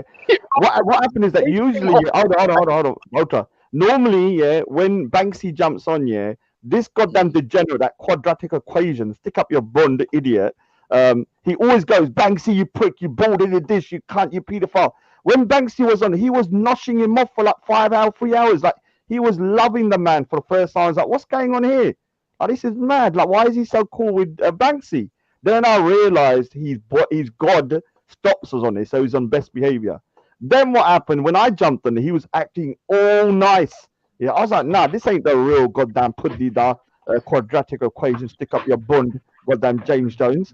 Yeah, so that's what pissed me off. I was trying to trigger him to show that stops. That this is not the real guy. This guy's a degenerate and an evil little demon. And even when Jupiter jumped on, that pussy again was all nice for Jupiter as well. Obviously, it didn't work because I was trying to trigger him, but I got pissed off because he wasn't seeing it. So yeah, but I did win though because I went up against all 5 of you, and I'm still here to live another day. Right. Think about let it. me explain why. Holy you said it. Trinity, Let me explain why that's a nonsense, right? two of you, Robert, you had your harem there of atheists, a harem of atheists, and I still no one will get onto you, Raj. Literally, I walked in and I walked out all by myself, man. So yeah, I won on that one. No, you didn't walk out, bro. You limped, leaking. I'm fine now, though. I wrapped up. I had some medicine, and I'm back. Yeah, to fight another day. You're so funny. To fight Right, another day. Hold on. Let me order dinner. 1 second. Oh, look, Rob's here now. Look, Rob. See, every time you watch, this is what I've realized. Whenever one of the demon block here is in trouble, they send out the bat signal. So you'll see Veli does a conference call, calls who can save one of us, and look who's in the chat now. Rob is here now. Yeah, this is why I know the unholy trinity are weak. The only real strong ones are Rob and Stops. Yeah, I do admit those two together are a formidable foe. But you unholy trinity, yeah, you lot are not. You have to rely on those guys to do your goddamn dirty work. Yeah. Look, it's true though. Oh, what happened with you then? I thought you was banned by Veli because he was in his feelings about something. Who, me? I heard that Veli was in his feelings about something and he banned you. Oh no, man. That's what. He did take my moderator status off after that thing Remember after we exposed why he put down that video and that after we smoked the G block in it. Remember? Oh, yeah. You don't Yeah, really- no, but I heard it was something about Raspit was crying yesterday because he was saying something like. No, that was before Respect. That was before that thing on what happened on Respect show. He wasn't crying. He was just. Yeah, Oh, basically, I was on. Should we say he doesn't even want me to talk about it? But since you I asked, want to talk about it. Yeah. Listen. basically, I was on my show, yeah, and then Raspet was doing a Speaker's Corner thing. So I carried on doing the Speaker's Corner thing in it since I'm doing the night stream and it was a Sunday, whatever. So I'm telling everyone, listen, whoever's in the chat, if you want to post a video you want to share from Speaker's Corner, tell me. I'll give you a mod status so you can share a link in it. So someone must have shared a link of Veli in it. I think that's what he was pissed about. And I played it. You know what I mean? So I saw Veli, I was like, huh? Oh, so atheists do get offended. Yeah, bro. When you were saying all that stuff in the chat, I thought I was literally telling Khan, nah, bruv, like this guy is a good sport, and I don't even think he's gonna be offended by this and all that.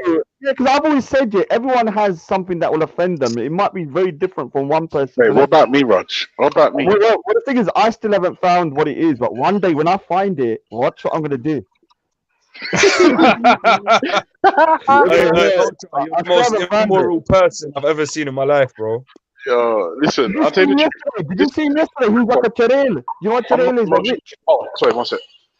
I got to order dinner. 1 second. So, he was cackling like a Cherel, like around a, you seen a witch's cauldron? Him, Veli, and all of those around a cauldron like witches. Because bloody, their Messiah, Rob, and bloody Whoa. Oh man, this is what I'm trying to say, man. I hate Megatrons, man. They're not just come and try and beg. Stop begging for attention. You're not gonna get it. What Just happened? chill. What happened? Raspet's live now, so jump on Raspet's paddle with it, and you fucking beg. You're begging. So. I heard that you was in your feelings. That's what Raspet was saying. So everything Raspet says is the gospel now to you, yeah? No. When it comes to like certain things, I look here. When it comes to, but I've always said there is always something that pisses someone off. Yeah. Nothing, no one can ever get me in my feelings, man. Yeah. All I need to do is play a video of a man talking shit out of his own words, and we'll see who be balling him. Oh, what do you mean? What do you mean? What do you mean? Stop slavery, fam? Are you talking about that? Yeah, man. All this shit, bro. So it's done, man. So. No. The these fucking beggy beggars and attention whoring dons, man. Oh no. I don't know, man. Get a wife or a girlfriend or something, man. You know what I mean? What? Come on, man. The G block is losing the war though. They won a lot of battles though, but overall the war is going to be lost. I feel sorry for you lot. Ultimately, G block ain't even lost one battle, B. You get me? Yeah, but the war will be lost though. The war will be lost. G block ain't lost one battle, let alone a war. Bro, No, the war is still every motherfucker that tries, anyone that comes right there and talk shit, bro, we wrap them up, fam. Trust me. We wrap up everything right there. Let me ask you a question on a serious note. Yeah, why was what is it called? Your that demon James Jones? Why was he so nice to Banksy yesterday? Because normally he hates Banksy. Because I heard him be nice to him yesterday. It was all sweet. Yeah, bring him on. Let me find out why he wasn't bunning out Banksy. Because normally, James Jones. Normally, whenever this is what it is, yeah, is that this is how people try to this is man. This is what people try to do, yeah. This is exactly listen to the plan of the beggars of the Begatron, yeah. So this is what you will do if you're a Begatron, yeah. You'll go. I'm a Begatron. Listen. If you're a Begatron, you go. Am I the first one to get blocked on G Block? Oh, look what happened to me. I'm so famous because I got blocked by this. It's fucking gay, bro. You get me? That man is just begging. Lady D, bring her back, man. Lady D's. I'm looking for Lady D. Imagine he's begging for attention all the time, fam. I'm like, bro, how's the begging for attention thing? Like, you want to jump on the panel when man's chatting, man lets you on, yeah, and it's like you're just begging for man to say, oh, can you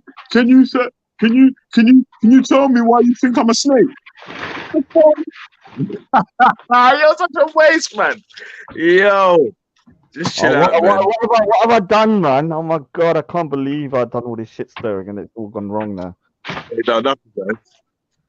I was doing a bit juggling there, but I didn't realize he was going to check. Dayton's alright, man. He's alright guy. I did fall out with him when I first met him. I freaking a massive argument, but he's not too bad. Hey, come back, Lady Divine. You was on there for a minute. We've not spoken to you, right? Ita, they wanted to ask you, what's the point of fasting if you're going to eat all night? Actually, yeah. I mean, yeah. Well, I'm not getting What do you involved mean in eat all night? Who eats all night? Well, the people that finish fasting. Yeah, you said eat all night. Where does that come from? Mm-hmm. Yeah, but that's what I'm saying. No, who eats all night? All right, so yeah, well, how much milk do you eat after you finish the fast?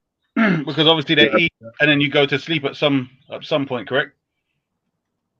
Yeah, but is it a breakfast, lunch, and dinner that you have after you finish your fast? No. So what you generally do is you eat to break your fast. Well, you might just have a few bits. Then you do your prayer. Then you'll have like a proper meal, and then you do what you're doing. You go to sleep. So you wake up before sunrise, before the Fajr prayer. Then you eat, and then you do your Fajr. Then you wait for the sun to do your Fajr prayer. So there's a time before the sun rises, before Fajr. That's when you have your meal in the morning, and that's it. So you're not eating all night, you know what I mean? So. Yeah, but there are people that they overeat, yeah. So it kind of defeats the purpose. I mean, big up, brothers. Oh, Big up. Lady Divine, man. How's it? Long time not here, man. I mean, what it was, Russell TV actually asked a very question. It actually piqued my interest, the question he asked. Yeah, and he did say, I don't know if he was joking or not, but it did pique my interest.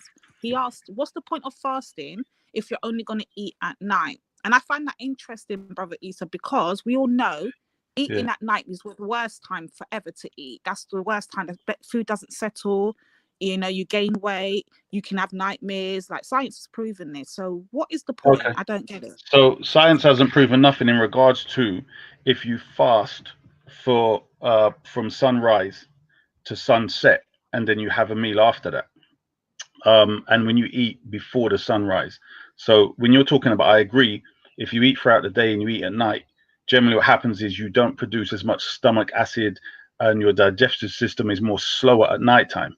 But if you've been fasting throughout the day, all of that is different, obviously, because your stomach digestive juices are going to be, you know, just waiting to pounce on that food, so to speak. But how it works is we're not supposed to fill your belly. Do you get me? One of the whole things of it is that you learn to function without eating, and that you clean your system, you clean your colon, you clean your whole digestive system, which if you're following Dr. Sebi's information, you will know that a lot of diseases, if not the majority of them, originate in the stomach, in the colon, the intestines, etc. So the wisdom behind that is that you actually eat something. So for instance, you know, there were some companions of the Prophet, and the Prophet just ate dates and water. So they went to bed on dates and water. They woke up having dates and water. So people are basically abusing what was supposed to be done, because people are now going to the point that at night time they're having like massive meals, and a lot of people are getting fatter during the time of fasting. We used to say this, I know, but what I'm saying is it's kind of like, it's not haram, so to speak, right? But it's whether you want to make the most of it in that way, in the health way, for instance. So for instance, you can eat until your belly feels full, but part and parcel of it is cleaning your system, cleaning your mind, and so on. There's a whole heap that goes on with the fasting. It's not just not eating food. Do you get what I'm saying? So no, brother, Issa, I don't want you to think I'm just taking the piss. I'm literally asking because I know the Christians do it also, and so does the Jews, and they do it. You know, when they're having the Easter, they I do it too when I'm sleeping. Yeah, the Rastas do it. Everyone does it. It's not like to say, but what the thing is they don't do is they don't eat through the night, and that's the bit that fascinates me. The eating at night part. Why do Muslims do that? Yeah. So when you say at night, I mean when the sun goes down. Yeah. So when it just goes down, and then when just before sunrise. So there's nothing to say. It's so that you get some food in your system. So basically, when around 9 o'clock UK time is when the sun goes down, so that's when people can start to eat. Is that correct? Well, it's before that. Yeah. So it's slightly before that. But I think the hardest thing is the water though, rather than the food. I think the water. No, I'm saying the Prophet's example is generally he ate very little. Yeah. Do you get me? But I'm saying a lot of people are, the point is that you're fasting in the day during Ramadan. A lot of people, it's a religious tradition. They try and refrain from swearing and being stupid and doing other stuff. Do you know what I mean? So it's a time period of so much cleansing, so much cleansing psychologically, physically, etc. You know what I'm saying? So yeah. That's an assertion, Issa. You haven't proved anything just by saying it. I'm just saying. But big up Issa anyway. Come on. I haven't proved anything. What does that mean, bro? Explain. Like you just said it's about cleansing, but you didn't actually say anything. You said, it's great for us, but that's it. Okay, for those who don't know, if you do not eat between sunrise and sunset, just in case you didn't know, what happens is your body, being used to you eating throughout the day, produces and prepares digestive juices to digest stuff that's not there. And in doing so, it actually goes through your intestine and starts to burn up and what's been lodged there for a long time. So for instance, some people can have remnants of rotten meat in their intestine for years, 8 years and whatever else. So another way that some of the Westerners do it is they put they call it colon cleansing, where they put a pipe up your behind and flush water in there and suck the water out and all kinds of stuff. But there's nothing to suggest that that's the best way to do it. So obviously fasting, I suggest, is a good way to do it. So yeah. Oh, I feel bad now because now Day Don's in the chat. Oh, sorry, Day Don. Oh no. Man, shut up, man. Stop fucking begging for attention, man. Oh no. Raj, you're gonna get smoked. I can't save you, Raj. I'm good. Well, Day Don. RIP, man. RIP, Day Don, man. Sorry, dude. I don't know what I did, man. I was just trying to ask an innocent question, like an innocent young man about. Hopefully that answers your question, Lady D. I mean, if you get any science that relates to what the stomach is like after a day of fasting, But then then we also know don't get me wrong. I understand that fasting and clearing out the acidity, lowering the mucus. I get all the health benefits of it. But my point is this: if you're going to fast to get in the health benefits of it, and then you eat at night, basically it's an oxymoron in my point of view, because you gain weight more at night, your body stores fat more at night, you have an unbalanced sleeping more at night, especially after eating. So literally, it's contradicting itself if you're going to fast all day and eat at night. It just doesn't make any logical sense. This is what I just okay. If you don't fast and you eat at night, your stomach has how can I put it? Like a clogged system. Yeah. So if you've got a clogged up system, that relates to what you're saying. Regardless of whether you fast or not, if you eat too much, you're going to put on weight anyway. You're going to make your body unhealthy. So if you're talking about Islamic fasting, you can say that this is an opportunity where people can eat less of everything because your stomach demands less food. So for instance, a hadith from the Prophet is to divide your stomach, let's say, into 3. Number 1 for liquids, number 2 for solid foods, and number 3 for breathing. So that would mean you would eat very little. And there's no evidence whatsoever to suggest that eating like that when fasting and when not fasting makes you put on weight and all the other health things you've mentioned. So, yeah. I understand your point. I get it. I'm just trying to make it make sense. What about water though? How much water can you consume during the day? Because that's the hardest bit, I think. Water. None. Oh, that's Nothing. hard. That's hard. No, it starts off hard, but after a while, you just get used to it. Trust. It's something you just get on with it, and that's my point. Is where even if you eat less at nighttime or just after the fast, you give yourself a couple of hours before you go to bed for the food to digest. And then, you roll in the morning, have something to eat. But generally, when you go to the masjid, for instance, to break your fast, and generally at home as well, but definitely if you go to the masjid, you're going to find a lot of fruit. Yeah, but that's easy in the UK, not drinking water. But imagine being in Saudi Arabia or India. You're a freaking nightmare, Dan. Yep. You can't have a drop, though. I mean, because that's dangerous, though, isn't it? In hot places like that, yeah. Well, it must be, man. If you come from here to do it, but no, because there's people been doing that over there for time, so they've adapted to it, bro. That's what you have to remember. Like, obviously, it's pretty simple, isn't it? Obviously, if they've been over there for that long, yeah, no, I hear that. I mean, yes, well, I was doing. I knew somebody that was when I used to work in my last job. He was fast. He actually got fatter. He was fat already, and I was expecting him to lose weight. And by the end of it, he looked like he gained like a stone or something. So I think those people are abusing the whole practice rather than doing it in the way it's supposed to be done.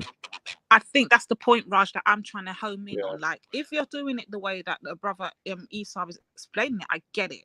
But what I'm not seeing that being put in practice. What I'm seeing is people literally going to town, eating like the most. Like, I don't get it. Like, to me, it's an oxymoron. You better just not fast. Yeah, I don't get the point.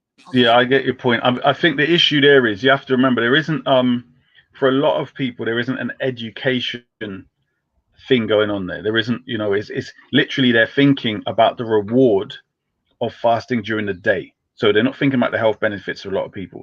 They're not thinking about, you know, what the Prophet necessarily did. They're thinking about throughout the year, I've committed so many sins. If I fast, then, you know, I can get rid of a lot of those sins. That's the way that the majority of people look at it. Do you see what I mean? So. Oh, all right. I didn't realize that. Oh, so you can. Oh, all right. I didn't realize. So is that what it does? It gets rid of the sins as well. Are you crazy? Of course. This is one. I didn't know that. I didn't know that. I'll be honest, I didn't know that. That's the main reason why people fast. I thought it was to kind of like get people to understand how other people might feel. No. In terms of That's being what hungry I thought, because this is what they tell you. From a Christian perspective, right. from a Christian perspective, when they go through Lent and they do fasting, it's not only to cleanse themselves, and you know, it's supposed to also relieve things like greed. Think of others who have not had food, like as much food, or have as much wealth in order to, you know, sustain their daily living, things like that. So there's a whole reasoning behind it, but I don't understand I guess I would say the Muslim way of doing it. If you're gonna go ham and just eat beer, samosas, and all this stuff, all that, no, I just don't get it. Well, clearly it's not all night, but I mean, I know what you mean. Like they have big meals afterwards. What can I say? Yeah, because the thing is, if you've eaten a lot at around 9 o'clock, you're gonna be stuffed for like the next day. You're not gonna want to eat the next day, so it's kind of counterproductive. No, it doesn't, bro. I mean, why you? What? Listen. We're the ones that are fasting, so we know what going. What I'm saying to you is your stomach starts to shrink. You need less. Okay. No, I used to have a bad eating habit. So when I was at work, I used to do a late shift. I never used to eat the whole day until 9 in the evening when I used to get home. Oh, wow. Yeah, every day. I did that for around 6 years. I might have like water and maybe a cup of soup or something like that. So I had very little. So I know that you can keep your body kind of running. If you have quite a good meal in the evening, quite a big meal for like the next day as well. Right. Well, that's what I mean. I mean, I think it's to get us, because if you think of it, a lot of as certain naturalists and herbalists, Dr. Sebi is one which is more famous and well known, is that a lot of our health problems, Dr. Sebi, you know, has demonstrated the cure for AIDS, cancer. He was saying that he couldn't see properly, and he cured people who couldn't see properly just through his herbal system and fasting and so on. So at the end of the day, it's where people should be talking in the masjid about health. Do you get what I'm saying? They should be saying, and some of them do, I'm not going to deny that. Some of them do say don't eat too much. But at the end of the day, we live in a stressful system. Do you get what I'm saying? Some people smoke, some people drink, some people this, some people that. So there's a lot of comfort eating. Do you get me? So when ladies of mine saying, well, the Muslim way, it's not the Muslim way. It's the way people are doing it at the moment. Like there is the Islamic way and the Muslim way. And then there's a way that people are doing it, which is, you know, that's how it is. All right. So how would you term it then, brother Esau? How would you, what was the, because you're the one that said you can call it the Muslim way. That's why I said Muslim way. But if you want to check me, Muslim way? No. I'm saying the way that Muslims are doing it. Remember, there's the whole thing, like the whole system of what Muslims are doing is cultural based. Do you get me? It's not like they're following the Prophet on other things. So when it comes to fasting, why do you think they're just gonna stop, you know, not following the Prophet and do it then fast properly? Like they don't do other things the way the Prophet did it. So do you know what I mean? No, I totally understand, and the reason why I'm asking you that because I'm even that. So what's it called? That person in the chat. What's the bloody name? Why so religious? Well, why so religious? I'm asking this because I know it from a Catholic and Christian point of view. I went to a Catholic school and I went to a convent high school. You can't tell me how the Christians do it and how the Catholics do it. I already know. Been there, done it, lived it, yeah? So I see how it's done over there. What I'm not understanding is how it's the oxymoron for me when I'm looking at I'm seeing Muslims and they're saying that they're fasting, cool. I get it. But what I don't get is the whole going to town and having these big, dirty, stinking feasts at night, which is an oxymoron to starving yourself throughout the day. Like, it's actually a health risk, not a health benefit. Well, this is what I'm saying. I mean, if I've been dealing with herbs for 20 odd years, right? Oh, no. So I would suggest that I'm quite proficient in the way that the body works. And when you say it's an oxymoron, I'm saying that we're living in a system where there's already stress. So if a Muslim's not allowed to drink, not allowed to smoke, yeah, now we're on lockdown, right? But let's go out of lockdown because it's done it out of lockdown as well. If people choose to eat at a time where they're fasting for religious reasons, i.e. they felt they've done so much wrong throughout the year, here's a time where they can get some good deeds written down and sins rolled away from a religious perspective, then that's the other angle that they're coming at it from. Do you get what I'm saying? So when you're talking about health benefits, are you saying there's absolutely no health benefits? And I suggest that wouldn't be the case. Definitely not. Are you ever gonna break? To be misconstrued at all. Well, I'm not saying that there's definitely health benefits in fasting or retaining yourself from eating certain things a month and whatever. Not only for your body, but for your will and your power and your determination. It's very good. Basically, it's very good. There's a word for it when you call discipline practices. That's very good in that sense for those things.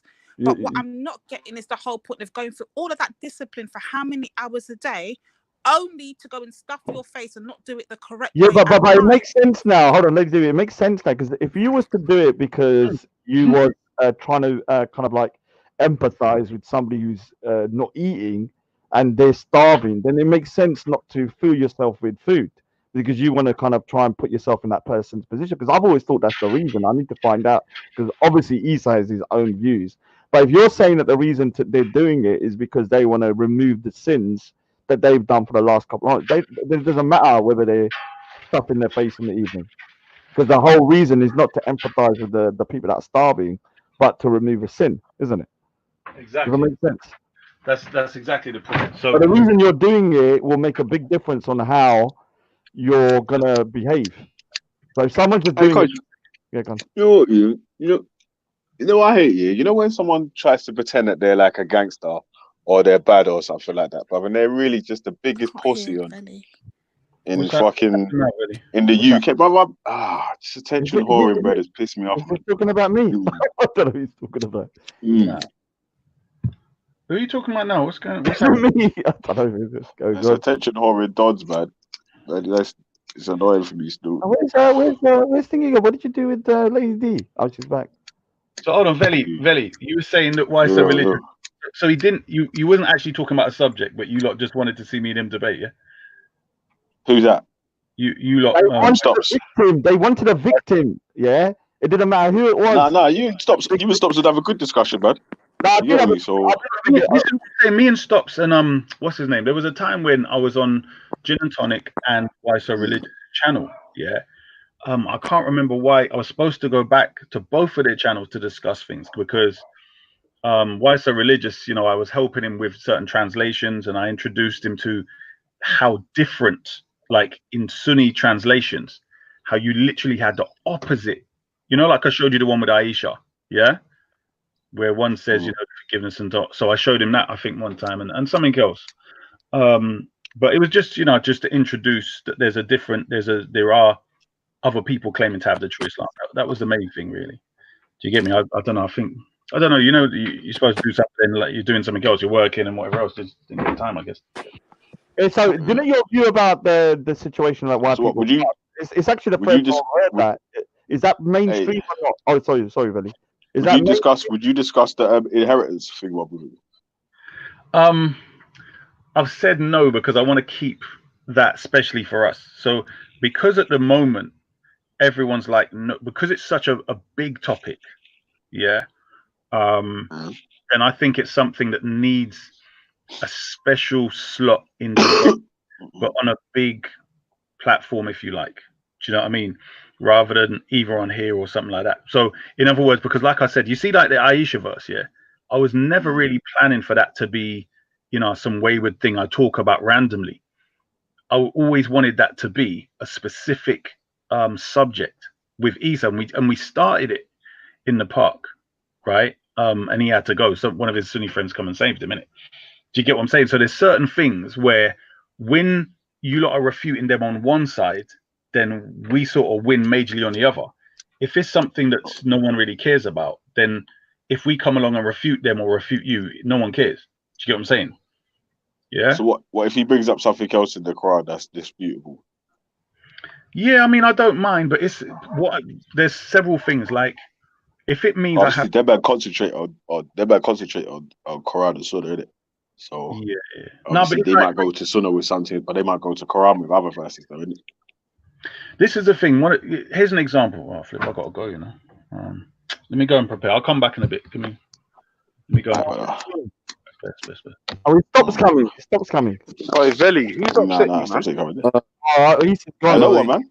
Man can't upset me, bro. Trust me. But don't get upset out here, bro. Because you know what? Man just like when man just do. Yeah. No. Yeah, man, what is annoying though, yeah, is when a man is just begging for your attention all the time, cause it's like, bro, just get off my nuts, man. Like, no fancy men, fam. Trust me. Allow it. Leave yourself, man. You get me? What's happening? Man, forget, right? There's a lot of bitch made dudes that are on these hangouts now, and this is the thing. I literally said to a panelist who was on here, dude, like don't be emotional.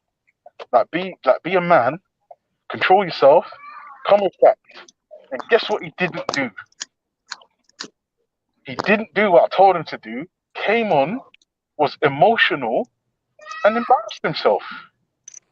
And I'm thinking, so wait a minute, just because I'm not of the same religion, you shouldn't listen to me?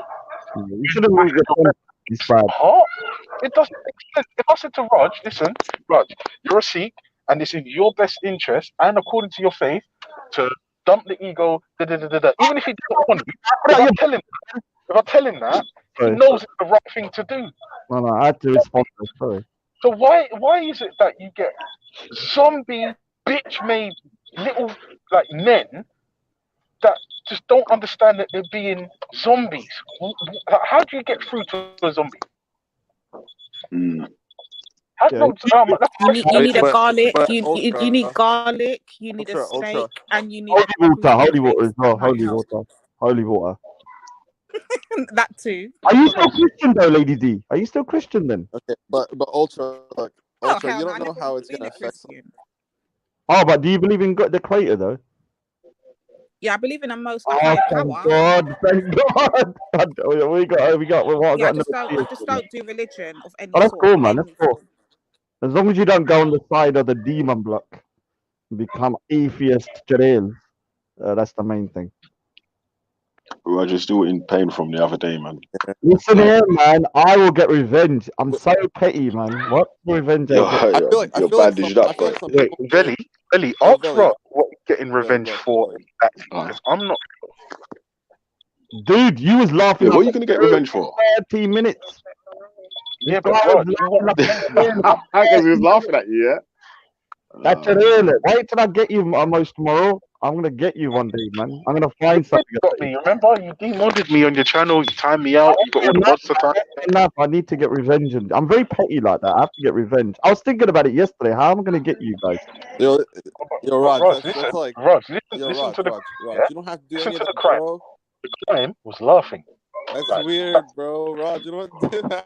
What's that beeping noise, man? Mohammed, you got a beeping noise, man. I'm not even lying. I was thinking about it yesterday. How am I going to get revenge on Ultra? Like, what can I find out about him to get him? What do you want to know, Rod? I'll tell you anything you want to know right now. Anything embarrassing. I'm actually anything just going on class every day, just to annoy you standing there. If you want to find me tomorrow, I'm doing the 188. Dude, you've never had to hang around with me. Do you know how annoying I am?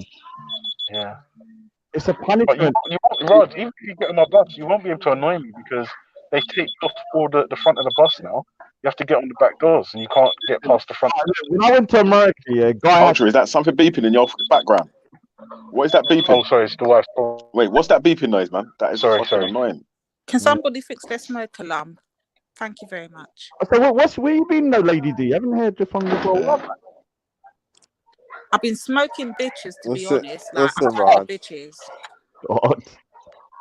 Rod, why do you have to like try to destroy someone's life, my friend? You don't have to do that, bro. I do. Why are you trying to get revenge on people? They laughed at me. I will destroy Ultra now. Ultra, I will destroy you. It will be my life mission. I will crush Ultra like a cockroach. You will be doomed. Oh, obviously I'm joking, man. I don't have no issue with Ultra, but he's you know what? Yeah. Hey, Raj, imagine, there was. Hey, 6 weeks ago, Raj, you was on there saying, respect. Now you're on there saying, James. And now you switch to Ultra. No. Ultra is just like a little. He needs a little kind of little chapir. The chapir needs a little slap. Yeah, he's not a major problem. James Jones, that demon, will always be a big problem. I'm siding with Respect in this one. Respect, I will join forces. Yes, I said it. Oh, Megatron. I will, trust me. Raj, can you please come back to the light? Come to the light, Raj. No. When it comes to that demon, man, I will join forces, man. What do you mean stop slavery, fam? I'll freaking more side with him.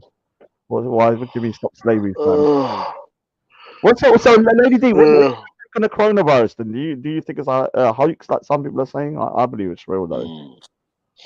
Definitely not. I believe it's a real thing, and it's not in the way that they've pushed it out there to be. But I'm 100%. There is people are dying. That's for sure. Yeah. Do you know anyone? There is definitely a coronavirus. Do you know anyone that's become ill though? My daughter actually got an email yesterday letting me know that her science was it yesterday or the day before? I can't remember, but her science teacher basically died. So she's going to go back to school with no science. Two bus drivers from my depot have passed away from COVID. R.I.P. man. R.I.P. There we go. The thing is that I get angry when people say, "Oh, it's not true, it's a hoax." It's like, you're being stupid, man. If people die, you could say you don't believe the reason, or you might even say that they've purposely made it. But to say that nothing is crazy. Yeah. So it's terrible, man. How are you finding the staying indoors then? Anyone finding? I'm struggling now, Raj, because I need vitamin D, and me and my black ass. Yeah, you want the vitamin D. Yeah, I need the vitamin D. I can't. Same thing about. I bought vitamin D's myself. You need it too. You're brown. The brown people need it too. Yeah. But I'm always like a sidetrack because I'm brown though. I'm always I'm not Shakaraz as dark enough to be in Shakaraz crew. That's what I've heard. So I'm brown but not dark enough. But yeah, I've been eating vitamin D tablets anyway. And they said vitamin C as well, though. Vitamin D and vitamin C to kind of get your immune system up and everything. Yeah. All right. So why is everyone so quiet today, man? You haven't got Rob and Stop Spamming to kind of like give you backbone today. My Mrs. Ultra just said I'm not allowed to talk to you all the way home because she's pregnant and she wants me all to herself. How does that make you feel? What do you want to have a debate about? What do you want to debate about is Sikhism? Do you want to debate if the last bit? What did you say, okay? I'll big up to your mister, man. Yeah. Rod said happy pregnancy and all that. Actually, out of the house. Get in the kitchen. Oh. I can't talk. Bye. Yo, hey Raj. So you want to have a debate about why Guru's fake? Well, you can call him Waheguru, you can call him Allah, you can call him God, but we're talking about the creator here. Will destroy your dreams, bro. Yeah, but ultimately you do win a lot of battles, but the ultimate war, you need to actually. I would actually be interested in hearing Isa versus Stocks, though. I'm not gonna lie. I wouldn't mind thinking that one and hearing that. So what's going on? Everyone's so quiet, man. I'm in awe of your voice right now, Raj. Keep going. It's a show. You're probably falling asleep listening to my voice, but where's Shipper coming back, man? What you done with Shipper though? Shipper, he's about still. Where is he? Why is he not jumping on the panel anymore? He's about still. Yo, what's happening? Big up everybody. Oh no. King Gold in the house. Oi, what's happening, Lady D? Oi, look, it's been an eventful week, man. G Block has been killing it, bro. I'm not gonna lie. Every morning I lock in, I see Shakara, Mr. Shango, man, all the rest of the people then. And it's been lit, been a good week, man. How do you feel like the African spiritual system week's gone? Bro, it's been so sick. far, Carl. Like, we're trying to make this Sundays. We're trying to make Sundays like a review day, yeah. Of the week. You never hold on. I think this is violation still, brothers. I'm not gonna lie. You don't have me up here, yeah. Ain't not one sodding one of you Negroes up on here, including you brown people, yeah, have asked me my point of view on the spirituality week. But here comes King Gold. All of a sudden, his opinion counts. I'll go on for that. Yeah. We're gonna ask you still. I'm gonna ask everyone on the panel still. I need to go anyway. You can hold your fire, man. But Gold will go first here because I did ask you first, and then actually Lady D, you could go first, yeah, because you're Lady D. Yeah, then Gold could go after still. So Lady D, how did you feel about African Spiritual System Week on the G Block? I'm not gonna lie. I've been listening in and out. Like I said, I've not been typing. I've just been taking in the information Shakara's been presenting, questions being asked, and I just use it as a learning curve. Not only for me, I'm not even gonna lie. I'll be honest. I've used it for my daughters to get information because it's homeschooling thing. I'm struggling. I'm not gonna front. And I've been listening. Certain parts I had to stop them. You've not been going on bad. But I'm making them listen while Shakara's been teaching as part of my educational homeschooling thing in it. So they understand and get the thing and, look up certain things and stuff. And I'm not going to lie. It's interesting, though, that it's not really taken seriously. People don't really take African spirituality seriously. Big up to brother. You know what I was going to say? You know why, yeah?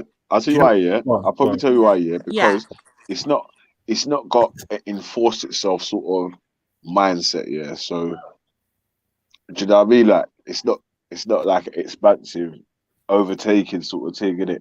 And there's not a lot of people doing it. So I don't know. Yeah, but that's what's pissed me off the most, though. So I'm being honest with you, though, and I'm going to be very honest, Veli. What's pissed me off is that they're not taking it seriously, the mocking of the chants and the music playing. Like when I catch Zabeda, we're going to go at it. I'm not going to lie. Zabeda, if you hear me, we're going to go toe to toe on that one, yeah.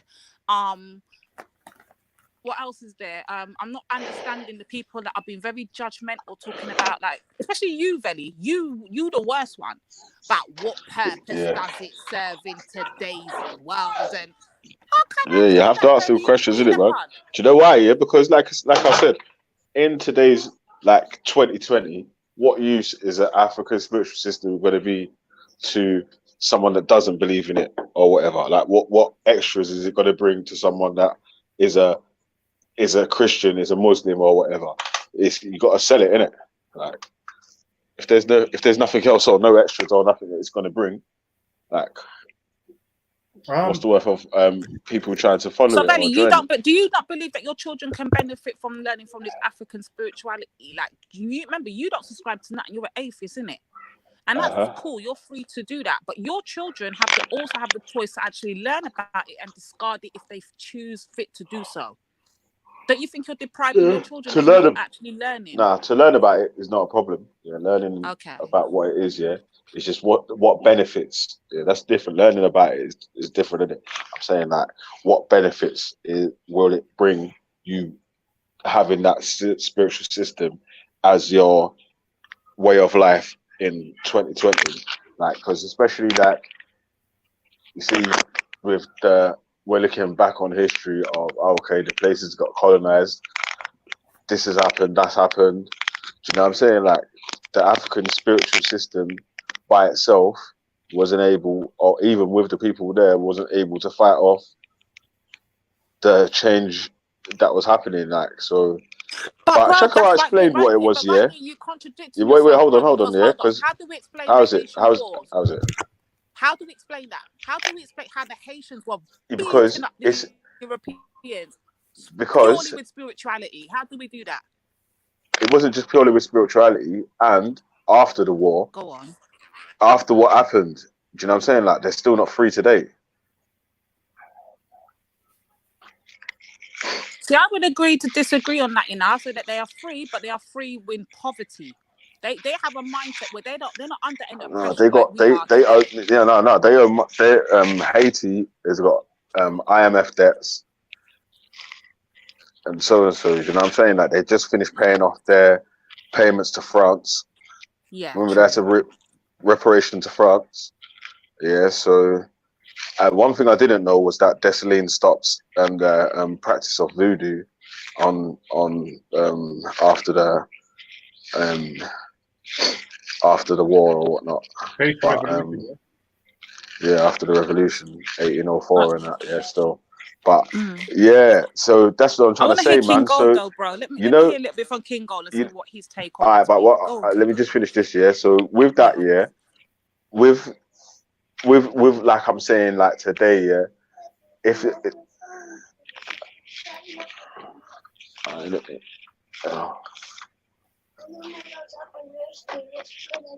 go get some tissue.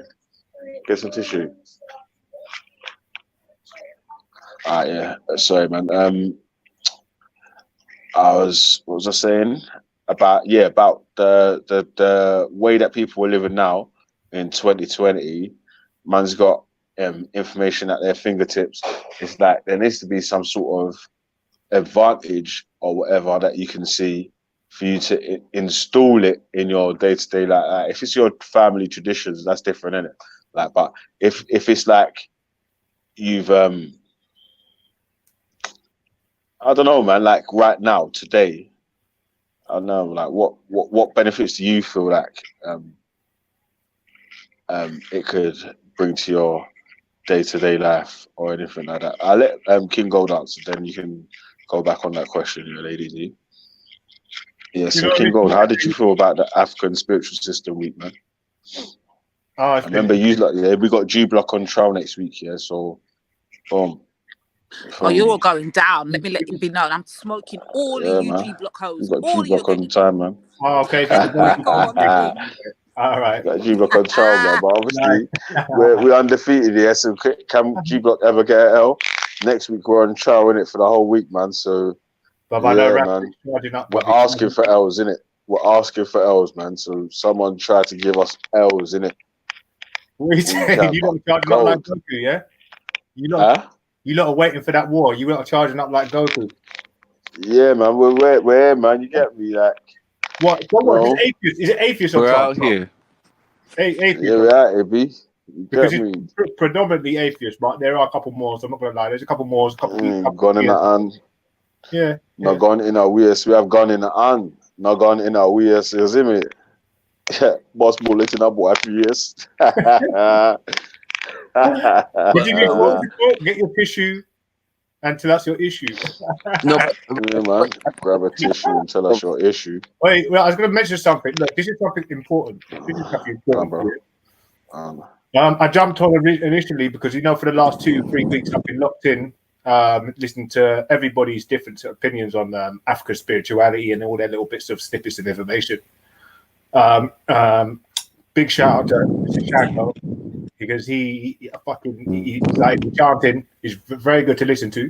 There's a little bits that I've learned off of the week to back up what I already knew about African spirituality to the degree I know it to. But what I was going to say is how I feel like because there's so many sort of it's so basic Christian Abrahamic religion, so it's been condensed into 12 commandments. I think if there was more, it would be a lot more strict.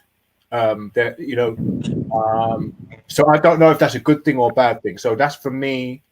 It's at this stage I can't really pass my judgment on whether it would benefit us more if we're African spirituality based. properly? Like, is it good? Like, obviously, it's got its perks, but is it going to be better than what we've already got under the current climate? Obviously, to get Haiti out of the problem they're in, they had to turn to their old gods, didn't it? To Ogun, whoever it was, and that was just for that motivation. But I mean, for this setting, it probably wouldn't be good because then man would be all over you, and it'd be hard for you to practice freely. But the only problem is that I have. This is something that I'm sure everybody noticed.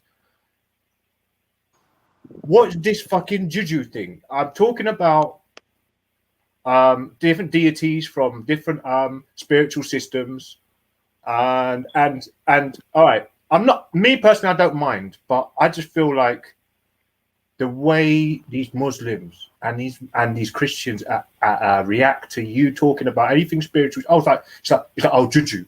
For one, juju, you're talking about someone else's fucking spiritual belief and their ancestors' spiritual belief, and you're calling it something that you know is derogatory, and you're sort of you'll wave your hand at it, you'll shit stick at it, and say, oh, stop talking about it because it's juju.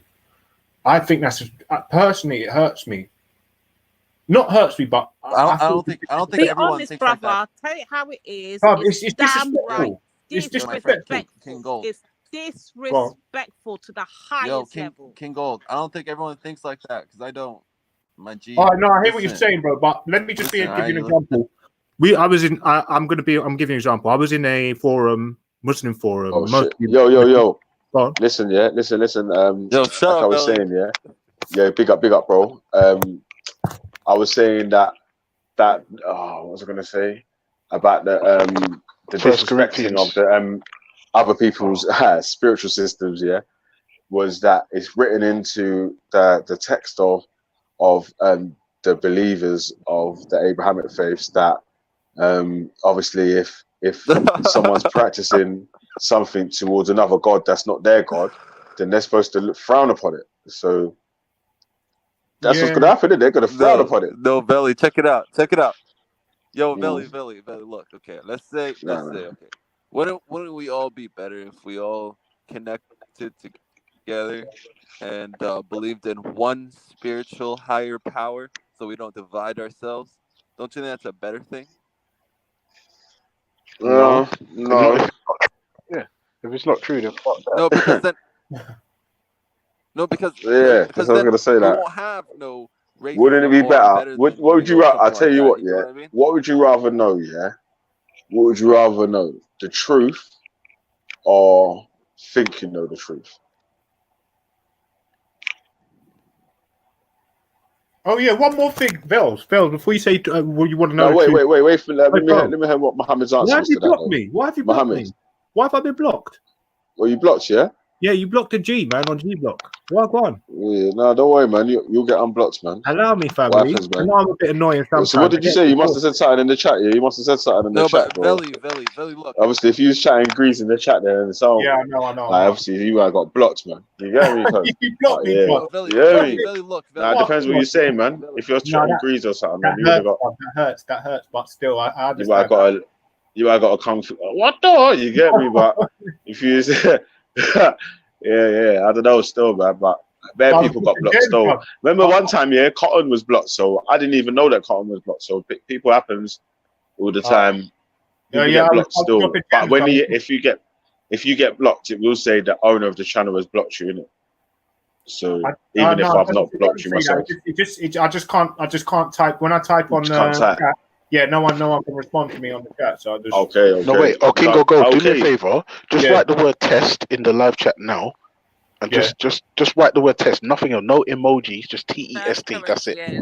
First Corinthians for the bum lover. First Corinthians. You best know that booty. Look, Belly. Look, Belly. You said. Belly, I'm gonna come back. I'm gonna exit. I'm gonna come back.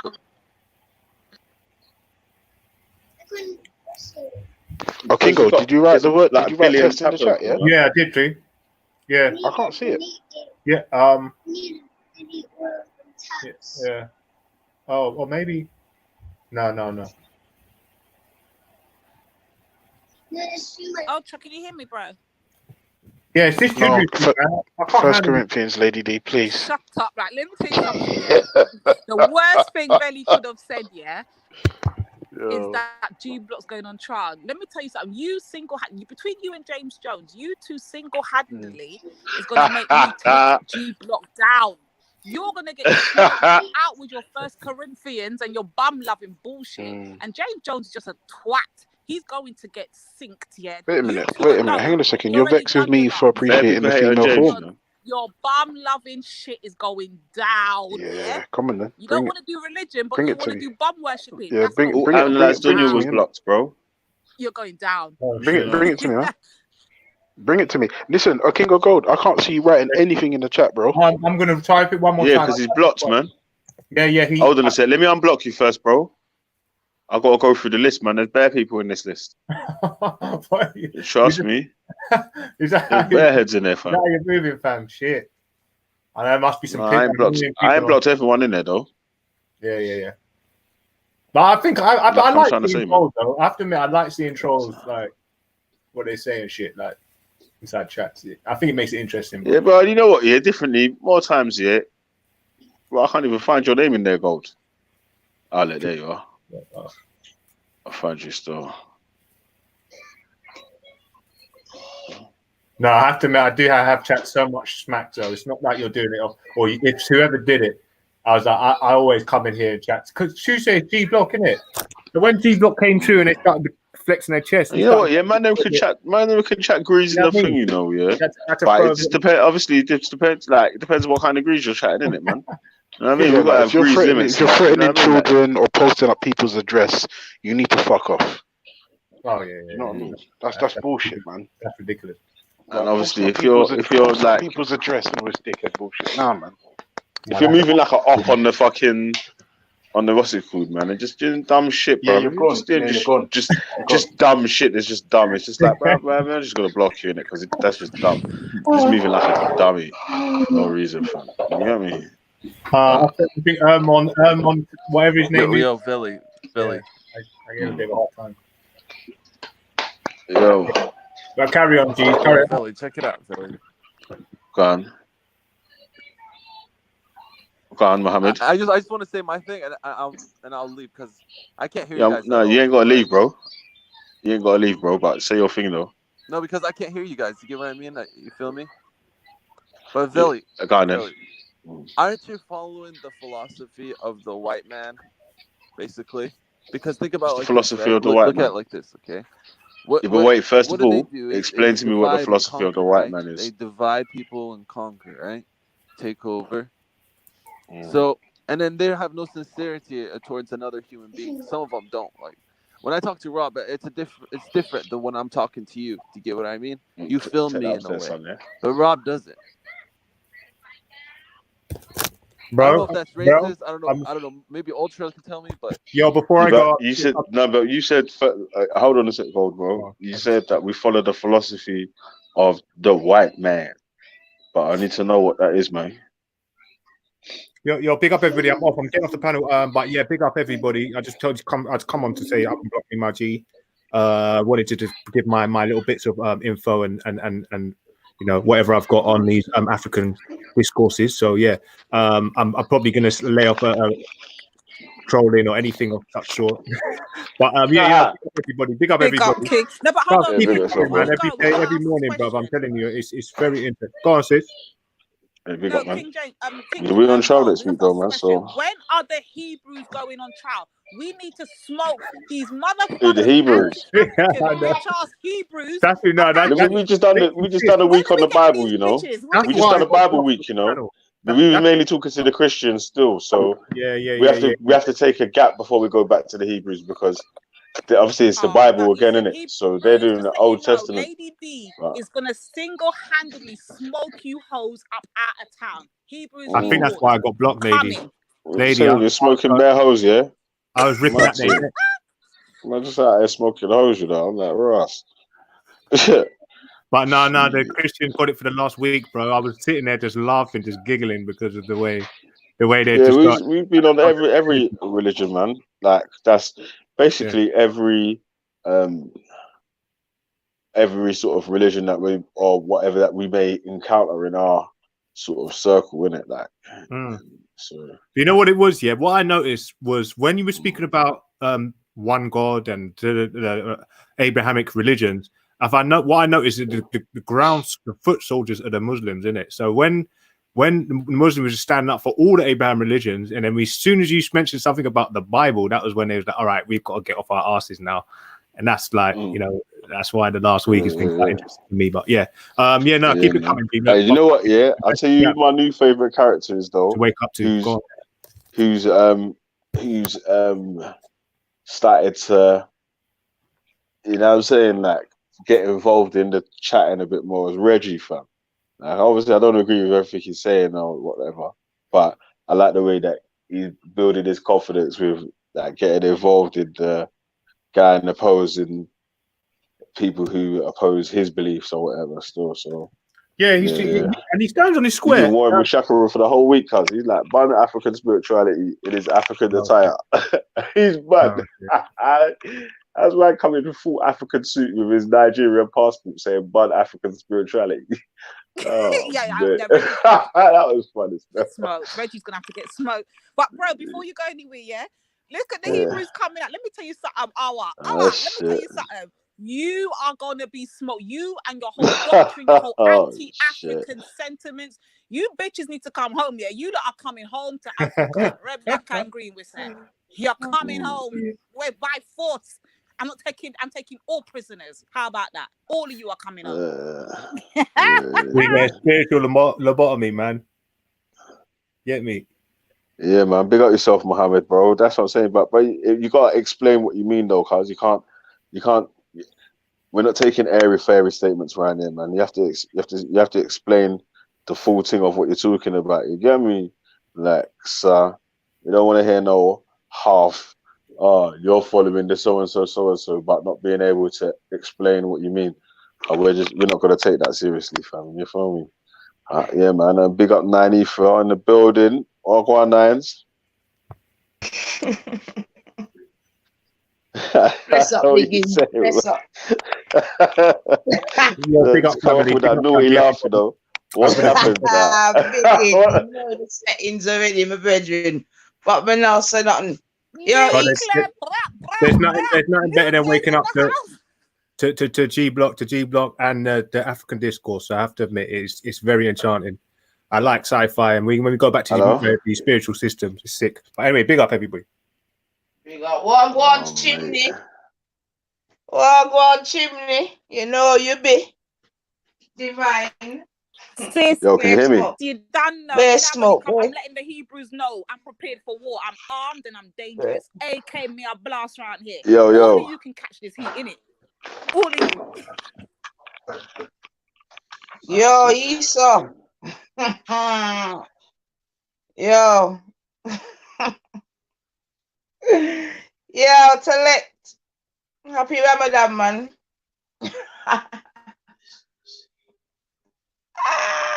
No, I shouldn't laugh because it's not nice. It's not nice. Select, wait. Select, were you there? Oh, yeah, listen. Divine. Yeah, man, shit. sis. Can anyone I'm hear gonna me? like the head Hebrews in the house. The head Hebrews in that. God, Yo, Nines, I can hear you, man. I can hear you still. I don't know what happened to everyone else's thing, but I'm still. All right, But cool. yeah. I reckon Intellect's probably doing a couple things at the same time, Benjamin. Yeah, he's having a little snoop, is it? Yeah. He's collecting his little stuff. Yeah. Oh shit! So what's happened now then? Right? What made you come in with that naughty laugh, Nights? Yeah, because boy, you know, I hear emotions, man, and obviously it's so emotional. Trust me, a lot of emotion, you know. Yeah, but you're safe out there, Intellect. You know the wickedest part is they keep saying. So you saying what? Who's getting it work today now? What? It's Black Select, yeah? Yeah, I can hear you, Chimney. No, can I'm done. I don't know. Yo, Nines, Lady D, your mic's a little bit low, you know. Can you hear me? Yeah, we can hear you now still. Oh no, but bro, what it is, yeah. I just wanted to quickly say, like, everyone keeps saying, you know, like we're Islamophobes and wherever. I'm not gonna lie, I think I give the most heat. I give the most heat to the Hebrews are gonna catch this smoke. God of Jacob, you best have your armor. I'm smoking you. You're gonna get it, God of Jacob. You and I, the two of you, I'm taking you on single-handedly. Where's Torah? Torah, This is what he said. He said you don't want it with a bruise. You're getting it. Oh mate. But how does Torah fit himself into the Hebrew thing if he's like a Native American? No, because he's taking his teachings from the Hebrews, innit? His teachings come from the Hebrews, but he's also based on his native stuff. That's what it is. So he's saying he's a Native American, but he takes teachings from the Hebrews. Yes, yeah. Yeah, because yesterday, Brothers was on to him, said that he's a Hebrew, American, African. No, not African. A Hebrew, American. What else was he? I don't know, something else. Another two, man. And it's like, bruv, how have you got to be like 3-4 different original peoples? How can you be the original people of the Caribbean, the Americas, and Israel at the same time? At the same damn time. And then tell me to allow it. Imagine. Imagine. You're representing your own blood clot kaleidoscope and you want to tell me. Kaleidoscope, you know. Allow it. Yeah, but yeah. Just to show how we respect. I don't even need to bake him, man. There's just no need, man. All I might do is just bring back the. Cause remember we done burn up that blood cleat you tell. Since how much time has we laid him to rest and he keeps he got a special night. He don't know Easter what happened to him? What happened to them? Easter's done past. You can't keep resurrecting. What happened to them? Night after night. Why you keep coming back? Like why? You're adopting now. You're really adopting now. Yo, listen, man. For the final time now. Watch. The Hebrews are filling up in the chat, though, you know. Respect said if he catches you outside. Rest in peace. Brother Isle, rest in peace. Brother Ashwa, rest in peace. Brother God of Jacob, rest in peace. Brother Torok, rest in peace. Whoever else wants to come and join, get this smoke. Hey, God of Jacob's put something in the chat for you, Lady D. He said, Proverbs 9:13. A foolish woman is clamorous. She is simple and knoweth nothing. Yo, blood. That Bible's dirty, fam. I'm gonna smoke you and that good book. You and that good book can get it. The two of you can get it. How about that? Oh gosh, he's got blood clot Christians backing him up now as well. Yeah,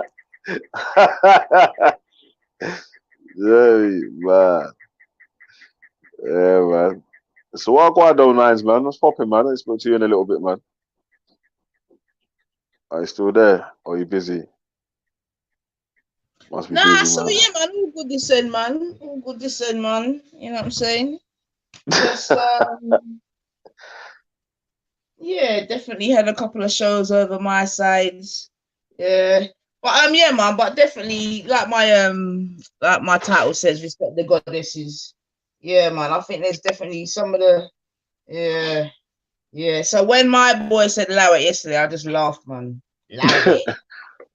Yeah, I just laughed, man. You know what I'm saying? What? So what was the allow it for? Because I didn't like what's happened? There must have been something must have been said on another show or something or what? Because I don't know what the allow it was. He was talking his normal kaleidoscopic bullshit, yeah? Being from everywhere. And I think he is Bradley speaking. So I was just coming to all I was gonna ask him is, I think I said, so Turok, what are you gonna teach your children? Allow it. Allow it. You get me? Allow it. And he would said allow it like the tune. What tune?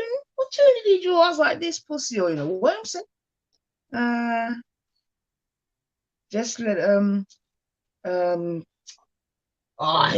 he gave a fucking Lovers Rock tune, the cheeky cunt. I can't even remember. But enough. I didn't say nothing, Big Itch. You know what I'm saying? I didn't mention cassava. I didn't mention feathers. You know what I'm saying to you? I didn't mention confusion. You said you didn't mention feathers or nothing. I didn't mention man ain't left the country since he's a youth. I didn't mention man's never been rain in Africa. dance or nothing. You get me? I didn't mention none of these things. I never mentioned nothing like that. I never mentioned, yo, if you go Jamaica talking them thing that they will decap you. I didn't mention nothing like that. All I was gonna ask him, what are you gonna teach your children? But I didn't get to that bit. You get me? So that's all I was gonna ask him. Like, what can you imagine being taught and trying to teach your child where you're from? What would you do? You don't know what it's chalkboards, whiteboards, computer. I mean, we are good though. So I mean, that's all it was, man. But you know what it is as well, yeah. I know enough man's in their feelings right now. Jono stuff. I mean, in terms of corona, you know what I mean? Man's are locked up. You get me? Man's probably all around there looking hairy and because look like enough man can't shave themselves. I mean, their esteem's a bit low because there's no one out there to fucking go and bot. You know what I'm saying? So that's why I just allowed him, really. You know what I'm saying? Allow it. Now, imagine you got two. Big up, man. Imagine. Well, you know, I know nothing still, man. You know, I know nothing, man. I'll catch him another day. Yeah, he probably didn't have no weed or something. He's been smoking that commercial. Not even you don't mix up here, that. I'm saying. Yo, funny. You said he's smoking that commercial windy and shit. Yeah. My missus said she don't like beards anyway, man. So I'm probably gonna have to lock it off, man. Yeah, I mean, whap off the beard. You get me? The one that comes patchy beard. Sorry, go on. Yeah, anyway, that's it, man. Cause if I start, you know, Managa top off. Yeah, man, but it's a minor still, man. It's Turok, isn't it? It's like your the family pet. Some days he's good, some days he's bad. You know what I mean? Just gotta say heal. So I don't know nothing, man. Yo, Divine, I put the upsell today, you see. Midges. All I want to know is where's my plate, innit? You get me? No, where's my plate? Where's my plate? Pull it up, man. You can definitely get some.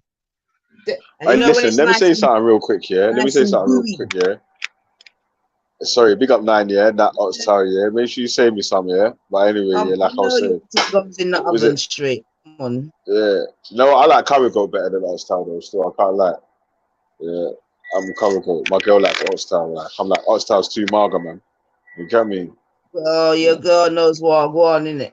Too mager and shit, fam. I like yeah. Yeah, but anyway, yeah. Listen, yeah. You see anyone that's trying to talk about that they're gonna lick down this one, that one, or the other outside of this YouTube thing, yeah. You need to let go of that, bro. It is not that serious. Foolishness. Trust that me. Is foolishness. Did you hear all of them things there? Yeah, someone I'll tell you, Benjamin. No, I just hear. Yeah. Well, I heard something yesterday that I was like, bro, listen, yeah, man, just need to just smoke some gelato or something still because it's not that serious, man. You know. So, yo, over this side here, yeah. It again this evening, fam. Imagine. Yeah. Anyone talking about they want to lick down anyone, yeah, needs to free that up, man, and leave that, man. You want to box this one and you want to box that one, bro. Forget about that, B. You need to get What's that? Oh, what one, Issa? What are you telling me, man? Yeah, what's happening? Who's talking crud?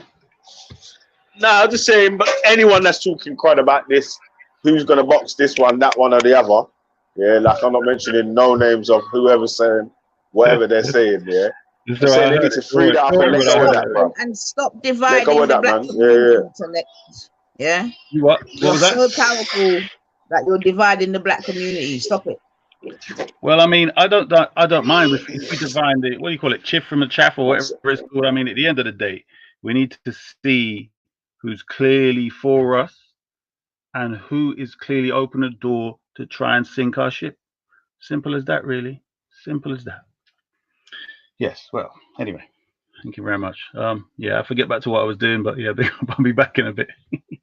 No, like, man's not saying that everyone has to love each other on this YouTube thing, you know. Enough men get on my nerves as well, yeah. But man's saying that man have to allow this. I'm gonna box down this one, that one, and the other, bro. Man have to stop that. trust me, as a big man, man have to stop that, bro. But that's what I'm saying, because so and so said, bro, it's a thing of you need to. If you've got to disagree with it, man, bring the 2 points of it. This is why men make this platforms like they are. Do you get me? So people that disagree on one side and people that disagree on the other side can have something where you can both go at it on information for information, man. Ellie, listen to what I'm saying to you. If they follow the pattern of the white supremacist anti-blacks, which is they're not interested in truth, they're interested in conquest.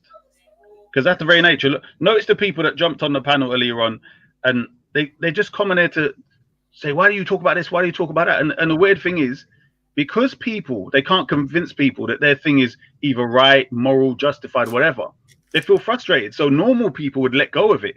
But because it's their tradition intertwined with their ideology, they feel you're attacking their ideology. So I've always told everybody that you have to make a differentiation between even true Muslims like converts, even Sunnis that are converts, and the people that just follow culture. Do you get what I'm saying? So for me, it's very clear at the end of the day, if a black person converts to whatever it is, you have to check them via whether they themselves have managed to come up with a pro-black ideology relating to what they've converted to. If not, that means they're following the agenda, the anti-black agenda of whoever it is they're following. So we got the Hebrew Israelites, for instance. They may have an issue with Pan-Africanism and so on, and the Hamites and all of that. But in general, at least in their community, they're doing some good work for that black community of Hebrew. You get me? They're not Isa, the disagreements is not the problem, bro. Man don't care if the man disagree with each other. Man, that's where we're gonna flash out whose points is what. You get me? Like, right, are you telling the truth on this? Is this right? Is that right? Is so and so left, right, up, down? We'll do that. But with the I need to lick this one down because so and so said this, and I need to box that one down because that one said that. Just need to let go of that. Especially like when you're not really that guy for that sort of thing. Well, no, but just let go of that, man. No, but bruv, what you have to remember is this, how a lot of this works is there's always a cover. So for instance, a lot of people are seeking fame and love, and they want people to praise them and stuff like that. So if somebody else is praised, although they don't seek the praise, just by the very nature of how they are, there's jealousy. One of the things we've always had in this community, or for a long time, is a jealousy where one black person will try to tear down another and use all kind of means of fabricated stories or get the truth and twist it to bring them down, to slander and lie, to get support against that person. Do you get what I'm saying? So this is a thing where, for me, because I see it of being a pattern all the time, it's just a matter of identifying who they are and just separating ourselves from them. Do you get me? So a lot of them are not making it that they're not even using stealth anymore. They're not using sneaky ways. They're doing it more blatant nowadays. You get what I'm saying? So for me, it's just those who got eyes to see. You get what I'm saying? So yeah, man.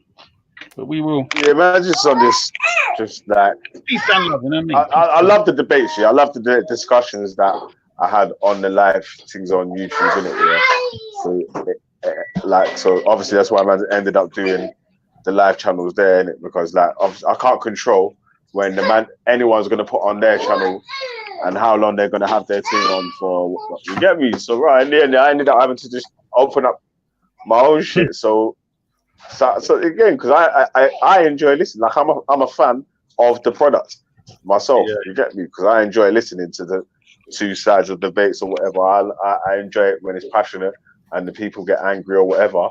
But I always say, if I do get a chance to get on and speak to anyone that is, and it's sort of leaning that way when it's going to get beefy, like, yo, it's not that time, bro.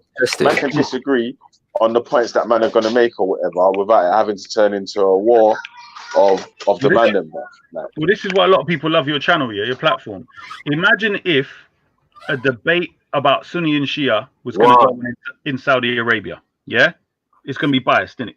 Imagine a debate between Sunni and Shia was going to go on in Iran. It's going to be biased in the sense of a big thing. You know what I mean? They're not going to like it. So I'm saying when you got a platform that is kind of neutral, is not either for or against either one, then that's where people can go to have their discussions and thrash out everything. And this is the thing, that the weirdest thing is that everything gets scrutinized here, no matter what it is. Yeah, everything does. That's what, bruv. I put myself. Imagine, bruv. I put my own family shit up for things to get fucking talked about. Yeah, what are you talking about, cuz? So I can question anything around there, fam. I can't tell me nothing about nothing around here, bro. You get me? Because everything's been up for what that means. challenging. But look at what that means is for people who are following things that are not true, who are following things that are made up, and they just want to hold on to it. It means that if you discuss their thing and question it, it falls apart. Because remember, it was there imposed on people. So they made up something to justify their wickedness. Just like white supremacy. They said, well, we were inferior, we were closer to the monkey, and all of this other stuff. So therefore, they didn't want debates and serious debates and discussions about history, about DNA, you know, the big fight over Kemet, whether it was a black civilization or not. They don't want these things to come. So repeat that again for me, please, bro, because the youths are shouting in the background. Yeah. What I'm saying is, when it comes to a place like this, the people who are not sincere to truth, number one, and the people who have traditions that have nothing to do with truth and that are contradictory and things that are made up for the purpose of oppression and conquest and theft and so on, these types of people, where their ideology at the time, because they were powerful, people couldn't really question it without being killed or put in prison. So now it comes to a point where you can actually look at the ideology and what it claims to do and claims to be. It falls apart because they can't conquer you on YouTube. You get me? They can't stop you from talking about it. So they have to get frustrated and call your names and cuss out and they have to go left and right and scream and shout like a bunch of girls. You know what I'm saying? You know what I mean? So this is a thing where, it sort of, for me, the whole thing is a simple methodology. You make a claim, bring your evidence, demonstrate how your evidence proves your claim to be true. Very simple. You get me? And this is where, you know, it kind of tells you who's who. And the only pattern is one set of people, yeah, that, you know, get frustrated as hell because everyone can refute them. That's the problem. Everybody can refute them. Now that's a problem. Do you get what I'm saying? Even the layman refutes them and makes them look ridiculous. So what can you do? You know what I mean? They used to being on top. They continuously talk about the majority, being the majority and being this, and people are converting all the time, blah, blah, blah, blah, blah. Yeah, so, yeah, it's just how it is, bruv. I mean, you continuously saying things like, well, you know, it should be just about debate. You have to remember their policy in Africa right now, enslaving blacks, their policy where they're trying to take over places. So any true pro-black, any true Pan-African would have a concern of the ideology that's influencing blacks in Africa to try and suppress their own black people, to the point where they would sell their own blacks under religious guise over to Libyans for slaves, or just conquer them and kill them and rape them and force them to convert. If you're a true Pan-Africanist, that should be a concern. If it was Shias doing it, it should be a concern. You should look for, number one, what's in the ideology, and two, the people. But I'm saying because it's something that's happened to us for 1,200 years by this specific group, then obviously it's just a continuation of what they've been doing. It's nothing new. They haven't made it up. They haven't, you know, shuffled things around to justify it. They've been doing it all the time. So I feel like you're calling my name, so what? No. You missed out certain other things. I'm playing. I'm joking. Okay. Yes. Yeah, man. I actually came on to big up Lady D and Nine, you know, so we can come on and not respect the system.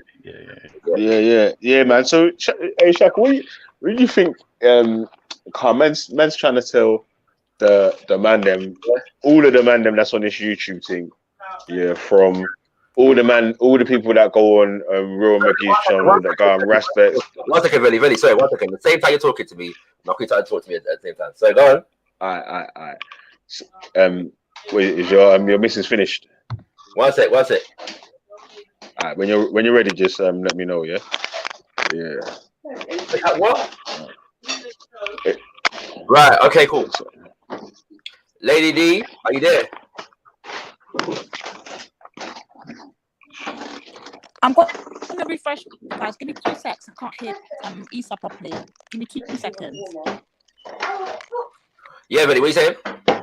Yo, yeah, so, yeah. Sorry, my bad. I just got a mouthful of food.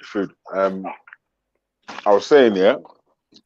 Basically, all the people that go on all the channels, yeah, that are sort of associated with and around Speaker's Corner, like everyone's channel, yeah, We're trying to start a thing where, obviously, if people have debates or discussions or fall out with each other, it's just on the YouTube thing, innit? It's not a real life thing. You don't have to see man in real life for any other thing, or even if you do see man in real life, it's not really, shouldn't really even be an anti thing. Really and truly, it's just you disagree on certain points. You know what I'm saying? That unless someone took it past the line or gone down certain routes which are unforgivable, that's different, innit? But just on this discussion and debate thing, you shouldn't be getting into a thing where anyone's barling out someone's name, saying that I want to do this one something and I want to do that one something, and blah. You know what I'm saying? Well, the family, the thing is, it's just immaturity, fam. I can't, like, 10 times out of 10, it's not that serious, isn't it? Like, so, you get me? Like, it's just immaturity, my G. And to be honest with you, I just feel like sometimes, like half the Quran are just ridiculous anyway. Like, that's why I can't engage in them, because man's got a youth, fam. You know what I'm saying? Like, you get me? People forget. Why do I have time to be, you know what I'm saying, of people online? But yeah, I get it, fam. Like, but what are you saying? What you were trying to do something proper though with it? Boy, not even that I'm trying to do something proper, bro. I'm just trying to say from around here, what I'm screaming from this side is, man can disagree and even have arguments with whatever in it, but it's just leave up to YouTube, in it. Just stay on the in the debate world of the debate.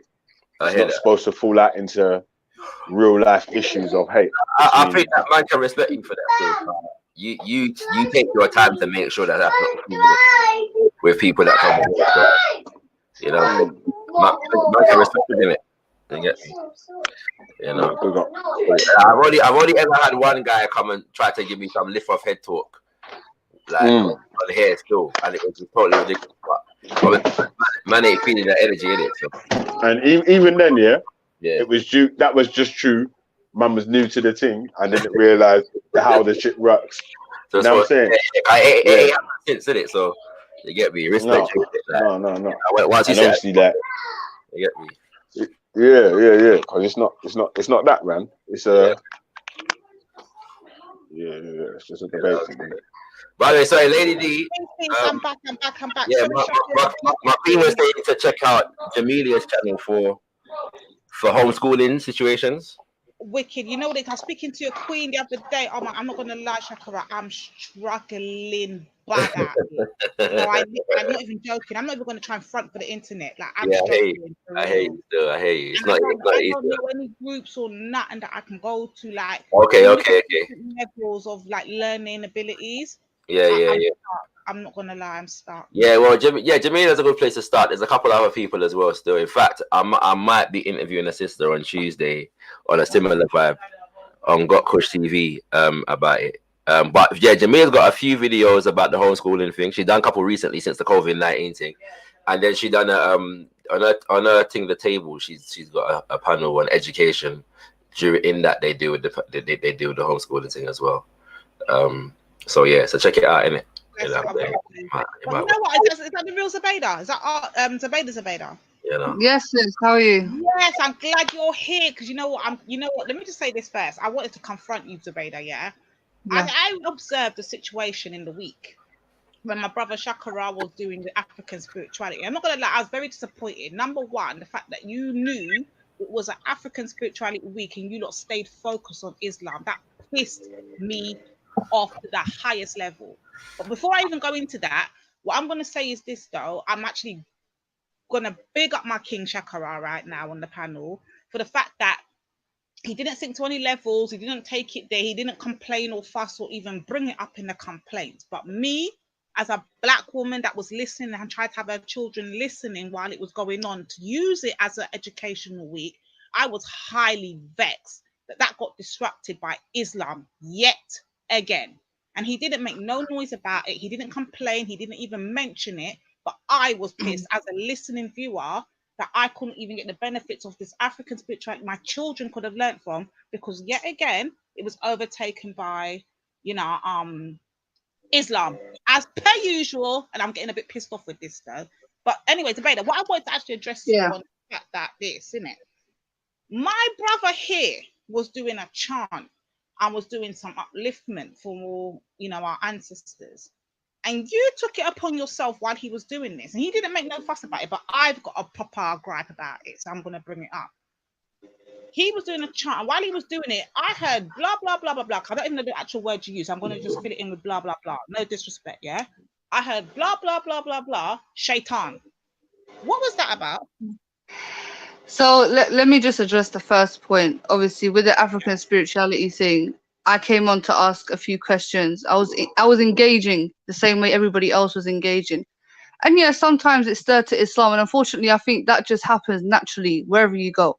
I think it was about 2 days ago we were trying to engage in something away from Islam, and Takia Watch jumped on and straight away diverted it. So there's other people that have a factor as to why this thing gets diverted to Islam.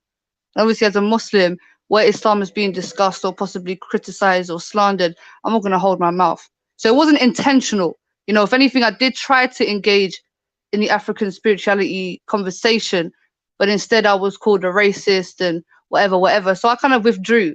I just withdrew because I didn't feel like I was wanted in that conversation. As for him chanting, obviously, I don't know what he's saying. Yeah. And obviously, I had a conversation with somebody, I'm not going to mention their name, but they were telling me that he was calling upon a deity, which is the god of thunder or something like that, which is specifically used in war and something like that. Yeah. So obviously, as a Muslim, I always ask God to protect me wherever I am. The only mistake that I possibly made is I said it out loud whilst he was chanting. I could have muted myself and just said my prayer. But it wasn't a thing to disrespect, because if somebody's saying something and I don't understand what's being said, it could be anything. I don't know what he's saying. Of course, I get it. Sis, listen to me, Zaveda. Listen to me. I get the fact that you don't know what he's saying. My thing is this: do you know how much time day in, day out, 365, no exaggeration, period, that we have to hear Muslims talking in Arabic and we don't have a fucking clue what's being said, but we don't do that. And if we did, you know what would happen to Beda? It will be told we're Islamophobic as usual. We've got Islamophobia. We've got this. But when it's on the shoes on the other foot, it's a whole contradiction, because we have to sit down there and listen to the disrespect. Even though you might not think you are, you blatantly are. You are blatantly disrespecting while we're having an African Spirituality Week, and you're in the background while my brother's chanting and playing his drums, you know. You lot are doing all kind of shaitan.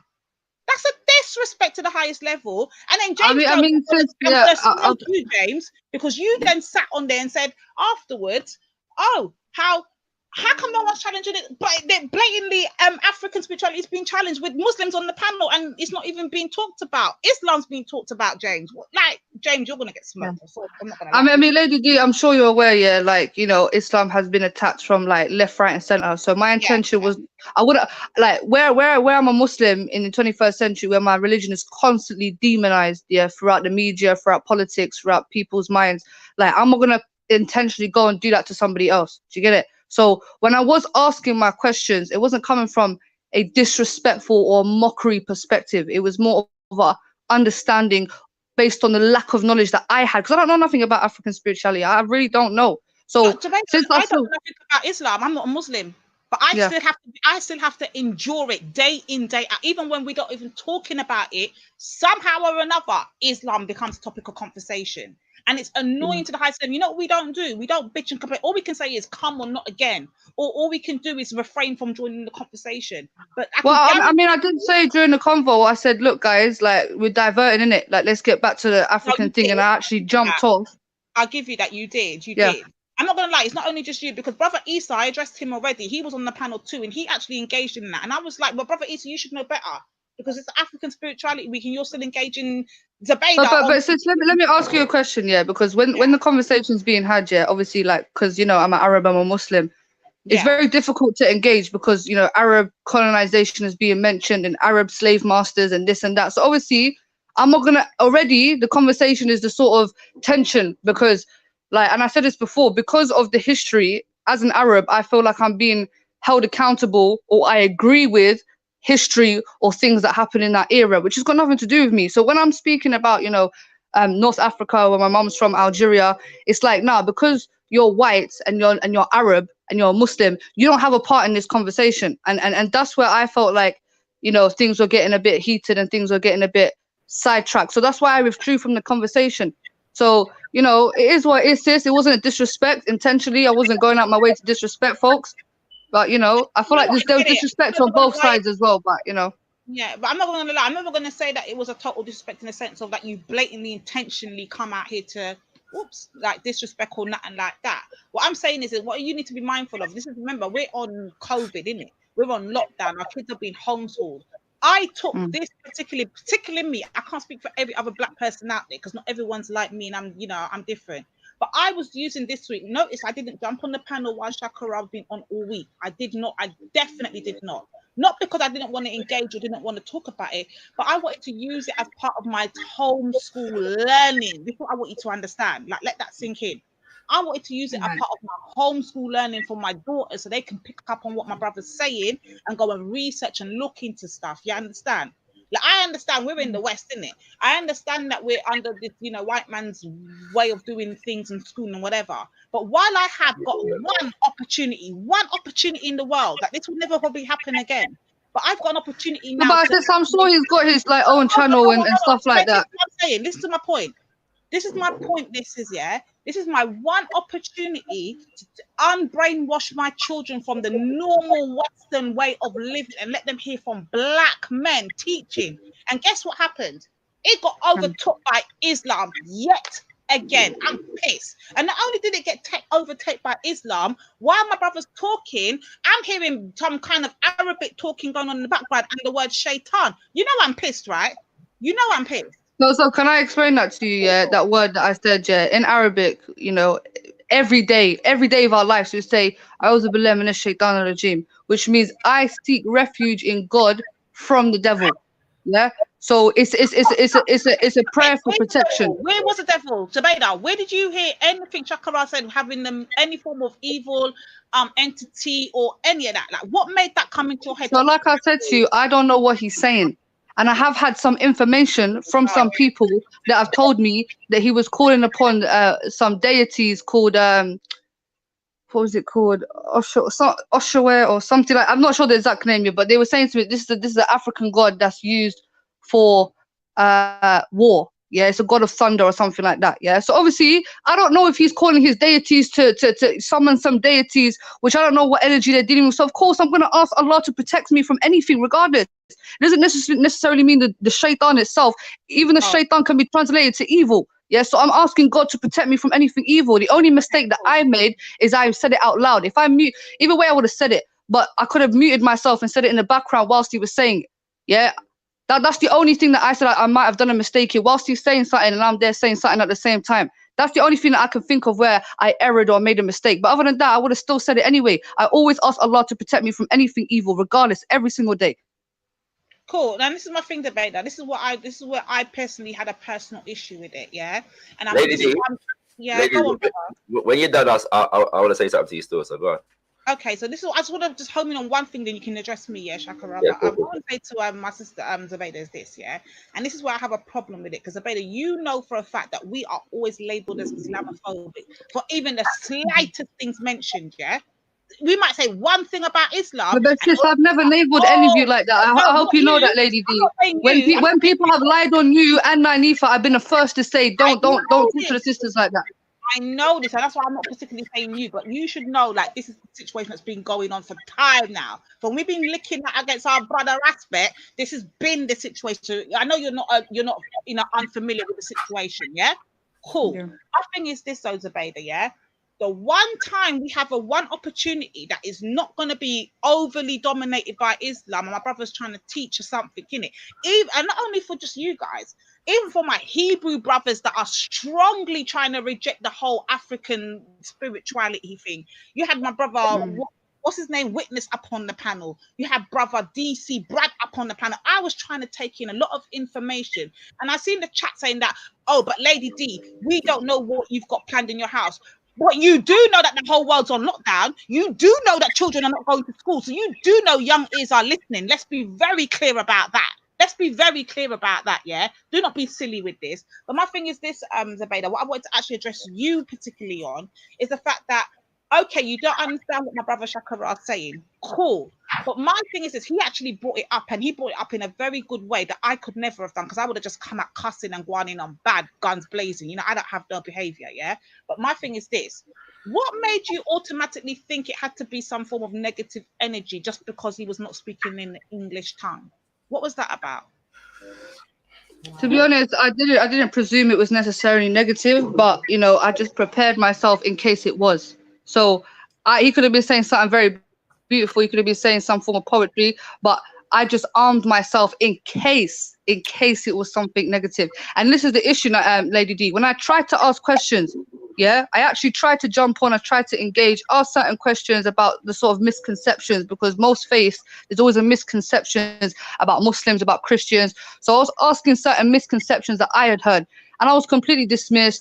You know, we don't want to speak to you, you're a racist. I was called a racist many times. I was told that I was conditioned to think like this. So even when I was trying to learn or actually figure out what was being said or understand, there was no response like that. So I left it, sis. I'm not going to beg it to somebody that doesn't want to speak to me. Do you get it? Maybe if it was somebody else that was a bit more engaging, I could have learned a little bit more and could have known that actually what he was saying was possibly something positive. It wasn't necessarily a curse or something bad. It could have been a positive thing, but I didn't get that out of this individual. So therefore, I might have to leave the topic and just forget about it, or maybe speak to someone else to just get that little extra bit of understanding. Otherwise, it's not important to me, sis.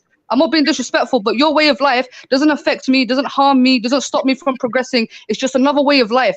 Yeah, I don't see your system as a threat to me. If anything, I even came on. Yeah, if anything, sis, if you listen, I came on, and before I even dealt with the misconceptions, I dealt with the positives from the natural aspects of how, you know, African spirituality, those of nature and those of herbs, and I can resonate and respect that. So I did come in with a positive before I started asking questions. But anyway, yeah. So Lady D, yeah. First of all, just respect the spirit. I hope that you was able to gain something from it anyway. Reality, sis, yeah. I appreciate that spirit. Personally, I try to speak about what I'm for more than I speak about what I'm against. And so yeah, the reason I think part of the reason why this week even happened is because I do talk about African spiritual systems. And African spirituality in a context, and I talk about it more than I talk about you know, Abrahamic religions. I don't deal with Abrahamic religions. I'm an African spiritualist, so it makes sense to me for me to talk more about African spirituality.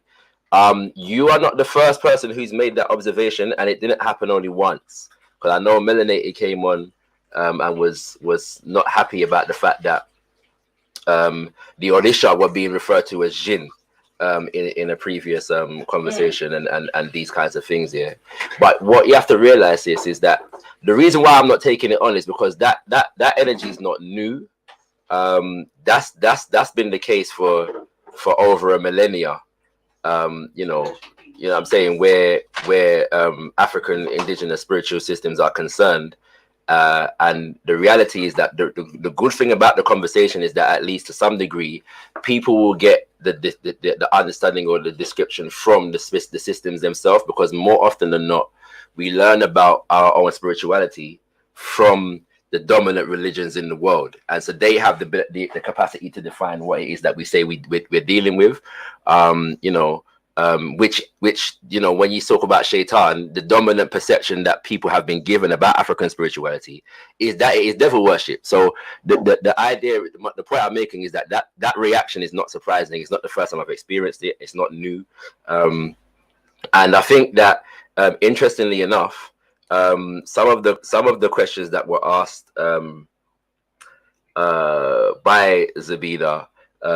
And how they were responded to, there was some information in there. So I'd encourage you to go back and check it, despite what's being said about me just not answering questions and dismissing.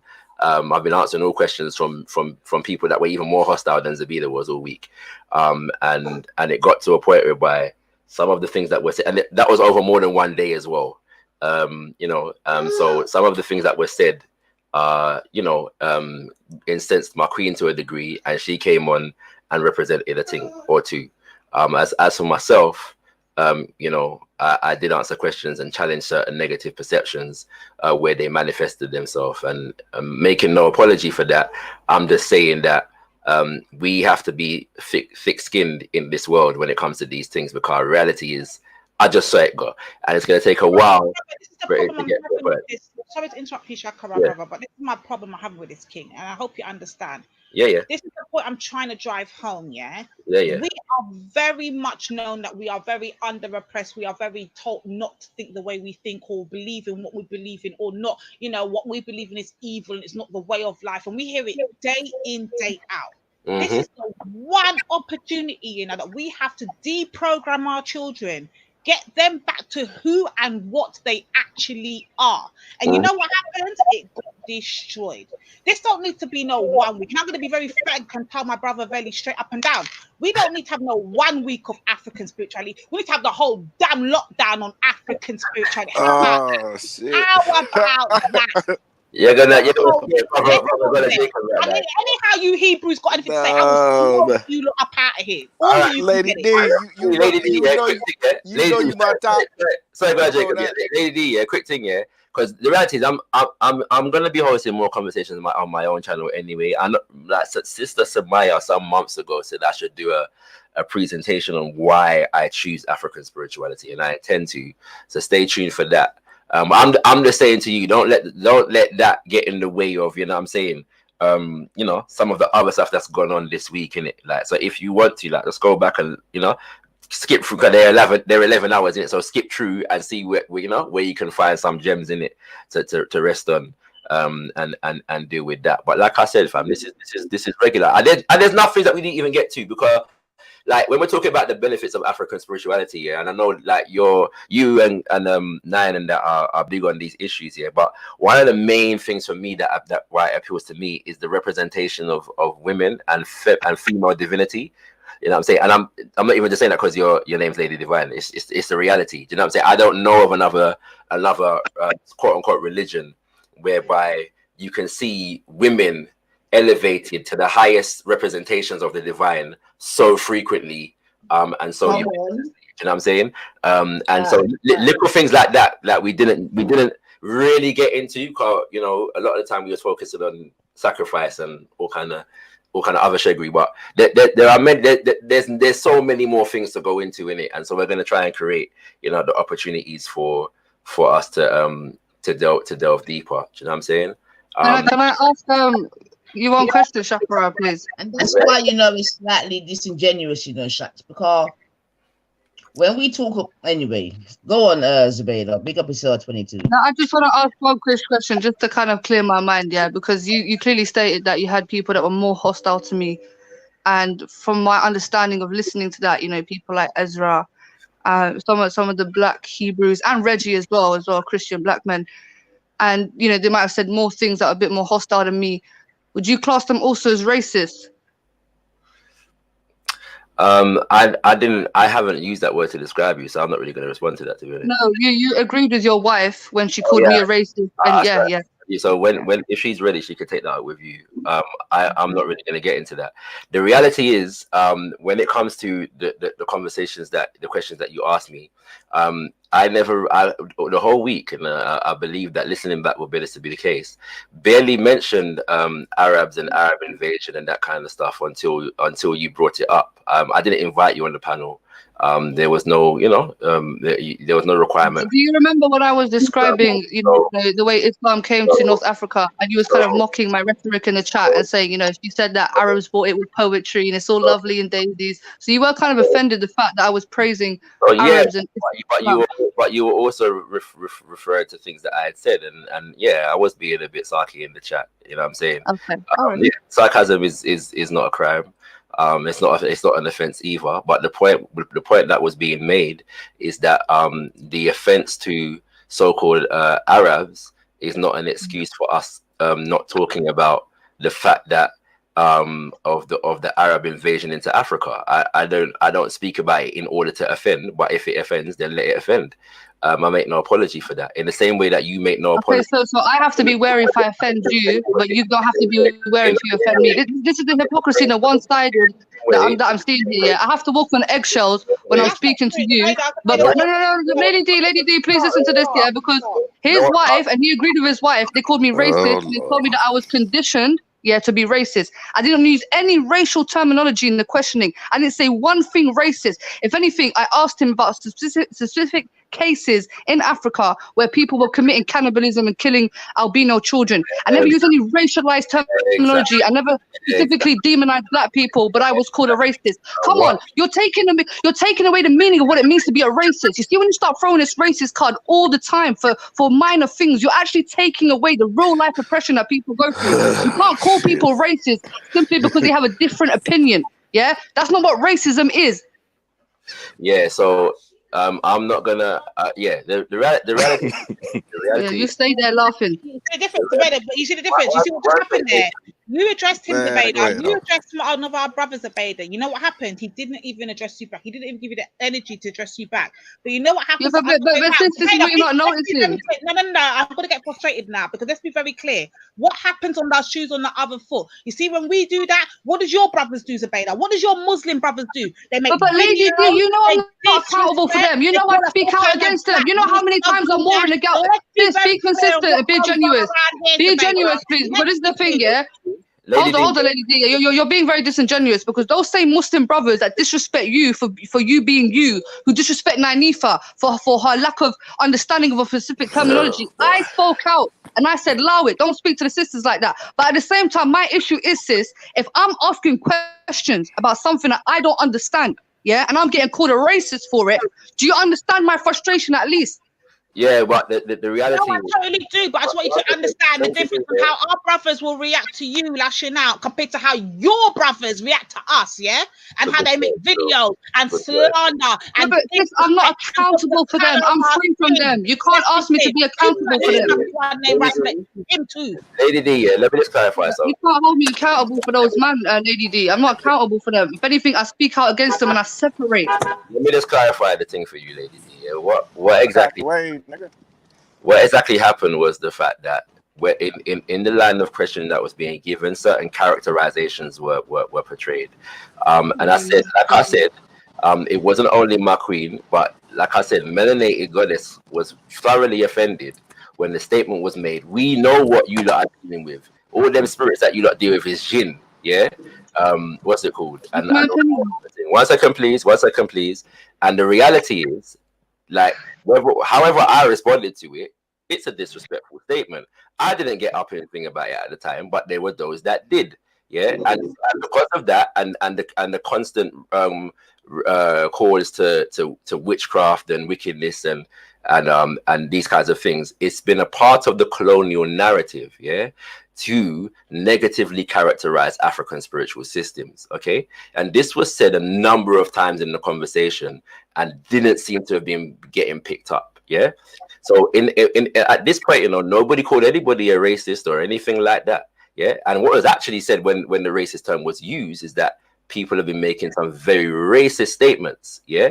And that was, this is what was being referred to. So even at the time when I said, listen, these are colonial constructs. These are colonial ideas. Yes, and I'm trying to break down how these colonial ideas come about and the fact that it was designed to disrespect and degrade African spiritual systems, and religion was a tool, yeah, that was used to degrade and disrespect Abrahamic religions in particular. Yeah, so all these things are being explained. Yeah, all of these things are things that I'd explain in any other context because they're reality coming from an African spiritualist perspective. Okay, so it's not a disrespect to speak about these things. It's not a disrespect So where does the racism come in? I've already explained that, so I'm not going to repeat myself. No, I don't think mentioning jinn is a racialized term. Yeah, this is the thing. I don't think you understand. Do you know what racism means? Do you know the definition? Let me make it clear to you, Zubaydah. Let me try to talk. No, I don't know why everyone's trying to come to me and try like pressure me because I wasn't racist. I wasn't rude. Lady D, if you listen to the convo, there was enough people here disrespecting, and I did not disrespect. You got to understand it. This is the problem. You're not understanding. You're hearing, but you're not understanding. No. I think there's a mad hypocrisy happening. Saying the word jinn. Lady it's D, the automatic assumption that jinn is associated to anything African spirituality. That's my belief. That's not rude though. It's an opinion, and we can discuss that. Because if I was to automatically come and say anything that comes out of your mouth in Arabic is blatantly evil, Lady D, I've heard it all on these platforms. I've heard people diss my prophet. I've heard people diss Allah. You're gonna say Islamophobic. Period. That's what you're gonna No. Oh hell Listen no. to me. Listen to me, Lady D. Can you listen to me? Yeah, I've heard people disrespect my prophet. Yeah. Openly on the streets to my face. I hear it every single day. Every time I come onto any channel, there's someone mocking my prophet, mocking my Allah. So I've got over that. That's not something that gets my heart. Yeah, where I call it Islamophobia is where it's institutional and people are actually going out their way physically to oppress Muslims. I've got used to this free speech thing. In the beginning, maybe I was offended, but now free speech is just something I've had to be desensitized to. Zubaida, one second, Isa. The reality is, yeah, that all of that hype, yeah, like really has little to do with me, because like nobody can really. So when it comes to these things, yeah, I think it is very important, yeah, to appreciate, yeah, that what Shakara does is speak about African spirituality, yeah, right? Now, if you were listening to the show, Lady D, yeah, you would have heard me say that if I was speaking in Italian, yeah, nobody would have assumed that I was saying anything. Now, nobody would have assumed. That's what we can do, brother. I literally was fuming. And get what I said on my new show. I was so fuming. Let me say something. All my power for me not to jump on the panel that day. But I think it's because I was speaking. This is why everybody's triggered, because I'm not black. I'll just be very honest with you. Because there were black people on this panel. There was black people on this panel that were disrespecting my man's way of life. Yeah, no one had the same energy. But all of a sudden, Zubaida jumps on. All these people want to come at me from left, right, and center. Zubaida, you're being racist. Zubaida, you're being this. Allow it, man. I ain't falling for that. I'm not nobody's scapegoat. I'm not nobody's scapegoat, and I'm not nobody's black sheep. Yeah, I'm not a scapegoat. I'm not no bait. Very fucking clear. It ain't running today. Let me tell you why it's not gonna run today. Because before I even address, you know who I address first? My black Muslim brother Isa. That's who I addressed first, yeah? Forget the fact that he's a Shia. I addressed him before I even addressed you. So let's be very freaking clear about it. I know who you're not the first person. The last time I left off with Shakara, yeah, I said to him, I won't speak to you. You stay your way, I stay my way. Now all of a sudden, everyone wants to come and ask me questions about something that happened 3 days ago. You're asked in the first place. He gassed you up in the first place. That's what I made it very clear. No, that was corrected, Lady D. That was corrected. That wasn't what happened. Yeah, but that's true. That's the point. The point is that did I not address you before I even addressed Zubaida? Yeah. Right. That's my point. My point is before I know. I'm still failing to see the issue here. Like, before I go out of my house, yeah? Let me be very clear. So I addressed my brother first before I addressed you. Let me be very clear about it, yeah? I'm not addressing on no religion tip. I really just mean a black man to a black woman. Let me be very clear. Lady, quick thing, yeah. Another occasion that got people vexed is because there was another day.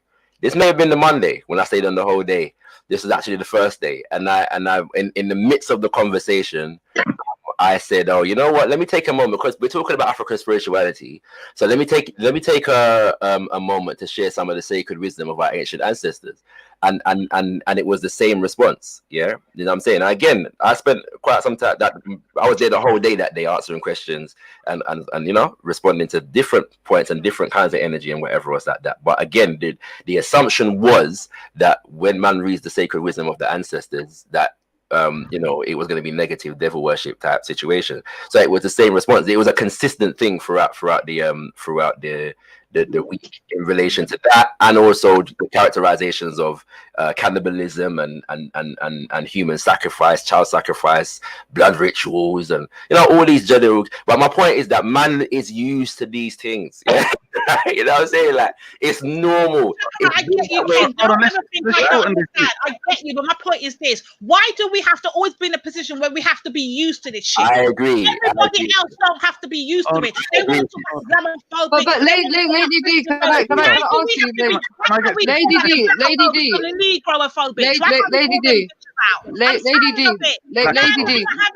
Lady D, listen to me, yeah. I'm smoking all of you hoes. All of you can get it. All of you. Okay. One sec. All right, look, can I just say one thing, Issa, yeah? As Muslims, yeah, we go through exactly the same thing.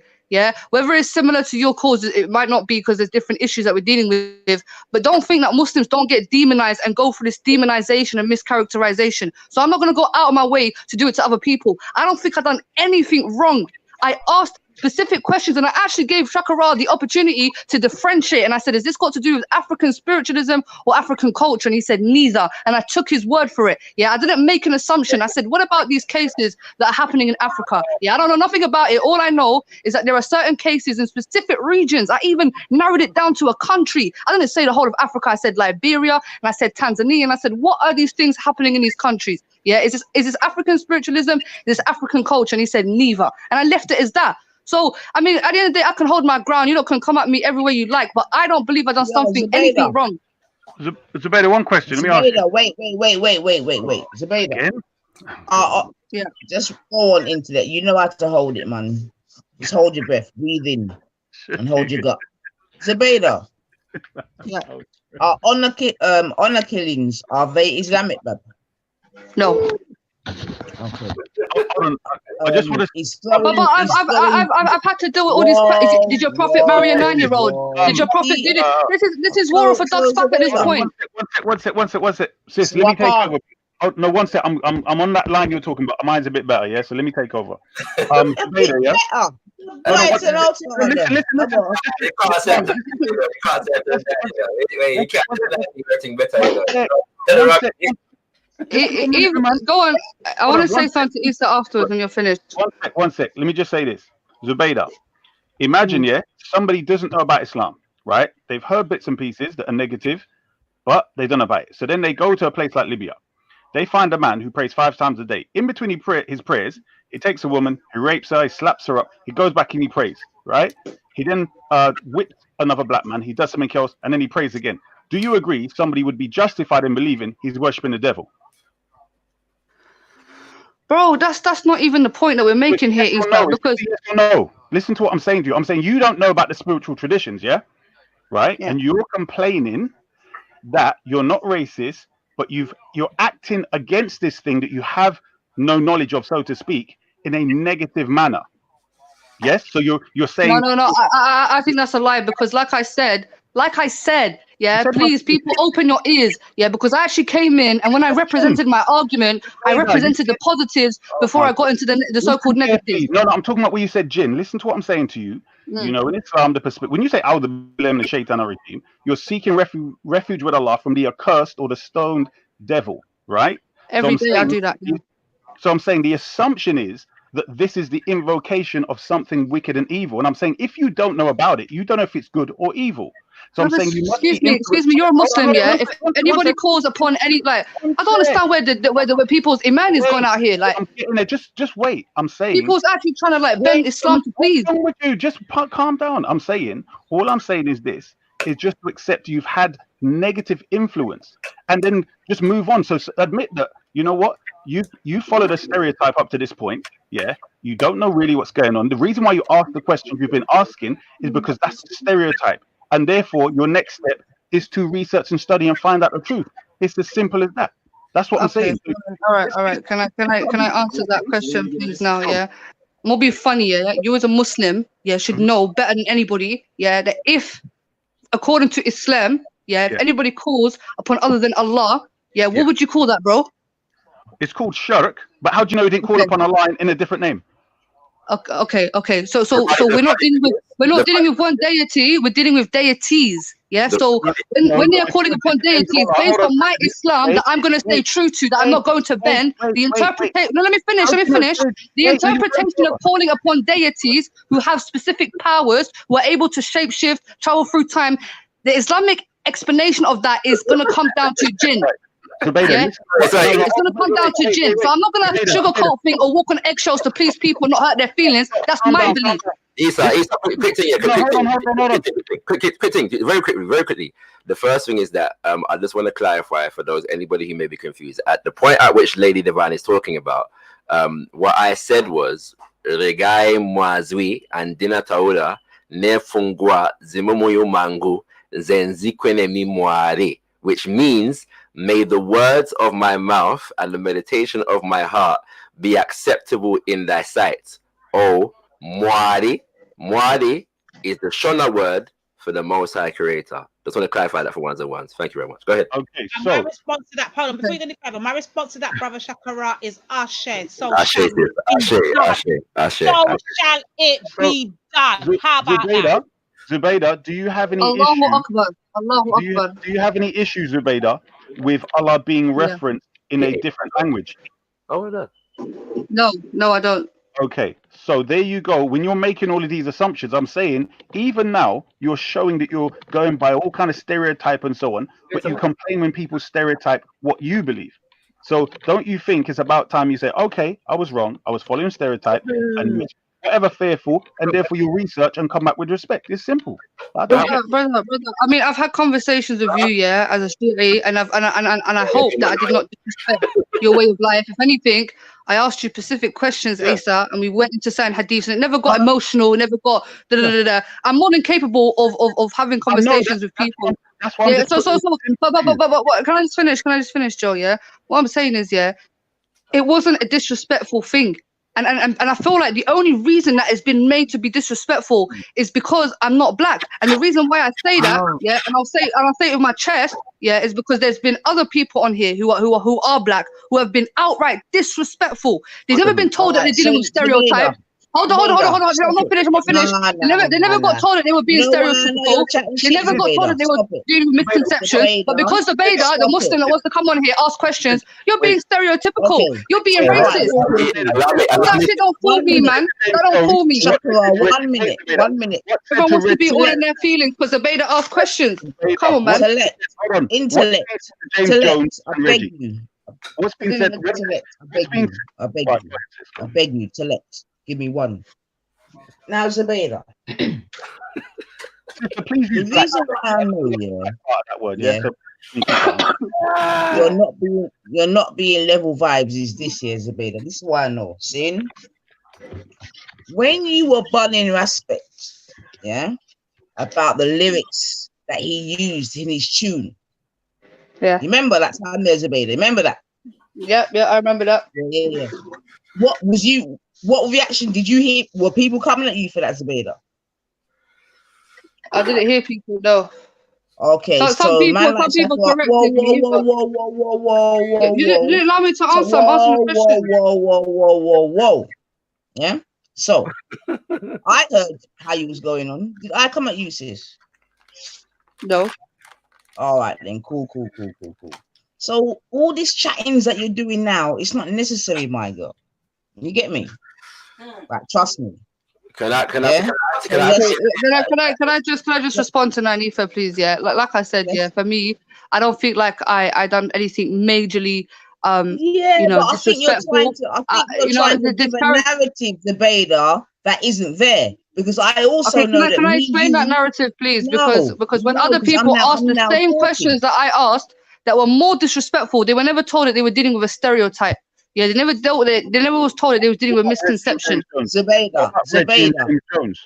What about Reggie? Stop it, 22. Like, seriously, just stop it, man.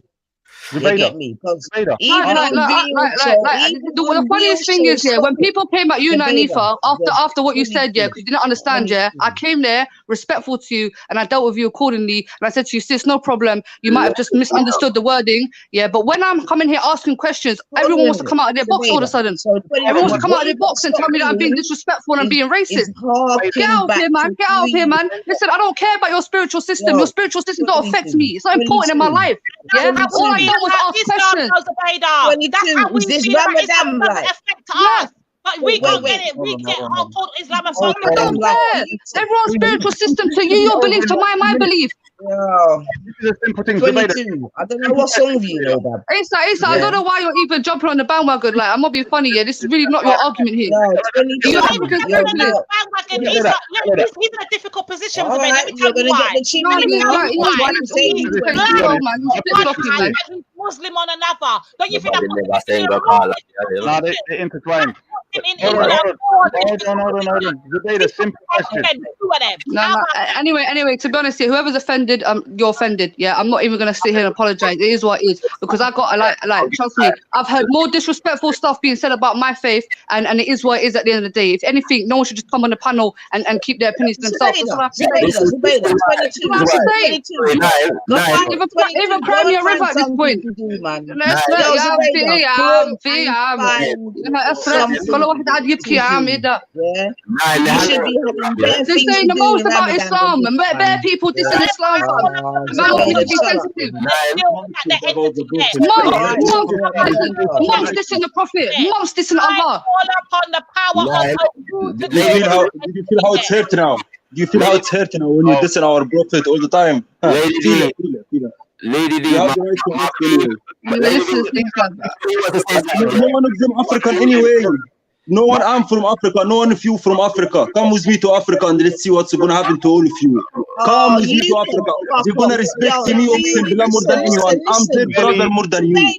I am their brother. This is fact. I'm their brother more than you. The first thing he does is come with this little racist nonsense. None of you are from Africa. Yo, my guy, do one. When he was born there. When he got African, he was born there. When he was born there.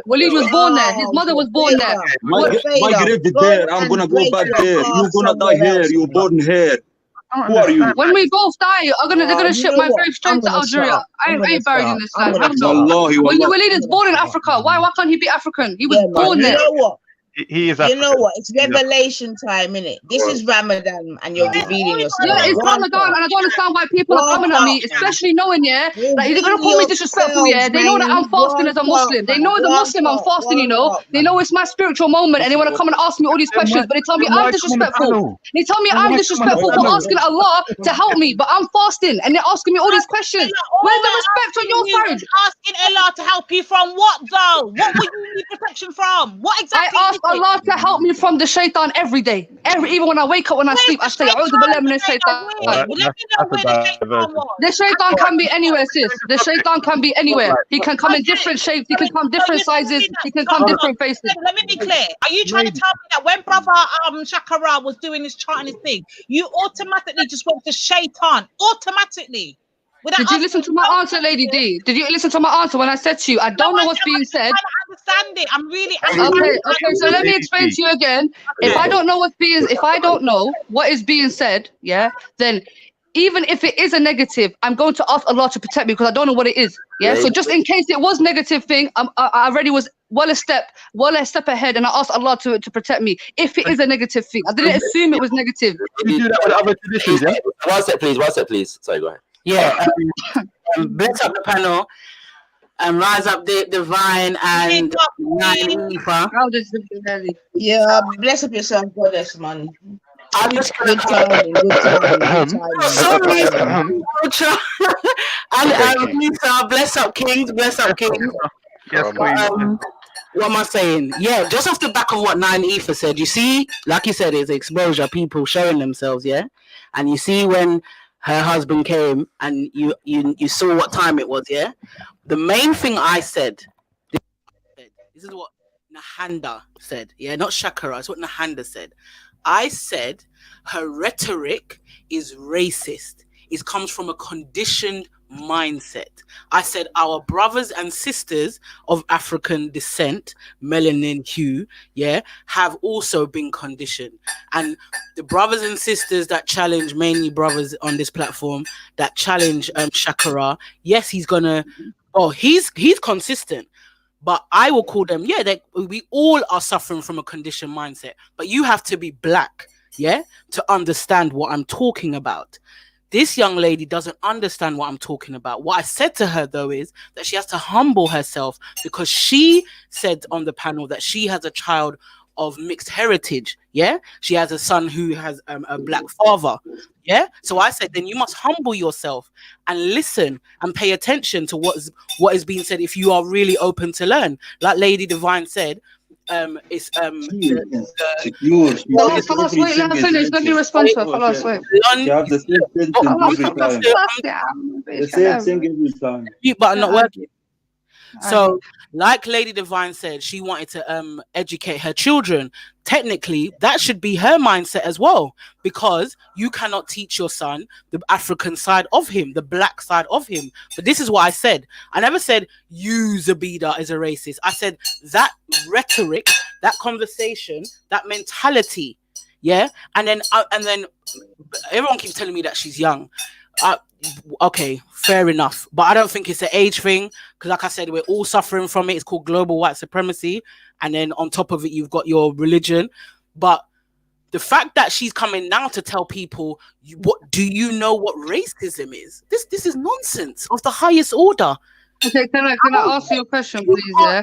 No, you're saying that I was using racialized term. Yeah. What is racial about asking questions? That's not racist. You didn't. But again, a lot of people, whether they were black or not black, a lot of people took this week as an opportunity as Get Shakara week. Yeah, let's keep it 100. Yeah, I don't know Shakara to get Shakara. I've never spoken to him in my life.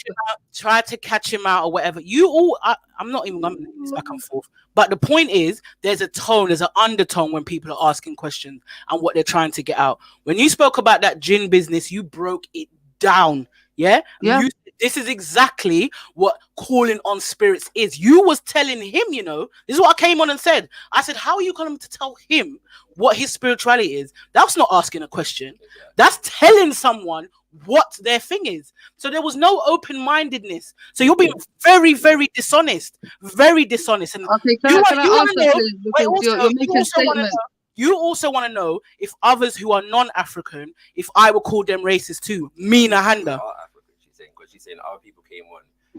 No, other people who came on who are African, no, they are suffering from something else. I said it at the time. It's called self-hate. So you're out here basically diagnosing people. You can't sit here and diagnose people and tell them that they suffer from a condition. I'm not being funny, Missy. I've never spoken to you before. Yeah, you don't know me to tell me that I'm suffering from anything. You can't tell me that I'm conditioned or suffering from anything because you don't know me. Perspective. You always keep telling about this Pan-African conference that happened in Algeria. If you studied some of the people that went to that conference, they will tell you, about global mentality, the conditioning of African people, and the conditioning that white supremacy has done to the world. They will tell you. So you research those people that went to that Pan-African Congress. I beg you do. So don't tell me I'm self-diagnosing. It is a collective understanding by African people. Again, wait. Can I just say in regards to my son? Wait, hold on. In regards to my son, can I tell you something? I'm a Muslim. He's a Muslim. So before I even teach him, because we don't deal with nationalism, we don't deal with race, we don't deal with tribalism, I will teach him about the oneness of God. That will be the main incentive. Later on, as a part of him forming his identity, then I will speak to him and he will educate him on his African roots and his Ethiopian side, which is really dealing with monotheism anyway, because most Ethiopians believe in one God. They don't really practice a lot on a global, on a majority scale, African spirituality. So even then, it will still coincide with him being a Muslim. Yeah, so I'm not coming with this thing where I'm going to sit there and teach him about, this and that. He's a Muslim. So first and foremost, we have to learn about Islam. The reality is,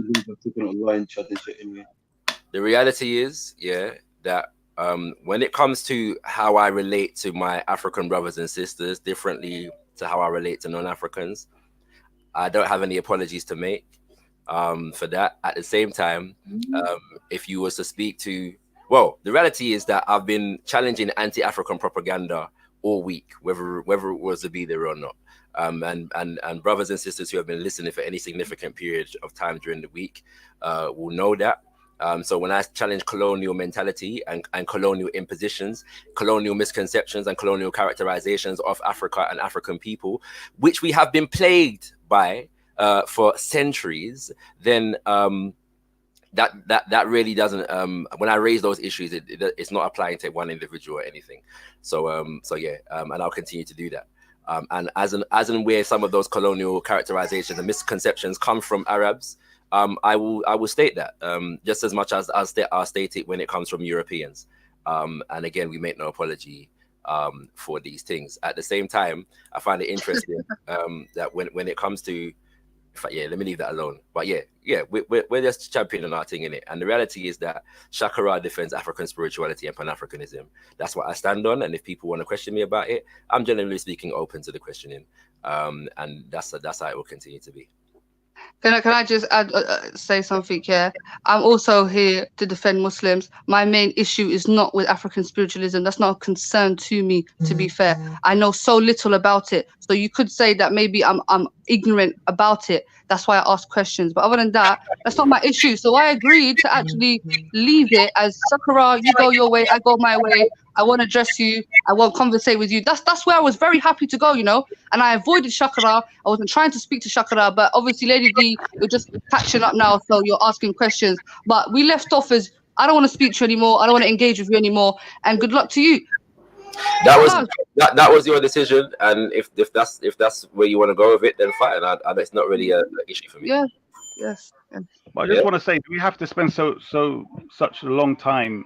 You know, when somebody's anti-black, you just 2-minute conversation. Thank you very much. I know where I stand. You know where I stand. Yeah, I agree, bro. I'm not really that, you know what I'm saying? Because quite frankly, that for me, yeah, you don't know how I stay here. I actually don't care what non-Africans think about African spirituality. I really don't. It's nothing to me. Yeah, like if my main concern is projecting the thing correctly and hopefully at least getting African people to have a proper understanding and appreciation of this thing. That's where I come from. So if I'm in a conversation with anybody, I'll engage the conversation, but I'm not actually that interested whether non-Africans consider it devil worship or not. They're entitled to their opinion. See, my point is, brother, most of my conversations with non-blacks is simply because black people listen to them about us and whatever we have. So therefore, it's like dealing with their slave masters, so that our black people can see their masters getting annihilated all the time, so they know where to look. Even you, Isa, I don't know where you lie, bro. Because 1 minute you're all over the place, bro. Like you're a Muslim. I've conversated with you about misconceptions about Jesus. I've asked you questions. I don't think I've been disrespectful. I said, yo, you know, I remember I asked you. Yeah. And obviously, you know how Sunnism or what I believe and what you believe are very conflict with each other. But even then, I maintain a level of respect, not in order to offend you based on your belief system. But we're talking about this. But you jumped on this bandwagon, and if you were sincere, you could have said, you know what, Zubaydah, I've had conversations with you where we have opposing views, but you haven't been disrespectful. But now you want to come on this black supremacist side. I don't know. I've already said that about you already, and I was accused of caping. But hold on, what I'm saying is, I just gave you an example for you to understand the position you're in, that you are influenced by stereotypes. Therefore, just sit down and think. When you are saying that this is jinn or invoking, or you're assuming the negative, it's not based upon knowledge. And okay, I said to you, brother, if anyone that calls upon Allah, you called it shirk, yeah? Okay, fine. Yeah, we agree that there's some sort of shirk involved. Yeah, and I'm just going from what Islam teaches me. If people are saying, and it's not disrespect, and these are the things where it becomes very difficult, because of course he's going to feel offended, but I'm going to have to be true to my belief. I'm not going to sit there and sugarcoat and say, no, mashallah, you know, you're calling upon Allah subhanahu wa ta'ala. Look, you don't need to go on for so long. Listen to what I'm saying to you. If he translated it as he has done, and he's shown you it was the word used for the one supreme creator, do you agree Allah has many names in Arabic? And also, he's called different things in different languages. Yes or no? Yes, I agree. But we also have to leave the conversation. Stop. I'm saying, therefore, for you to assume he's invoking jinn and some sort of demonic force, you would have if you are following Islamic justice, you would have then needed to know what you were taught, what he was saying before you said that. Because basically, what you've said is you've called Allah a demon, and you've sought refuge with Allah against Allah. No. This guy, you're actually like, I don't know, bro. Like stuff for a laugh, fam. You know, like that. But you know what, Aki, is it haram for me? Is it haram for me for in any period of time to say A'udhu billahi minash shaitanir rajeem? You're supposed to say it when you are seeking refuge with Allah with things that are demonic or evil. No, it's not even demonic. It could be anything. It could be against myself. It could be even against myself if I'm in a state of anger. I can say A'udhu billahi minash shaitanir rajeem. Okay. Yeah. So That's what I said. this is what I'm saying. The energy at the time was a very negative tension. I don't know what he was saying. Yeah, I have no idea. So in case it was negative or anything of that sort, because I've had people inform me that during his speech he was calling upon the god of thunder, Oshia. What's the name of it, man? Oshia or Oshia. Shango. Sorry, Shango. Apparently he was calling upon Shango. Yeah, and apparently that is the god of thunder that is specific. And I don't know, this is what the information I got. Shango is a god of thunder used for when you're going to war. Yeah, it's supposed to aid you when you're going to war. So obviously, I don't know these things, Joe. So of course I'm going to say, "Oh, the blame is Shaitan regime." Sorry, 1 second, Isa. I do feel the need to clarify something at the moment. My name for practically the whole week has been Shakala the Omo Shango. Shango is a part of the Odisha. He's one of the divinities in the Ifa system. He's not a god of thunder. He's a divinity, of thunder. There's a difference there. He's a deity. Thunder and lightning. But he's also the divinity associated with leadership. He's the divinity associated with dance and drumming.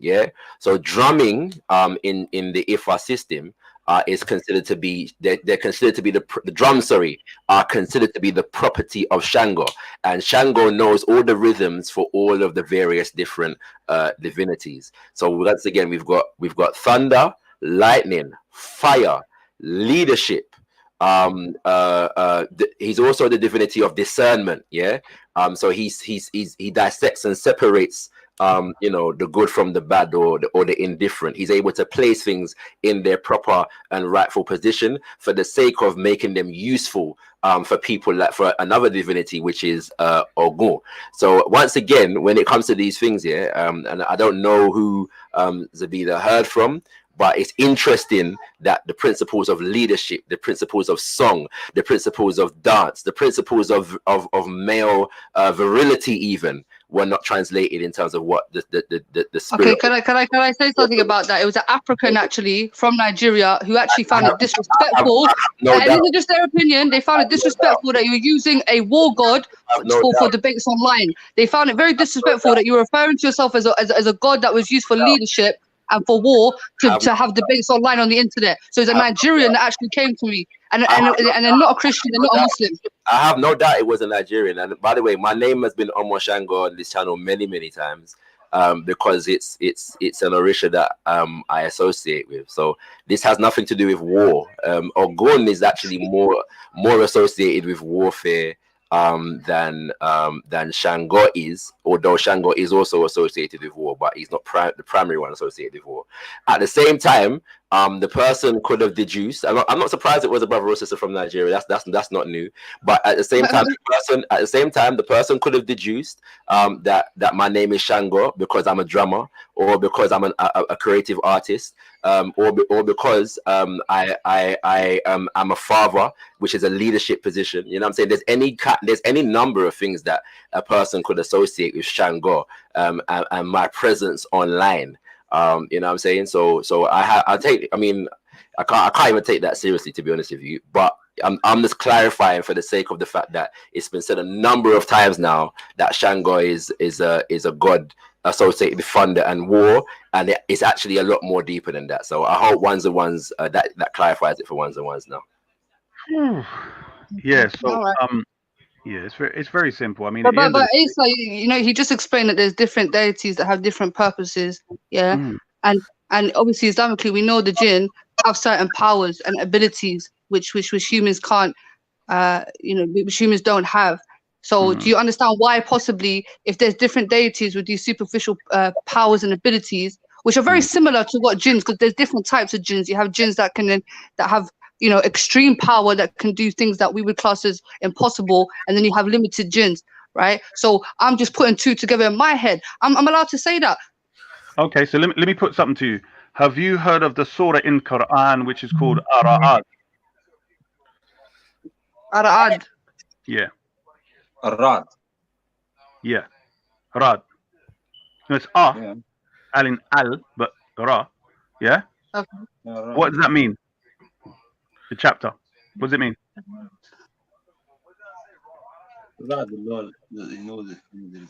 Pardon? Thunder. Thunder. Means what? Thunder? Thunder. Okay. Keep going.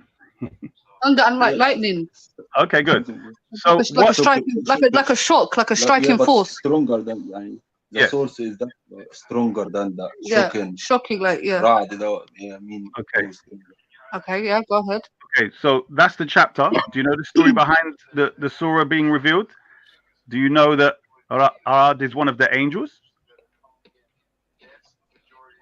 Brother, So why would hold on. My point is, why would you think of jinn first and not angels? Is my point. Yeah, that was a brother, strange thing to say. you can't call upon angels though. Wait, hold on. Zubaydah, see the problem that you're having, Zubaydah, is that your mind is locked. This is the problem. Even if you call angels, that should. Even if you call angels, that should. What's your point, Joe? I warned you this would happen. But this is my point. That was my point I was trying to get at. It's not the fact that you were asking questions, it's just the fact that how did your mentality just jump automatically to the jinn aspect? That was my whole point. Okay, let me tell you why. Let me tell you why. To be honest with you, I'm not gonna lie to you Let me guys. answer that question. Ultra, you're not like, I'm not being funny. This is ongoing. Yeah, what I'm saying is, when for my Pointless, man. I'm answering Lady D's question. But I haven't finished. That's what I heard in Egypt. And you want to Let me answer her question. When from my understanding, so for instance, in voodoo, I was watching a documentary on Haitian voodoo, and he was calling upon the goddess of love, who actually had to do some form of entering upon the body, which we would class as possession. I don't know if you know about that or you agree with it, but when the lady is calling upon the goddess of love, I don't know the name, but it's a goddess of love, in order for her to, find love and reproduce and fertility around that nature, this deity had to enter into her body and possess her. And then she started dancing, and they would have to drink alcohol prior to doing this ritual, In my belief system, people that communicate with jinns, they have to go through a similar process. And we believe that anyone that is possessed, it's a jinn that possesses. So if I see a ritual where this person is being possessed, and I'm being taught that possession only happens via jinns, then I'm going to put 2 and 2 together. So, for the education of ones out there, the lower that she's referring to is Azili, or more specifically Azili Freda, and that's the lower associated with love in the. Shakara, can I just respond? And obviously everyone knows I like Zubaydah. I think she's cool, but the problem that we're having, and it's so clear, and this is why for me, Shakara, I think your battle is just in vain, because it's you're telling Zubaydah about your spiritual system. There's no battle here, bro. Wait, hold on, no, listen, just let me have my opinion. You're trying to explain your spiritual system, and Zubaydah's brain won't allow her to move out of her square, and therefore she will not be able to understand what you're saying. Something is being lost in translation, and that's why you're at loggerheads. But I'm not. Brothers, quickly, let me just finish what I was saying? Hold on, 1 second, Issa. I'm gonna get right back to you. I swear down. I promise you, brother. Hold on 1 second. And that's my point, brother. Is Ultra. That's the reason why I did not jump on initially. I wanted to hear how the brothers deal with her and how they try to address it. And I'm not gonna lie. I'm gonna keep on saying I am proud of you, brother Shakara, for the way you handled yourself and handled that situation. You did not get angry. You didn't get mad. You didn't get frustrated. You just let it flow. Even when it diverted completely off subject, you stayed on track. I love you for that. But my thing is this. Hence why we are here today as females addressing Zubaydah. We want to know if that's how it worked the first time with males, brother Ultra, then how is it going to work when us females address her? And that's why we as black women have come and addressed Zubaydah as a Muslim, Arab, I would guess, woman. You get me? And see how this conversation flows differently compared to how you brothers handled it. And that's what we're trying to do. Here's why I can't get too... Sorry, Issa, go on. Sorry, you've been cutting this. Yeah. Zubaydah is a big bad wolf. Zubaydah is a big bad wolf. Or the victim. Yeah, I mean, all my point was even in a Sunni hadith, it equates Ra'ad with an angel. So simple. So if you call upon an angel, is that shirk? Wait, you're going. That's the next point. Whether you can call on an angel or recite with an angel in your recitation, or the angel's name in your recitation. Right? No, you have to calm down because this is the problem with you lot. You keep pretending you know more than me because apparently you're an Arab. I'm saying it's not gonna happen. Have I ever said I know more than you because I'm an Arab? Listen to what I'm saying. You just said to me, "Can you call me an angel?" I'm saying to you, this would have already been thought of by me. So I don't need you to pretend you've got some point over me in this conversation. All I'm saying to you is the first step is to understand that there is an angel. Wait, not a jinn, an angel. Then you go to, do we have recitations in which angels' names are mentioned? Is that the case or is it not the case? You know, it's crazy to me as a Muslim that's making many excuses for something that is not from Allah, that's not from Quran, and for some reason you're defending something that you yourself had admitted to. Zubaydah, you're being a supremacist. No, wait, Ultra, man. Ultra, hold on.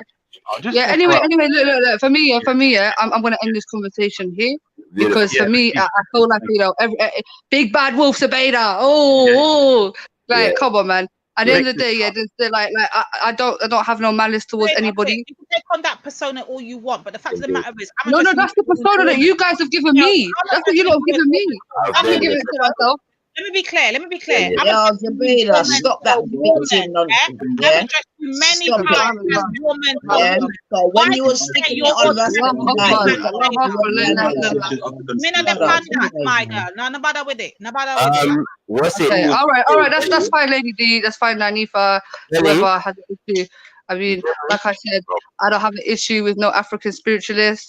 To you belief, to mine, my belief. There is no compulsion in religion. Yeah, so whatever you do is on you, whatever I do is on me. I just simply wanted to ask some questions. There's not an Nanifa. I see if you're no Walid, if you're being genuine, Nanifa, I've never actually questioned African spirituality like that. I've never invested my time into it or tried to. There's no infatuation. Trust me. I'm infatuated with Allah subhanahu wa ta'ala. I'm infatuated by the Prophet Muhammad sallallahu alaihi Question, sis. Sorry.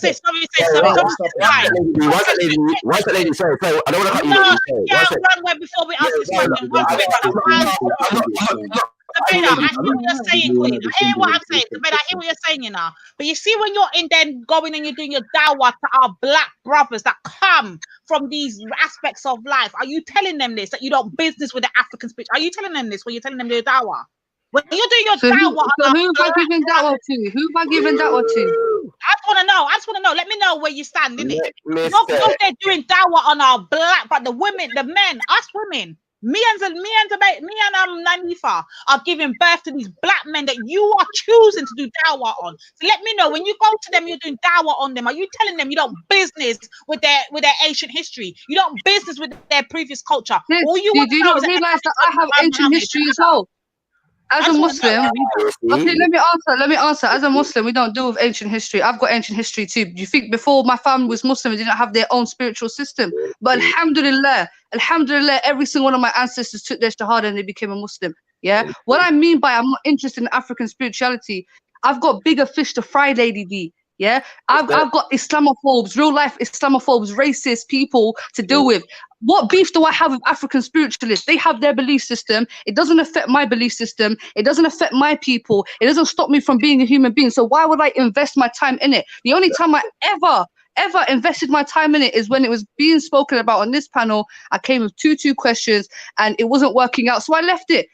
I will never speak about African spirituality again because it's not important to me. The same way Islam is not important to you, Lady D, because I know you don't care about Islam, it's not important to you. The same way African spirituality is not important to me because I have my own system. I get it. So let me ask that. And I see Card, I see your little idiot in the chat. No, make this fly.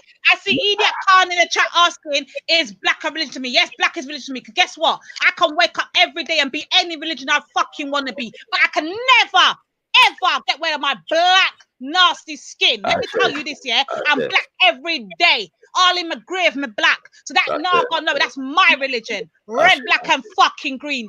Remember, I tell you that. It's not a beefing thing though, Lady D. No Muslims have beef with you or your spiritual system. That's not I don't know why you're getting defensive over something that's not there. Yeah, stop using the word Muslim. We're talking to you right now, innit? Excuse me, sorry. Nanifa as well. You want to jump on the bandwagon too? What would you have to say? Then just relax. I'm trying to say. You're 22. You need to stop this now. Like seriously. 1 second, Oh, please. Nanifa, man, you've never ever had nothing to say. got you. Every time Nanifa's cordial with me, she's always respectful. But for some reason today, she wants to start coming at Zubaida. Allow it, man. Can I just say that And Zubaida, I'm passionate every time. Have I disrespected your blackness? Have I been racist to your blackness? There's actual real racists out there, you know, Waleed. There's actual real racists that disrespect them, you know, and everyone was coming at me. There's actual racists out there that disrespect them on a daily, and everyone for some reason wants to put me in that category. Are you okay? How have you got the energy I'm for this? not a target, you know. I'm nobody's target. Let me tell you that now. I'm nobody's target. I hope you have the same energy when it's actual racist people disrespecting your people, innit? Don't chat shit to me, bro. Fuck off, man. Anyway, I'm out, bro. Yeah. Anyway, I'm out, fam. I ain't got time for this nonsense. Yeah. You say I'm disrespecting your faith, yeah. When people know I'm fasting, it's Ramadan, yeah, and people want to start come and try to harass me, because that's what you're doing. You're harassing me, asking me about something that happened 4 days ago. Nanifa, when I was on the panel with you, 2 days ago, why didn't you say something? Nanifa, when I was on the panel with you 2 days ago, why didn't you not say anything?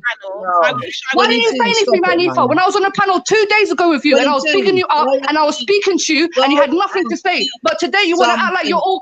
Anyway, man. Anyway, I was a بالله من الشيطان الرجيم. I was a بالله من الشيطان الرجيم because I feel the negative energy. So I will ask Allah to protect me against shaitan right now. Yeah, because people are trying to disturb my spiritual process. They're trying to disrespect me during the holy month of Ramadan and try to harass me and ask me questions about stuff that I don't give a damn about. Yeah. Same right, Nanifa. When people were coming at you, Nanifa, and they were disrespecting you, and they were threatening you, Nanifa. When people threatened you, Nanifa, when people wanted to do you something, Nanifa, I came and I smacked you, Nanifa. When people were saying they want to beat you up, Nanifa, I spoke out. Why are you hyping up like this, bro? Why are you hyping up, man? You're fake anyway, bro. You know, I remember I said their name card. I specifically said their name card. I was addressing this question. I don't know why you're railing up and guarding up your backyard for you now. I specifically said the word card. I don't know what everybody's coming out of their show today, innit? So I hope you like find a new target here, because it's definitely not me today. Not me today. Not me today. It's not me. It's not me. Not ever. Zubaida Ahmed is not a target for nobody. Yeah. So you lot can regroup amongst yourself. Yeah. The big bad wolf is gonna go now. She's gonna go and pray. You understand? I'm gonna pray to Allah subhanahu wa ta'ala. Green, keep it moving, man. La ilaha illallah, Allahu Akbar, all day, every day. Red, black, and green. You lot have fun. You lot have fun. Big up. Sorry, I've been trying to say for the last 5 minutes that brother Isa, Sunni Isa, is in the chat and he's trying to come on. And I was trying to ensure that he was able to do so in the midst of everything that was going on. So, brother Isa, if you're still there and you still want to come on, I hope Veli's about and he can send you through. Bring him come. Yeah? Bring him come. All right. Cool. Big up to the brothers. Yeah, can I just say something? Very quickly. Let me just say this here. The reason why I can't, other than the woman not being an African, why I can't get vexed here, is because like ancestors have had to deal with a lot more. Like when it comes to calling on Shango, man used to get killed for them something there. Yeah, tongue used to get cut out of head on plantation for calling on Shango and Aguna and all them something there. Yeah, so these things are minor. Do you know what I'm saying? And I know that a lot of people are not aware of these things. I haven't gone into the horrors that African people have faced for calling on the creator in African tongues and divinities of African spiritual systems, but it's real. So when I know that history, it's very difficult for me to get vexed, like overly like invested in anybody online like that. Do you know what I'm saying? It's like the reality has been deeper than this, isn't it? So yeah, but Issa's gonna come true, and I know. That's my point, brother Shakara, to just home in on that point you made, like, and I totally appreciate you saying that, because this is what I'm saying. People will say that we'll come on here and we'll act bad and we'll go on the most way and we'll rail up on whatever the case may be, but they don't understand the actual history behind why we have to go on the way we're going on today. You know? Like our ancestors, don't get me wrong, they had to go on bad too. But guess what? I'm in a point in time right here, right now, in the 21st century, where my freedom of speech is going to be respected. My female dominance will be respected, whether you like it or not. And you ain't going to shut me up. So see, like I can get away with more things than my ancestors can get with. Guess what I'm going to do? Speak for my ancestors too. So when I come on, I go on bad, and I start telling you, say, red, black, and green, me stand for, and I don't stand for everybody. I stand for black people only, my people. Don't tell me, say, I'm gonna have to correct my talk, adjust it to the way you want me to feel it now. Don't tell me, say, you're anti-African. I don't want to hear none of that talk there. Me and African people across the globe, and nobody now tell me to shut up my mouth. Me, I gotta ride that out to my death, and a drape over my casket will be the red, black, and green flag. Remember, I tell you that. I hit that. By the way, just to clarify, yeah, Nita in the chat. I don't know who you are, but Omo Shango is not the name. The name is Shango. Omo is child of. So Omo Shango simply means I'm a child of Shango. That's all that means. Yeah. So I want to clarify that. So the name of Shango is not Omo Shango. It's Shango, and Omo is child. Yeah. Yo, Shako. At the risk of sounding like a broken record, my bro, like I felt like obviously like the mindset that you're having to deal with is why I keep saying you've got an uphill struggle, because if you think about the types of questions that you were getting from people that were not really interested in finding out about the African spiritual system, but just to sort of let them believe that their thing is the best no matter what and everyone else is a shit.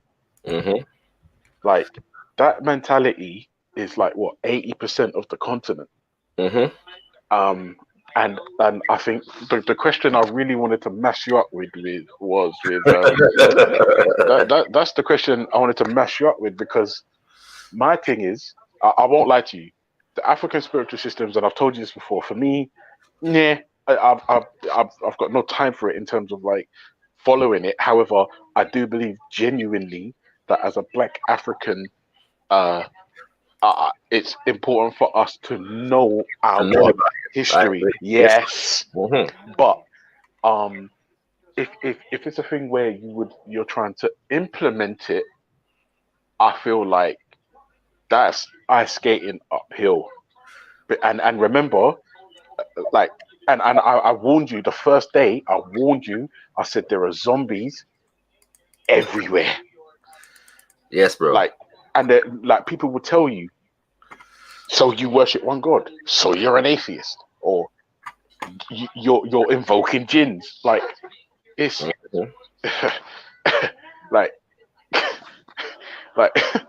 yeah, no, I get you, bro. But the reality is, this is not an exercise in conversion, is it?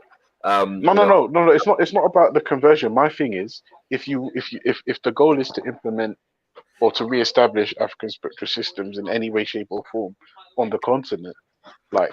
It's not about the continent, bro. It's about our people. But I'm saying to you that bear in mind that G Block is not the world, and there are many people that are becoming more and more aware and more interested in African spiritual systems. Agreed. You know what I'm saying, and that goes for people that want to be involved in it, or people that just want to know about it. Even what's his name, Bankboy, has come on in the week, and he's a Christian, and he'll be a Christian as far as he's concerned to the day that he dies. But he feels like he should know about his indigenous spiritual system because he doesn't know. You know what I'm saying? And to me, that's I don't have to convert the brother. You know what I'm saying? It's not that's not important to me. If he comes, he comes. But I feel just like the knowing, isn't it? It's the knowing. And he came in that spirit, and I can receive that spirit as it comes. Whether his conversion is not my paramount concern. My paramount concern for a brother like that is hopefully I can help or assist him getting the knowledge that he wants to get, and once he's got that, he can do whatever the hell he wants to do with it. So I'm not really disheartened by any of that at all. You know what I'm saying? I say no, and you shouldn't be. But I won't lie to you, brother. Like for me, like I said, like having you on this week, and I'm like, much to my disgrace, like certain things is running, and I missed a bit. But the parts that I had the privilege of listening to, I was like, fucking hell, like this just sounds like we're not expansionists. We ain't trying to take over the world and like implement our thing and just plaster it over, like follow us or die. And it just sounds like, listen, we deify nature and we need to get along.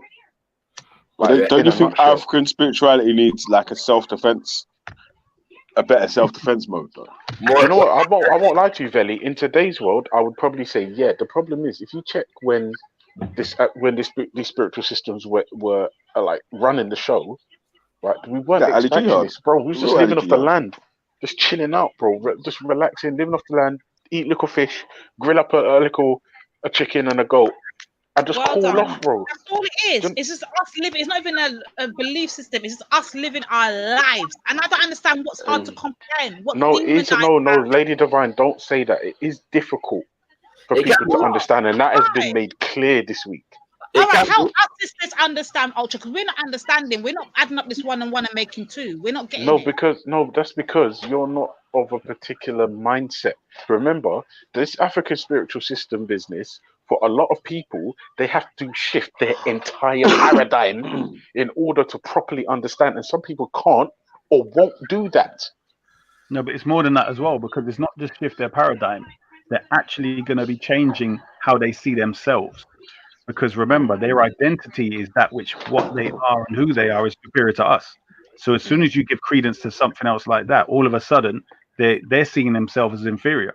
That's how they see it. So this is why it's so You're hard for the them. worst one to be speaking, because I don't understand how you are literally in the 21st century, what you see going on right now. How in the hell are you managing to be a black man and be a Muslim and still stand strong in what you believe in? I don't get it. I'll tell you how. You're getting fire from everywhere. You're getting fire from Hold on. everywhere. I'll tell you how. Because I'm a person who studied a good few or some of the major African spiritual systems, and Kemet, and Hebrewism, and Islam. So I know it's not I believe or I think or whatever. I know what I'm talking about, and I know what I'm on. Whereas a lot of people might join bandwagons and shout and scream from the sky and put their fist in the air, and they're part of something, and I understand the feeling. But I'm saying when it's something of knowledge, you know where you are. You stand firm in it. It becomes something solid. You know, the funny thing is though, I'm not really. You all day, every day, Issa. Big up to you, brother. That's all I can say. I don't know how you do it. I have to give you ratings. And the other thing though, is that like where things are rather disrespectful, because obviously like people want to tell you what your tradition is, and with you know what I'm saying, you know, without listening. At the same time, once they learn, if me calling on Shango is shirk to the Muslim, I don't care. Like, like I really don't listen. You get me? Like, Mandem, hold on a sec, I got Ali Jihad in the back chat, I've got to swap him for me, so if you come on. Issa there, nah, Issa's not there yet. Issa's not there, man. Stop him for me. Let me give the chat a little rest, because I've been blazing. Like, let me give chat. Let him come on. Lady D, God, listen, invoke some First Corinthians, innit, and go make me a sandwich. Love, everything, love, Lad, you see this brother that's coming on, Ali Jihad, Unfortunately for you lot, he mashed up your Sunni Issa yesterday, and he didn't even do it intentionally. Who's Ali Jihad? Lady D, one sec. Lady D, you done, Because let me just swap for Ali Jihad real quick, She's big up Lady D. Take care. Even agree with me and Veli, but I'm giving you love for the fact that even though you might not even agree with what I say, because a lot of things I say I know you don't personally agree with, but you let me speak it out regardless, no matter how you feel. Big up yourself. Love to the families. Big up yourself, man. Big up yourself, Lady D. So as I was saying, Mr. Ali Jihad, a brother from the park. There was a good discussion on music yesterday. And he gave a response to Issa on something, and Issa didn't actually catch the implications of that response. So big up Ali Jihad for that, seeing something. But man, there was inshallah. Yo, Ali, walk on. Yeah. Peace to everybody on the panel, peace to all the listeners and so forth. I know it seemed like he was getting a bit hyped for a minute, but I just want to add a little 2 pence into it quickly. Basically, it's like if I go on to a Christian panel, for example, I've got to be prepared that they're going to be calling on Jesus at some point in the discussion. So if they do choose to call upon Jesus, it would be disrespectful for me to start saying "A'udhu billahi minash shaitanir rajim" in that situation, because I'm on the panel of a Christian panel now, and I'm gonna know that they're gonna potentially be calling on them. And if I say that, it should be common sense that they might take that offensively. All right, sorry. Can I ask a question? Can I ask a serious question? Though? I'm not being funny when I ask a question yet. Can I finish the statement? Oh, sorry. Yeah, so the point I'm making to the sister, because I know she's gone now, I want to tell her really, is that like Islamically, we're not really supposed to be dissing other people's religions. Do you understand? Now, really, if she was saying something that she wasn't too sure whether it was going to be a positive or a negative, all she had to really do is mute her volume. Do you understand? She could have muted out the thing, lowered the volume, and she wouldn't have to hear the words that she potentially thought might have been demonic. Yeah. So for her to make that comment on that panel would have been seen as disrespectful. And to be fair, for that she should have just apologized. It wasn't really a big thing, because what happened is she did it instinctively. She said herself, she did it instinctively as a protection to herself. But really and truly, that could be taken offensively, like the other sister took it offensively. So really, it was just a simple apologize for the fact that you disrespected someone on their own panel on a subject that you didn't really know about. I don't understand what the big palaver about is, but I just want to clarify that, because I don't want people to start thinking that, Islamically we're supposed to be dissing other people's faiths, because it's clear cut that don't diss other people's faiths in case they start dissing the Most High, Allah Himself. Do you understand? I appreciate it.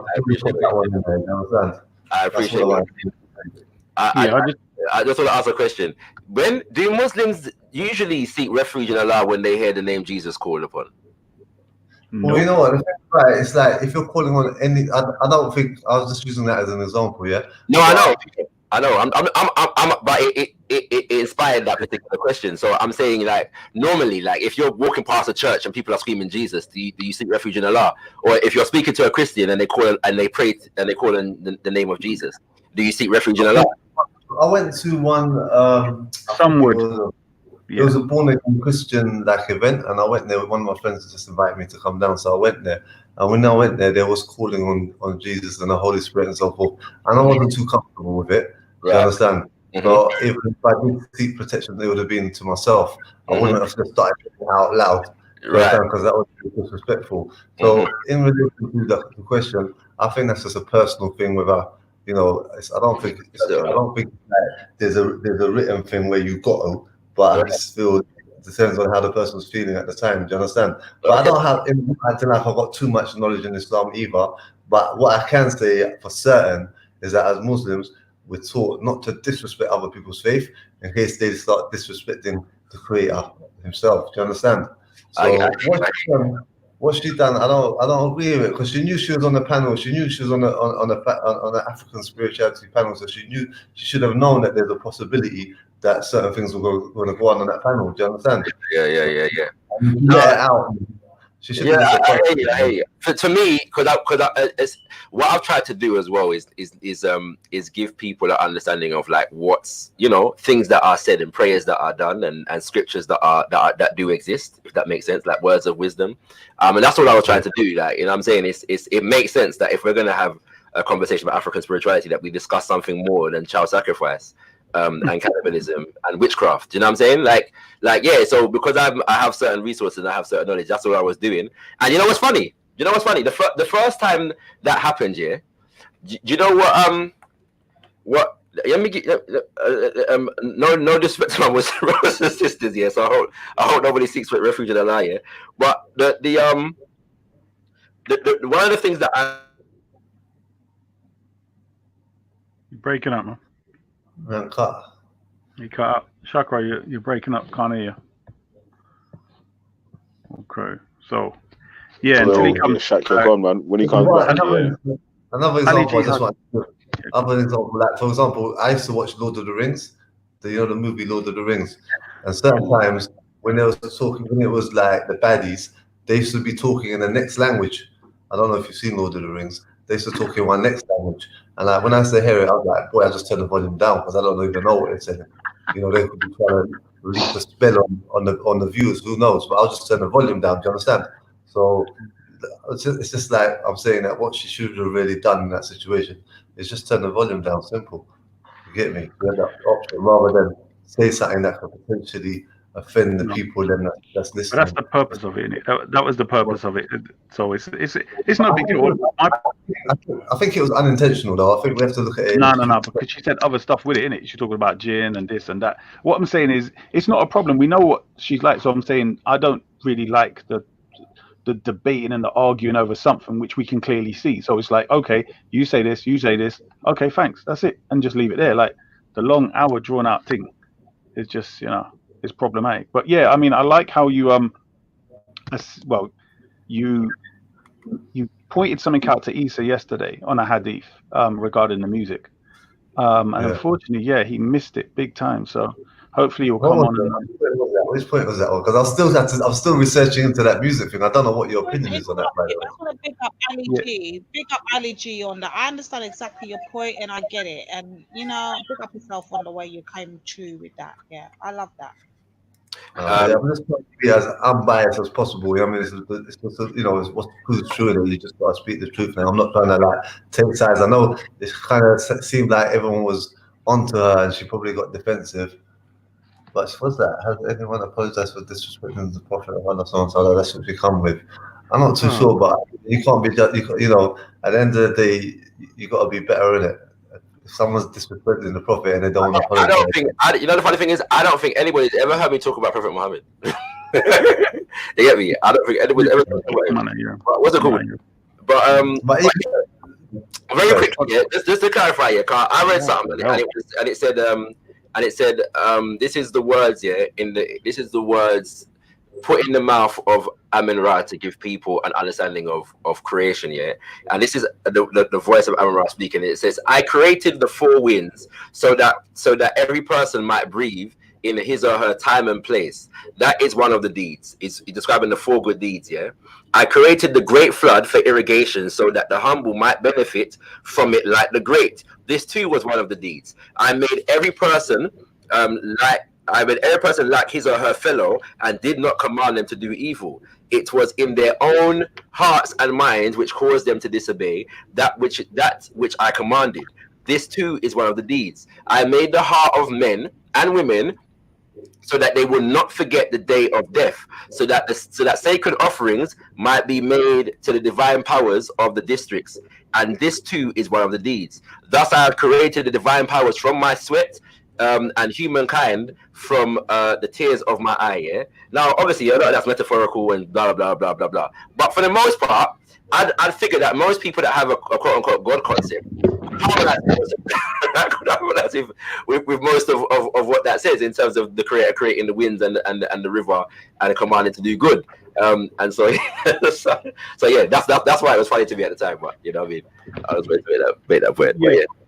As I was saying, this is the thing. I mean, I just wanted to point out the stereotype, and once it was understood that she's following that stereotype, whether she accepts it or not, that's it. I think we shouldn't try to keep arguing and screaming and shouting with people. Yeah, that's why I'm not really that impassioned. And exactly. So it's not about converting them or convincing them. Ali Jihad, so I was saying, well done yesterday for mashing up Issa, the Sunni. You're funny. I don't even know what I said. What are you talking about? I was agreeing. Sorry, Ali G, are you a Sunni? I'll go with the name Jihad, and I'm not that Ali G thing. What was it? Sorry, Jihad. Are you a Sunni? I just see myself as a Muslim, but I'll say that I'm more down with the Sunni. It's not often I hear my brother Issa compliment. Better he just don't do him like that, Shakara. Better he just say he's a Muslim. Allow the sections, He better he just say he's a Muslim and that's I got to clarify.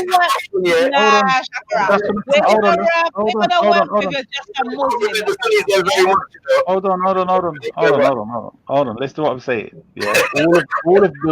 All of them that were talking on that channel were Sunnis, right? What my point is that Issa is much more learned than Ali, right? And I'm saying Issa was breaking down hadith for the others who were more learned and they know Arabic and and Issa was smashing them to pieces. But Ali here comes along and just points out something that's so clear and obvious, but Issa it kind of went over his head.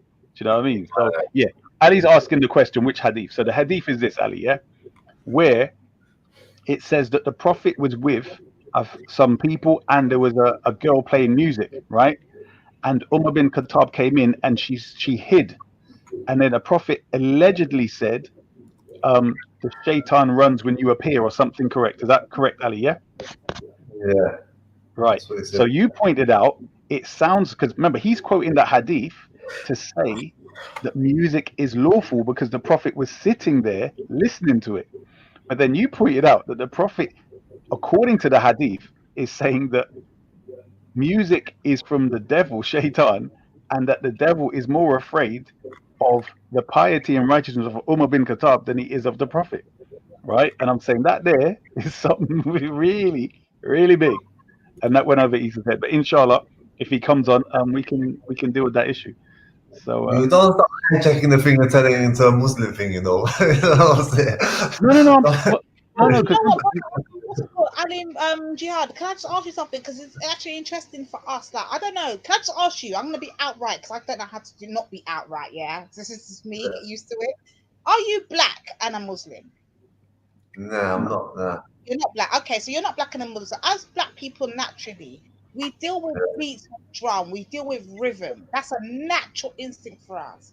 So how do we then get to the point where music, becomes haram? I'm actually very interested in this because I want to know, me producing black children, if they happen to become Muslim later on in life, how does that then affect their natural way of life of music being a part of their natural way of life, then to now becoming haram? That's confusing.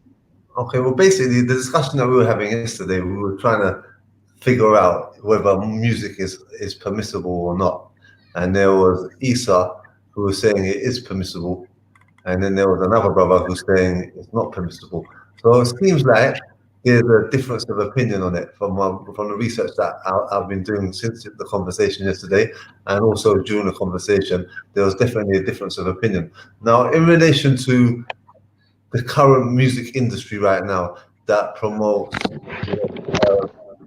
it's quite sexually driven, and it promotes, some music promotes a lot of, like, selling drugs and this kind of stuff there. So that kind of music there, that's probably we can say is like anti-God to a certain degree. Yeah, that music, I think everyone's in agreement that that's not permissible.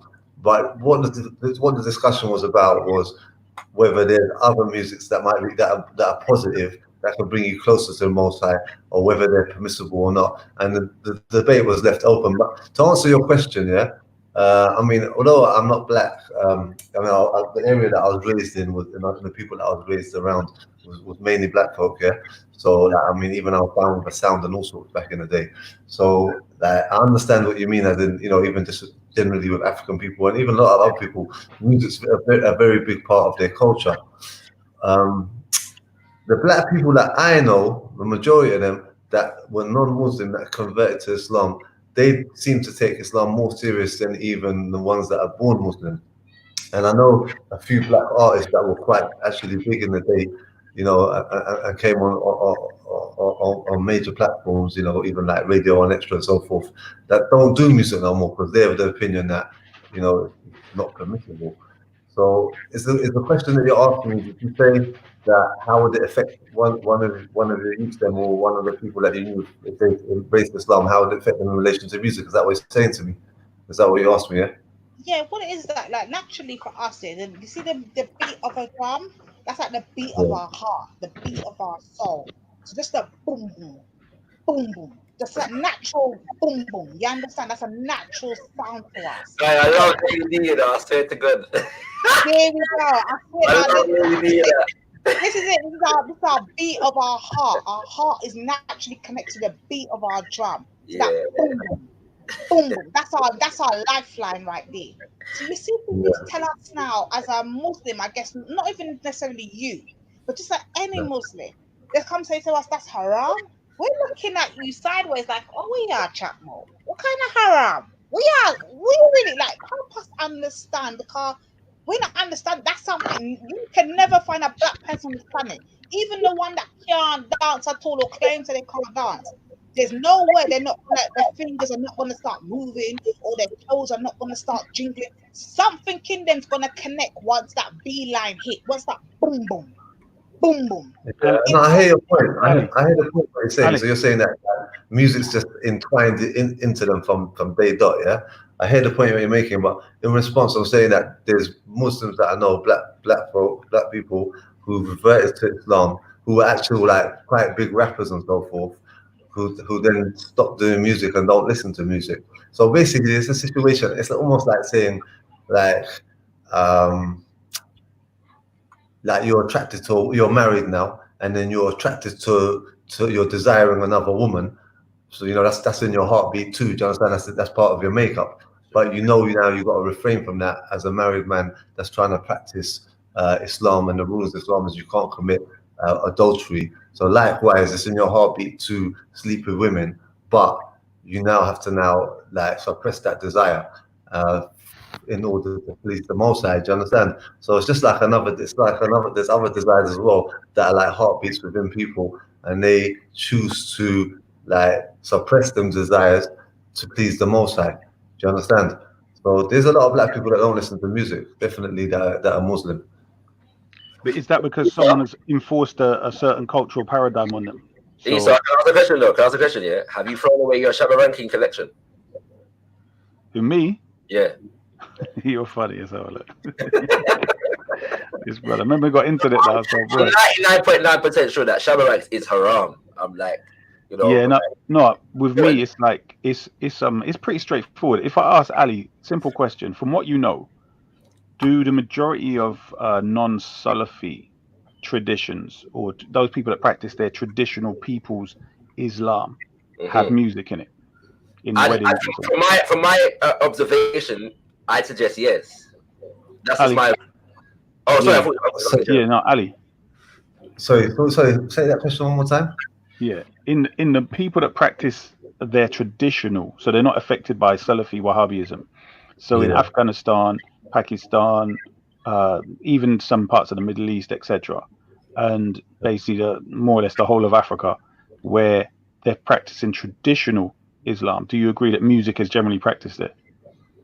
Yeah, I mean, I went to an Afghan wedding, and there was all dancing and playing some drums. You understand? And I was like, "What's going on here?" I thought music was haram.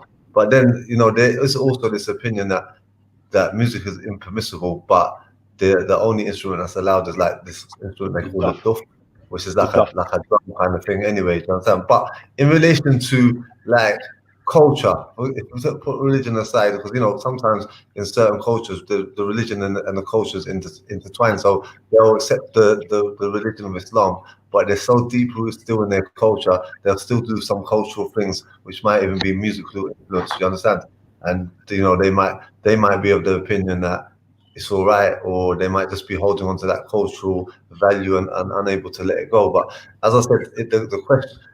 It seems to me, after doing more research today, that the majority of Muslims are saying that music is haram, apart from that drum thing. And in relation to today's music, that you're seeing on TV, definitely that's wrong. And I mean, apparently, Bob Marley haram. Well, are you asking me whether I think Bob Marley haram? Well, I'm asking in general, from a Muslim perspective, would spiritual music that's not of necessarily your thing, but they're not speaking something profane, is it haram? Well, as I said, this was a discussion yesterday, and what they were saying is that they were kind of saying that all music is haram. That's what they were kind of saying. Babylon, the throne gone down. Babylon, the throne gone down. Yeah, man. Yeah. So it was on saying. So you're asking me if Bob Marley's haram? Is that what you asked me? Yeah, I'm asking in general, to be honest. Yeah, so feel free to answer. Isa, what did you say about that, Isa? All right, let me tell you something. No one can't tell me UK garage is haram. You can go fuck yourself. Right. You know what? I'll go to bed. Pause a sec. Yeah. Just pause 1 second. Let's pause 1 second. So, did someone just make a statement and tell someone to fuck themselves? Yeah, that was me.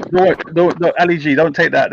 He's just he jokes like that. Don't worry about it. It's nothing serious, bro. Yeah, that's it. He always does that. I mean, no, man, really, don't be coming. That's not opening. No, but it was me. It was me though. And even though you don't like it, that's how I feel. No one can't tell me UK garage is haram. And if you feel like that, You need to go fuck yourself. That's I'm not coming on the panel to start getting abusive with nobody.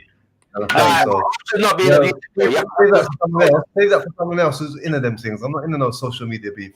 Not me. I'm not the guy. Wait, hang on a second. Why do you think I'm beefing you? No, bro. Let me just go back to the story. That doesn't even make sense. All right, let's see that. Ali, what? Issa, the question was about Bob Marley, and I'm deflecting the question onto you.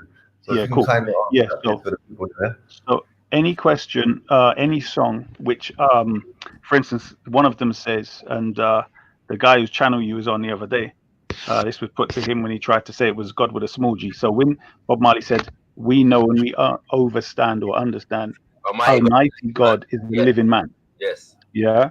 So when he's saying Almighty God is a living man, Yes. you would suggest the lyrics of a song like that would be something in which you, yeah, definitely. So, and somebody would say, because music is a thing where it goes through your head, you know, it would keep playing through your head, you'd be singing it and stuff like that. So anything like that. That's in spite of the fact that the song is called "Get Up, Stand Up for Your Rights." You know what I'm saying? Yeah, because that could be the same when the Prophet Muhammad could say he's fighting. You know, you could equally say, well, why didn't he fight in the name of other gods then? Why do everything in the name of stand up for justice in the name of other gods besides Allah? The whole point is, the first fundamental thing is the concept of one God, etc. But yeah, so it's very simple. I'm gonna jump off here. M.A. Brown's in the back chat, so let him come through and say what he's got to say. So Veli, I'm gonna jump off. M.A. Brown's in the back, and he wants to come on. So make him come on and make his contribution. All right.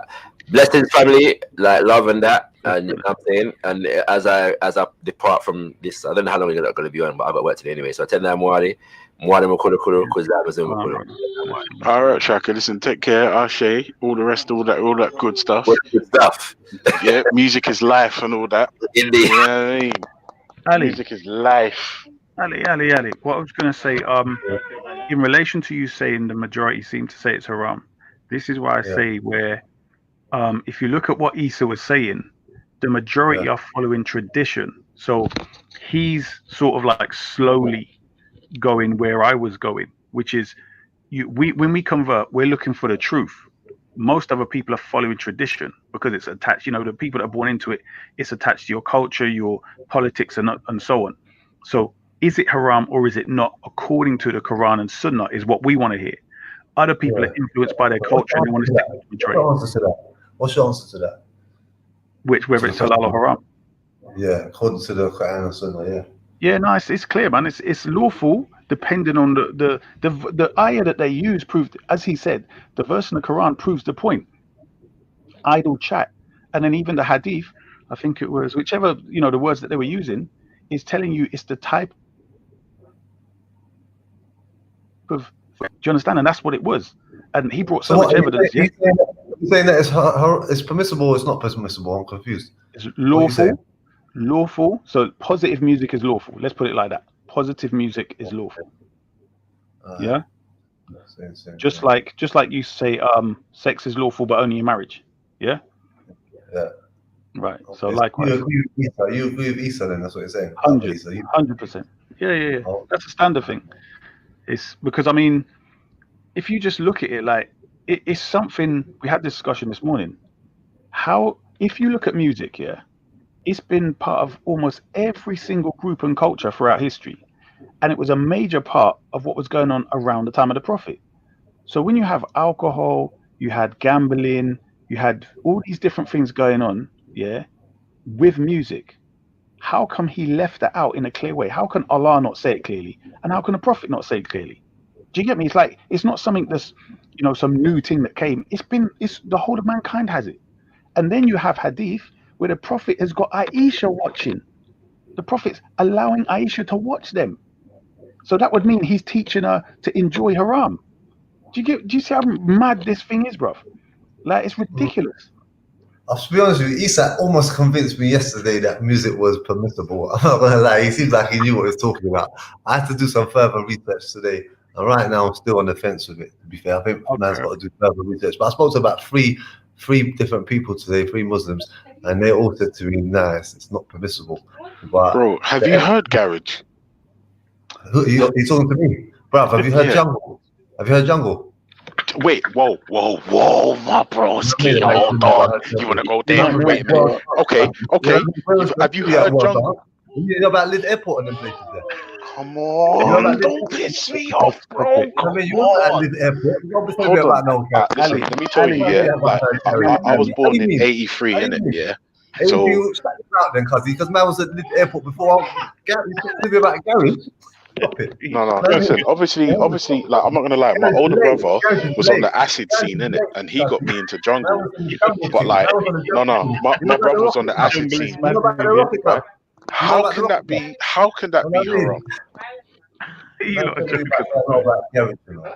And do you know what it is? If people were saying the music of today is haram, if I'm honest, I'd agree. Like Lil Wayne, he doesn't look like he washes. He looks like he stinks.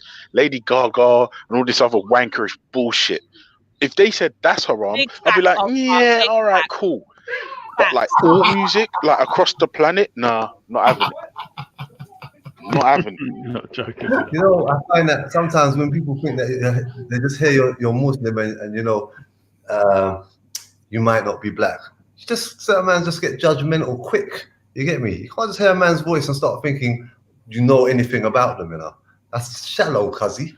What's your name anyway? No, bruv. That's what I'm saying to you. Ali, listen. He's one of the like joking trolls of the channel. What's his name? Well, we just know him as Ultra Funky or Ultra. Yeah, I've heard him talk before, man. He talks a lot of sense, the brother. I've heard him talk a lot of sense. Yeah, I do talk sense. Right now, I'm in troll mode. Yeah, but you're not used to it. That's all. Yo, family. Yo. Let me ask a question. Yeah, big up everybody. Big up Ultra. Come on, MA. Come on. Pew. All right, so I'm gonna ask you a question. Yeah. So you mean to tell me that some Muslims think that music is haram, but flipping, what do you call it? The Quran is spoken as if it's a poem, yeah, and the call to prayer is literally a guy singing. That don't make no sense. No, they say music has in the instruments. That, for instance, the only instrument they say that is lawful is the duff drum, which is like a tambourine without the bell things. And they're saying the voice, so long as it's not a singing, it's got to be what they call nasheed. So it's in between reciting poetry and singing. So it's in between. So man can Rashid or whatever you call it about anything, and it's accepted no matter what he's talking about. No. Nasheed, that's halal. Like the subject and matter has to be lawful, and inspiring towards lawful stuff. That sounds dead, fam. No respect, but that's like that's a cultural imposition. Like I know a lot of the Muslims on the panels and that say that Islamic culture is not necessarily there to impose; it's there to enhance. But that's a literal imposition. If you've got a whole nation of people who's literally have had music and drum in their ancestry going back as far as their being. And then suddenly, no, that's a cultural imposition. That's ridiculous.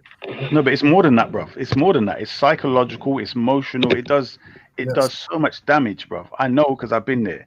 But I'm saying when you look at the damage it does to it, it causes so much frustration. Issa pointed out something yesterday. He said a lot of the times when guys sort of either leave the deen or they stop practicing, so to speak, one of the first things they do is start playing music. They go raving.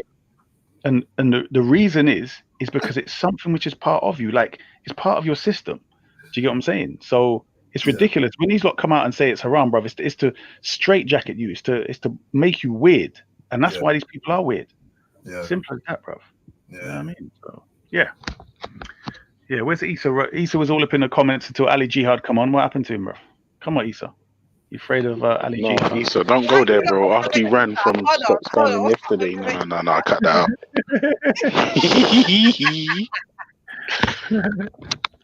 Wait, Issa, have you seen the new Reanimator video? That's a joke thing, bro. My man's got me like just not there, like just a space. Like. Oh my god! Listen, listen, Issa, I need to spend some time with my wife. You know, she's gonna you know what I mean? Happy wife, happy life, and that, and then yes, yeah, you know what I mean. You know what these pregnant women are like, innit? Fuck's sake. Anyway, listen, I'm listening. Pregnant forever, man. When's this baby dropping, bro? Like, you've been pregnant for like 2 years. Like, what's June.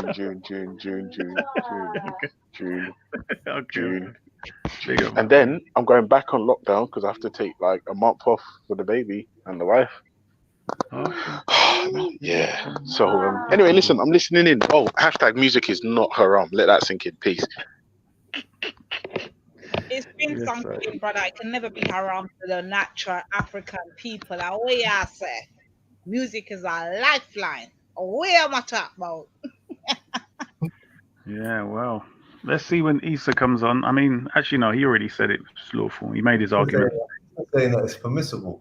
He's saying that it's permissible. So really, you want to get someone who's got some evidence that it's impermissible, and then you can have a debate with them. But yesterday, the brother that was saying that was impermissible, he didn't seem like he had all of his evidences in check. He was all over the place, and then he just ran off. But it seems to be the majority opinion. Do you understand? It seems to be the majority opinion. And there's a lot of Muslims that like music, especially a lot of Muslims that are born and bred in the UK. Do you understand? London especially. So bruv, all over the world. Come on now, you know, bruv, all over the world. Yeah, even one of the Somali guys that was on there, he said that, you know, they generally play their parents play Somali music. It's when you come with the English, blah, blah, blah, they tell you that's haram, but Somali music is allowed. So what do you think they listen to in Pakistan? What do you think they listen to in everywhere else? They listen to their own thing, their own culture's music. It's just generally the Western music is mashed up, innit? Yeah, it's true to a certain degree, because when I was back home, I remember that my uncles are like, they were playing their music still. Yeah, man. That's I didn't know them, you know what I'm saying, whether they thought it was, but I think it's, for me, as I said, it's a subject that needs more research. So I don't want to say definitely it is or definitely it ain't. I'm just saying Ali Jihad, can I ask you, are you Asian by any chance? Are you a brown brother? Yeah. Okay, so you're a brown brother. So even better, because then it should be a connection to you. Because music is also a way of your life. Forget us black people. You lot literally dance your life away. What you got Bollywood for? He's not Pakistani though, but I don't give a shit. What do you not dance your life away? Yeah, You don't go by the sound of music. Ali Bollywood. Ali Bollywood. Who that? To be fair, I don't really listen to too much Asian music. You know, I'm like I said, I'm born. You're lying. Don't lie now. Don't lie. Wait, did I finish the statement even? I told you, like, I don't know where you're from, you know, but I was raised with a sound that is a black sound, you get me? So I'm more listening to like you lot's music. If you want to test me and quiz me, fire away. I'll probably tell you. Now you're doing haram. Now you're really doing haram. Pick up yourself. Don't be like, don't do the judgmental thing, man. But man goes deep down. When it comes to swing beat, I got tracks that you don't even know about. You can out-track me, yeah? You can out-track me, yeah? You're going to put me I'll track you. Swing beat, I'll track you all day long. You know what I'm saying? Mad, bruv. You're delusional. I'll be sure for you. I can't bring I'll be sure for you, you'll be lost. You know what I'm saying? You don't even know about I'll be sure on them, man. Do you even know about them, man? There? Was you on the mic, Ali? Was you up on the man? Lady Divine. Huh? Mike. Was you on the mic, Ali? Pick up yourself, Ali. You know about today and Big Bob and them people there.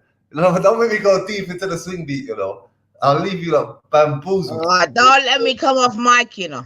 Don't let me come off mute now. Please take over, man. Take over. Because that is going too hard for me right now. Let me come off.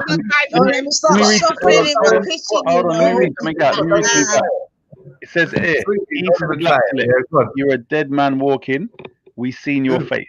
According to Dua Dahab in the comments, known Sunni, he says, Issa the Black Talek, you're a dead man walking. We seen your face. Yeah, loads of people have seen my face. It's just for the camera that I normally wear that because I don't want to be seen arguing and shouting and screaming in front of the camera. So loads of people have seen my face, whatever your name is out there. So yeah, inshallah, you know, have a good Ramadan. Quick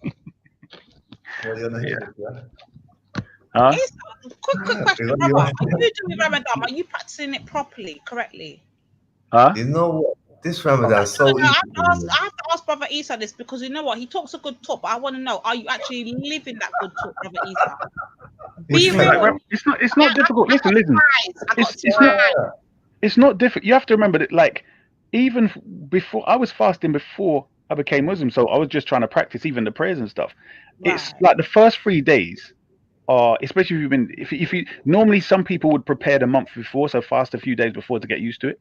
But if you're somebody who fasts now and again anyway, do you get me? Like for health reasons or whatever, you know what I mean? You just want to do that type of thing. But I'm saying normally the first 3 days, especially in summer where the days are long, they pinch you. Other than that, you just engage yourself in so much busy stuff that it doesn't do nothing. Or if it's hot, you end up falling asleep sometimes. You know what I mean? That's No, pick up yourself on that, because I'm not gonna lie. Like when I literally came on the panel, I was asking you the question about the point of and even brother what's it called, Jihad, he can probably even answer my initial questions, which is why I came on the panel, which was the point of fasting and then eating at night. And the reason why I asked that is because not because I'm seeing not because it's not something that I know to be practiced. Of course it's been practiced. It's been practiced across the world, globally, you get me, by many Muslims. But what I'm noticing with the Muslims that I'm associated with, what I see in my daily life, they're not practicing it correctly. I just don't see the point of fasting all day and yamming all night. That's an oxymoron, period. Like, it actually does your body worse than it does your body good. Like, I don't know if you lot can even bring light on Muslims are supposed to really be doing this thing.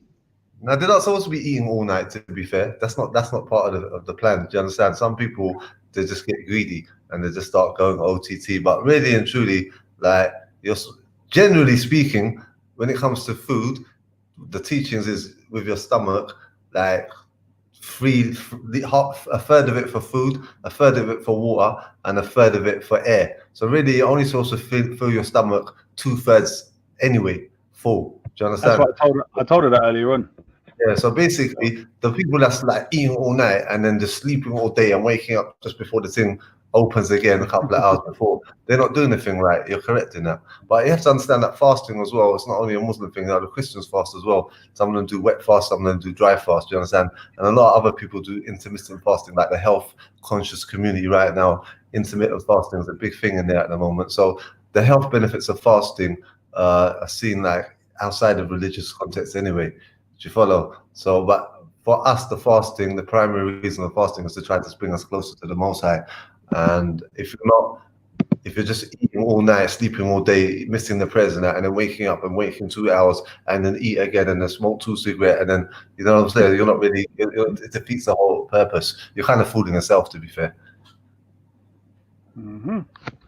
No, I hear that. But when I'm seeing like what is supposed to be taught and what is supposed to be done, not actually practicing, now I have to be questioning the people that are supposed to be claiming to be Muslims, but not actually doing what they're supposed to be doing. They're actually doing the oxymoron of what is supposed to be done. How do you know they're eating all night? How do you know? What I'm saying is, how do you know they're eating all night? Are they telling you that themselves? Because you can blatantly see them. Like, they're literally doing mukbangs online. Literally. It makes no sense. How are you going to be talking about how to be doing like literally you can go online. I see sisters online. I don't want to call out the sisters now. I don't want to put them on blast like that, yeah. But I can literally go on certain sisters online like lives and watch them eat a feast all damn night. Literally, because I'm bored. We're on lockdown. We can't do nothing but watch sisters, innit? So I'm literally watching certain sisters online doing mukbangs. Literally got the nerve to call it a mukbang. But they're doing it often, and then you know that they're eating more than this. But you're like, hold on. I'm actually commenting sisters' posts saying, sister, like, this is an oxymoron. This don't make no sense. Yeah, they're not supposed to be doing that, to be fair. They're not supposed to be doing that. They're not supposed to be eating all night. That don't make no sense, for real. Ali Jihad, listen, brother. What I was saying earlier on is that we're living in a stressful time, innit? A lot of people, they're either smoking or drinking or eating. So I'm saying a lot of the time people comfort eat these days anyway. Do you get what I'm saying? So the whole like Muslim system, like even last night, look at the disputes went on with a simple thing like alcohol, music. Yeah, I'm saying there's so many different groups breaking into more different groups and so on, and we're driven by, or we're being, dragged and attracted to a lot of haram, let's say. So if somebody does end up doing that and eating stuff after the day, you kind of, you're just thinking, right, I'm getting reward for the fact that I didn't eat all day. Do you get me? And maybe I held my tongue and maybe I done some good. Do you know what I mean? So it's kind of like that. Like I'm saying, to be too judgmental on a lot of people in this day and time, I'm thinking it's a bit harsh still. Do you get me? Yeah, I mean, some you just got, some people will just do it for the best of their ability. Do you understand? Some people are stronger in certain ways, and some people are stronger in other ways. There's some people that like. There was times where I was like that myself, even. But then, as I got a better understanding of what it was all about, and then I started doing it properly. So, as I said, I can't comment on these sisters, but it might be a bit combined with the fact that it's locked down, as you said. It's affecting people differently. Normal people even are eating more right about now. I mean, a lot of people are putting on weight during this lockdown as well. So it might be boredom as well. It might be that. Because you know what it is that at certain times, like after the fast opens, like a lot of the Muslims, they go to the mosque to pray for a couple of hours. Because the mosques are closed now, they can't do that. Yeah, so they might be eating. Oh, you know what? Breaking fast in the masjid. That's one of the things that held a lot of people, like helped them to do to fast as well, because you get on with your daily life and then you go to the masjid to break your fast, then go home like after work and things like that. Now you're in your house and the fridge is right there, all your food is right and you stocked up all your biscuits and all your little sweets and cheesecake and all this stuff, you know what I mean? So temptation is there. I'm looking at the comment section. Sorry to cut you mad. You already know, the black woman hate is strong in this bitch. So all you little jihadi little fuckers, like, you're caca fart. You're the main one, the ringleader of it all, caca fart. I know I'm gunning for you, and I'm not gonna stop gunning for you, little bitch. Yeah, you're the main bitch in this gang. So you keep talking your fucking talk, and you speak as corner skits and each other. You're a little hoe, and I treat you as such. So you just keep begging my attention, innit? What, are these like notorious trolls that come regularly? Black women trollers, not just trollers. Black women. Let's be specific. Well, Muslim women or no, black women. Let's be specific. Black women they come for. You fucking hoes are bitches, and I treat you as such. Sorry, God. This one here saying fake Muslim rep Islam on G-Block. What do they mean? Are they talking about you, sir? No, he was at both of us. Bruv, what it is, you have to. Do you know what G-Block means, bruv? No. Right, so it's generally supposed to mean godless block as a kind of, what's the word? Like a poke, like come and debate us, innit? You know what I mean? That type of, so it's supposed to mean godless block. We call it the God block. Some call it the goddess block. You know what I mean? We call it whatever, innit? And we just do what we got to do. You know what I'm saying? So, but I'm saying like, people, they claim that if you're on here having a conversation without cussing out atheists, then like you and them are somehow aligned. But I'm saying at the end of the day, we debate all kind of subjects here. You get me? All kind of subjects here. Well, I don't know. I just had a conversation with a sister, and and I just thought, let me just come and correct the thing. Do you understand? I don't know. I don't know the history. So if anyone's in the comment section, leave me out of it. I'm just new to this thing. I just come on, speak quickly or something. And I'm saying, don't direct nothing at me because I don't know what you lot's going on about. To be fair. Where's Issa, man? No, but it's been good conversating with you, Ali Jihad, guys. I'm loving it. You know what I mean? I can tell you're coming like just your natural aura and your vibes and your energy. It's when you're coming on again like a whole neutral perspective, like you're gonna say it how you see it. And I respect that more than these whole called hoes. They're men, they're hoes that I call them hoes bitches. They manifest hoe and bitches tendencies, yeah. They're more feminine than I am. So I have to call them out and just show them how to really man up. Because obviously I'm an alpha female, isn't it? That's my job, so you get me. I have to show them how to be a man from a female. Imagine that. Have you been to Speaker's Corner, Lady Divine? Of course I have. I'm a G in Speaker's Corner. They're all begging my attention. And if I go down there, I will slap up a man like bitch ass cuckafart, slap him up like the ragdoll he is. Do you know Kaka? You know Kaka is Ali Jihad? Say again? Do you know who Al Kaka is? Who's she talking about? He was on the panel with you yesterday. No, it's cuckafart. Get the spelling right. Cuckafart. In the West Indies, caca means shit. Cuckafart. Shitty fart. How about that? Is that Molly that was talking? Yeah, well, there was two on there. There were two Marleys. So one of them is called, what's his name again? M Stinks. Well, he calls himself M Stacks. M Stinks. And then the other one that said he used to be a rapper or something, yeah? That's it. His name is Nin Cullis or something like that. Yeah. What is it? What is he? What is he? Is he an op around here?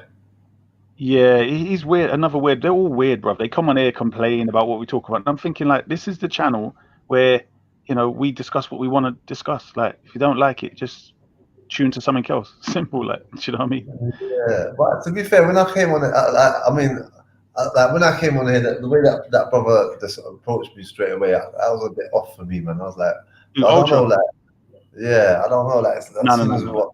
man's movement, like, you'll be on the neck thing with me. I didn't get it. Listen. He is. This is the thing. Hold on. One sec. He is like that. Zubaydah, you know, I've never had a confrontation with Zubaydah until today, and the only reason being is because it was a close subject to our heart, and I don't think she realized it, and we're trying to get her to understand it, but she took it kind of personal still. No, you had some validity in your points. I hear what you were saying. I mean, you said you had the youths there, you're trying to teach them. We're not really like that with Zubaydah, to be fair. Yeah. What I was saying, Ali, is that Ali. What I'm saying is that when Ultra, like, he said, like, he'll put, like, it will come on and he will just say something. It goes in, it will interrupt the flowing conversation. Say, I just got to say something. I love you, and that's it. And he will just go. Do you know what I mean? So he has this weird trolling. So when he says it, it's like you can't really take it personal. You know, even if he says it personal to you, it normally isn't that kind of way. Like the way that you're being, he would have no venomousness for you personally. He might have for an ideology and so on. Do you get me? So you have my point, though. Man, just come on and just. Of course, yeah, that's what I'm saying. It's a bit that's early for you to bring it. Yeah. Like, you know, I'm not here for that. You know what I'm saying? So I'm not coming with that energy. So that from that certain other man would have just heard that and thought, "Wow, this is just some kind of Islamophobic thing." You understand? So I'm not justifying anyone in the comment section, but I'm just saying that, you know, everyone should be able to deal with each other with a bit of respect. We're all, you know, we're probably we're all from London, I think. You know what I'm saying? We're all, you know, we're all people as well. We're all human beings. So the disrespect thing, I don't get it too tough. To be fair, no, especially when you're online. You know what I'm saying? What's it all about? Like, no. Look at this. Dua Dahab says, Issa, do you know he's a Sunni? Yeah, I've known my brother Ali G. Hold on, what's the point of that? Hold on. So I'm saying, for those who don't know, I know him from the park personally. You get me? So it's not a matter of like I'm just meeting him now online. I know him from the park personally. So yeah. And brother, even if he's a Sunni or not, what is that supposed to affect your conversation with him? Like, I don't understand. That's what I'm pointing out, where these people need to learn to understand that a lot of us do get on. They need to learn to understand that when they're rude to people, people are going to be rude back to you. Do you get me? You're not going to just go around on people's channel telling them what to talk about when they go to the park, telling them what to talk about, what they can and can't, and so on and so forth. It doesn't happen. So they need to learn, innit? You know what I mean? So. Wait 1 second. No, I totally understand your brothers. Now, my thing is this: what is their point? Like, whether he's a Sunni or not, how you communicate with him may not necessarily be how you communicate with another Muslim brother. Do you understand? My point is this: Sunni or not, that's all irrelevant. It's how you communicate. I lie? Well, it should be that way, but I mean, you've just got primitive dummies, isn't it? In all life. Sorry to interrupt you. Yeah? You know these comments, man, saying when he sees me, he's gonna take my bike and all this kind of stuff. Who said that? Where's that? They ain't gonna take shit. Let me tell you something about that. They ain't gonna take nothing until they can learn to change their own damn pampers. Where's that? What's still in Huggies and Pampers? How are they gonna take anything from you when they're still wearing fucking Huggies, Pampers, and bifocal? Where's that comment? Who's that? Who's this? Dab. It says, Ali Jihad, I'm gonna take your white bike next time you're in the park. Who's that character? That's at 5:20. Bitches, just bitches in the chat. Just pay them no mind. Just stay on your thing. Nah, we don't know who they are still. Okay. You don't know who they are now. But that's how the thing works. You just come in, this man just abuse you like that. Yeah. Ali Jihad, just give thanks for this. Just give thanks that you're not a black woman. You get it 50 times worse. Believe that. Just believe that, yeah? You want to see when Raj comes on here? Oh man, it's peak in the chat. Boy, I'm not rating. I don't rate that guy. I'm not gonna lie. What is the hate with Raj? Like, what's for me, it's just the way he's getting down with the EDL. Like, I'm just like, what's that all about? Like, you know, okay, the but did he EDL. not announce a couple of weeks ago that he separated himself from the whole Tommy Robinson? He's not even about that. How did you even go there, though? How did you even Lady Divine, they're saying Speaker's Corner is Halima. What's that? They're saying Speaker's Corner skits is Halima.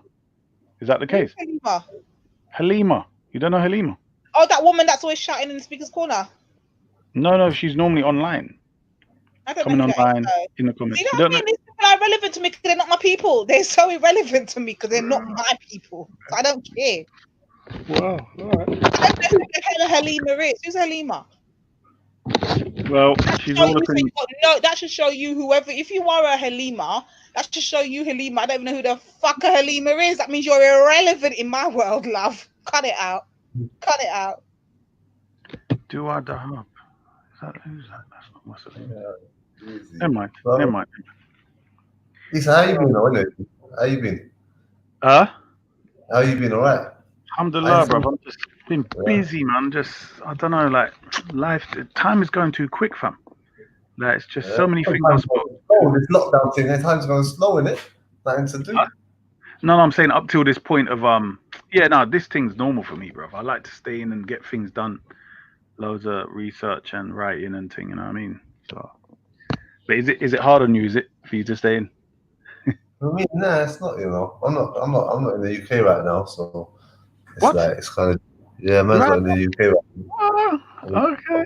Outside of the world. So basically, it's nice. I got locked down in a nice spot, to be fair. I'm not gonna lie. Alhamdulillah, I got locked down in a nice spot. Sun shining. Out of the town. Wow. Yeah, man. Way out. I thought you was so. Is your thing strict like ours? Like, are you limited shopping and all of that? They close the beaches, they close the gyms, they close the bars and everything there. They close the restaurants, takeaway only. But man still got access to, you know what I mean, pool and them things, jacuzzi, sun shining. There's still fresh fish going on, fresh fruit. So I can't complain, to be fair. It's nice. I'd rather be here than in London. London's like grimy right now. Yeah, I know you're not saying some good weather, but it don't look like it's the spot. What, 500, 700 people dying a day? Yeah, you know how I've done it? It's like, as long as I've got health and I've got strength, that's how I see it, innit? Forget everything else. You can't beat nothing than health, innit? Because the health, if you ain't got health, you ain't got nothing. You're not living, basically. So if I got health, then I can still get up and I can cook. I can get up, I can clean. Get up, I can teach my kids. I can get up, I can make sure that, you know, my daily business has been dealt with. That's all I need. You see, if you're restricted into a pot where you are enclosed in a hospital, where nobody can come and visit you, nobody can come and see you, you've been sectioned off to so-called COVID unit. Now that's when you're done. You might as well done your dance and forget it. Like, your whole life's over. So unless none of us touch that part, we're blessed, in it. That's how I see it. Yeah, that's wise words. You got to look on the bright side. You know what I'm saying? That's right. It's always half full and never half empty. How about that? For real.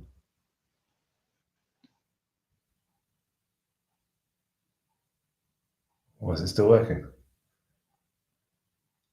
No, I'm not, but I'm actually worried. Let me be honest with you. I'm actually worried about this whole working thing because I'm still getting paid for work that I ain't done. So I want to know, how is that going to affect me later on? How about that? Oh, well, for man's people still getting working, but they're staying at home. That sounds nice. No, it doesn't, because I'm not seeing it as a positive. I'm seeing it as a negative. You don't pay, especially no black woman. You ain't paying me, no black woman, no money for work she ain't done, and don't think I'm not going to pay her for it in the back end. There's going to be some cost for me still getting paid for work that I ain't done. I'm always skeptical, and I don't take nothing for jokes. And this is why I'm not even touching the money that they're paying me, because I'm scared of how the hell they're going to try and get me back later on down the line with this money that I've been paid that I've not worked for. I'm actually petrified. I'm not even going to front. Okay, like when you get back, they're going to make you work double hard. Or they might try and double charge me later on down the line. Like, I'm not even playing no games. Like, I'm not even gonna lie. Like, as a black woman, I take everything, and I know I'm making it about a black issue, but I'm actually scared on how the frig this is gonna affect us later on down the line, because nothing for us comes for free. So I'm not gonna be one of those gullible idiots that are gonna sit down here and thinking, yeah, I'm getting free money. Nah. Nothing in this world is free. So there's no way you're giving me nothing for not nothing. You're giving me nothing for something. Better believe it. I mean, with the system, usually they give it one hand and take it with the other. Thank you. There we go. That's my point. That's my point. Yeah, I hear you still.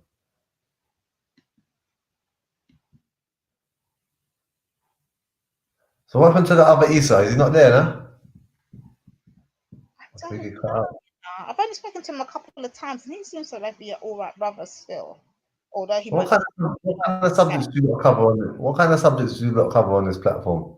Is it mainly? To be honest, no matter what subject, I'll be honest with you, and I'm not even going to front to you and tell you no different. No matter what subject is copied or supposed to be the predominant subject, it's always overtaken by Islam, and I don't understand why. That sounds funny, you know. Understand why? How does that happen though? How does that happen though? That's quite strange. How does that keep happening? Normally, let me tell you something. Normally, I'll be honest, and I'm gonna put the three main suspects on Front Street here. I don't business with doing it. Isa, the black Talek, brings it to Islam. James Jones brings it to Islam, and Khan Nito brings it to Islam. Every opportunity they get, they will bring it to Islam. Believe it. And they'll Black Talek will come on right now and deny it. But the facts is the facts is the facts is the facts. He brings it to Islam. Yeah, but it's not a platform where you want nothing to do with Islamic subjects. It's just a mix-up, but you're just getting too much Islamics. Is there more Islam talk than black talk? Definitely. No matter what platform you're on, that's the wickedest part.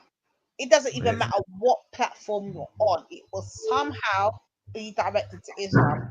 To the point that we will start, as non-Muslims, we will start kicking off about it. And guess what you'll hear the next day? She's Islamophobic. You're sitting in the chat right now. She's Islam. No, I'm just tired of hearing about Islam when I'm not a Muslim. I'm just tired of hearing about it. It's ridiculous trying to tell people who are non-Muslims about Islam all day. We don't want to hear it because we're not Muslims. It's just that simple. That's understandable, to be fair. It's annoying. It's like I'm hearing about Christianity, I'll get bored of it eventually because I'm not Christian. So why would I want to hear about Christianity all damn day? It's just annoying. Yeah, I hear it. Still, I hear the point. But isn't there someone that controls like the subjects and everything? What is it? Veli Vision. Is this his channel? Veli runs this channel. But to be fair though, with him, he just lets the conversation flow. He doesn't care any which way or not. He'll just come in anyway and say what the hell he's got to say and just let it flow.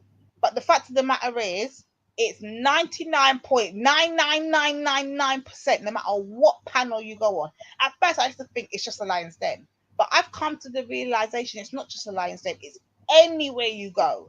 It's going to be dominated by Islam. Point blank, period. And you've had enough. Enough is it's got to the point now. It's making me want to stop. I don't even mean it in a bad way, but I'm going to be real because I don't know how to be fake.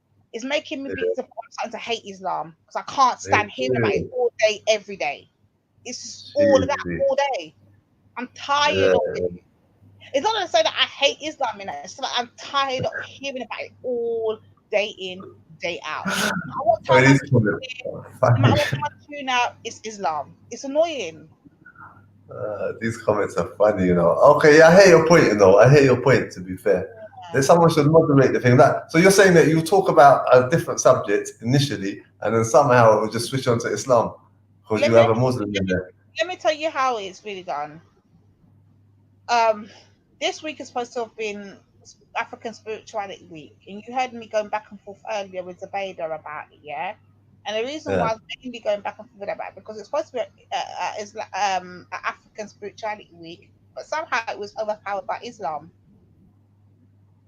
Can you understand that? Yeah, I heard the conversation. And you know, It's I don't understand it. We could be yeah. talking about slavery, it will come about Islam. We could be talking about the color of people's skin, it will be talking about Islam. We could be talking about the educational system. We could be talking about the blasted coronavirus, it will become Islam. It's a joke. We could be talking about education. We could be talking about going to the supermarket to get food. It will become Islam. It's a joke. Like literally, no subject is not overthrown by Islam. It gets to a point So where it's not because this is over here. She's always hated Islam. It's not that you hate Islam. It's just that you just had enough about it. You don't want to talk about it. I could care less or not less about Islam. It's the fact that when you want to hear it 24/7, 365, it gets to a point where you don't even want to hear it no more. You just don't want to hear it. Point blank. Period. From I hear Islam, I want to tune out. I don't want to join the panel. I don't want to tune out. I'm tired of it. We are bored. What part of not everybody is Islamic? Not everybody subscribes to your religion. Not everybody adheres to the rules and regulations you adhere to. Do you not understand? Like, what do you not understand?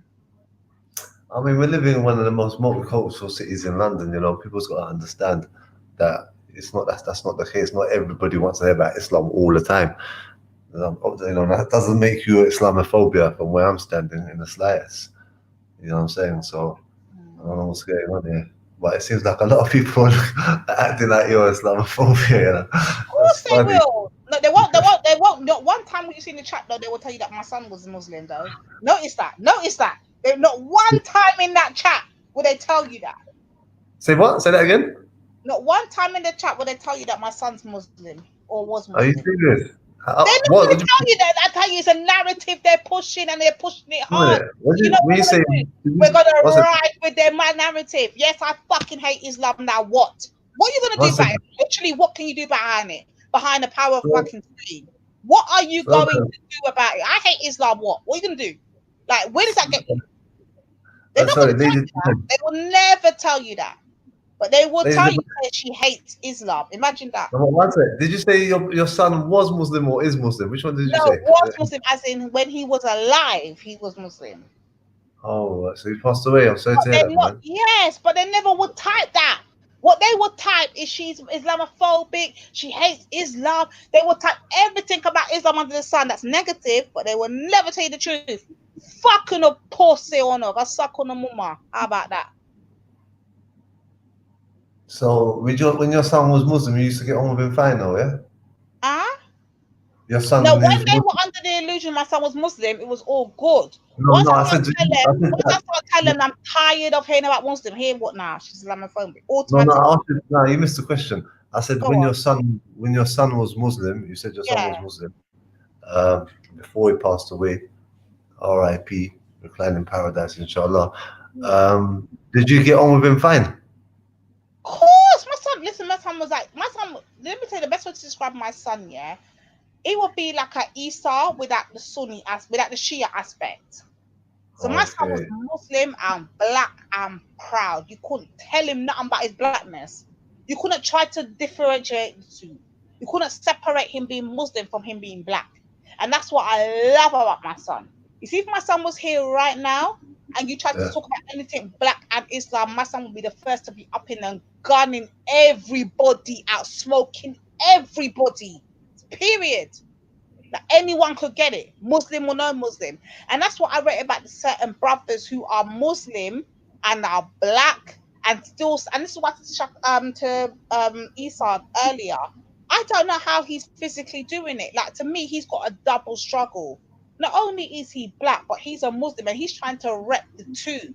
I don't get how he's doing it, because he's getting smoke from, I guess, us that say, who, you know, you talk about Islam too much, we can't hear about Islam. But at the same time, he's also getting smoke from the Muslims saying, oh, you're on the bandwagon, you're just trying to rep your black side. So, like, where does he literally stand? Think about them brothers there.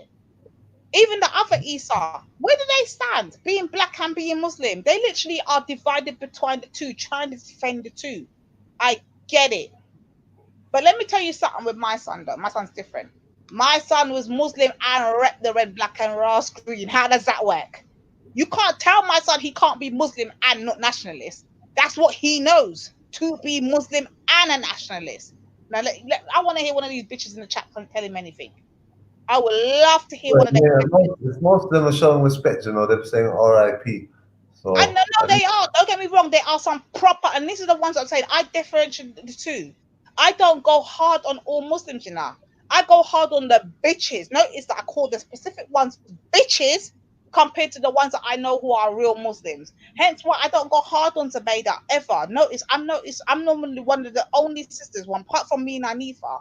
We are always repping Zubaydah.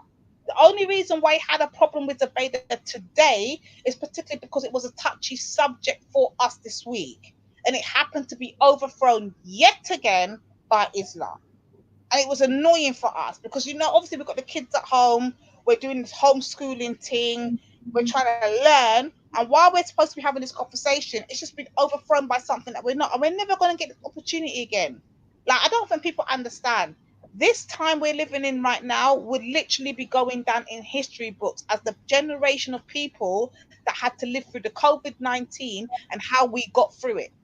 I don't think we'll ever have this opportunity again. And we are wasting this opportunity to say, listen, let's use it to our advantage to uneducate our children from the Western side of learning, and let's re-educate our children from our way, our cultural way of learning. Whether you're black, whether you're Asian, whether you're white, whether you're Chinese, whatever the frig you may be, let's re-educate our children. We're no longer a part of the system at this present time. How about we use to our advantage?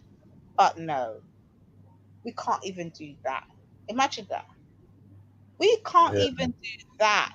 We can't even homeschool. Instead, we're dominated by, rather than focus on the people that are dying, what is going on? How are they going to get us in later on in life? How are we going to repay these money that, you know, the government's out of pocket right now?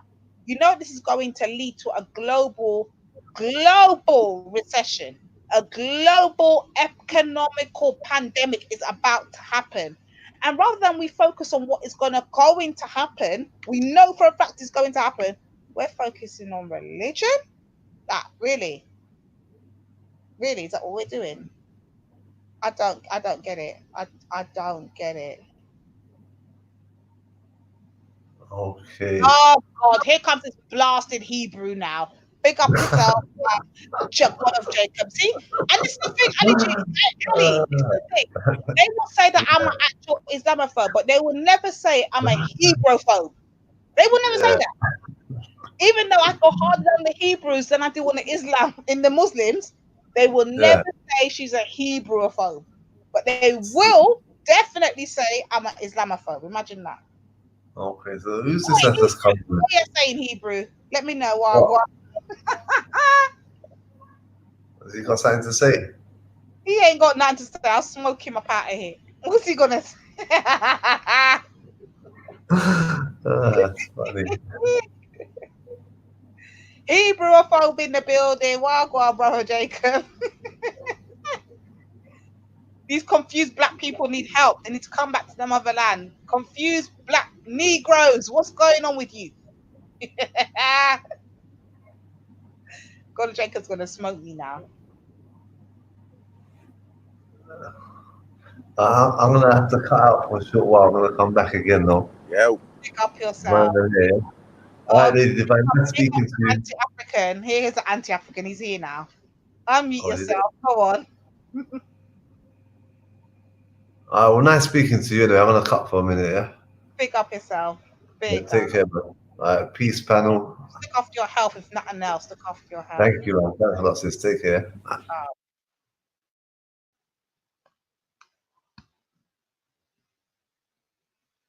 Where's the Hebrew gone? Come back, Hebrew. I know you want some smoke.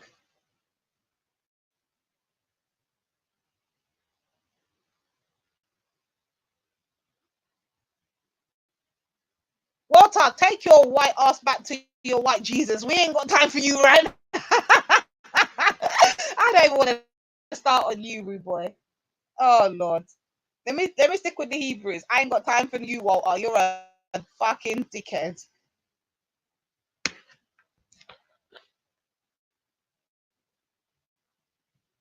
No, I can't hear him. Brother Jacob, are you speaking? speaking, rude boy? Oh fuck! Do I have to refresh?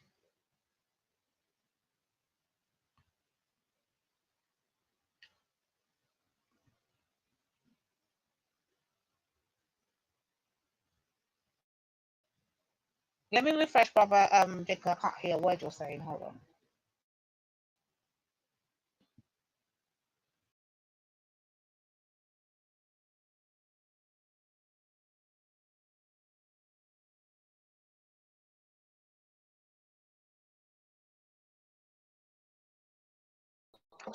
Yeah, yo. Yeah, man. Got a Jacob. Your mic's not working, G. You might have to refresh your thing still. I'm looking at you still.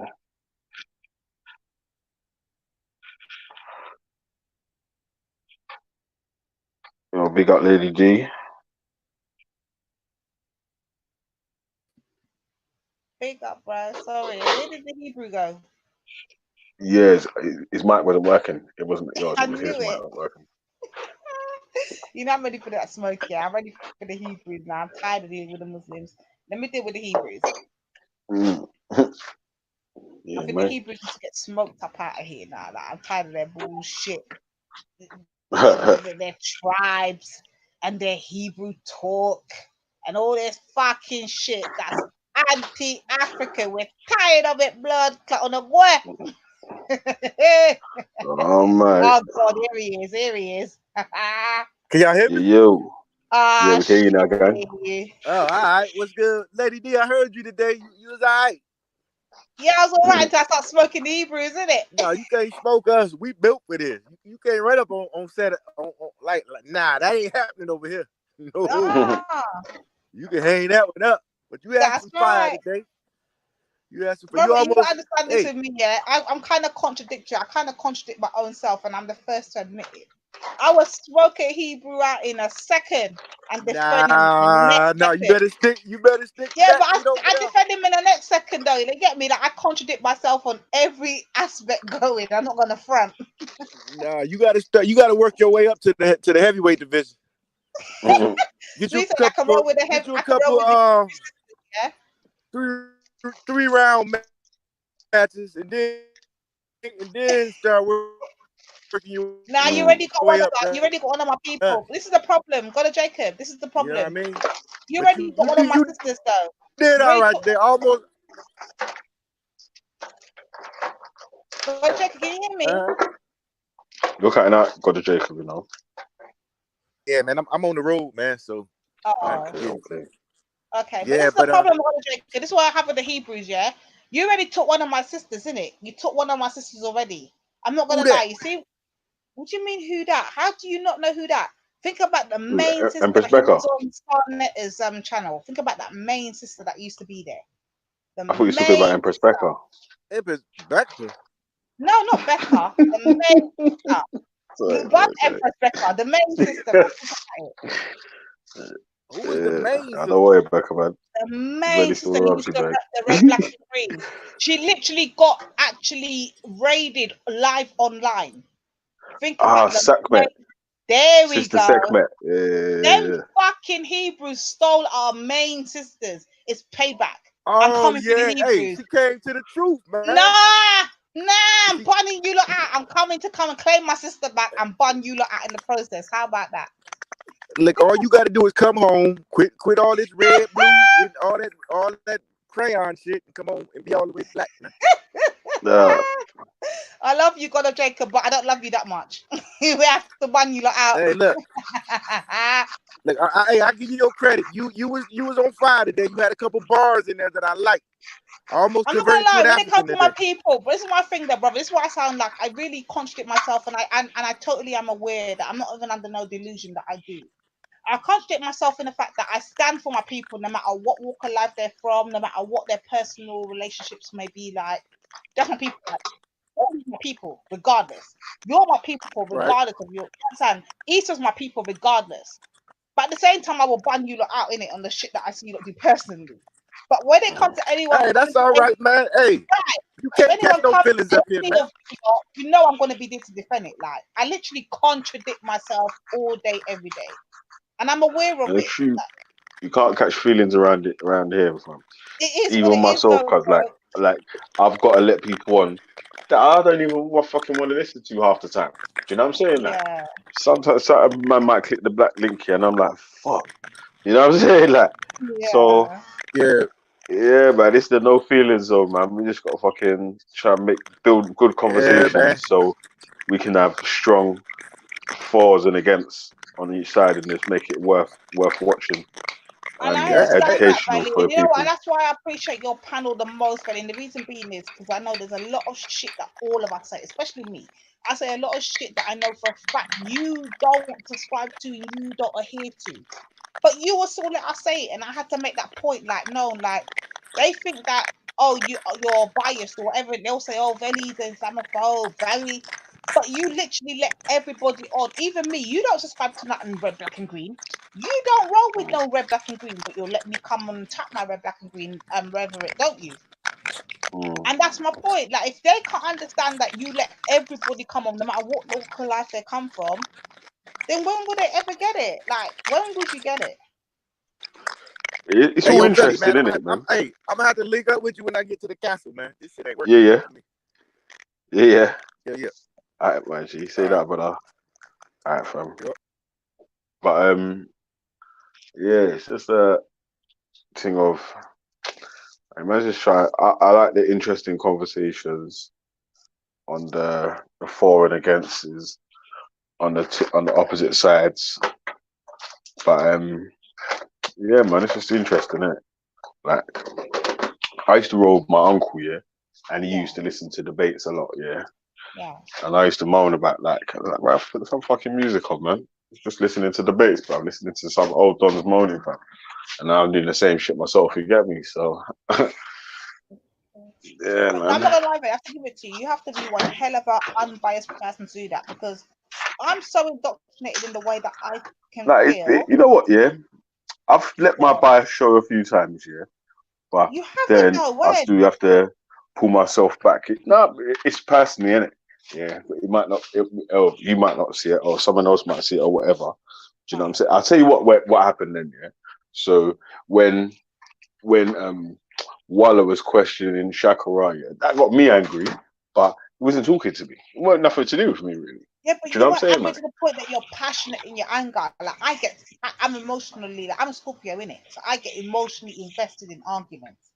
I will literally go toe to toe, hand to hand, rebut for rebut. You don't do that. I literally will take it there. You don't do that, so you don't actually let it show maybe you might sense it internally, but not externally. But we're not sensing that externally. You will know that you're being passionate, but we don't understand that. Whereas when I'm passionate, everybody's gonna know, to the point where they were right, Islamophobe, Hebrophobe, all kind of phobe, but blackophobe. They will write that. You understand? You see that they will know where I stand. I'm just black.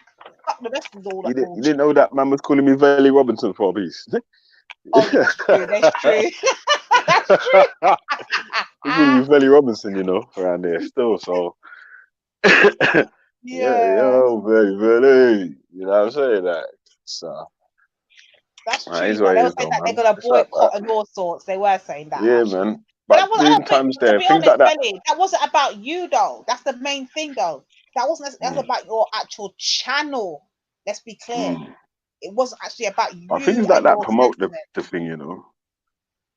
Like, I don't know, like, because we've had shows, about some educational things, and no one's not really interacting, Then we've had for and against, like, moral shows or about religion or whatever, and then there's loads of everyone's interacting in it because it's pulling at people's heartstrings, and obviously people have got aside what they've pre-taken, and then they want to hear a good argument which confirms what they already believe.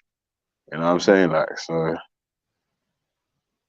yeah. I get it. And I get the brothers heat too. You hear me? I will kick off on Anita's show. I'll be cussing. Like, you heard me, Belly. You literally heard me. I'll be cussing. I'll be like, yo, Belly, this one over here saying the N-word way too much. You're now saying that one with the unchecking thing. I'll be like, fucking Ultra be talking about Gyal Batty. Fuck her brains. Fuck what she stands for. The only one know about Batty and Wall. Then we have James. James want to talk about blood clots, love, argue, every night. No, that's a mischaracterization of how I feel. Say again, bro. What? That's a mischaracterization of how I actually feel. Lies. That's the fault. That's the truth, and nothing but the truth. So help me God. Stop your lying. There is no God. I can't stand you, fucking G Block. You're gonna bun you lot out next week. Wait till it's your time to go down. 9-9. Rest in peace. Really? Hey, Lady D, listen. I'm organising a march next week. Yeah. We're gonna march on the mosque in central London. So Are you serious? I need all my Velly Robinson supporters.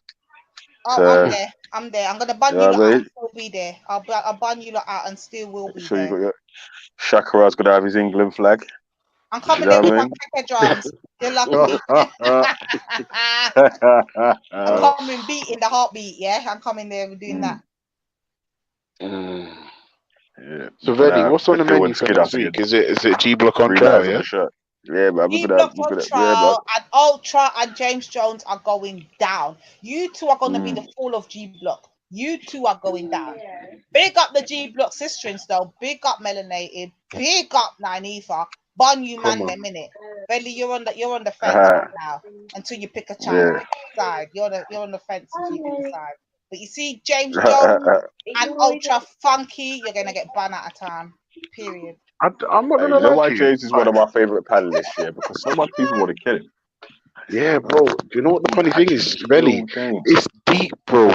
Like, man want to end his life. Like, they're in their feelings so bad, the only fucking recourse at this point is to have him murdered. Like, it's mad. All they need to do is read.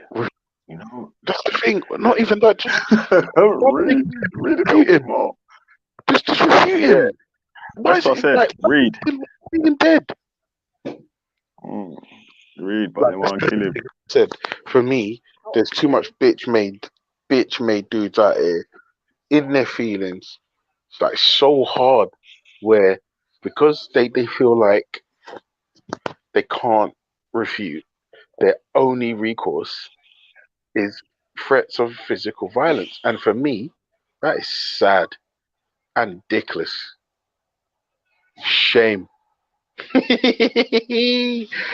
Oh shit, my boy. Ultra, I just want to make sure that you got the candles, the lights, you know, the chanting, all of that ready for your 9-night because you're going down. Yeah. So Ultra, what are you saying, man? What should we have as a question of the day tomorrow, then? I was trying to get the people them to come up with a question of the day. I think we might just start with G Block on trial.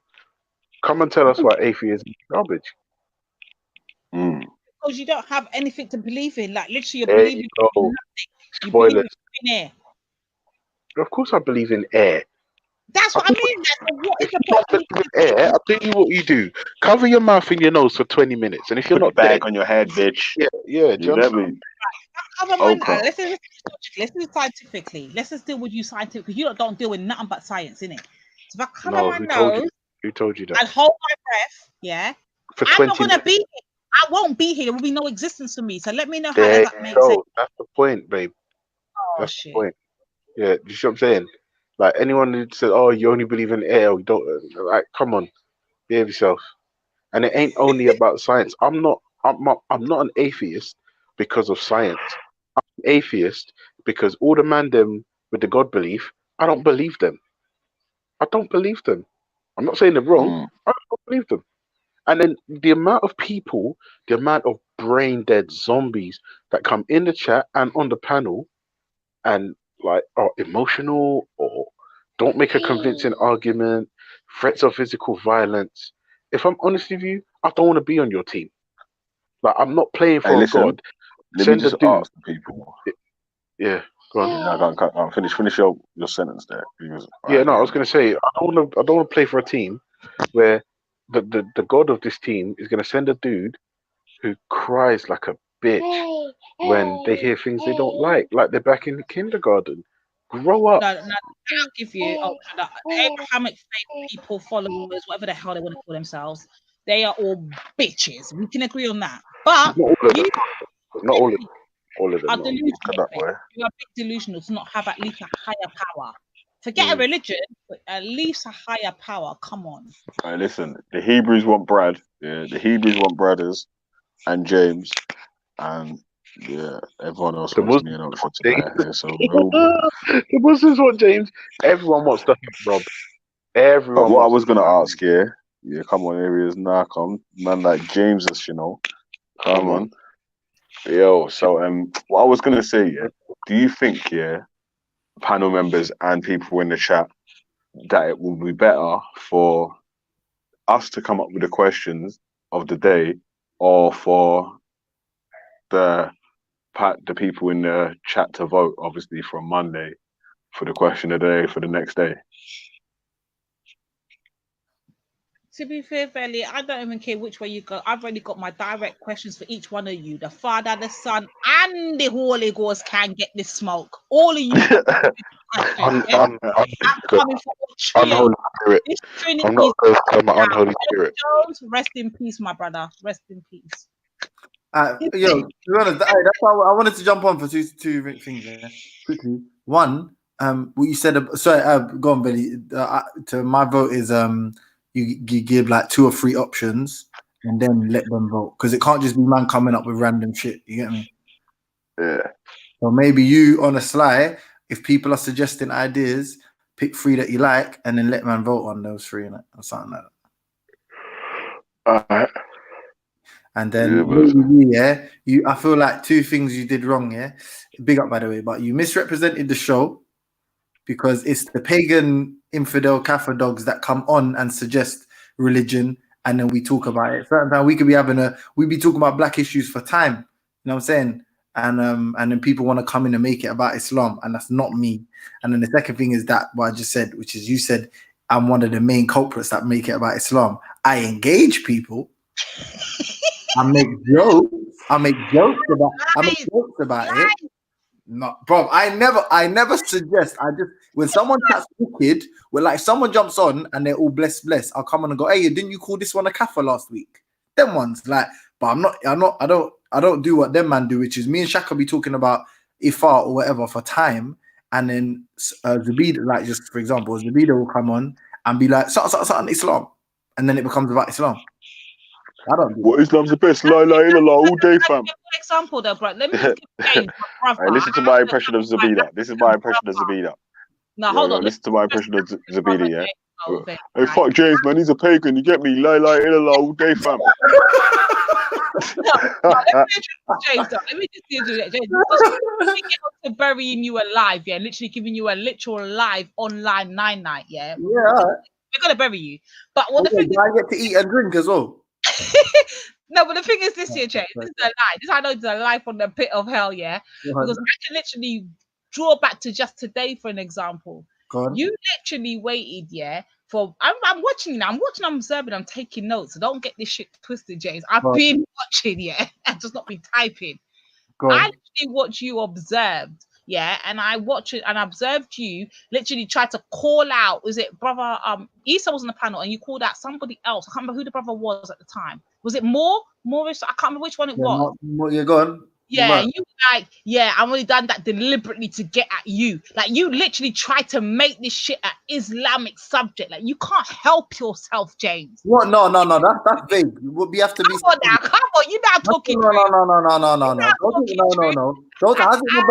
How's it my burial? And you can't even quote what I said. So what was it about? Go on, tell me.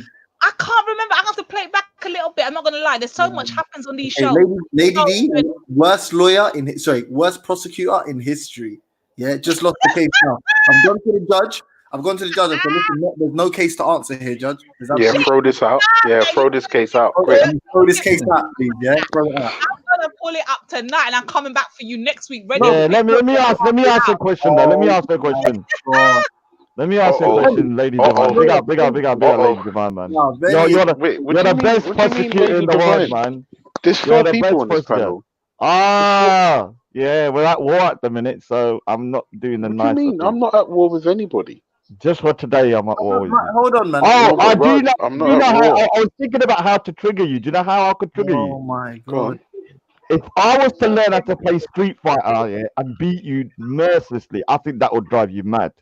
I'm not gonna lie to you, Raj. No, The truth hold on. True or yes or no? True. Hold Say on. if I say if I could have beaten you 10-0, yeah, would that drive you mad? Yeah, I'm not gonna lie, Raj. If you beat me 10-0, you jump off the internet for 4 months. Yeah, look. All right. So I know what to do now. Hey, Raj, one sec. Shut up, Puddy Darkin. Look. You want to You want to set me up, really? Yeah. Watch how I set you up. Yeah. So what? Waleed gets batted up for jumping on and interrupting the combo. What? This pussy just gets to do that regular, yeah? You doing your pussy? Shut up, man. You mad, dickhead. Oh my days. You're trying it, cuz. Put him in the back. Oh shit. Put him in the back. Yeah. I have to put you in the back, fam. You get me because I'm a bad man. You get me, fam. Yeah. Negroes Come on, man. Come on. Yeah, Can I make my case though against James Jones? No, man. All right. So the reason why I was trying to push his buttons yesterday, and I was like, "I'll put the internet avatar," and I'm me, all that kind of stuff, yeah, was because this guy here was such a bitch yesterday when it come to stop spamming. Because normally when Banksy jumps on, yeah, the first thing he does, he starts gunning for Banksy. You this, you fat this, you that. Whenever Jupiter jumps on, he does the same thing. Yesterday, this James Jones, yeah, the quadruple equations, whatever it is, yeah, freaking what didn't do that, yeah. And the reason he didn't do that is because his God was on the panel. Stop spamming, and he was behaving in front of his God. Hey, FYI, you know Stop Spamming is Indian. Yeah, but you know what? Yeah, listen. Really, you know that he's Indian. Yeah. But even that, yeah, you know that when I said to stop spamming, do you care about James's attitude? And he said no. What do you think of that, Raj? I think he would say that. Attitude. He would say that in the beginning. Yeah, go on. Yeah, let Lady D talk, man. One of you women talk. One of you like. Shut up, bitch! You're an internet avatar. No one knows what you look like. You look like you might probably some 4-foot midget. So shut your mouth. That's At least the you know. life on the pit of hell. No,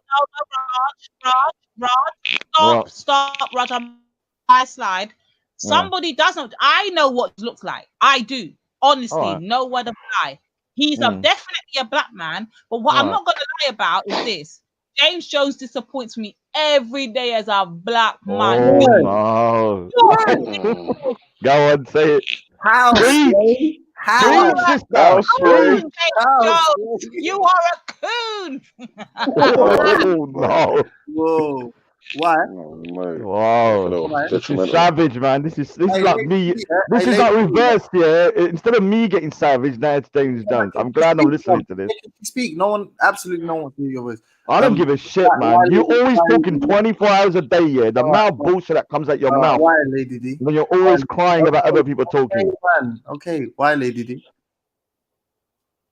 Lady, you can't go on mute now. You can. No, I'm sick of them. Sick of the lie being thrown out there. Like James Jones, nobody knows what he looks like. Nobody knows. No, the coon thing. Why? Now, the reason why I said coon thing is because you be the main one this week hating on Black African spirituality. Like what the fuck? Me? Yes, you. What do you mean? I feel like, yeah, I don't know. I feel like that's not true. I'm calling bullshit on that. I feel like somebody's voice. That's I heard. No, because when me and Moore had an argument the other day, and I called him up for evolution, for a discussion about evolution, and we done and to be honest, we got to the bottom of it, and that's because of what he said. When I left the panel, he talking about he handed man an L because he asked some questions, and I left the panel. So I was like, okay, based on that, we need to have this discussion properly, yeah, and we did, and I feel like I won clearly. No debate. No joking, but we had that. I had fuck all to do with Islam. So that's the first thing you said, which I'm unsure about. And this is the second thing you said. When I've been on Shaka's side, I've been jumping on saying who wants it with Shaka. Legit, like that's legit been my opening statement. We've discussed about Pan-Africanism. You get me? That's about it, bro. And obviously that all spirituality is stupid to me because I don't understand it. You see where my coon from now? You see that? But that's no, but you made it seem like how can I be a coon? Because I think all spirituality is stupid. No, I'll tell you what, James. I'm not gonna lie. I'll be honest with you now. This is gonna be me honest with you, like brother to sister, innit? I know you're fact for you. You are definitely black. That's just undisputably just. Mashallah. I'm not even gonna front on that, straight up and down. But what I will say is that I've not heard all week's discussion. I'll be honest in saying that I never heard that part there with you and the other brother and whatever. But I did hear the part when you came on. This is why I got pissed. I went onto my Nifa show and vented about it. I'm not sure if anyone's told you, but I did vent about it. And I was like, that fucking James Jones is going to get this smoke. I did say that. I said, you're getting this smoke. I can't wait for G Block to go on track. You're getting this smoke. Cool. I heard, when you came on, and you were like, how nobody's challenging African spirituality, how everybody's on. One brother particularly came on, and was questioning Chakara about the drums and all them thing there. Oh, the pity. Yeah, I was trying to pick it up. It was way too nice. Everything was way too happy. This is an entertainment show. Listen, Lady D. I'm like, you know what, Hey, Lady D, you gotta be. If you be honest, the way that we deal with people's spiritualities around there, we were soft with Shakara this week, cuz. Yeah. We were soft with Shakara. We didn't rough him. We didn't drape him up or nothing, cuz. Yeah. You know what, Veli, though? This is the thing. Let's be real. How much do you know prior to having Shakara on the panel for a full week? How much did you know about African spiritual systems? That's true as well. That is very true. Nothing much. That's the thing. Let's be real. Since we've been on the Speaker's Corner scene, all we fucking hear day in, day out, Islam, Christianity. Oh, it's the best. Islam's the best. Yeah. That's all we hear. Christianity. Islam. You've got man like Shamsi, Muhammad Hijab, Ali Dawah, Stop Spamming, Rob Speaker's Corner, James SC. When you seen Rash Shamsi's new video, man? Huh? Is it the one you showed me? With Rasta man hairstyle. How you man gonna let him culturally appropriate like that, though? That's the man. What? Wait, what are you saying? Dude, that's Shamsi. Shamsi's got the what do you call it? The bumps. What do you call them again?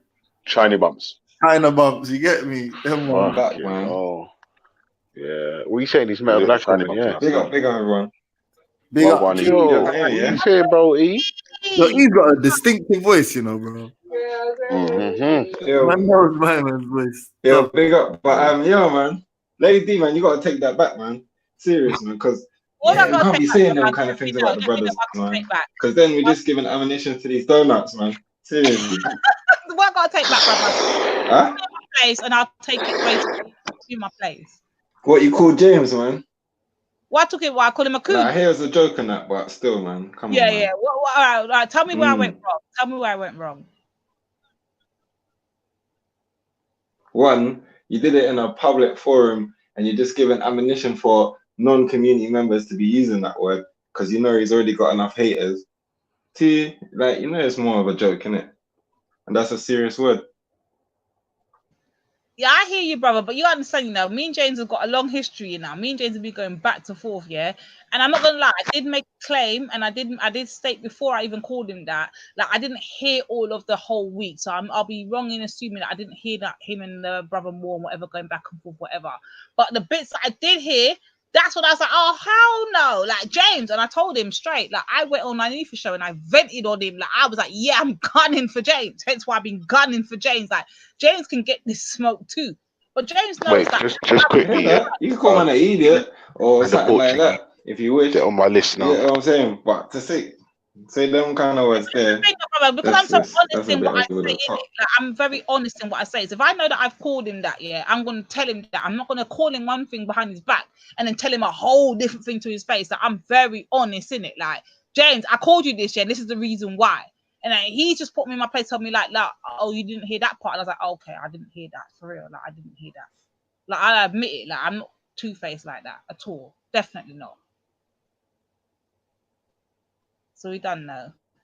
But James knows, as quick as James knows, I will give him that smoke and he'll give me that smoke. Ask James if he's not giving me that smoke too. James is giving me that smoke, trust me.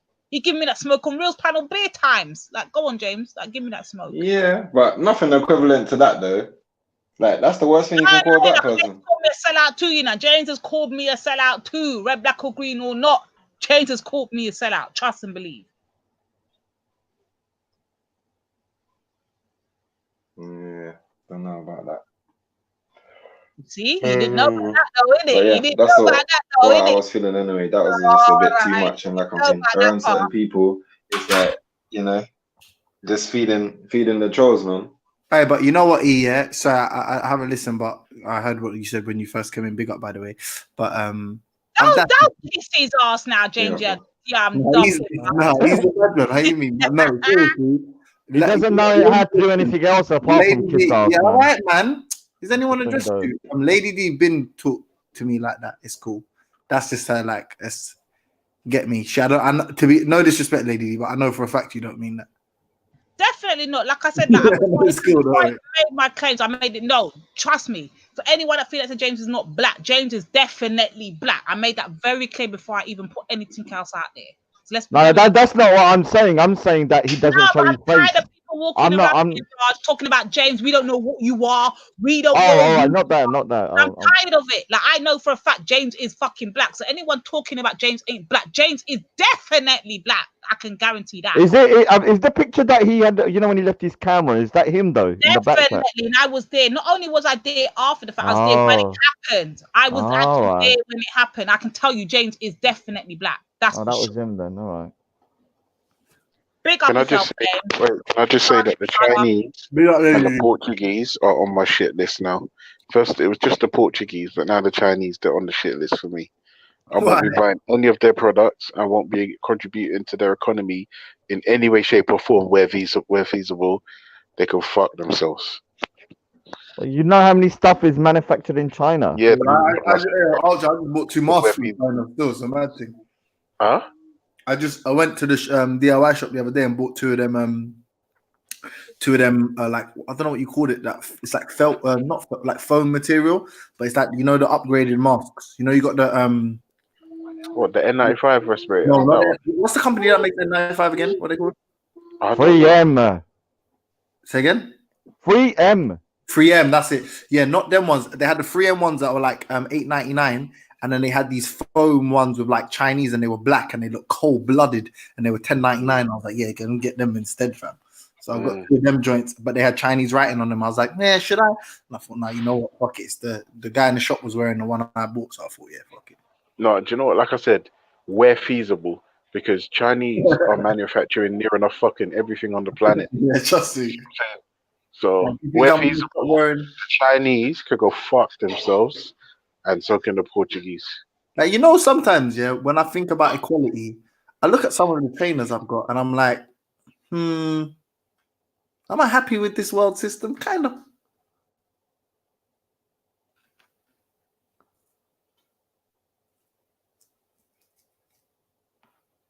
I'm not gonna lie. I feel like James just killed the chat. What happened? I know. I'm so sorry. Like, it was one of those, like, you know, those honest moments that nobody likes to hear. So why won't this 2-year-old terrorist go to bed? Hey, go to your bed. Go to your bed. Come on,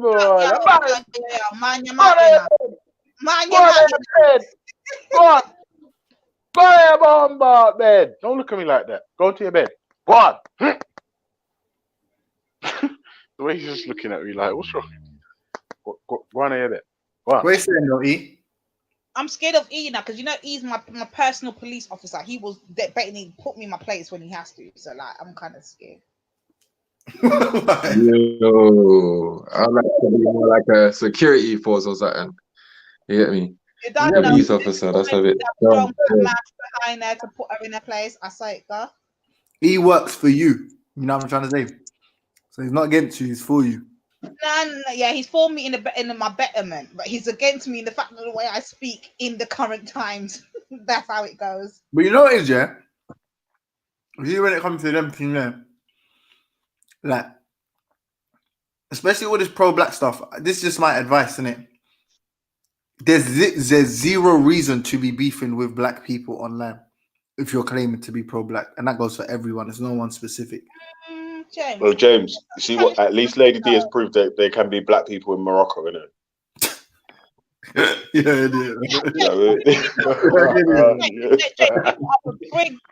Brilliant subject right there. That is a perfect subject right now for people who can't sleep. And you did say, like, you know, it's against our betterment for us pro-blacks, and I class myself and consider myself as a pro-black. I get it, and it's not good, but actually I think it is good, because we need to learn how to clean up house. We're trying to clean up outside, but we're not cleaning up in house, and we've got a lot of snakes and slithering little bitches that are in our house, and we're not looking about them. We're too busy focusing on the outside. No. Clean in house before we clean out house. How about that, James? Yeah, but even that's what I'm trying to say. Yeah, like, I get you, but sorry, go on. E. No, I wrote you, bro. No, Bob, it's irritating because my brain isn't that big, man, and I can't. It's hard to computate all these people that are beefing black people over who's more pro-black than each other. It's just so dumb. And then not only that, but it's like you realize that as a result of that, guess the people that are most interested and the people that are most happy by it. So as a result of beefing a black man over being pro-black, you end up getting more non-black allies and demonizing more black people on either side. So it's like I do hear your point. I'm not gonna say you ain't got a valid point. I do hear it, but is that actually practical and actually working for us right now? No, I don't agree with that. No, but like, guess what I'm trying to say. So, for example, tell me this is right. Tell me this is right or wrong. Yeah. Wait, James. That's like what? So should you ever move with the truth when it's against you? But yeah, obviously, I would agree at times you should do that. But what context? What you saying? Yeah, of course. Yeah, well, just the way that Lady D was saying it, there was that right. If you shouldn't tell a man the truth about a man's thing if it's gonna not look pro-black. No, you should tell a man the truth, but it's one of these ones where, look, I don't want to beef you because so for example, yeah, Bear Man have called me a coon on here.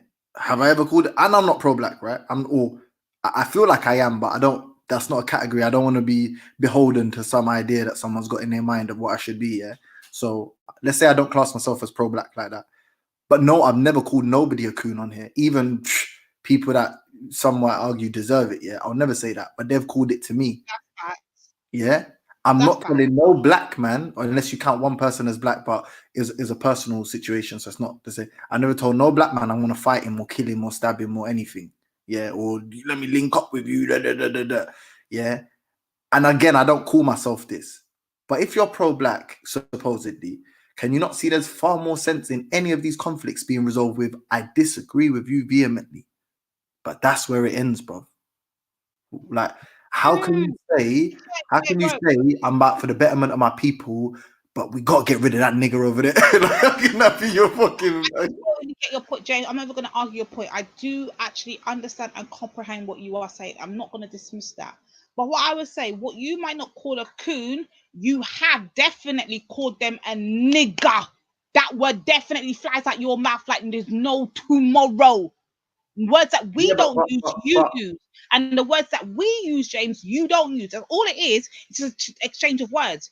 We use the word. You're missing who we think are infiltrators. No, but you're missing the words nigger, James. That's even worse than. But that now I feel like you've been disingenuous because I wouldn't call someone I don't like a nigger, or maybe by accident in the sense of like in a sentence. But I'm more likely, like, I know E wouldn't want to be called that. I know Veli wouldn't. I know Ultra wouldn't. But I'm likely to say, my nigga. I'm likely to say my nigga. You know, if you call me that, say nigga in an African accent. Oh, Veli. My nigga. No, but I'm saying it like I know it shouldn't be used like this. Don't get me wrong. I know I'm wrong. It's a bad habit. But I'm saying it as a term of endearment.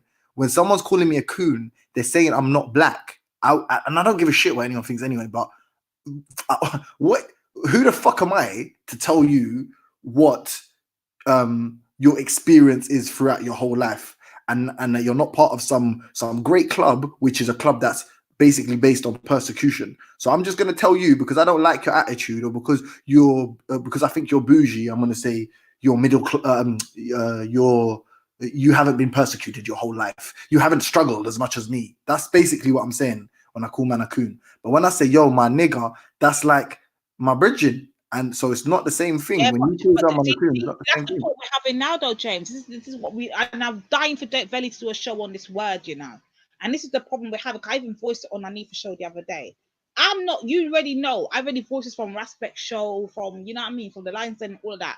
I already voiced my concerns on this word, and the fact that people are using this word and it's now giving other people outside of us, whether you're Caribbean, African American, Black American, whatever the hell you want to call yourself, British, whatever, it's giving other people outside of us the opportunity to use this word and fling it around this panel like it's no tomorrow and feel like we're not going to feel offended by it. We are offended, but we're not allowed to be offended, right? What's that about? James, you're not helping our cause. You're actually making us. But I agree with you. I agree with you. It's wrong. Listen, okay, it's really not good. I obviously obviously, like when I was young, I aspired to like toward a hip hop lifestyle, whatever it was, and I took on all of their cultural defects in it. And now, unfortunately, it's the result of it. Like one of my friends, like not like a friend I grew up with, like he's some guy that works for the council, and he's my brethren. He's my age though, yeah. And like I play basketball with him. When I said my nigga to him one time, and he got so offended, and I was like, "Rare, like we're the same fucking age. How do you not think that's normal? Or not? Why are you so?" Because he was like proper offended. It got a bit weird as well. I was like, "Okay, bro, like relax." But I get it. Like I fully understand that some people it's not good to speak like that. It's definitely not good, isn't it? But I'm working on it. So and you know what, Jane, this part is what I understand your point about policing people online and how we deal with people online. I get it. You can't police people online. I get it. But the fact of the matter is, if you're offending me and I'm offended by you not being a descendant of slaves, by you not being an African, actually, specifically a West African person at that, being taken from your homeland and brought to a foreign land, and your people being far removed from themselves centuries later, and you don't understand the reason why we are called today African Caribbeans and American African Americans, and you don't understand the reasoning behind that word nigger, and then you got the nerve to sit on a panel with a whole heap of other black people and fling this word around, knowing that for a fact you have never been affected by this word. But you find it okay to. I'm offended. When do I get to voice that? Let me know. When do I get to voice that? So simply, you're saying that word offends you and you don't like it being spoken around you. Yeah, no, I respect that. Like legit, the story I just told you briefly was someone saying the exact same thing to me. Yeah, I'm not sure if I feel the same way about. I feel the same way. I mean, being offended, like that's kind of on you. Like so, like people get offended. Like, you know what? Shut up. Go to bed. I hear what Aldrin's saying. Still, yeah, no. I've been in a situation though. I'm not trying to hear that though. I've been in a situation where, like, basically, I was up north in it, yeah, and I was with one of my brethren now, and he had a brethren that was Asian, and then he must have said it now. Man, I stepped to him and said, "Yo, what on that? You get me? Like, what you feel like you can say that? Yeah." A man like tried to go. The first thing he said to me, "No, bro, you don't understand.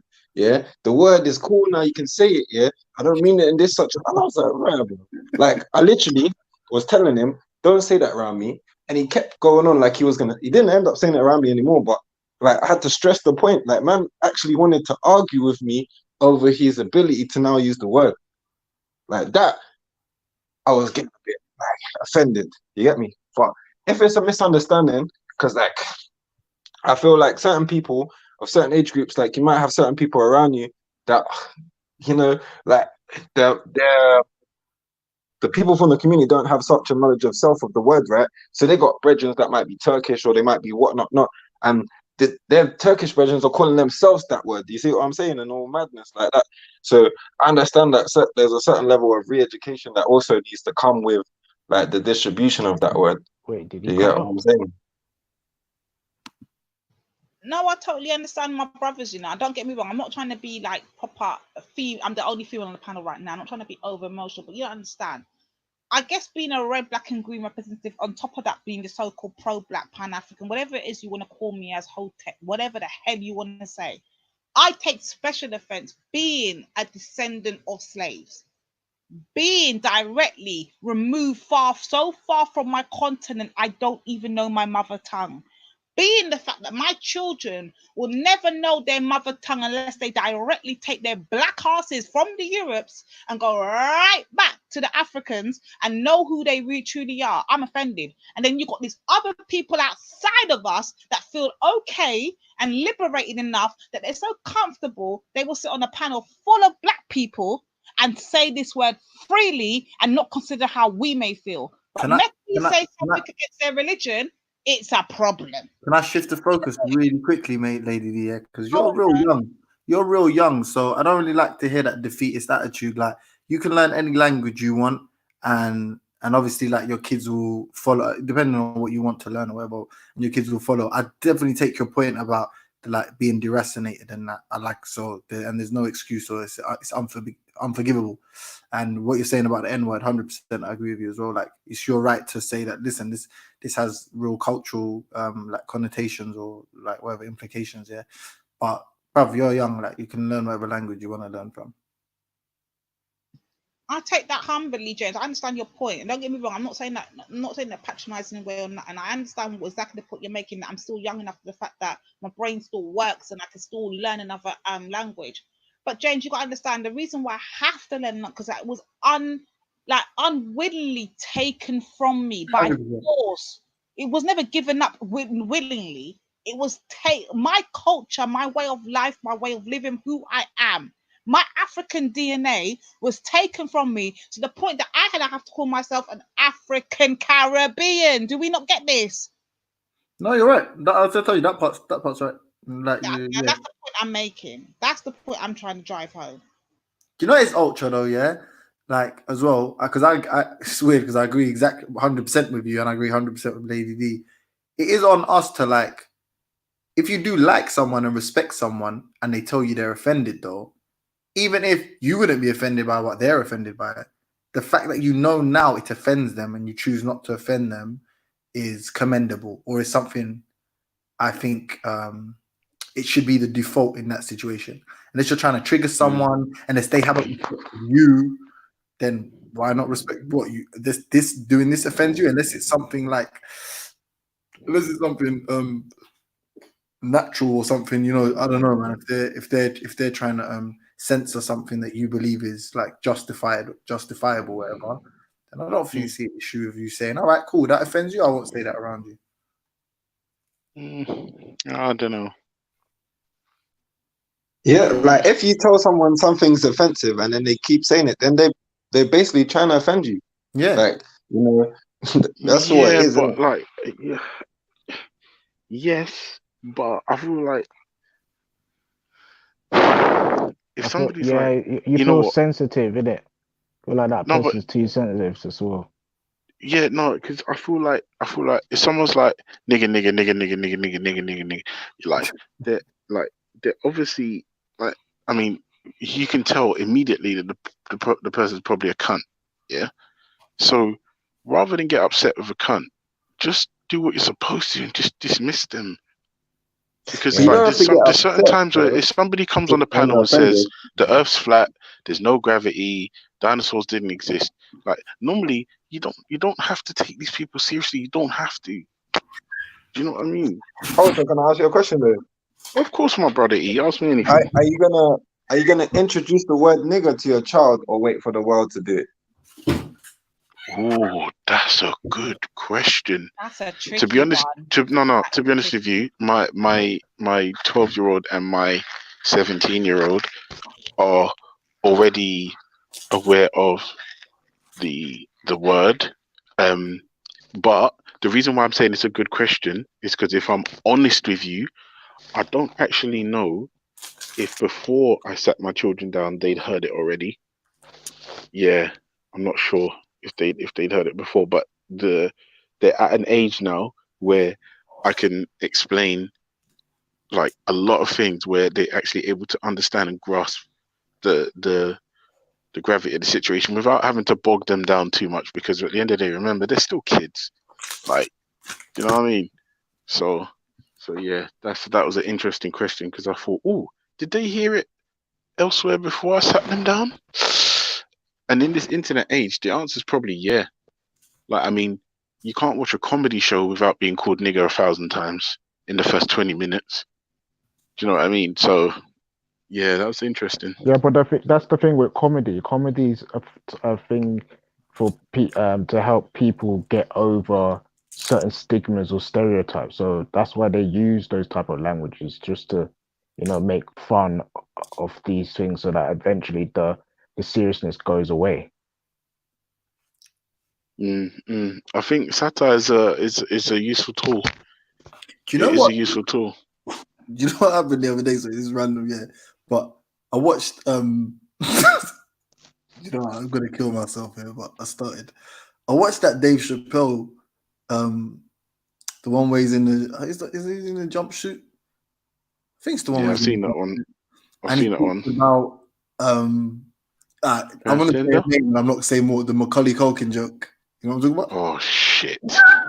Hey, you thinking about the terrorists when they get hijacked?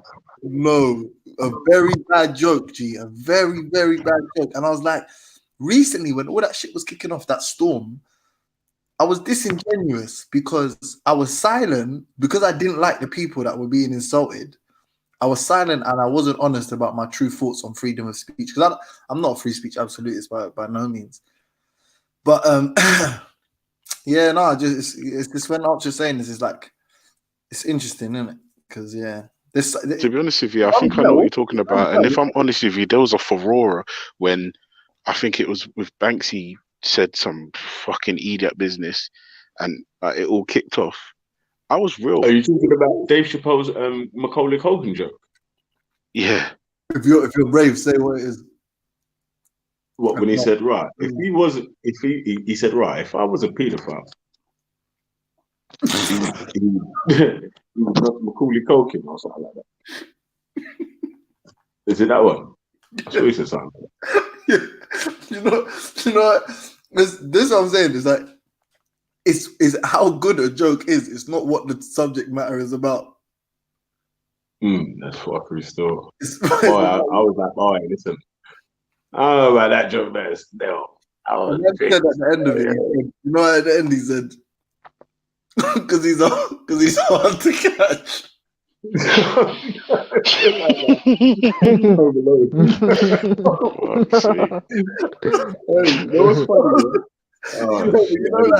Without that part of the joke, yeah, you're left there scratching your head like, man, that's weird still.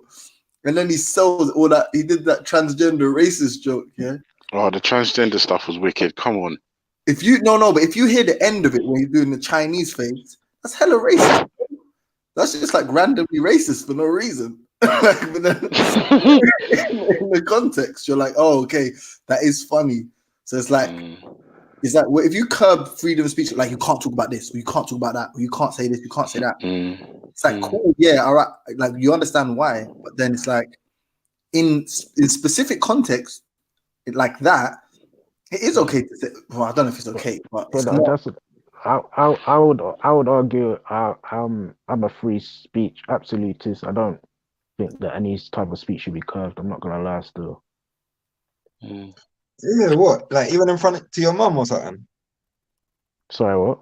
Yeah, but that's more decorum and manners, though, brother. Yeah, that's different still. That's more decorum and manners. Like for instance, E, if I came to your house, E, yeah, you're like, Ultra, listen, I'm doing a thing, come to my house. I'll be like, all right, cool. I'm gonna come over, we're gonna have a couple of drinks, we're gonna party, But if you said to me, Ultra, listen, we're going to my mum's house, I'm gonna change my attire, I'll change my demeanor, I'll brush my hair. Do you know what I'm saying? And then when I walk in, the first thing I'll do is wipe my feet, greet your parents, ask if there's anything I can do for them. Do you understand? But when I came to your house, when it was just man them, bro, I didn't even wipe my feet at the door. I didn't brush my hair. Yeah. Like, you see what I'm saying?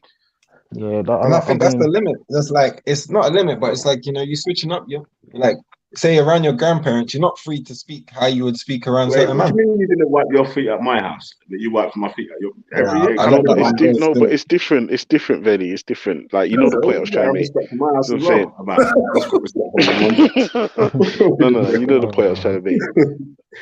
You know the point I was trying to make. Yeah. But just for that, if you do invite me to your house, I'm just not gonna wipe my feet.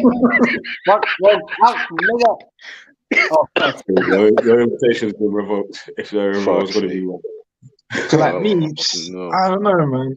Like I don't really believe in free speech, innit? Yeah, like that. It's like that, innit? Because at the end of the day, people are always going to get offended, and those who've got the power to stop you will, and those that don't can't, innit? So that's just what it's always going to be. Might makes right, yeah. I remember when we first used to have these arguments on Reels, yeah, and these used to be on this free speech absolute thing, yeah, which I absolutely destroyed. To be honest with you, I deserve far more credit than I get, especially like from a lot of people. You know what? Yeah, James Jones, one-handedly, yeah, with little help from the side chats, yeah, destroyed free speech absolutely. Yeah, Mickey's channel still because man started calling was it Nonsky, base nonceman, all these different nonce words, yeah. And man was saying, yeah, but it's not fair if you call my names. And was like, oh, so you don't want free speech? Absolutely then. Listen, as you know, 4 people literally said I was once a free speech absolutist. I am now not because of an angle I took. Mind you, these are all people that troll other people, get into online spats with people. And 4 of them changed their tune. Banksy said he'll call the police. Nonsman took a break from internet life and said he don't believe in absolute free speech anymore. So did what's my guy's name? England FC and Nonsky. All 4 of them said, you know what? I don't believe in this absolute free speech thing no more. But before that, before we got into beef with them, when I was still cool with them, I used to be like, you man talking this absolute free speech thing, like, you know, it's not Saudi Arabia, but you can get nicked on a night out for calling a Fed a cunt. Like, call a Fed a cunt and you just get nicked for it. So where's your free speech there?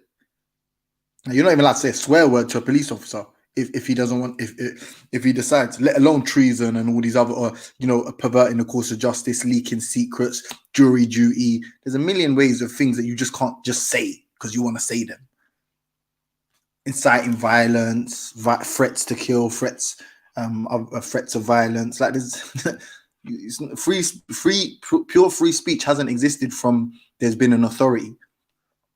You know what I mean, bro? There's women in their homes right now. I would agree with that, James. I would say that I don't know about this freedom of speech and this whole human rights thing. I don't know where we stand with that. I don't think there is such a thing. Like, do we really have that, or is it an illusion? Like, what's going on? To have true free speech, right? You'd have to be fearless. Like for one, or else there would always be a potential consequence that would hinder what you're saying. I won't lie, yeah. Like, I'm not saying like I'm that guy that every time someone says something to me, I can easily just take it and just roll off me like it's not serious. But obviously, like that's the point I'm trying to get to, the point where I could just, whenever someone says anything to me, no matter how deep it is, like just ignore it.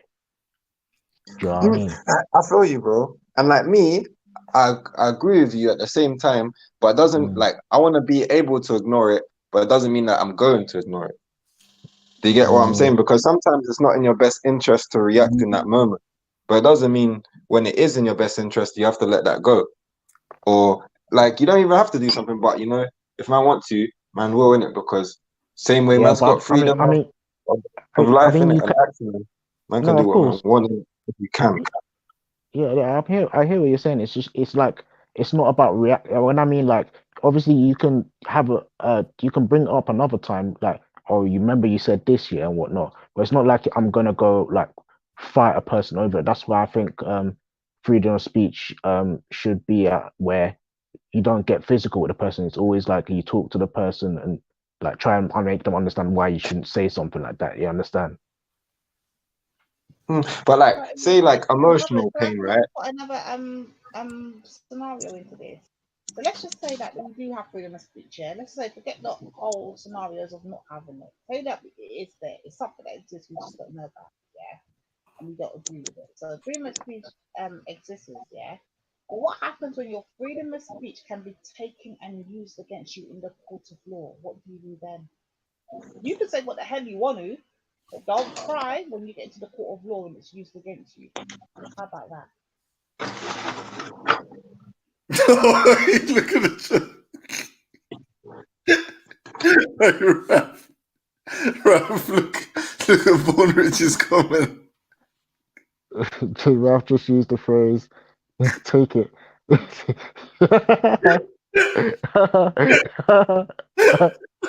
Oh, Vaughn Rich. I have to say so many pauses in that, fam. Pause, Did you say that? pause, Pause. pause. Super pause. Pause. That's a super deep one.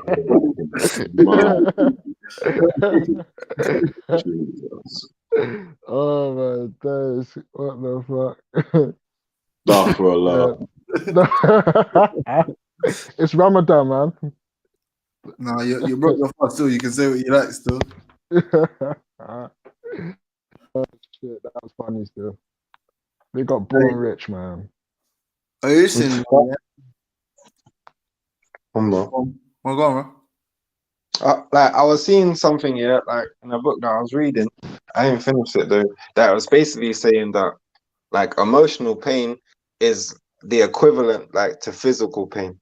Like the reaction and the chemicals released in the body are similar. Do you get what I'm saying? So you can like injure somebody with your words, basically. So if that is true, then yeah, like it's just the same as like slapping someone in the face.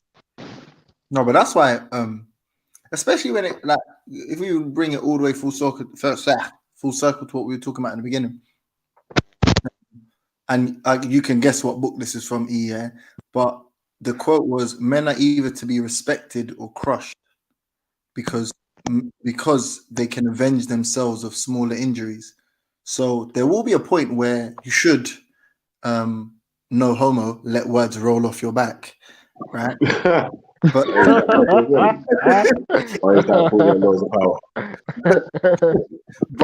there's other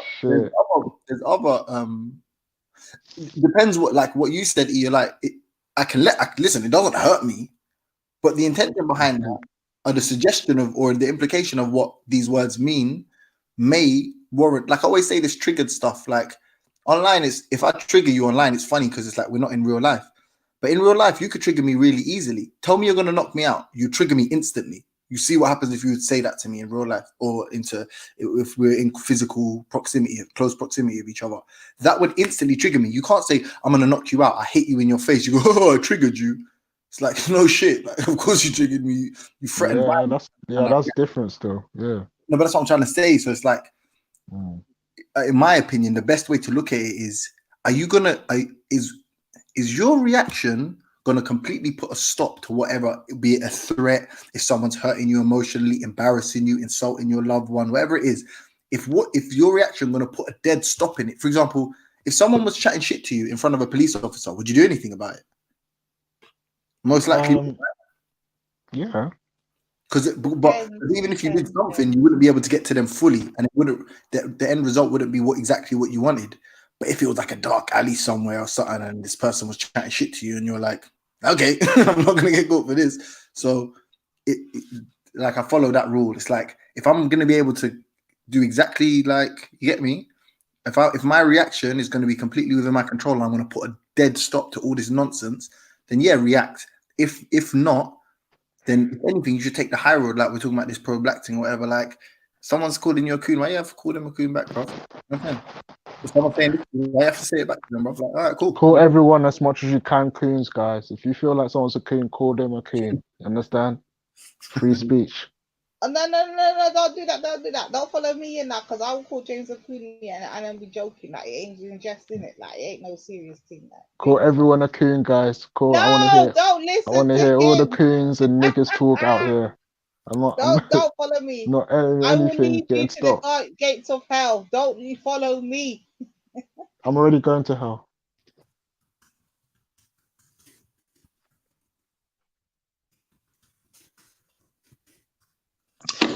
For me, like, it's all about winning, right? Like, in a situation where like you need to enact free speech where you want to injure someone, it's just about winning, man. If you're not gonna end up like proper winning, not just in the short term, like where you say something and you feel better, and then the person bangs you in your face and then you can't do nothing.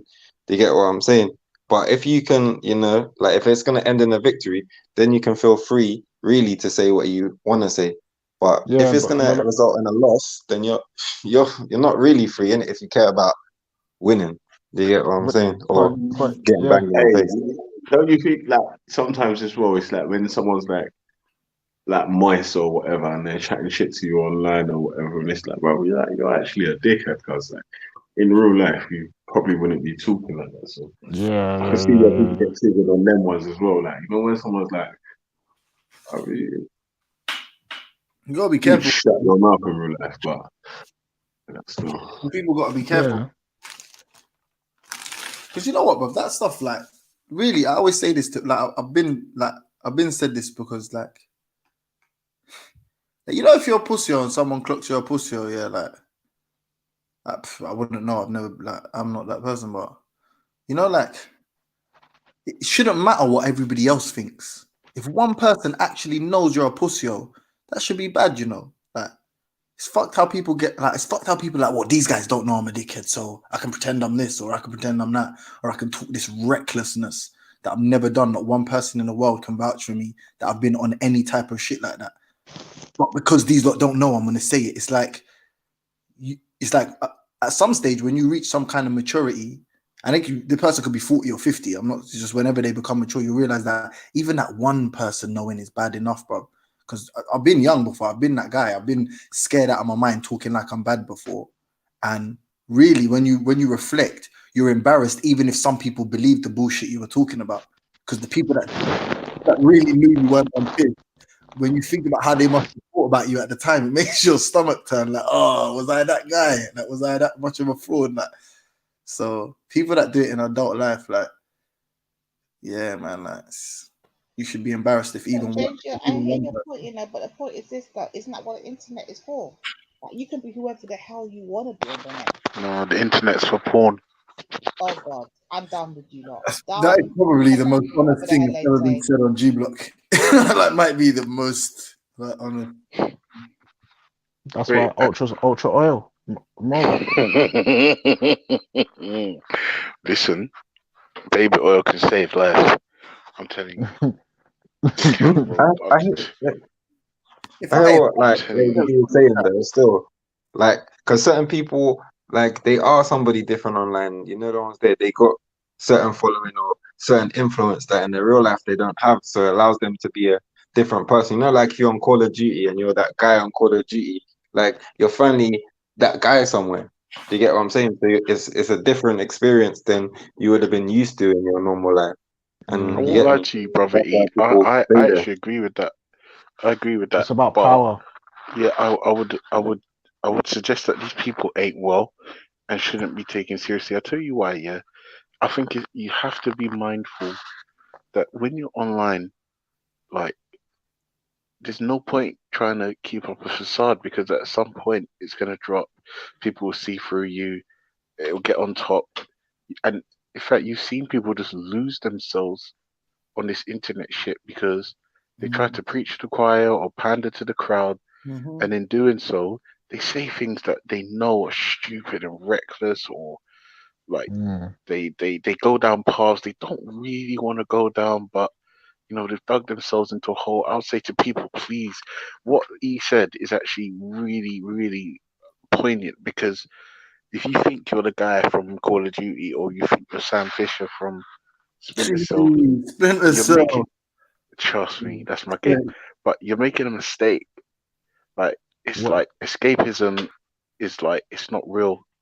Do you know what I mean? And whilst it works the opposite way though as well, though, bro. Because like certain men are bad on road, yeah, but they can't hold a conversation. Do you get what I'm saying? So when they come hit like online, if they don't, like, you know, hold their corner, hold their tongue certain time, they're gonna get beaten up online. Yeah, it's true. Well, yeah. And like that's why some people I think hate James, because he be beating people up online and they just can't take it. They can't take. No, but I feel like in real life, James is not about I action. rebuke this blasphemy being spoken on this panel by Brother E. Like, who said that? Brother E? Let me tell you something, yeah. James does not rebuke. James can't rebuke himself or can't blast himself out of a brown paper bag. Stop the noise. Stop it. My Can I say God. something real quick? Yeah. How right are you, Lady D? You're very right. Can I say something? This black Moroccan guy can't do anything. Hey, Can't do no, shit but to no one. do you know one thing I've noticed? That how everyone's trying to hand us L's and all that. What they don't realize is we concede we don't know shit every day, about 5, 6, 7 times a day, every time. But you think I know everything? I engage on topics about shit I don't have no clue on, and I ask questions, whatever. And someone says, "Do you know this?" Well, oh, we don't know. Or someone say, "But you're wrong about this because of X," and I'll be like, "Oh yeah, fair enough. That's a good point." Because there's humility in the way, like even the other day, Bell was like, when Mo was talking, Bell was like, "Yeah, I don't know that. Like, I don't know what you're talking about." Like, because there's no like big fucking orchestral fucking soundtrack to our loss. Like, no, like this is not, we don't amp ourselves from ridiculous. It's like, oh yeah, we didn't know. Oh well, but because people lie through their fucking teeth and draw it out to the point where you embarrass them badly, it's like, oh, the G Block think they're the best. Oh my god, you guys think you're so smart, like a Somali Ahmed.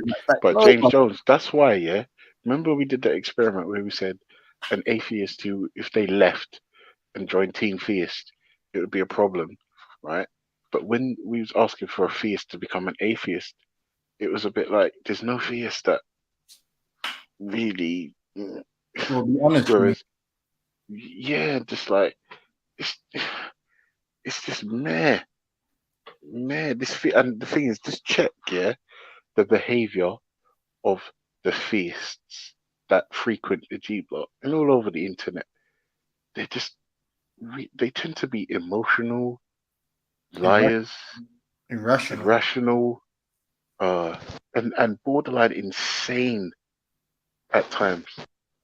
Like the narcissistic personality disorders, the mental health, the lies, the dishonesty, the disingenuousness. You know what tripped me up though? The other week when we asked them about what's it called, taking your son out to the middle of the square and stoning him to death. Like, I can't believe they were trying to rationalize that. Yeah, bro, this is what I'm saying. Like, I can't. I'm going on mute. I can't do this. I can't. But I think that, listen, I think if you come online and you use it as a form of escapism, because God knows I do, and because you ain't shit in real life, aren't you? 1,000,000% I'm shit in real life. Sorry, I ain't shit in real life. Sorry to use your phrase there. Black Moroccan. Thank you. I mean, let's not wear that out. But the point is, I think it's a good thing, bro. Especially if you're engaging in debates, especially if you're learning, even if you come to do a little bit of trolling, harmless or otherwise. I think it gets really weird when it's like a Rasper wants to expose you. Huh? Rasper wants to expose you. I can't wait for that day. Do you know what's so weird? Do you know what's so weird Wait, about that? James, you know what as well? Please do your best, to hide your identity. I'll tell you why, I think the mystique is killing people. Hold on, I've got to say something. Bear man are like, hey, Raspek saying this, man, go on the lives. Blood, I'm on this fucking platform every day. I'm here, fam. Veli's your boy. You've got bare shit to say. Come say it to me. We both live in London. If it's really that deep, because everything I'm hearing. Gas, James. Ain't no one got shit to say to you directly. Have you not understanding we're dealing with bitches on the internet? Do you not get it? This is what I'm saying. Anything outside of that is just absolutely pointless. Because listen, especially to I said this to Veli, and this is hand on my heart. Raspek's the kind of guy that if a you was broke and needed a $5 and Raspek had a $5 in his pocket, he'd probably give a $5 to that you. I ain't got hate in my heart for that man. He embarrasses himself every day. Yeah. He has, I think, like the reading age of a 4-year-old. But I don't I don't have hate in my heart for him. He is a good Jew. I know deep down this internet things are mad. It's a mad, you get me? And like this is to be honest, he does this like almost professionally. You get me? So he's got to stoke up Wait, some. he's older than you, innit? No, he's not. He's not older than you. No. How old is he? I swear he's older than you. No. How old do you think I am? I'm old, you know. No, you're not Shut old. up, James, man. You're like 26, man. Shut up. No, I'm not. Thank you, but no, actually, no, thank you. Are you dumb? You told me the other day you haven't even. You told me the other day you haven't reached 30s, but I know I'm swear Raspbert's I'm older 30 than that soon, still. I'm 30 soon. I'm 30 this year. So I'm old. Yeah, you said. Yeah, exactly. But that's the point. I thought Raspberry was older than that. Raspber's never in his 30s. Get out of here, bro. I swear. Yeah, I think Raspberry was born in the 80s, man. Yeah. No way. He's old. No, he's not older than me. Yeah, He's older than you, bro. Raspberry's a big boy, man. Yeah, Raspbert's not a youth, man. Raspbert's a big man still. He's older than me. Yeah. I ain't gonna lie, that changes my thoughts. That changes my thoughts a lot still. Well, either way, now, but you know what? Now, like I said anyway, he does good things.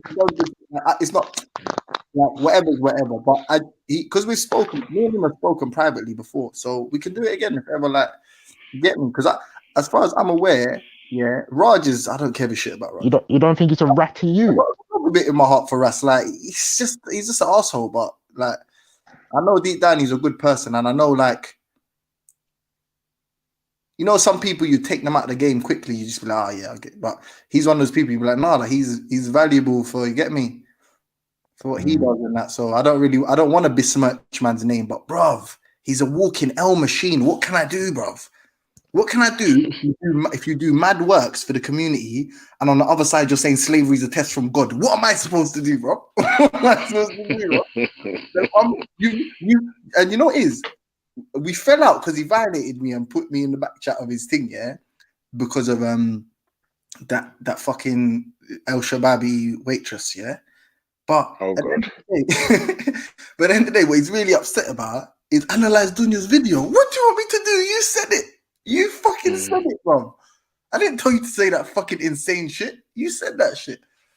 But like I said, anyway, I'm here, man. Like, it's love as far as I'm concerned. Like, anything. I was upset that day when, you get me, he did his little chatty patty snitchy business, but I've got over that, so it's whatever. Yeah. Does he actually do works though?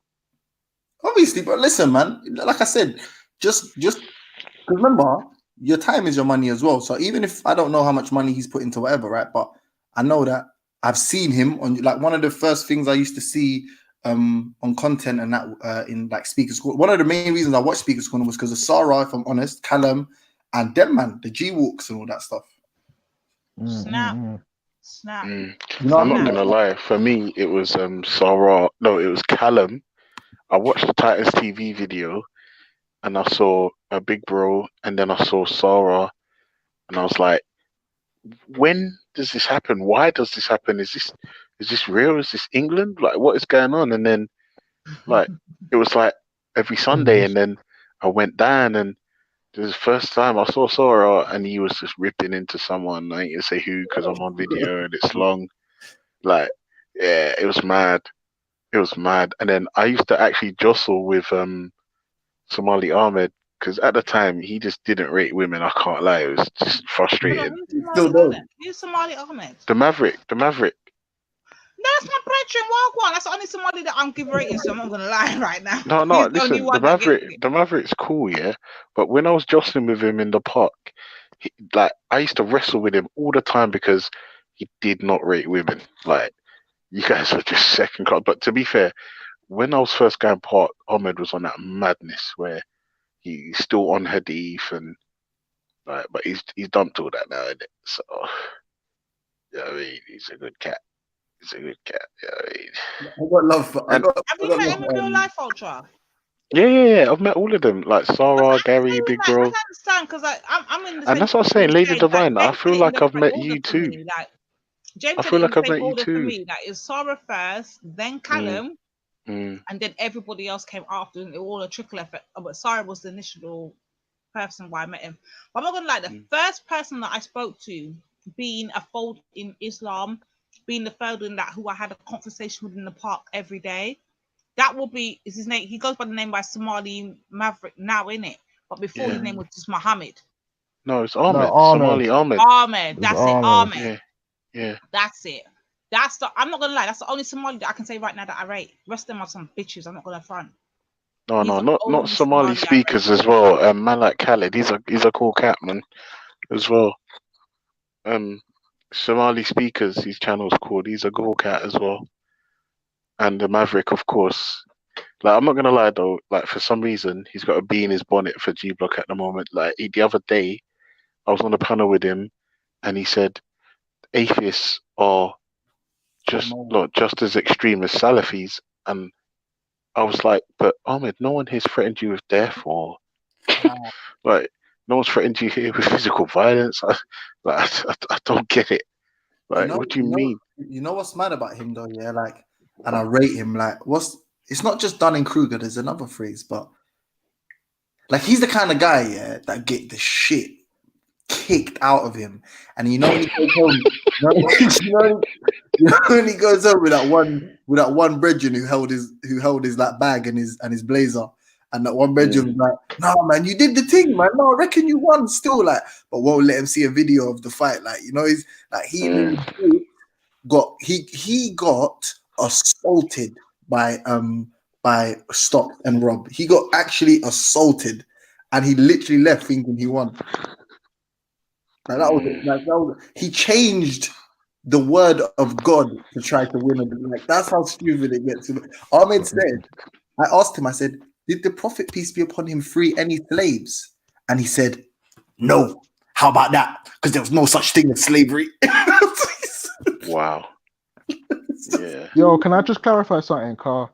Man, am I saying that I was trying to instigate with the whole Raspet thing, fam? I'm just saying, yeah, I'm not saying that he ain't done nothing in it. I don't know man like that, innit? So if he has done something, then fair enough, he's done something, innit? Like, I'm not saying that man ain't done nothing, innit? I just don't know him like that, innit? Ignore the chat king. That's what they do. They love to instigate. No, but it's not people, because this is coming from other black people that one of them actually goes and has met up with Raspet, so they know, innit? Like, I'm not saying that Raspet ain't done nothing, innit? I was just asking Carl. Obviously, when you're hearing a man is doing all this internet stuff and whatnot, you're just thinking to yourself, hang on a minute, like, does he really? I've heard Shakara say he does do stuff, innit? So Bruv, I don't know. Back in the let day, me tell you something. Don't fall for it. Let me tell you why. This guy's so slick with it. Yeah, he does stuff, but unless you're the actual injured party on the other side, you will never know. You'll fall for the bullshit. That's why I said don't fall for the chattings in line. Because unless you're the actual person he's targeting, you're gonna co-sign it and not think he's doing anything wrong. You have to be the actual injured party. No, they're talking about me saying, does Raspet actually do anything like pro-black or whatnot? That's what I was asking, innit? Well, I'm waiting for it too, because I don't know about that. So let me shut my mouth anyway. No, listen. This is what I'm trying to say. So it doesn't, we don't muddy this internet shit with whatever man does in real life. Yeah.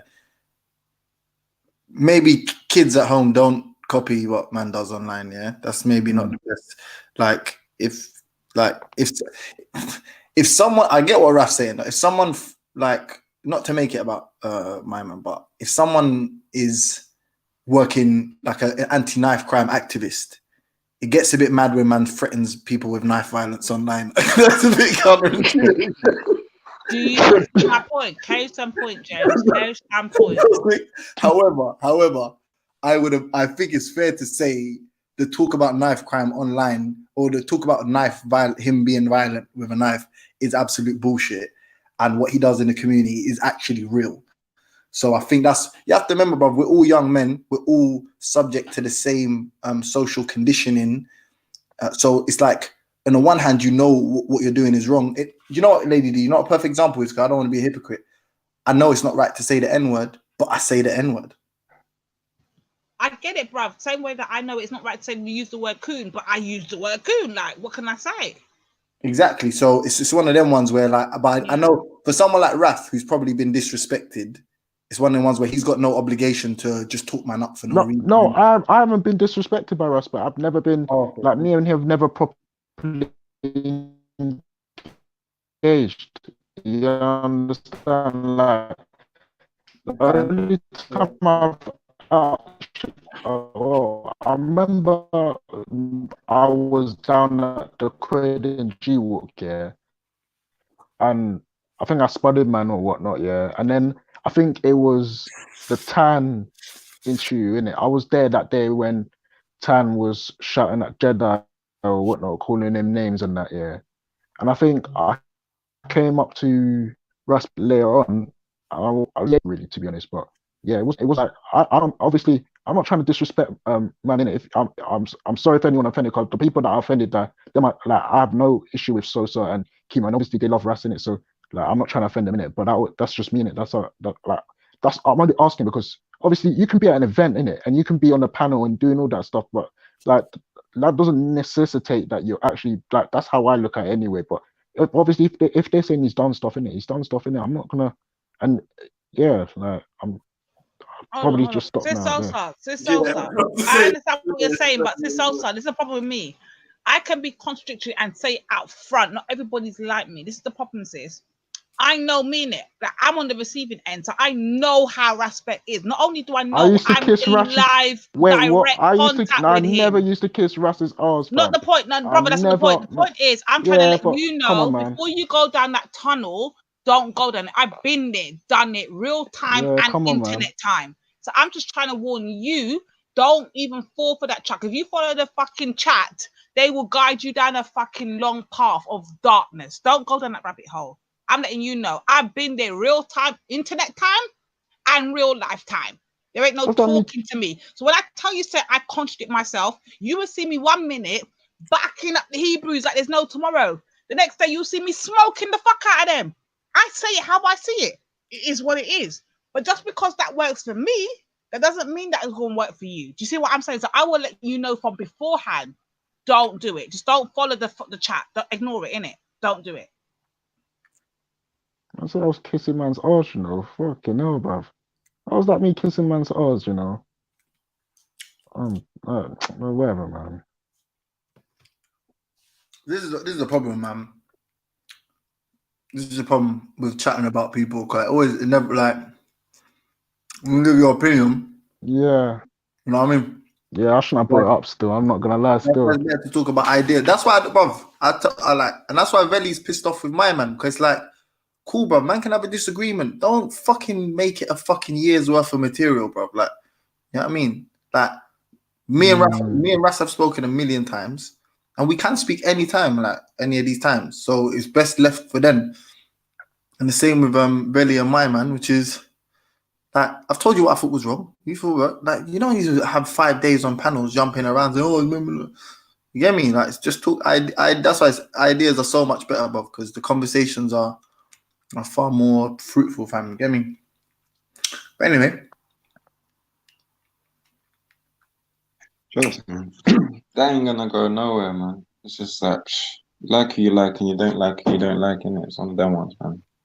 At the end of the day, just slandering people or like getting into beef with people online, this is a joke. And then getting into beef with people online and then taking it offline is even worse. You know what I'm saying? Yeah, it's true still. I'm not gonna lie. Before, man was different, innit? Man would be like more like, yo, like where you at? Like that would be man's energy in it, but you know, maturity comes and you know, some like hindsight and that you just realize that right, what's man doing? Like you know what I'm saying? Like it's like you're online looking for people to beef or something. It's like acting like I follow man. I don't follow no. Don't even make sense. Whatever, man. But don't listen, my G. Yeah, bro. Come on, man. Alright, bro. I was down there at Croydon G Walk, man said I was following. Well, alright, man. Yeah, but even look, Raf, I'll say the same thing to you, my brother. Like that you going to that Croydon G Walk is doing something, is doing work positively. And I ain't gonna lie, like that frames you. So if me and you had an argument tomorrow about something, I would know that deep down that you have some, what's the word, like you're a sympathetic person, isn't it? It's calm. Yeah, I hear that. Well, I wouldn't say it's doing works anyway, but I wouldn't put it to that anyway. I don't feel like, because I've gone to some of events. I've even gone to events that Captain Rambo set up and whatnot and everything. But it's like I don't really see that as like doing work, to be honest. Like for me, I mean, yeah, I know maybe that's it, innit? Like for me, I'm looking at it from a point. You could have been linking a girl. You get me? Like, come on. Not even that. No, not even that. But it's like for me, it's like actually giving back to the community without a lot of these movements that we have today. Yeah, a lot of them I look at them as like they contradict themselves. Cause I'm looking at things like the Black Panther Party, and they were offering free breakfast program. They were offering free health clinics. They were doing the prison they were offering people trips to prison for free and whatnot. Like I feel like that's more like I don't know, like maybe I shouldn't really talk, but those are the type of stuff I'm talking about when we're talking about giving back to the community. All these, like when you're going for these, and I've said it to Scattered before. I've not been like vague about this. I've told Scattered like all this going to events and saying donate this money to this and donate this money to that. Like, it's not helping no one, bro. It's like, oh, what's it called? Don't give your money to the white man. Give it to me. I'm just like, bro, what difference does it make? We're still in the same situation we are with this whole, yeah. But don't worry, man. I do think it does make a difference in terms of where you give your money, yeah. Like even if it's both going into not such a great place, but in terms of the G walks, yeah, like I do think it was good for raising awareness, yeah. And it's like, see me, yeah, I'm not really against protests, yeah. But one of the things that protest does do, yeah, it's a meeting point for certain people to then do other things like behind the scenes. You get what I'm saying? So people meet up at protests or like, you know, with people that are on the same vibe, the same energy as them. And then from there, they can go and do what they want to do. Do you get what I'm saying? But it's at least a platform for people to get something cracking. Yeah, plus, are you listening? Yeah, it's like we never look at it from the like, because obviously we're not kids like 14, 15, but if you look at it from that perspective, it's like there's a kid, because it's like if you're young, the overwhelming perspective is everybody's doing it. Everybody's got a knife. Everybody's got a gun. Everyone wants to make dough. Everyone's got nice trainers. Do you know what I'm trying to say? Everyone wants the same kind of car as me. Everyone likes 100%. But when you see a gathering of conscious people, which I definitely never saw when I was young, you get me, yeah. Like when you see a gathering of conscious people, which is one of the reasons, by the way, I know one of the reasons that religions have such a great effect or profound effect on people. I said it with chest. What are you talking about? Huh? I'm talking to the comment section. What about that, brother? James, when you say I'm sticking, I'm not coming off James's neck. I'm sorry, brothers. Like you're gonna forget. I'm sticking on James's neck heavy. When you say, James, like you did not see this conscious, that's not our fault. That just because you didn't grow up in that mind doesn't mean that others haven't. I grew up in that. I come from a Rastafarian household. Just because your experience ain't mine doesn't mean that I will see things exactly how you see. You see my point? Like what might work for me might necessarily work for you. I think you've missed because I never finished it. The point I was making. Go on. Sorry. There's a great value in even stuff like a G walk with 100 people, even if they didn't like lock off the roads and that, yeah, and show that, you know, strength in numbers.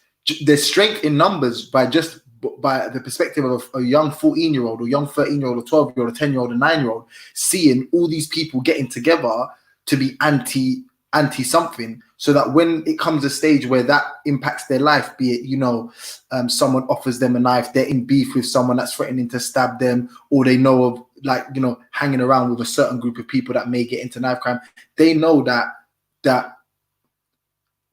a lot of times from the perspective of a child, there's consensus. What's the word, man? The rule is derived from numbers, isn't it? So if 100 people think something, it's more likely right when you're a kid, right? So you're not as confident to stand alone to be an individual. So it's like if you see that whole conscious community, that 100 people walking, it's like that gives you that's the reinforcement for you to make a decision. Like, no, I'm not rolling with you, man. No, I don't want to learn with you. I get what I'm trying to say. Or you know, learning, like I see one of the times I saw G Circle, they were talking about, some guy was like, anyone that want to like learn how to program or code or something, like I can teach you. He's obviously like a young man that knows, probably just done a degree or something, And it's like in that kind of a space, everyone there would encourage you. Yeah, go learn coding from my man. Versus at school, it's obviously not. Ultimately, it's not cool to do extracurricular work. You know what I mean? But in that space, it's like it is cool. So, but just being there, being one of the numbers, you're doing work, fam. You're doing work. Just going there and being counted, you're doing work, as far as I'm concerned. Now, I hear your point, James. I think you know what it is that I think like a lot of the times that our message and what we're trying to say and what we actually deliver are misconstrued in the way we, I guess, deliver our delivery. That's the best way to put it. So I might be thinking in my head one thing, but how I actually outspeak it is not coming out in the same way. Wait, yeah. Veli. Is Veli there? Veli. Yo, Veli. But yeah, man, I just want to say that on the G-Walk thing, that it was definitely impactful, man. Like I don't think we can, like anyone can say that it didn't impact certain people's thinking. Of course, I thought it made some people pull up their socks thinking like, oh, you know what, yeah, like these men are doing something. What can I do? Facts. That's another. Facts. That's another thing. I will say that I was on a couple of them. I was on all of them actually, except one. To be Big up yourself. Yeah, I was on all of them except one. That's the South. No, not the South London. East London. East London was the one I wasn't on. That, and I will never ever take away. Even now, I still will never take away the impact that them G-Walks have. I will never take that away. But what I would say is what I was led to believe from maybe a couple of particular individuals is not what came into fruition. Let's put it that way. But I'm not going to take away the power of the walks and what kind of impact it had on the hood. I won't take away that. Can I ask you a question? Yeah. Do you feel like the reason it disbanded was the fault of Respect? Is that why you got issues with man? Not at all. Okay, cool. Not at all. I wouldn't say So that. why did it get issue disbanded with him then? is my issue with him is completely separate as to why it's disbanded. Let me just make that very clear.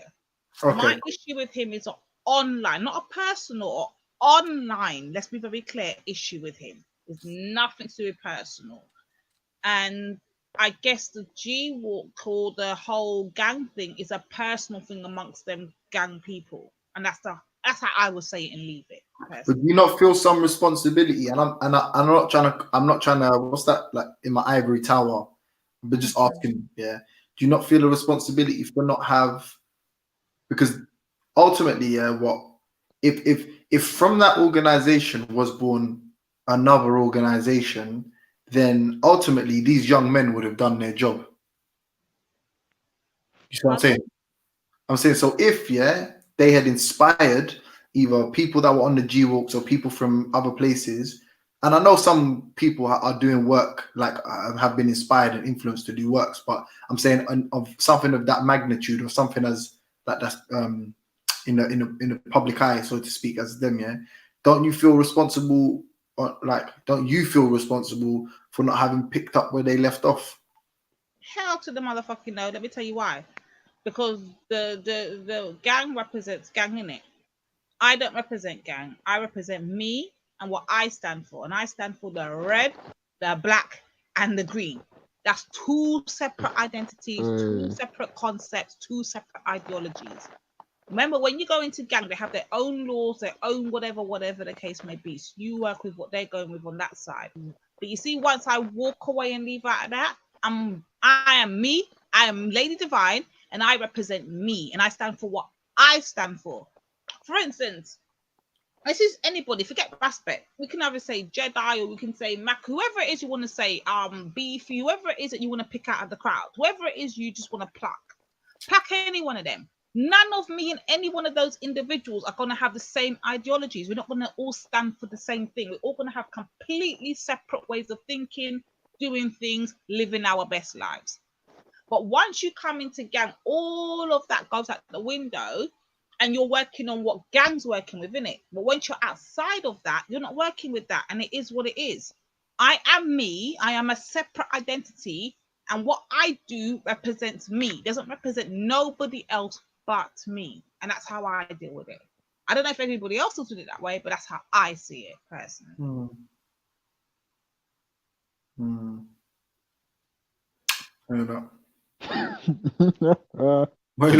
Oh shit! Random said I shouldn't have mentioned respect at all, fam. Fucking hell, man. Why not? What's the law? What's the law? Yeah, I don't know. I want to know where these rules and who's making up these rules and who thinks I adhere to any one of their freaking rules right now. I'm a big brass clout woman. I answer to myself and myself only. Period. No boy. But bro, yeah. See, the thing is, yeah, this comes back to like being able to let things like the slide off your back or whatever. You get what I'm saying? It's true. No, you gotta pause that one. That sounded mad still. I'm not gonna lie. With that one. Yeah. No, man. You don't have to say pause if you know what you're about, man. That sounded mad still. I didn't even say roll off my back. I said roll off me, but yeah, that's a bit mad still. Yeah, but I No, don't know. Like, I hear what you're saying to anyway. me, that expression don't mean anything except for what it is. You get what I'm saying? But yeah, people are always gonna trigger you, innit? People are always gonna chat shit. Like, you know, you could save 100 people and they say, "Wow, why didn't you save 101?" So wasting your time on. Sorry to cut you. Analyze Dunya. Stop your fuckery. I see you in the chat. I just realized who the brothers talking No, about. I know Analyze Dunya and Analyze Dunya Respect. just wrote this profound statement. Analyze Dunya says black cards will be revoked within 24 hours. Let me tell you something. You can't revoke something that was never sold to me. My son was born within my DNA. It can never be taken from me nor given to me. Let's be very clear about that. Now, maybe if you were given a black card, it might be revoked for you. But mine was never given, so it can never be taken. Mine was a born inheritance. Let's get that clear. I don't know. Like, trust these people are just trying to trigger you, man, for their own entertainment. Yeah, Sosa's getting real techie with it in the chat though. You know, you know one thing I'll say, yeah, like, yeah, real talk. Like, I don't know, yeah. I don't really talk about my life, so and I'm irrelevant, really, yeah. But like, how can I put it, man? You've got to realize being over 30, yeah, that like you're 30 or over, like that's the age I'm at, yeah. Raf, you're good, man. You got a few years, you get me? You got to realize, like, how can I put it, man? Being tough ain't cool. And if you're not tough, pretending you're tough is even worse. Do you get what I mean? So, like, if someone don't, I don't know about that one. Being tough is cool, yeah. Like, but not in that sense, innit? Like being able to protect. You're misunderstanding, my brother.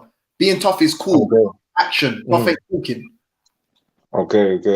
Yeah, like if someone, you know what I mean, innit? Like we don't have to. You get that feeling. As in, like, shall I give you an example? Yeah. You see James SC. You know that James Speaker's Corner, brother. No, I think I might have heard him 1 or 2 times, but I couldn't quote him on that and on that. Yeah, cool. For all intents and purposes, yeah. He actually, you know, because I was about to say something. I would say something that would definitely get fucking. It would be a whole title of a show, so I forget. But what I'm saying is, like, talking. So let me rephrase it then. Talking tough ain't cool. Talking like you're a bad man at these ages aren't cool. You should have a vocabulary at 30, bro, in whatever language it is that you speak, bro.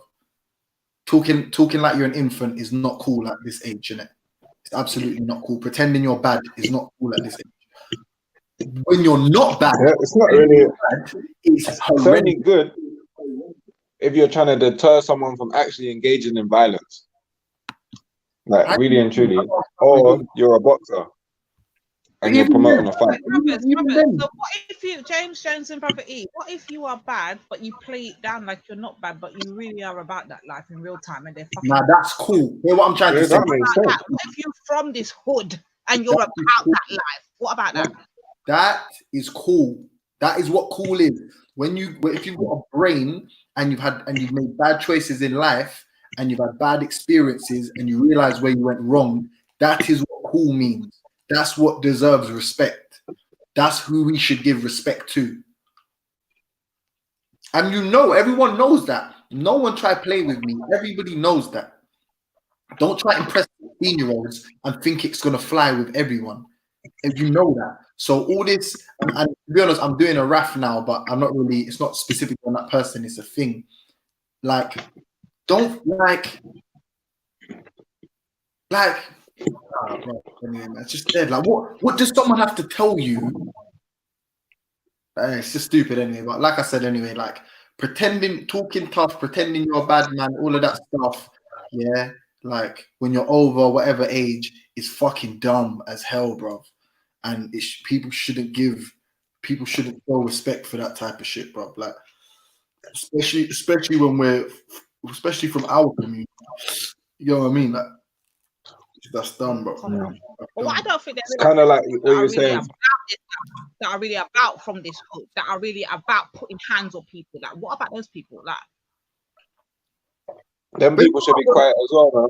And then just put hands on people in the in the dark. Why you gotta talk about it for? You want to go to jail or what? Well, I mean, and at the same time, don't want to say what you want to make them prepare, and get their cousin or whoever they know that can put hands on people. It's like there's no real advantage unless you're promoting a fight or you're trying to scare someone into not fighting you. Then gassing up the thing doesn't make any sense. There's a little youth, yeah, man knows, yeah, some little Afghan youth, yeah. Actually, I don't know if he's Afghan.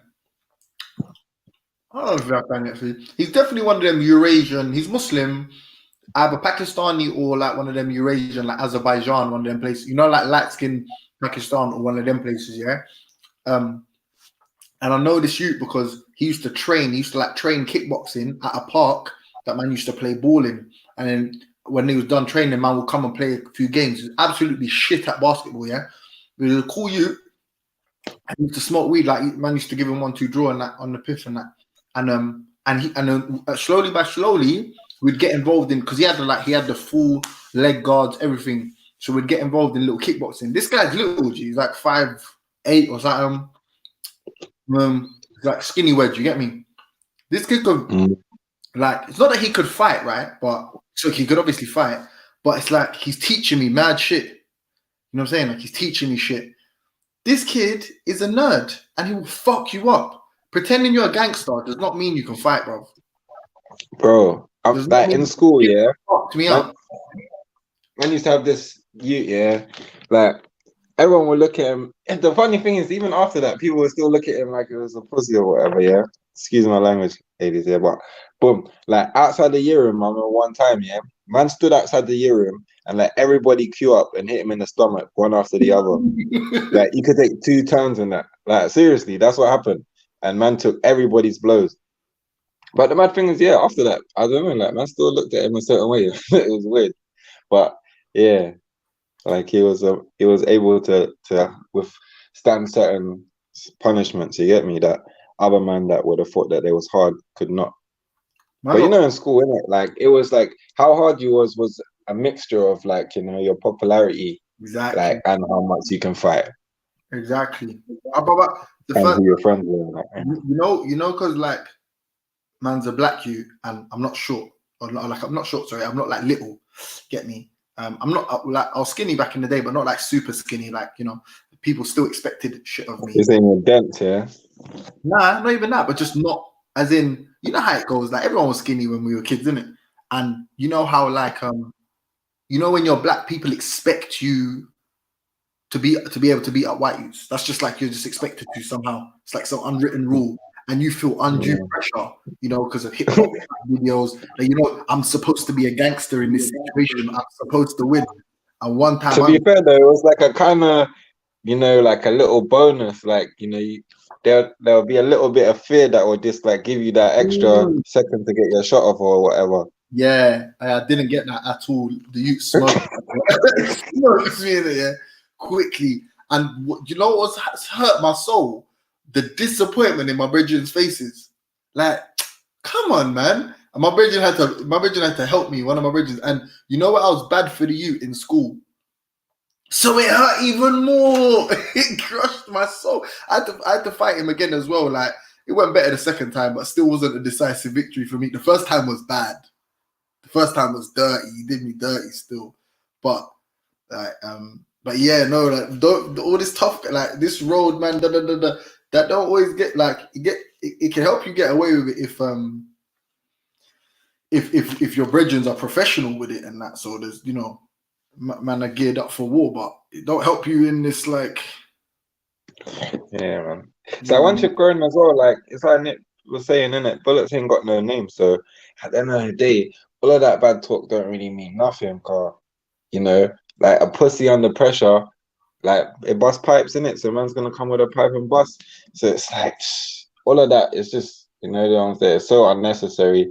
Like, you know, the new gangster is like, you know, doing well in life. That's the real shit now. School days, it was getting girls and, you get me, like looking good and da. But now, all of that's just a joke thing, bro. That's what I think, you know, like when I was young, this is how you know that the G Block's going down, you know. You're gonna say that this is all some joke thing, but Ultra Funky, being the married man and the whole family man that he is, talks about batty and ass is the only thing that counts. So I'll go on for that G Block. Like you got questions to answer around here. Ultra's letting your team down, isn't it? Ultra's letting your team down. What about Batty? What about that? What do you mean? That's what I'm saying. I don't know though. To be fair, Lady D though, since I've been on, like Ultra mentioned that, and you've mentioned that twice. Ultra's been mentioning it, hiding like easy. Like, let me tell you something, E. Yeah, stop trying to take up for this brother. Ultra, you little what's it? 1 Corinthians blood clot bullshit. Let me know what the batty thing is about, innit? Because I wasn't even there at the time when it happened, but I want to know what go on for that, Mr. Family Man. What go on for that? Wait, what did he say he does? Worship the batty and fuck everything else, apparently. I don't think that's what he said, yeah. I think he said someone at work said that. I think Ultra doesn't like eating bumhole still. He does not like that. His sexual proclivities, like I know, because I don't. But I know he says it a lot, unnecessarily. No, and that's my point. No. I can vouch. You jumped on everything. You jumped the gun. Hello, Lady D. You jumped the gun. I'm saying I don't know, but he speaks about his fantasies, his sexual proclivities a lot, and he's never mentioned that. And he says what he does. Like Ultra's very he's very open and honest about his he always tell you eat the coochie, like he sweet says corn. everything but that. He says everything but. Here's my point now, brothers. Because I know Ultra. No pun intended. At this point in time, I know Ultra. Yeah, see that. I've had a lot of conversations with Ultra. I know Ultra doesn't hide nothing from us, and he says it how he sees it. Yeah, like Ultra's very, very. What you see is what you get. I get it. So there's no way in hell I'm gonna doubt what my sister Nanif is telling me and letting me know what time it is with Ultra. When Ultra's letting me know the family man that we know of, and we uphold Ultra as the YouTube family man. For me to now hear say, Ultra talk about fuck what she look like, fuck what she hears, fuck what she does. All in care about is about fuck the breast, fuck everything else about the batty. Oh yeah. That's not the same. I know that ain't no lying in that. You're making it seem like he eats the batty or something. You get me? That's how you made it seem. Yeah, maybe. I wasn't there, bro. I'm not gonna lie. I wasn't there when it actually happened. I'm not gonna front. Yeah, I don't know, man. I'm still not like feeling that that's what he said still. Like, so yeah, I must say nah. What?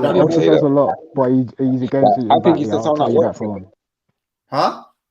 Because there was a conversation on Nines' show where basically it was talking about like men like only, I can't remember exactly what the show was, but it was basically about men being just like attracted to how the black men doing us black sisters, basically, yeah. And I think Ultra said someone at his workplace told him that he was only interested in. You get what I'm saying? And then, like, you know how it goes, like Chinese whispers, whatever whispers country you want to say, like, yeah, man. And then you end up with Ultra loves Yeah, basically, so Ultra's in the firing line right now, James, because like I said, Ultra single-handedly, like I said earlier, Ultra single-handedly is going to get G Block taken down. If I add you onto it, you're definitely going down, yeah? But Ultra single-handedly is taking G Block down. So you don't better be prepared. Get your 9-night, get your burial, get your casket, all them things there ready. I'm bodying all of you got this week, innit? Oh. But wait, Lady Divine, are you religious or like are you not a G Block member now? Not at all. I don't subscribe to no religion whatsoever. Not at all. So you're not, doesn't that just make you G Block automatically? No, I suck, because they're atheists. I'm not atheist. I still believe in a higher power. Yeah, she believes in magic. But the reality is, you, Lady D, you've been taking sides against me from day one. And that's how you know, no, hold on. That's how you know I got real love in my heart for you, because whatever you've done, I've never pin on someone's side against you. Even when you and Ras had that beef and he was telling me how bad of a person you were and that, and I was like, nah, I get it, it's wrong what you're doing still, but get me, Lady D, I got love for Lady D, so there's nothing you can do that can make me turn against even on Real's panel, let's be real, even on Real's panel, you're different. I'm not gonna lie, I get it, bro. It's cool. Listen, you can do it. I'm not threatening you. You can do whatever you want, and I won't I'm come sorry, James, I have to throw you in that group. Like, you have to go down with your brothers. Like, you know what? You know the only reason the Holy Ghost have to go down. I'm not gonna lie. You know the only reason I came at 9 for, Yeah. Well, because with you showed me love, and then you turned horrible. Started backing Jupiter against me, all these people against me. But with 9 the first 5 or 6 conversations I had with her, she just cussed me out for no reason, bro. And I was like, why? What did I do? I never backed Jupiter against you. What I told you is where you went wrong. I've never ever backed Jupiter. Notice that. Never have I ever. Don't lie. You did, though, man. You lied on me. Even now, no. Even now, I still don't. So what I say is, don't cry over the monster Uno created. No, 9. I'm sorry, not 9. A lady, you lied on my name. You said I laughed at her kids or something. No, I told you that you done that against Chartel, not Jupiter. It was Chartel. No, you said, and you know what I felt hurt in my heart because I was like, that fat racist piece of shit. I have no time for her, but I would never disrespect someone's child. I'd never disrespect someone's child, anyone, even my op, because their child's not them, innit? Wait, what's your issue with Jupiter? I swear down, James, I never ever defended Jupiter over you. What I did do was defend Chartel over you. Because my main no, but you said no. Remember, you said. Remember, the reason why I had a gripe with you, James, is not because of the whole Chartel scenario. Remember, I had a beef with her about the whole black woman thing and the angry black woman, and she's transracial or whatever the fuck it is, fluid racial, whatever the fuck it is she claimed she was. My beef wasn't that. My beef was this. You lied and tried to call a woman a pedophile with no evidence. That wasn't me. I didn't say that. I told you that. You did. I didn't. Oh my God. Are you dumb? Wait, are you dumb? Hold on. Again. Listen. But Lady D. Raspek did Raspek did a whole show. If he's a real guy, he'll tell you he did a whole show. When I came on his show, he's like, he showed me, play that video where she said she was 25, all that weird, she just cracked out, and he was like, do you think he's like, does that make someone a pedophile, James? And I just burst out laughing when I don't think she's a pedophile. Your laughter was confirmation. No, it's not. No, you can't say that. You can't say that. Was all the confirmation he needed, bruv. Stop it. Stop. Yeah, what woman are you talking about, though, Lady D? Crackhead woman. Lady D. Which woman? Yes, brother. Go on. I'm hearing you. So which woman are you talking about? No, James has said that he's got a gripe with me. Basically, what it is right now, James said he's got a gripe with me over Jupiter. But at no point. But is he red, black, and green? Yeah, but hold on. At no point in time have I ever defended Jupiter over James. Never. But what I had done is defended Chartel over James. That's for sure happened, but never Jupiter. That's never happened. Yeah, but remember, Lady D, it wasn't just. Let's say for let's say you're saying James did say that, yeah. Yeah. There was other people that was saying the same thing. No, they said You it. know what I I mean? didn't say it, brother. That was from Jedi show that Yeah, Rascal found in the on archive. Raspberry show, there Yeah, was that bare he man brought saying it. It wasn't just and then Saying what though? I'm confused though. Saying what exactly? that the story that she gave was like some booky story about how she her boyfriend was is with 25. yeah. Bro, this is the problem with them. Look, they're going off by what man and man said. I No, was she literally said it. No, she said it. She said it. hold She on. said it. This is the point I'm trying to make, James. Brother, this is the point I'm trying to make here. James knows what time it is. I was literally there as it was happening live and direct. I was in real show. Remember, at that time, I was just a participant in the chat. I was never on the panel. Them time that Ultra was on the panel. James, all of them and them. Velly was on the panel. Nobody had that saying that. I was actually in the chat. Never. Funny, Never bro. once. Listen. Hold on, bro. Let's be clear, James. Never once had I took place on that panel. I'm just in the chat and I'm watching, I'm observing, I'm hearing everything, seeing everything live and direct. And I literally witnessed James, and I was hollering at James from the chat. And I said, James, what kind of fuck shit are you doing? Ask James from that. James, am I lying? All right. But I don't get it though, sis. Like, why do you care though? Like, because this is about the lie. We're gonna tell the lie correctly. That's about a white woman. About a white woman. You're right. yeah, but why do you care though, sis? I'm like, but why do you care? Because it's a lie, and we're gonna tell the lie correctly. What do you mean? Like, no, hold on, I'm talking about. I beg you, let me ask you something. Yeah, boom. There's a frenzy been started with this calling right wingers pedophiles. Yeah, I'm not gonna lie, I'm kind of guilty of that. Yeah, and then since then it caught like wildfire, and people were just getting hotted up, and kangaroo courts were popping up left, right, and center. Raspek was doing a show on a woman. The woman had been on another show. On the other show, she had said that when she was 25, her boyfriend, which is now her husband, was 13 years old. Raspek said, does that make her a pedophile, James? And the reason he asked me is because I'm cool with, like, me and this woman, we crack joke, and I've all got a nickname for her, and that we're blessed. I'm laughing because it's awkward. Obviously, that technically she's a pedophile, isn't it? By that, if she was 25 and the youth was 13, technically she's a pedophile. But I know that she's always on pain meds and that, and she drinks liquor at night. She's whacked out of her mind. You get me? So where he's that, does that make her a pedophile? Obviously, you don't make. I know she's lying most likely. That's probably unlikely, isn't it? Yeah. So I'm just giggling at this stage, Carl. You know, it's just stupid. I can't remember what I said. I definitely didn't say she was a pedophile, but I remember. Is she from the community though, James? Huh? James, is she from the community? No, she's white.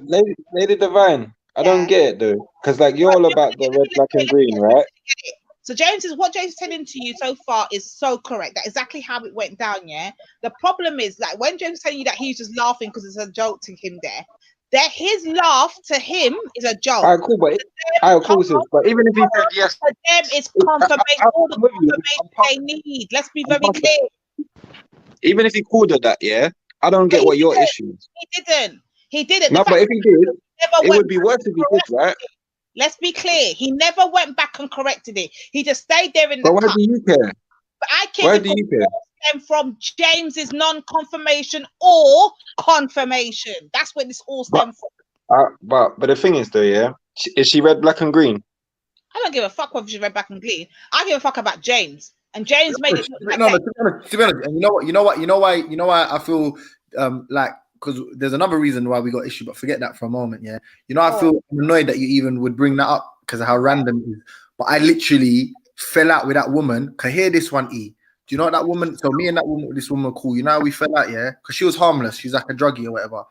Imagine she started saying that she went to a therapist, and I can't remember what the phrase was. It's like some kind of regression, something where basically she said in another life she was a Dinka warrior or something, and that she was secret, that she's transracial, and that she's actually a black man. Right, James? Her soul is the soul of a black man. And they were busting bare joke, yeah. And this was back in the day, like a man had to jump on, yeah. These times I was out and about as well, yeah, and I had to jump on and be like, are you bit like, I was about that, cool.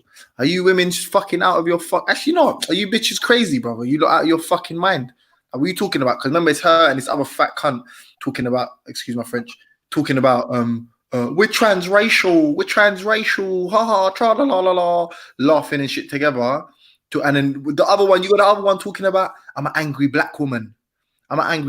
So remember, Lady D, this is the person you're defending right now. And I was the one that said there's no black women that went on there that day and had to recheck them. Respect does now. Now what they're doing is trying to. No, but be honest though.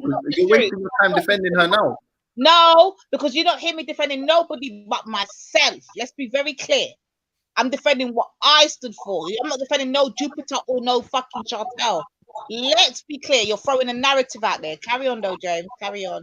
No, and then the second thing. But I'm still confused, though, sis. Like, I'm not trying to get at you, innit? Yeah, I'm really trying to find understanding. Yeah, because even if you tried, because right now you're going by what James is saying, and James is throwing a narrative. So you're going by a no, narrative. No, I'm asking.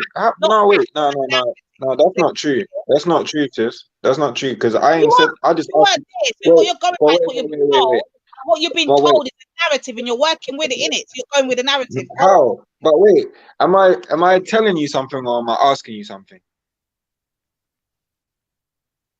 Which one is it? Hold on. Continue, James. Go on with your thing. Go on with your thing.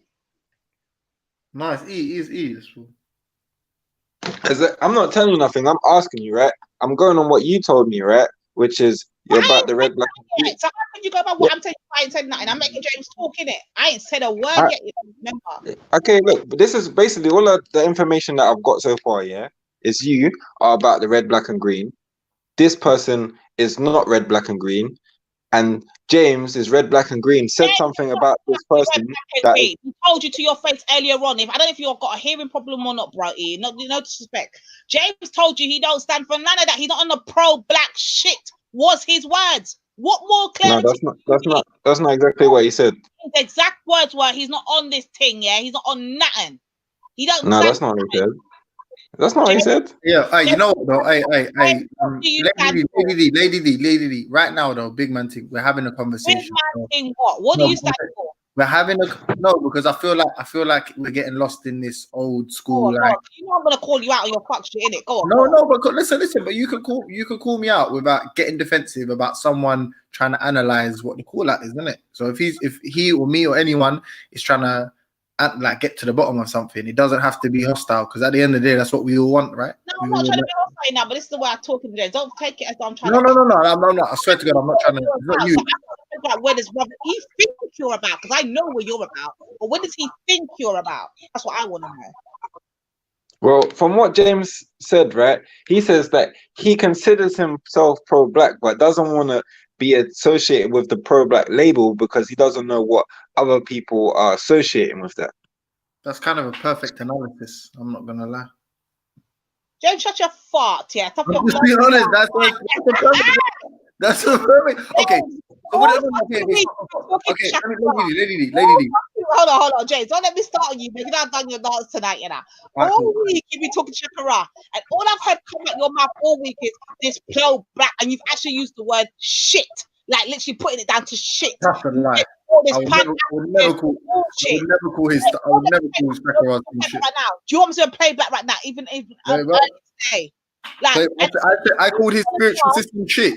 Say when you said the word shit, you said, "Oh, I don't mean it as shit," but you know what I mean. You actually then you've answered it yourself. Then as by accident. You're not saying the word. So right in your mind, your mind concept means it don't mean shit to you, but you can understand what it means to everybody else. Fucking African spiritual shit. No, it doesn't mean shit. Come on. The African spirituality doesn't mean shit to me. Of course it doesn't. Your words that come out your mouth don't match up with the shit you claim you're about. Listen, right, what you're doing now is you're you a cool more time, you know. What you're trying to do now is say a lot, and you don't care about like whether what you're saying is true or not. So no, I'm saying the truth. You said this out your mouth. So how do you know? Hold on. All right, but the truth is established objectively. So let's try it. You've given me what your truth is. I'm going to give you mine. Let's see what the truth is right at the end. You're saying what? That the African spirituality is shit, or the fact that he's pro-black, I'm calling shit? Which one? Both. James said it about Pan-African. You're into this Pan-African thing. You don't understand Pan-Africans and this whole thing. Pan-Africanism isn't pro-black, bro. Like, what was that? Pan-African is like by being pro-African, right? No, it's not. No, it's not being pro-African. Not at all. What is it then? What is it? Pan-African is literally, as the name implies, a unified Africa, one Africa.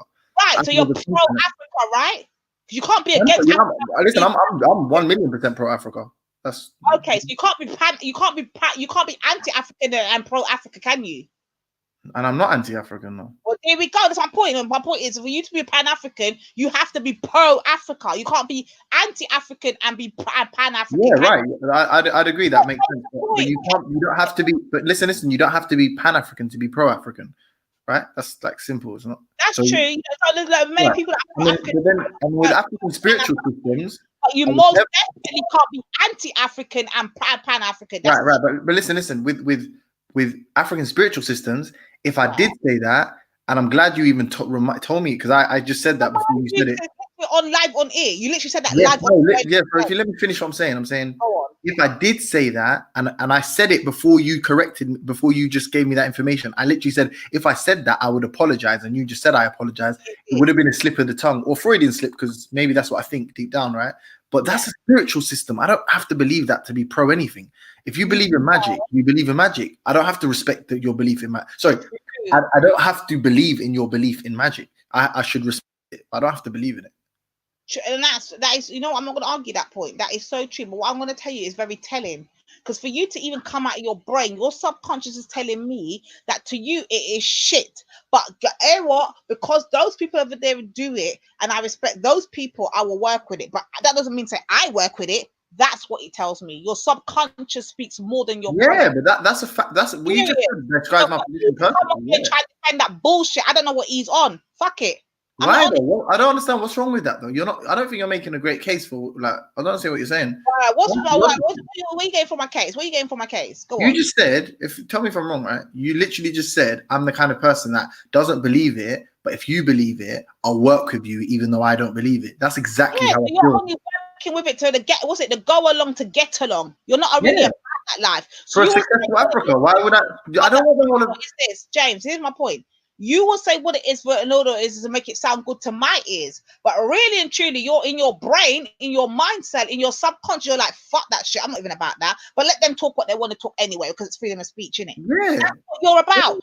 I'm not on that. I say what I believe and I believe what I say. And if I say I'm not about biracials or I'm not about it, I mean it. I literally mean it. I'm just saying it out loud. Whereas you to meet somebody else's ears, but you don't really believe in that shit. You're just saying it for it to to show them respect, innit? If Shakara believes, you know, he believes in sun deities and whatever. I don't believe in that. I don't want to be. If I told him what I really think, he'd say I'm being rude. So why would I tell him exactly what I really think about it? I'd rather say to him, I don't believe in what you believe in, which is the principle, the basic principle of what I'm believing, and then that's it. What should I do?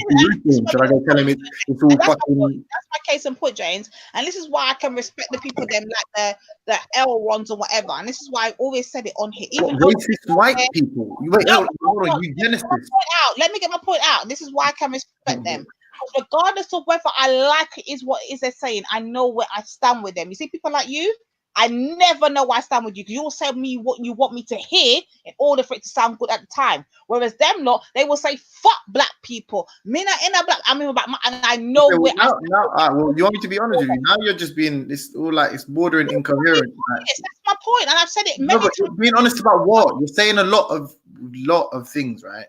Like you're saying because you're not fucking unnecessarily rude to people, therefore I don't trust you.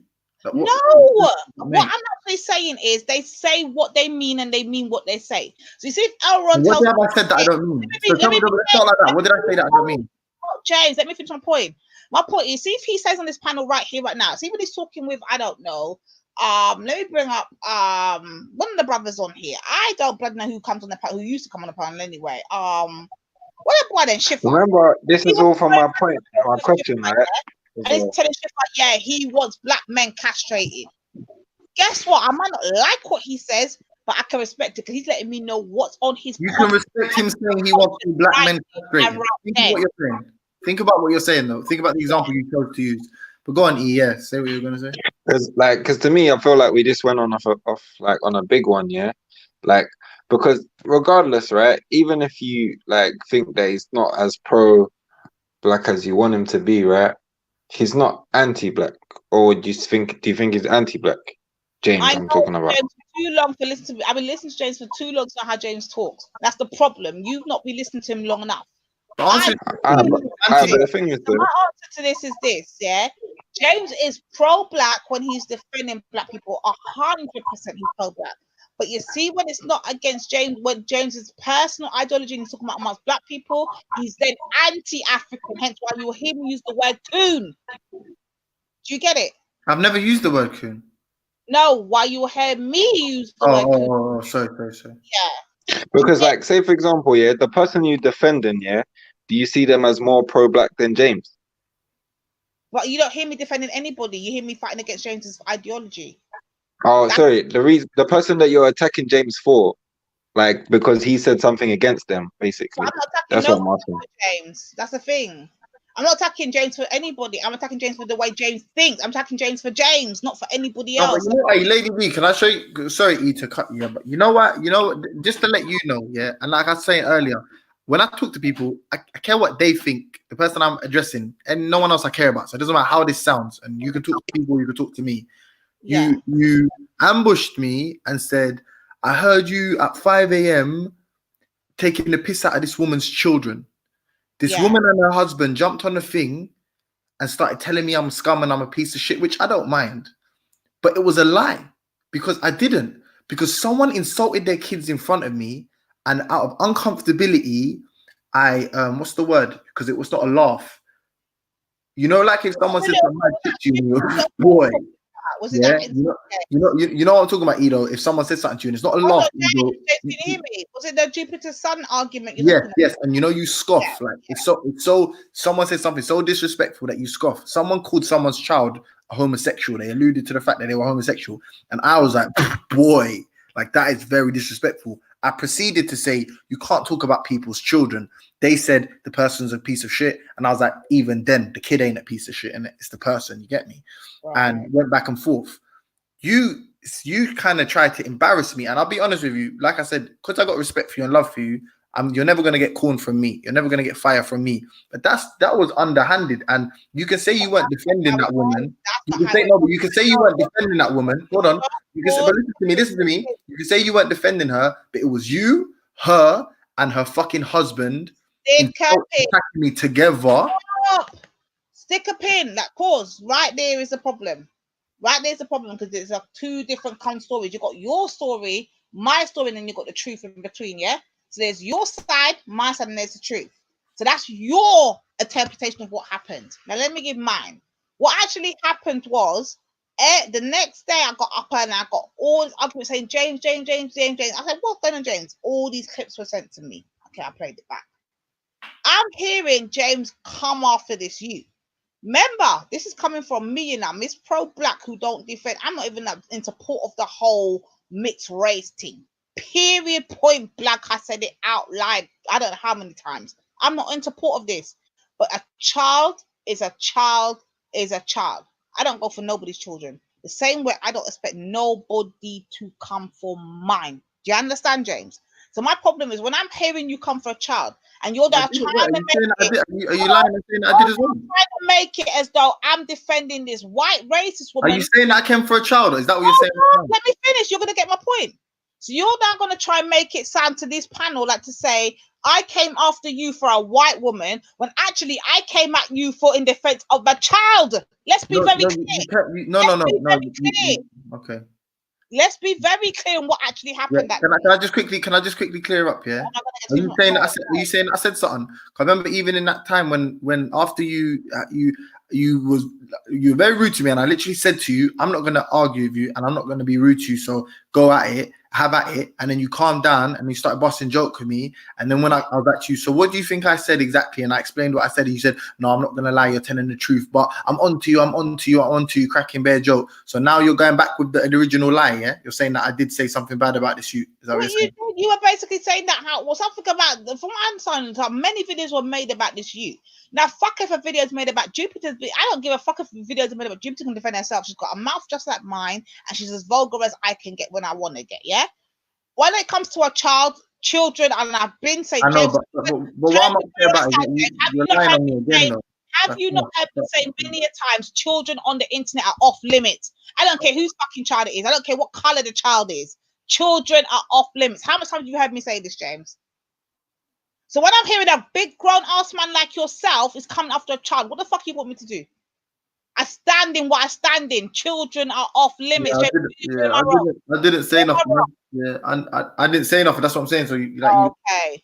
Yeah, no, but I'm saying that's like I'm being honest again. I'm not gonna get upset or anything, but she just lied on me again, and like just stupid. All right, go on. Tell me where I got it wrong. Then tell me. I literally just said exactly what happened. That's literally what happened in my eyes. People were mocking that woman's you, and I literally said, "You lot are bad people. You can't." Sorry, let me rephrase. I'm going by what you're saying on that panel. I'm not going by what you're saying with anybody else in any other panel. I don't know about that. I'm telling you what I'm seeing on that particular panel. So what did I say? What did I say? What did I say? What did I say? I don't go to Jedi's panel. What did I say? What the fuck he said on Maku's panel? Guess what? I don't go to. What did I say? What did I say about the youth? What did I say about you then? What the fuck he said on the fucking line? What did I say? All right. But I know what happens on Real's panel. All right. Listen. Listen. That show that you heard at 5 a.m. or whatever. What did I say about the youth? I can't remember now. For fuck's sake, like verbatim. Okay, what was the vibe behind what I said? Basically, that the hair child should not have been there, that she made her child, she was drunk, her child should not have been there, her child should defend her mother. Well, let me tell you something, James. What? I had a son too. No, you missed it. Defend me, me right, Rama. Now look at your memory. We're talking about. I told you before I even opened my mouth. I can't remember verbatim. Yeah, I don't know what you're talking about. We're talking about that Sarah Garvey's prime time fucking. I don't remember that. That's how you know I don't even remember. Go on. Yeah, well, I don't know about no drunk or nothing defending it. I don't know about the fact where she's supposed to be drunk and her son came on and came and tried to. I've never said nothing. I don't even know that happened. And everybody was making videos about her son. That's what I'm talking about. No. I mean about your truth, my truth, and their truth, and the truth in between. Yeah, that's not There was one day they went on a TV show. And something, and people were talking about it, and people were saying fucked up shit about the youth, and because I don't even know about that. Because you fucking are you mad? You pulled me up on it, started cussing me out, started saying this, that, and the third. This is why you don't like me, with this fat bitch. This fat bitch is insulting me. Her husband's coming on, saying he's gonna fuck me up for insulting their youth. All that time, I'm listening to them talking, and I'm thinking, are these people drunk? I'm the only person that's told people that are insulting their kid on a panel full of people that don't like them people. And I've told them, listen, shouldn't really be talking about people's youths, especially when the youths mixed race, like, man, are all pro-black out here and we're dissing some little mixed race youth, you get me? That's fucked up. I'm telling man that, and you've made me seem like the demon, the bad guy. Not at all. And you know how it got cool. Quickly. Let me give you my time. The 2 times that I came at you that I can physically remember of, like personally right now. The time when when Jupiter's son apparently came on to defend and like get his mom off the internet, and that was taken and using all kind of videos and all shit was made about the youth, not about her. I could care less if the fucking videos made about her, but the videos were made about the youth, and that's what I got pissed off because I'm like, hold on a minute, I'm a mother myself. And ain't no bomber clout body. I don't give a fuck who it is on this neck. Ain't gonna take my pitney and make no Ross Club video of my pitney when my pitney ain't got nothing to do with this internet bullshit. Yeah, that's number one. That's my first stance. The second time I had a problem with you was when you put out this mad thing here with Chartel being some form of fucking paedophile, and then Hopsky, and you were the main reader for this whole paedophile talk that was going on in the whole first place. You were the main culprit for that. Yeah. I take that. No evidence to support your whole paedophile claim, knowing people can lose their jobs, their houses, their children, all kind of shit come behind that, and you had no evidence to support it. That's the 2 reasons why I came. No. Okay, listen. The Hopsky and all that stuff, I take credit for that. And to be honest, I wear that. So why are you mad now then? Listen, I wear that as a listen. I won't argue that. I wear that as a badge of honor. Hopsky, Base Welshman, all them guys. I've absolutely no remorse for that. I didn't say it about Chartel, so I don't really. She's a dickhead. She's not a dickhead. She's cool, but she's a bit crazy. And she's a bit disrespectful. Yeah. So You get me? But that thing, like I said though, whatever happens, I'm not gonna come at you, no way. I didn't then, I won't now. But I'm just trying to say to you that you brought it up, and obviously Ease tried to question you about it or whatever. But this is the thing, when you saying to you though, unnecessary. Like, it's unnecessary. But it's unnecessary to the history behind why they're questioning me. They're questioning me because you don't really know. When I'm telling you, James has admittedly said these things, and I've admittedly confronted him, and whatever, and then they're gonna try and jump on him. Don't come to me. Go find the information. Go and look back even before you come and jump on a bandwagon or you heard something. No, but what he's saying don't is true. do that. But hold on, no. This is what I'm trying to say. Now you have to be honest and objective. Step out of this argument for a second. Leave the argument, step out and look at it from anyone else's perspective. James, who's always been polite and respectful to you, I do a little trolling in the chat. I'll hold my hands up to that. But it's always Go on. I do a little joke thing. But that's two white women and about 3 or 4 white men that you're arguing with me over. And you can say it's because of me, but whatever the reason, they've been offended and you're the one fighting their battle.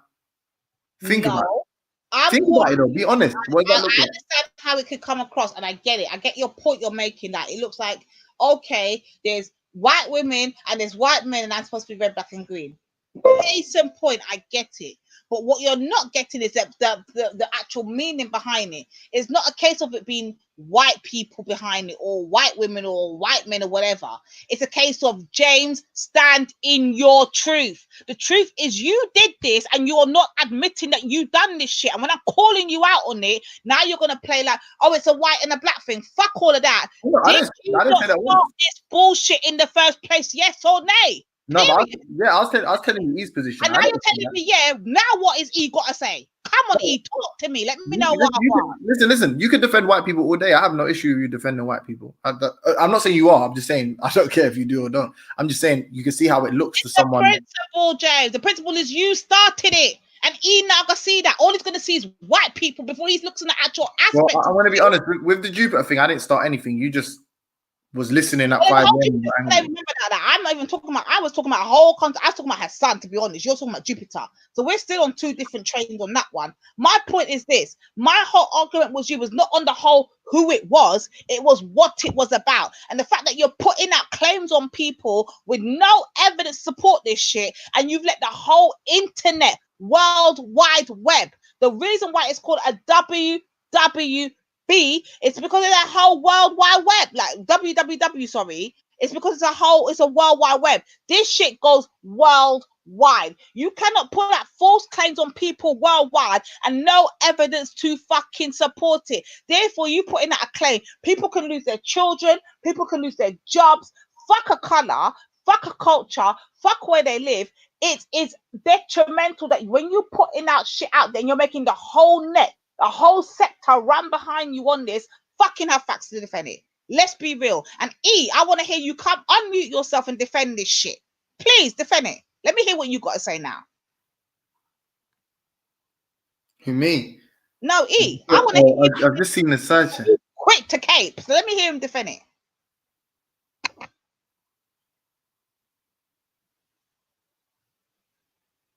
He's not going to defend it. But James, it is what it is. The fact of the matter is, you had your stance, I had my stance. Your stance is the case of, you defend it and it wasn't really nothing big.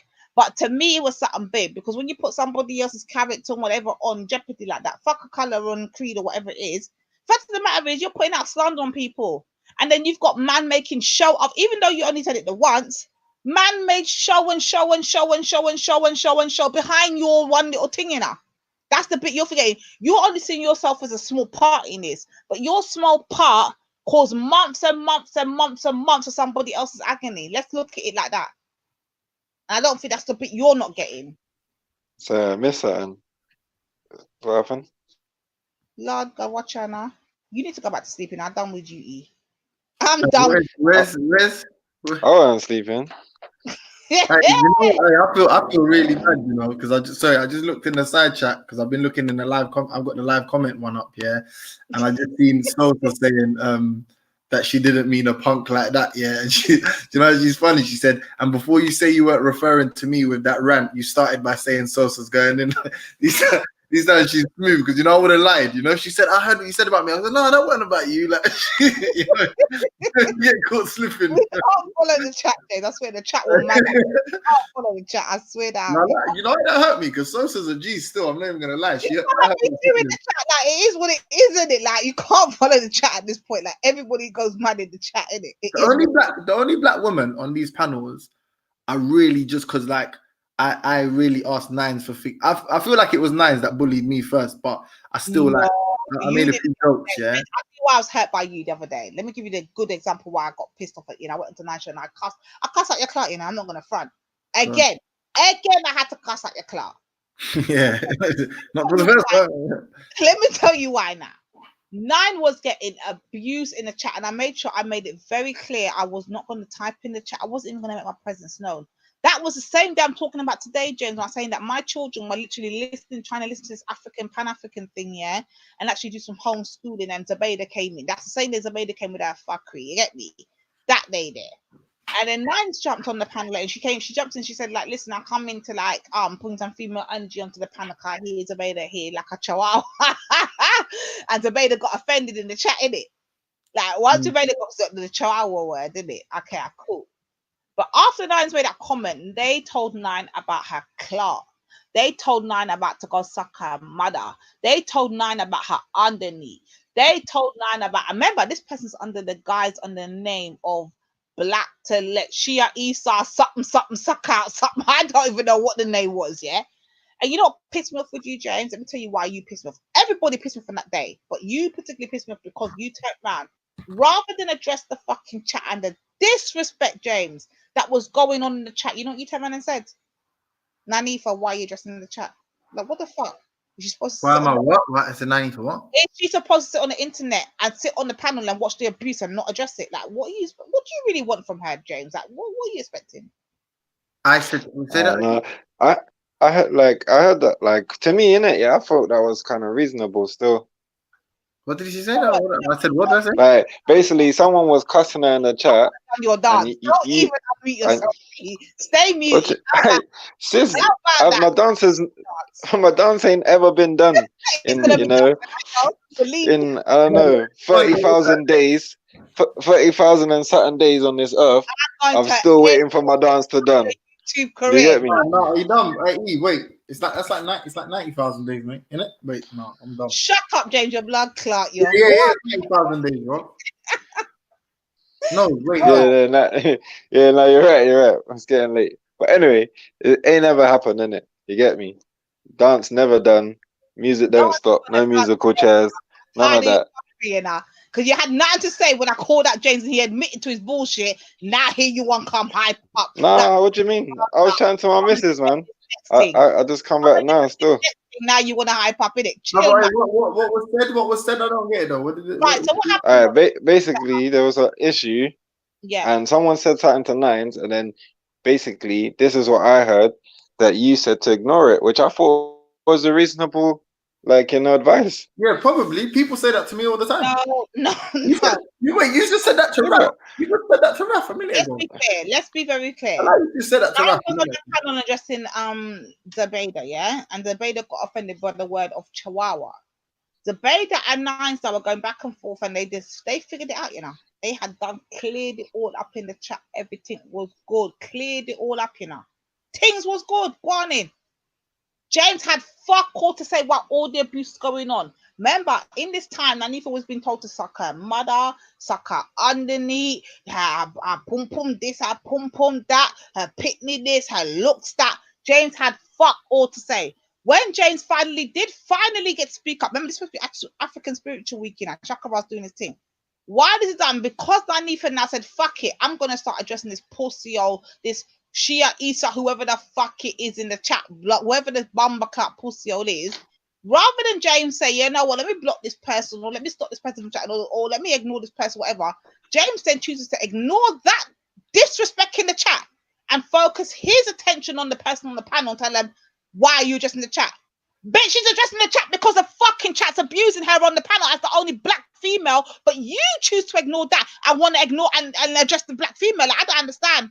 Is she supposed to sit on the fucking panel and just take the abuse or what? Ah, man, I don't think like really and truly like take the abuse. Yeah, it's like it's just internet. Yeah, like because if you go back through the archives, right, of like Rice and Peas, yeah, like I remember before, yeah, there was a time when like people of a certain sect or whatever was on to Nines, right, and like basically we was talking about what she should do in it, and like that was what my advice was, and like that was what she like. For some time anyway, ended up being followed. It was just like why are you giving these people energy, man? They need oxygen to breathe, and you're just giving it to them. Just let them die, man. Like if you don't respond, like eventually they're gonna get bored, and if they don't, who cares, bro? People are always gonna chat shit. It don't make. We've already No, tried. that's where you think that's where you think I'm wrong, isn't it? Yeah. Stick a pin, brother. We've already tried and errored that. We've tried the not responding. We've tried the not entertaining it. We've tried the blocking. But there comes a time, like I said to Shakara earlier on today when he was going back and forth with that Zabeda. It's funny how you didn't have that same sentiments when I was going back and forth with Zabeda about it. But you've got it now that it happens to be James Jones. Let's be very clear on what's Are you going talking on. about me? About what? Let me be very clear. When yeah? I didn't have the energy when you was going back and forth with Zabeda. Like, I don't know nothing about that. Whole segment. James, did you miss that whole segment? Yeah, like me, yeah. I don't, I wasn't watching. Like I was, James, I was doing other things. James, did you miss that whole segment when I was going back and forth with Zabeda? Did you miss that by any chance? Today, or the when Nanifa was on. Yeah. Today, no, I was out. When I came back. I jumped on when I came back. Oh, it's funny that everybody missed that whole segment. They can remember Jupiter though. No, I came just a minute ago. When I didn't even. Nah, see, right now I didn't even remember anything to do. Remember, I had to ask who you was talking about and stuff like that. Like, so me, I don't know about all that. Yeah, when I came back, it was you and that guy. I was on the panel talking, and then I tried to jump on. Because for me, it's just one of them ones, man. It's just like, why like give them energy? Because that's what they want, innit? They want a response. I'll give like, you, brother. If they're on a panel, credit, you both got good timing. I'll give you that. Anyway, carry on. Like, if they're on a panel and you want to address it once, then fair enough, yeah. But if people are just an idiot, like, why keep talking to them? Like, at the end of the day, like, they're gonna have to stop talking at some point, innit? Because there's not a conversation happening, innit? They're just gonna be on an insane thing, innit? Talking to themselves. Like, same with like, the other day when we was on 91st panel and your brethren tried to start talking to me, I just told her, like, I'm not here to talk to you.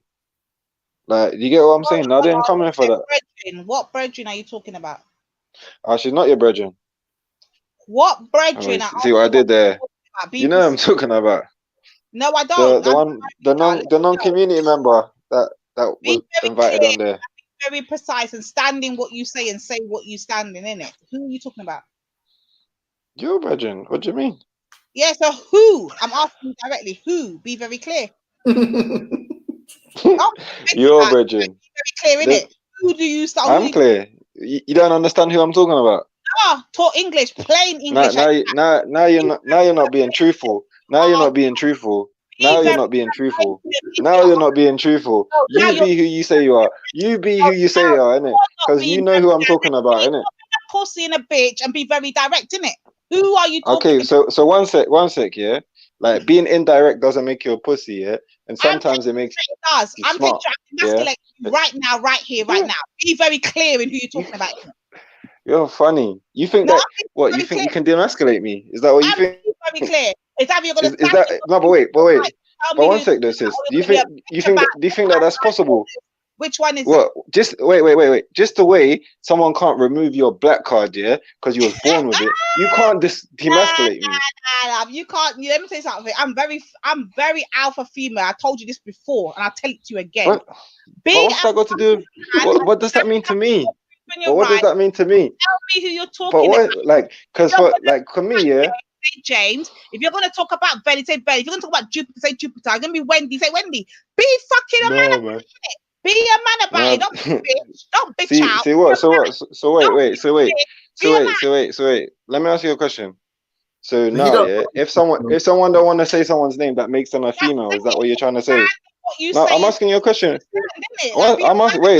I'm asking you a question, yeah? So is it being a female? I'm asking you a question, yeah? Is it being a female if I don't say their name? Bruv, I'm directing it. I'm asking you. brethren, and your brethren is, I'm gonna say to you, blood clot, James Jones, Cesar, and what? Me, I chest with it too. Tell me, rude boy. Tell me, innit? You lot. Hey, can I don't know, man. I'm not gonna play your game. Listen. I'm like you can't control me. You can't run my thing. Yo, family, listen, yo, people on the panel, man. I've got to wrap it up, man. I need to go bed. Alright, big up, bro. I'm just saying, innit? Like, it's just be a man about it, innit? Don't do this bitching game. I told you about bitches already. I don't respect bitches, innit? If you want me to respect you, be a man about it. That's what I'm saying. Hey, before we go, whether you respect me or not, that's your decision. I don't need to change for you. Go on, bro. Quickly, you don't even know the person's name, do you? Who? The person we're talking about? Yeah, but I refuse to say their name because I don't want to be associated with them like that. But you don't want, but you want to reference them, so that don't make you no man. Come on, you want to reference people, you don't want to stand up in your truth. Like, come off it, bro. What do you mean stand? What am I scared of them or something? Like, come on, let's be big and but come on. Look, the show's wrapping up, yeah. But let's be big and serious, innit? Yeah. I just don't want to be getting in a back and forth with people online, yeah, because that's not my thing. Like, I ain't come here to speak to these people. Like, look here, look. This is how we started it, innit? Yeah. I started about your brethren, that basically how I talk to them when they wanted to. When they wait. When they. I'm asking you, innit? Which brethren, yeah, was which one of your brethren, yeah, was on 9/8's panel? That's not from the community. I don't know. It could be Michaela, it could be Keisha, it could be Job, whichever one you want, call. Which one of them you have chat? Let me know, innit? See, now you're just being an idiot, man. Which one of them, Keisha? You're being an idiot. Idiot thing. You're on an idiot thing, man. I don't know. All right. Okay. Relly's trying to wrap it anyway. I know, man. Lady, just wasting my time. I think, to be honest with you, he wasn't rude to you this whole time, but I don't know. It's up to you. No, but I'm letting him know. If you're going to be direct, don't come to me with your indirect. I'm a big woman. If I come with direct, don't come with your indirect. Indirect. Come to me as a man in it, and I'll treat you as a man, period. But your thing is truthful and honesty, so you know, say... Yeah, so be truthful in it. Don't talk about your... But you know who I'm talking about, innit? No, I don't. I never bought a magician and a fucking palm reader and I said, let me know. Me not do the card, me not throw the phone, me not do what them fuck with them. Let me know. You're just dancing around the tinker. You don't want to. No, you're dancing around if you don't want to be a man and talk your thing. You're big now, right now, rude boy, and it don't look good. But wait a minute, though, sis. Do you get pleasure out of trying to demasculate men? No, does that pleasure you? Does that pleasure you? Do you feel that deserves ratings? Is that something that you get ratings from? Who you are I'm asking you. It's a simple thing. Who are you chatting? And you can't tell me. Like right now, you're letting me know you're bitching out right now, innit? Oh yeah. It's all good, man. It's all good. Listen, yeah. If it was a guy, yeah, I'll be more interested in saying that. Like I'm saying, I'm not looking to get in back and forth with these people online. Trying to take my role, but I don't appreciate. No. What? My role. I appreciate you manning up, though. I tell you that. So what? Are you taking my role? Is that what's going on? Hey, is this TikTok or something? We're switching roles. Brother E, it's not even a case of me wanting to take your role in that. It's just a place of me. I appreciate people that are direct. You see that James got a problem.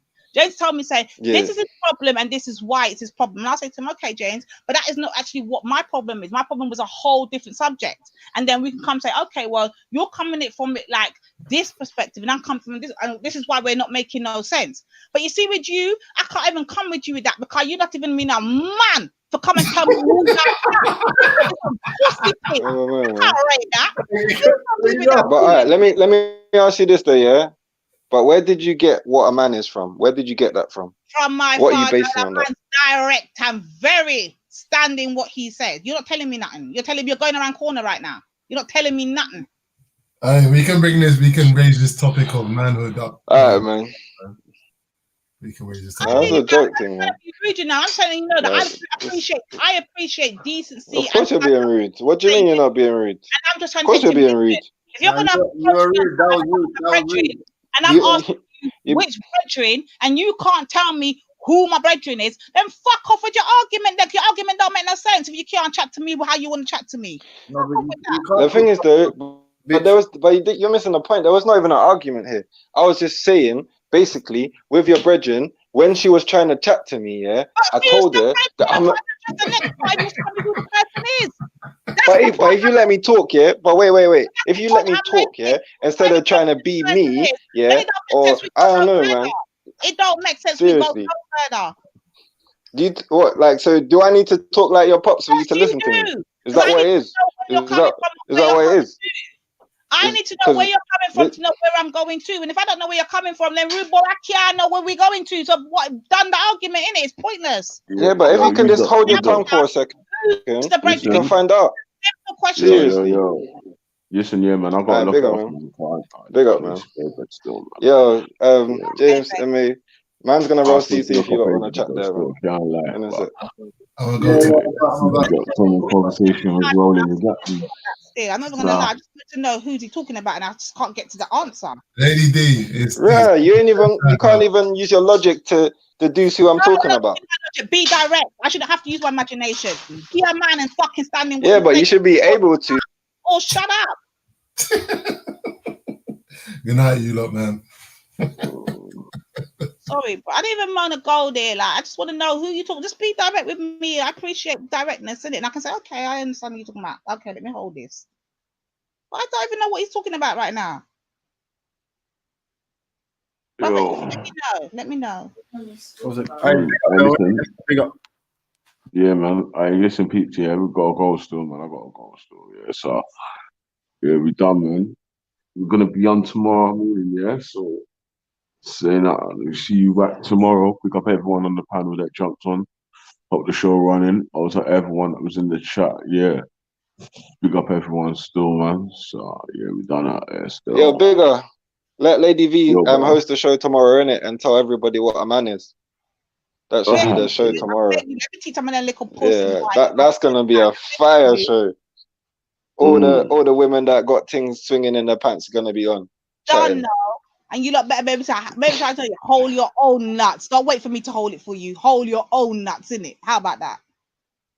I don't think you've been doing enough weights to hold my nuts, sis. No, whatever. I feel that's quite light, actually. Them in the but big up, big up. I think I use pampers and bit, man.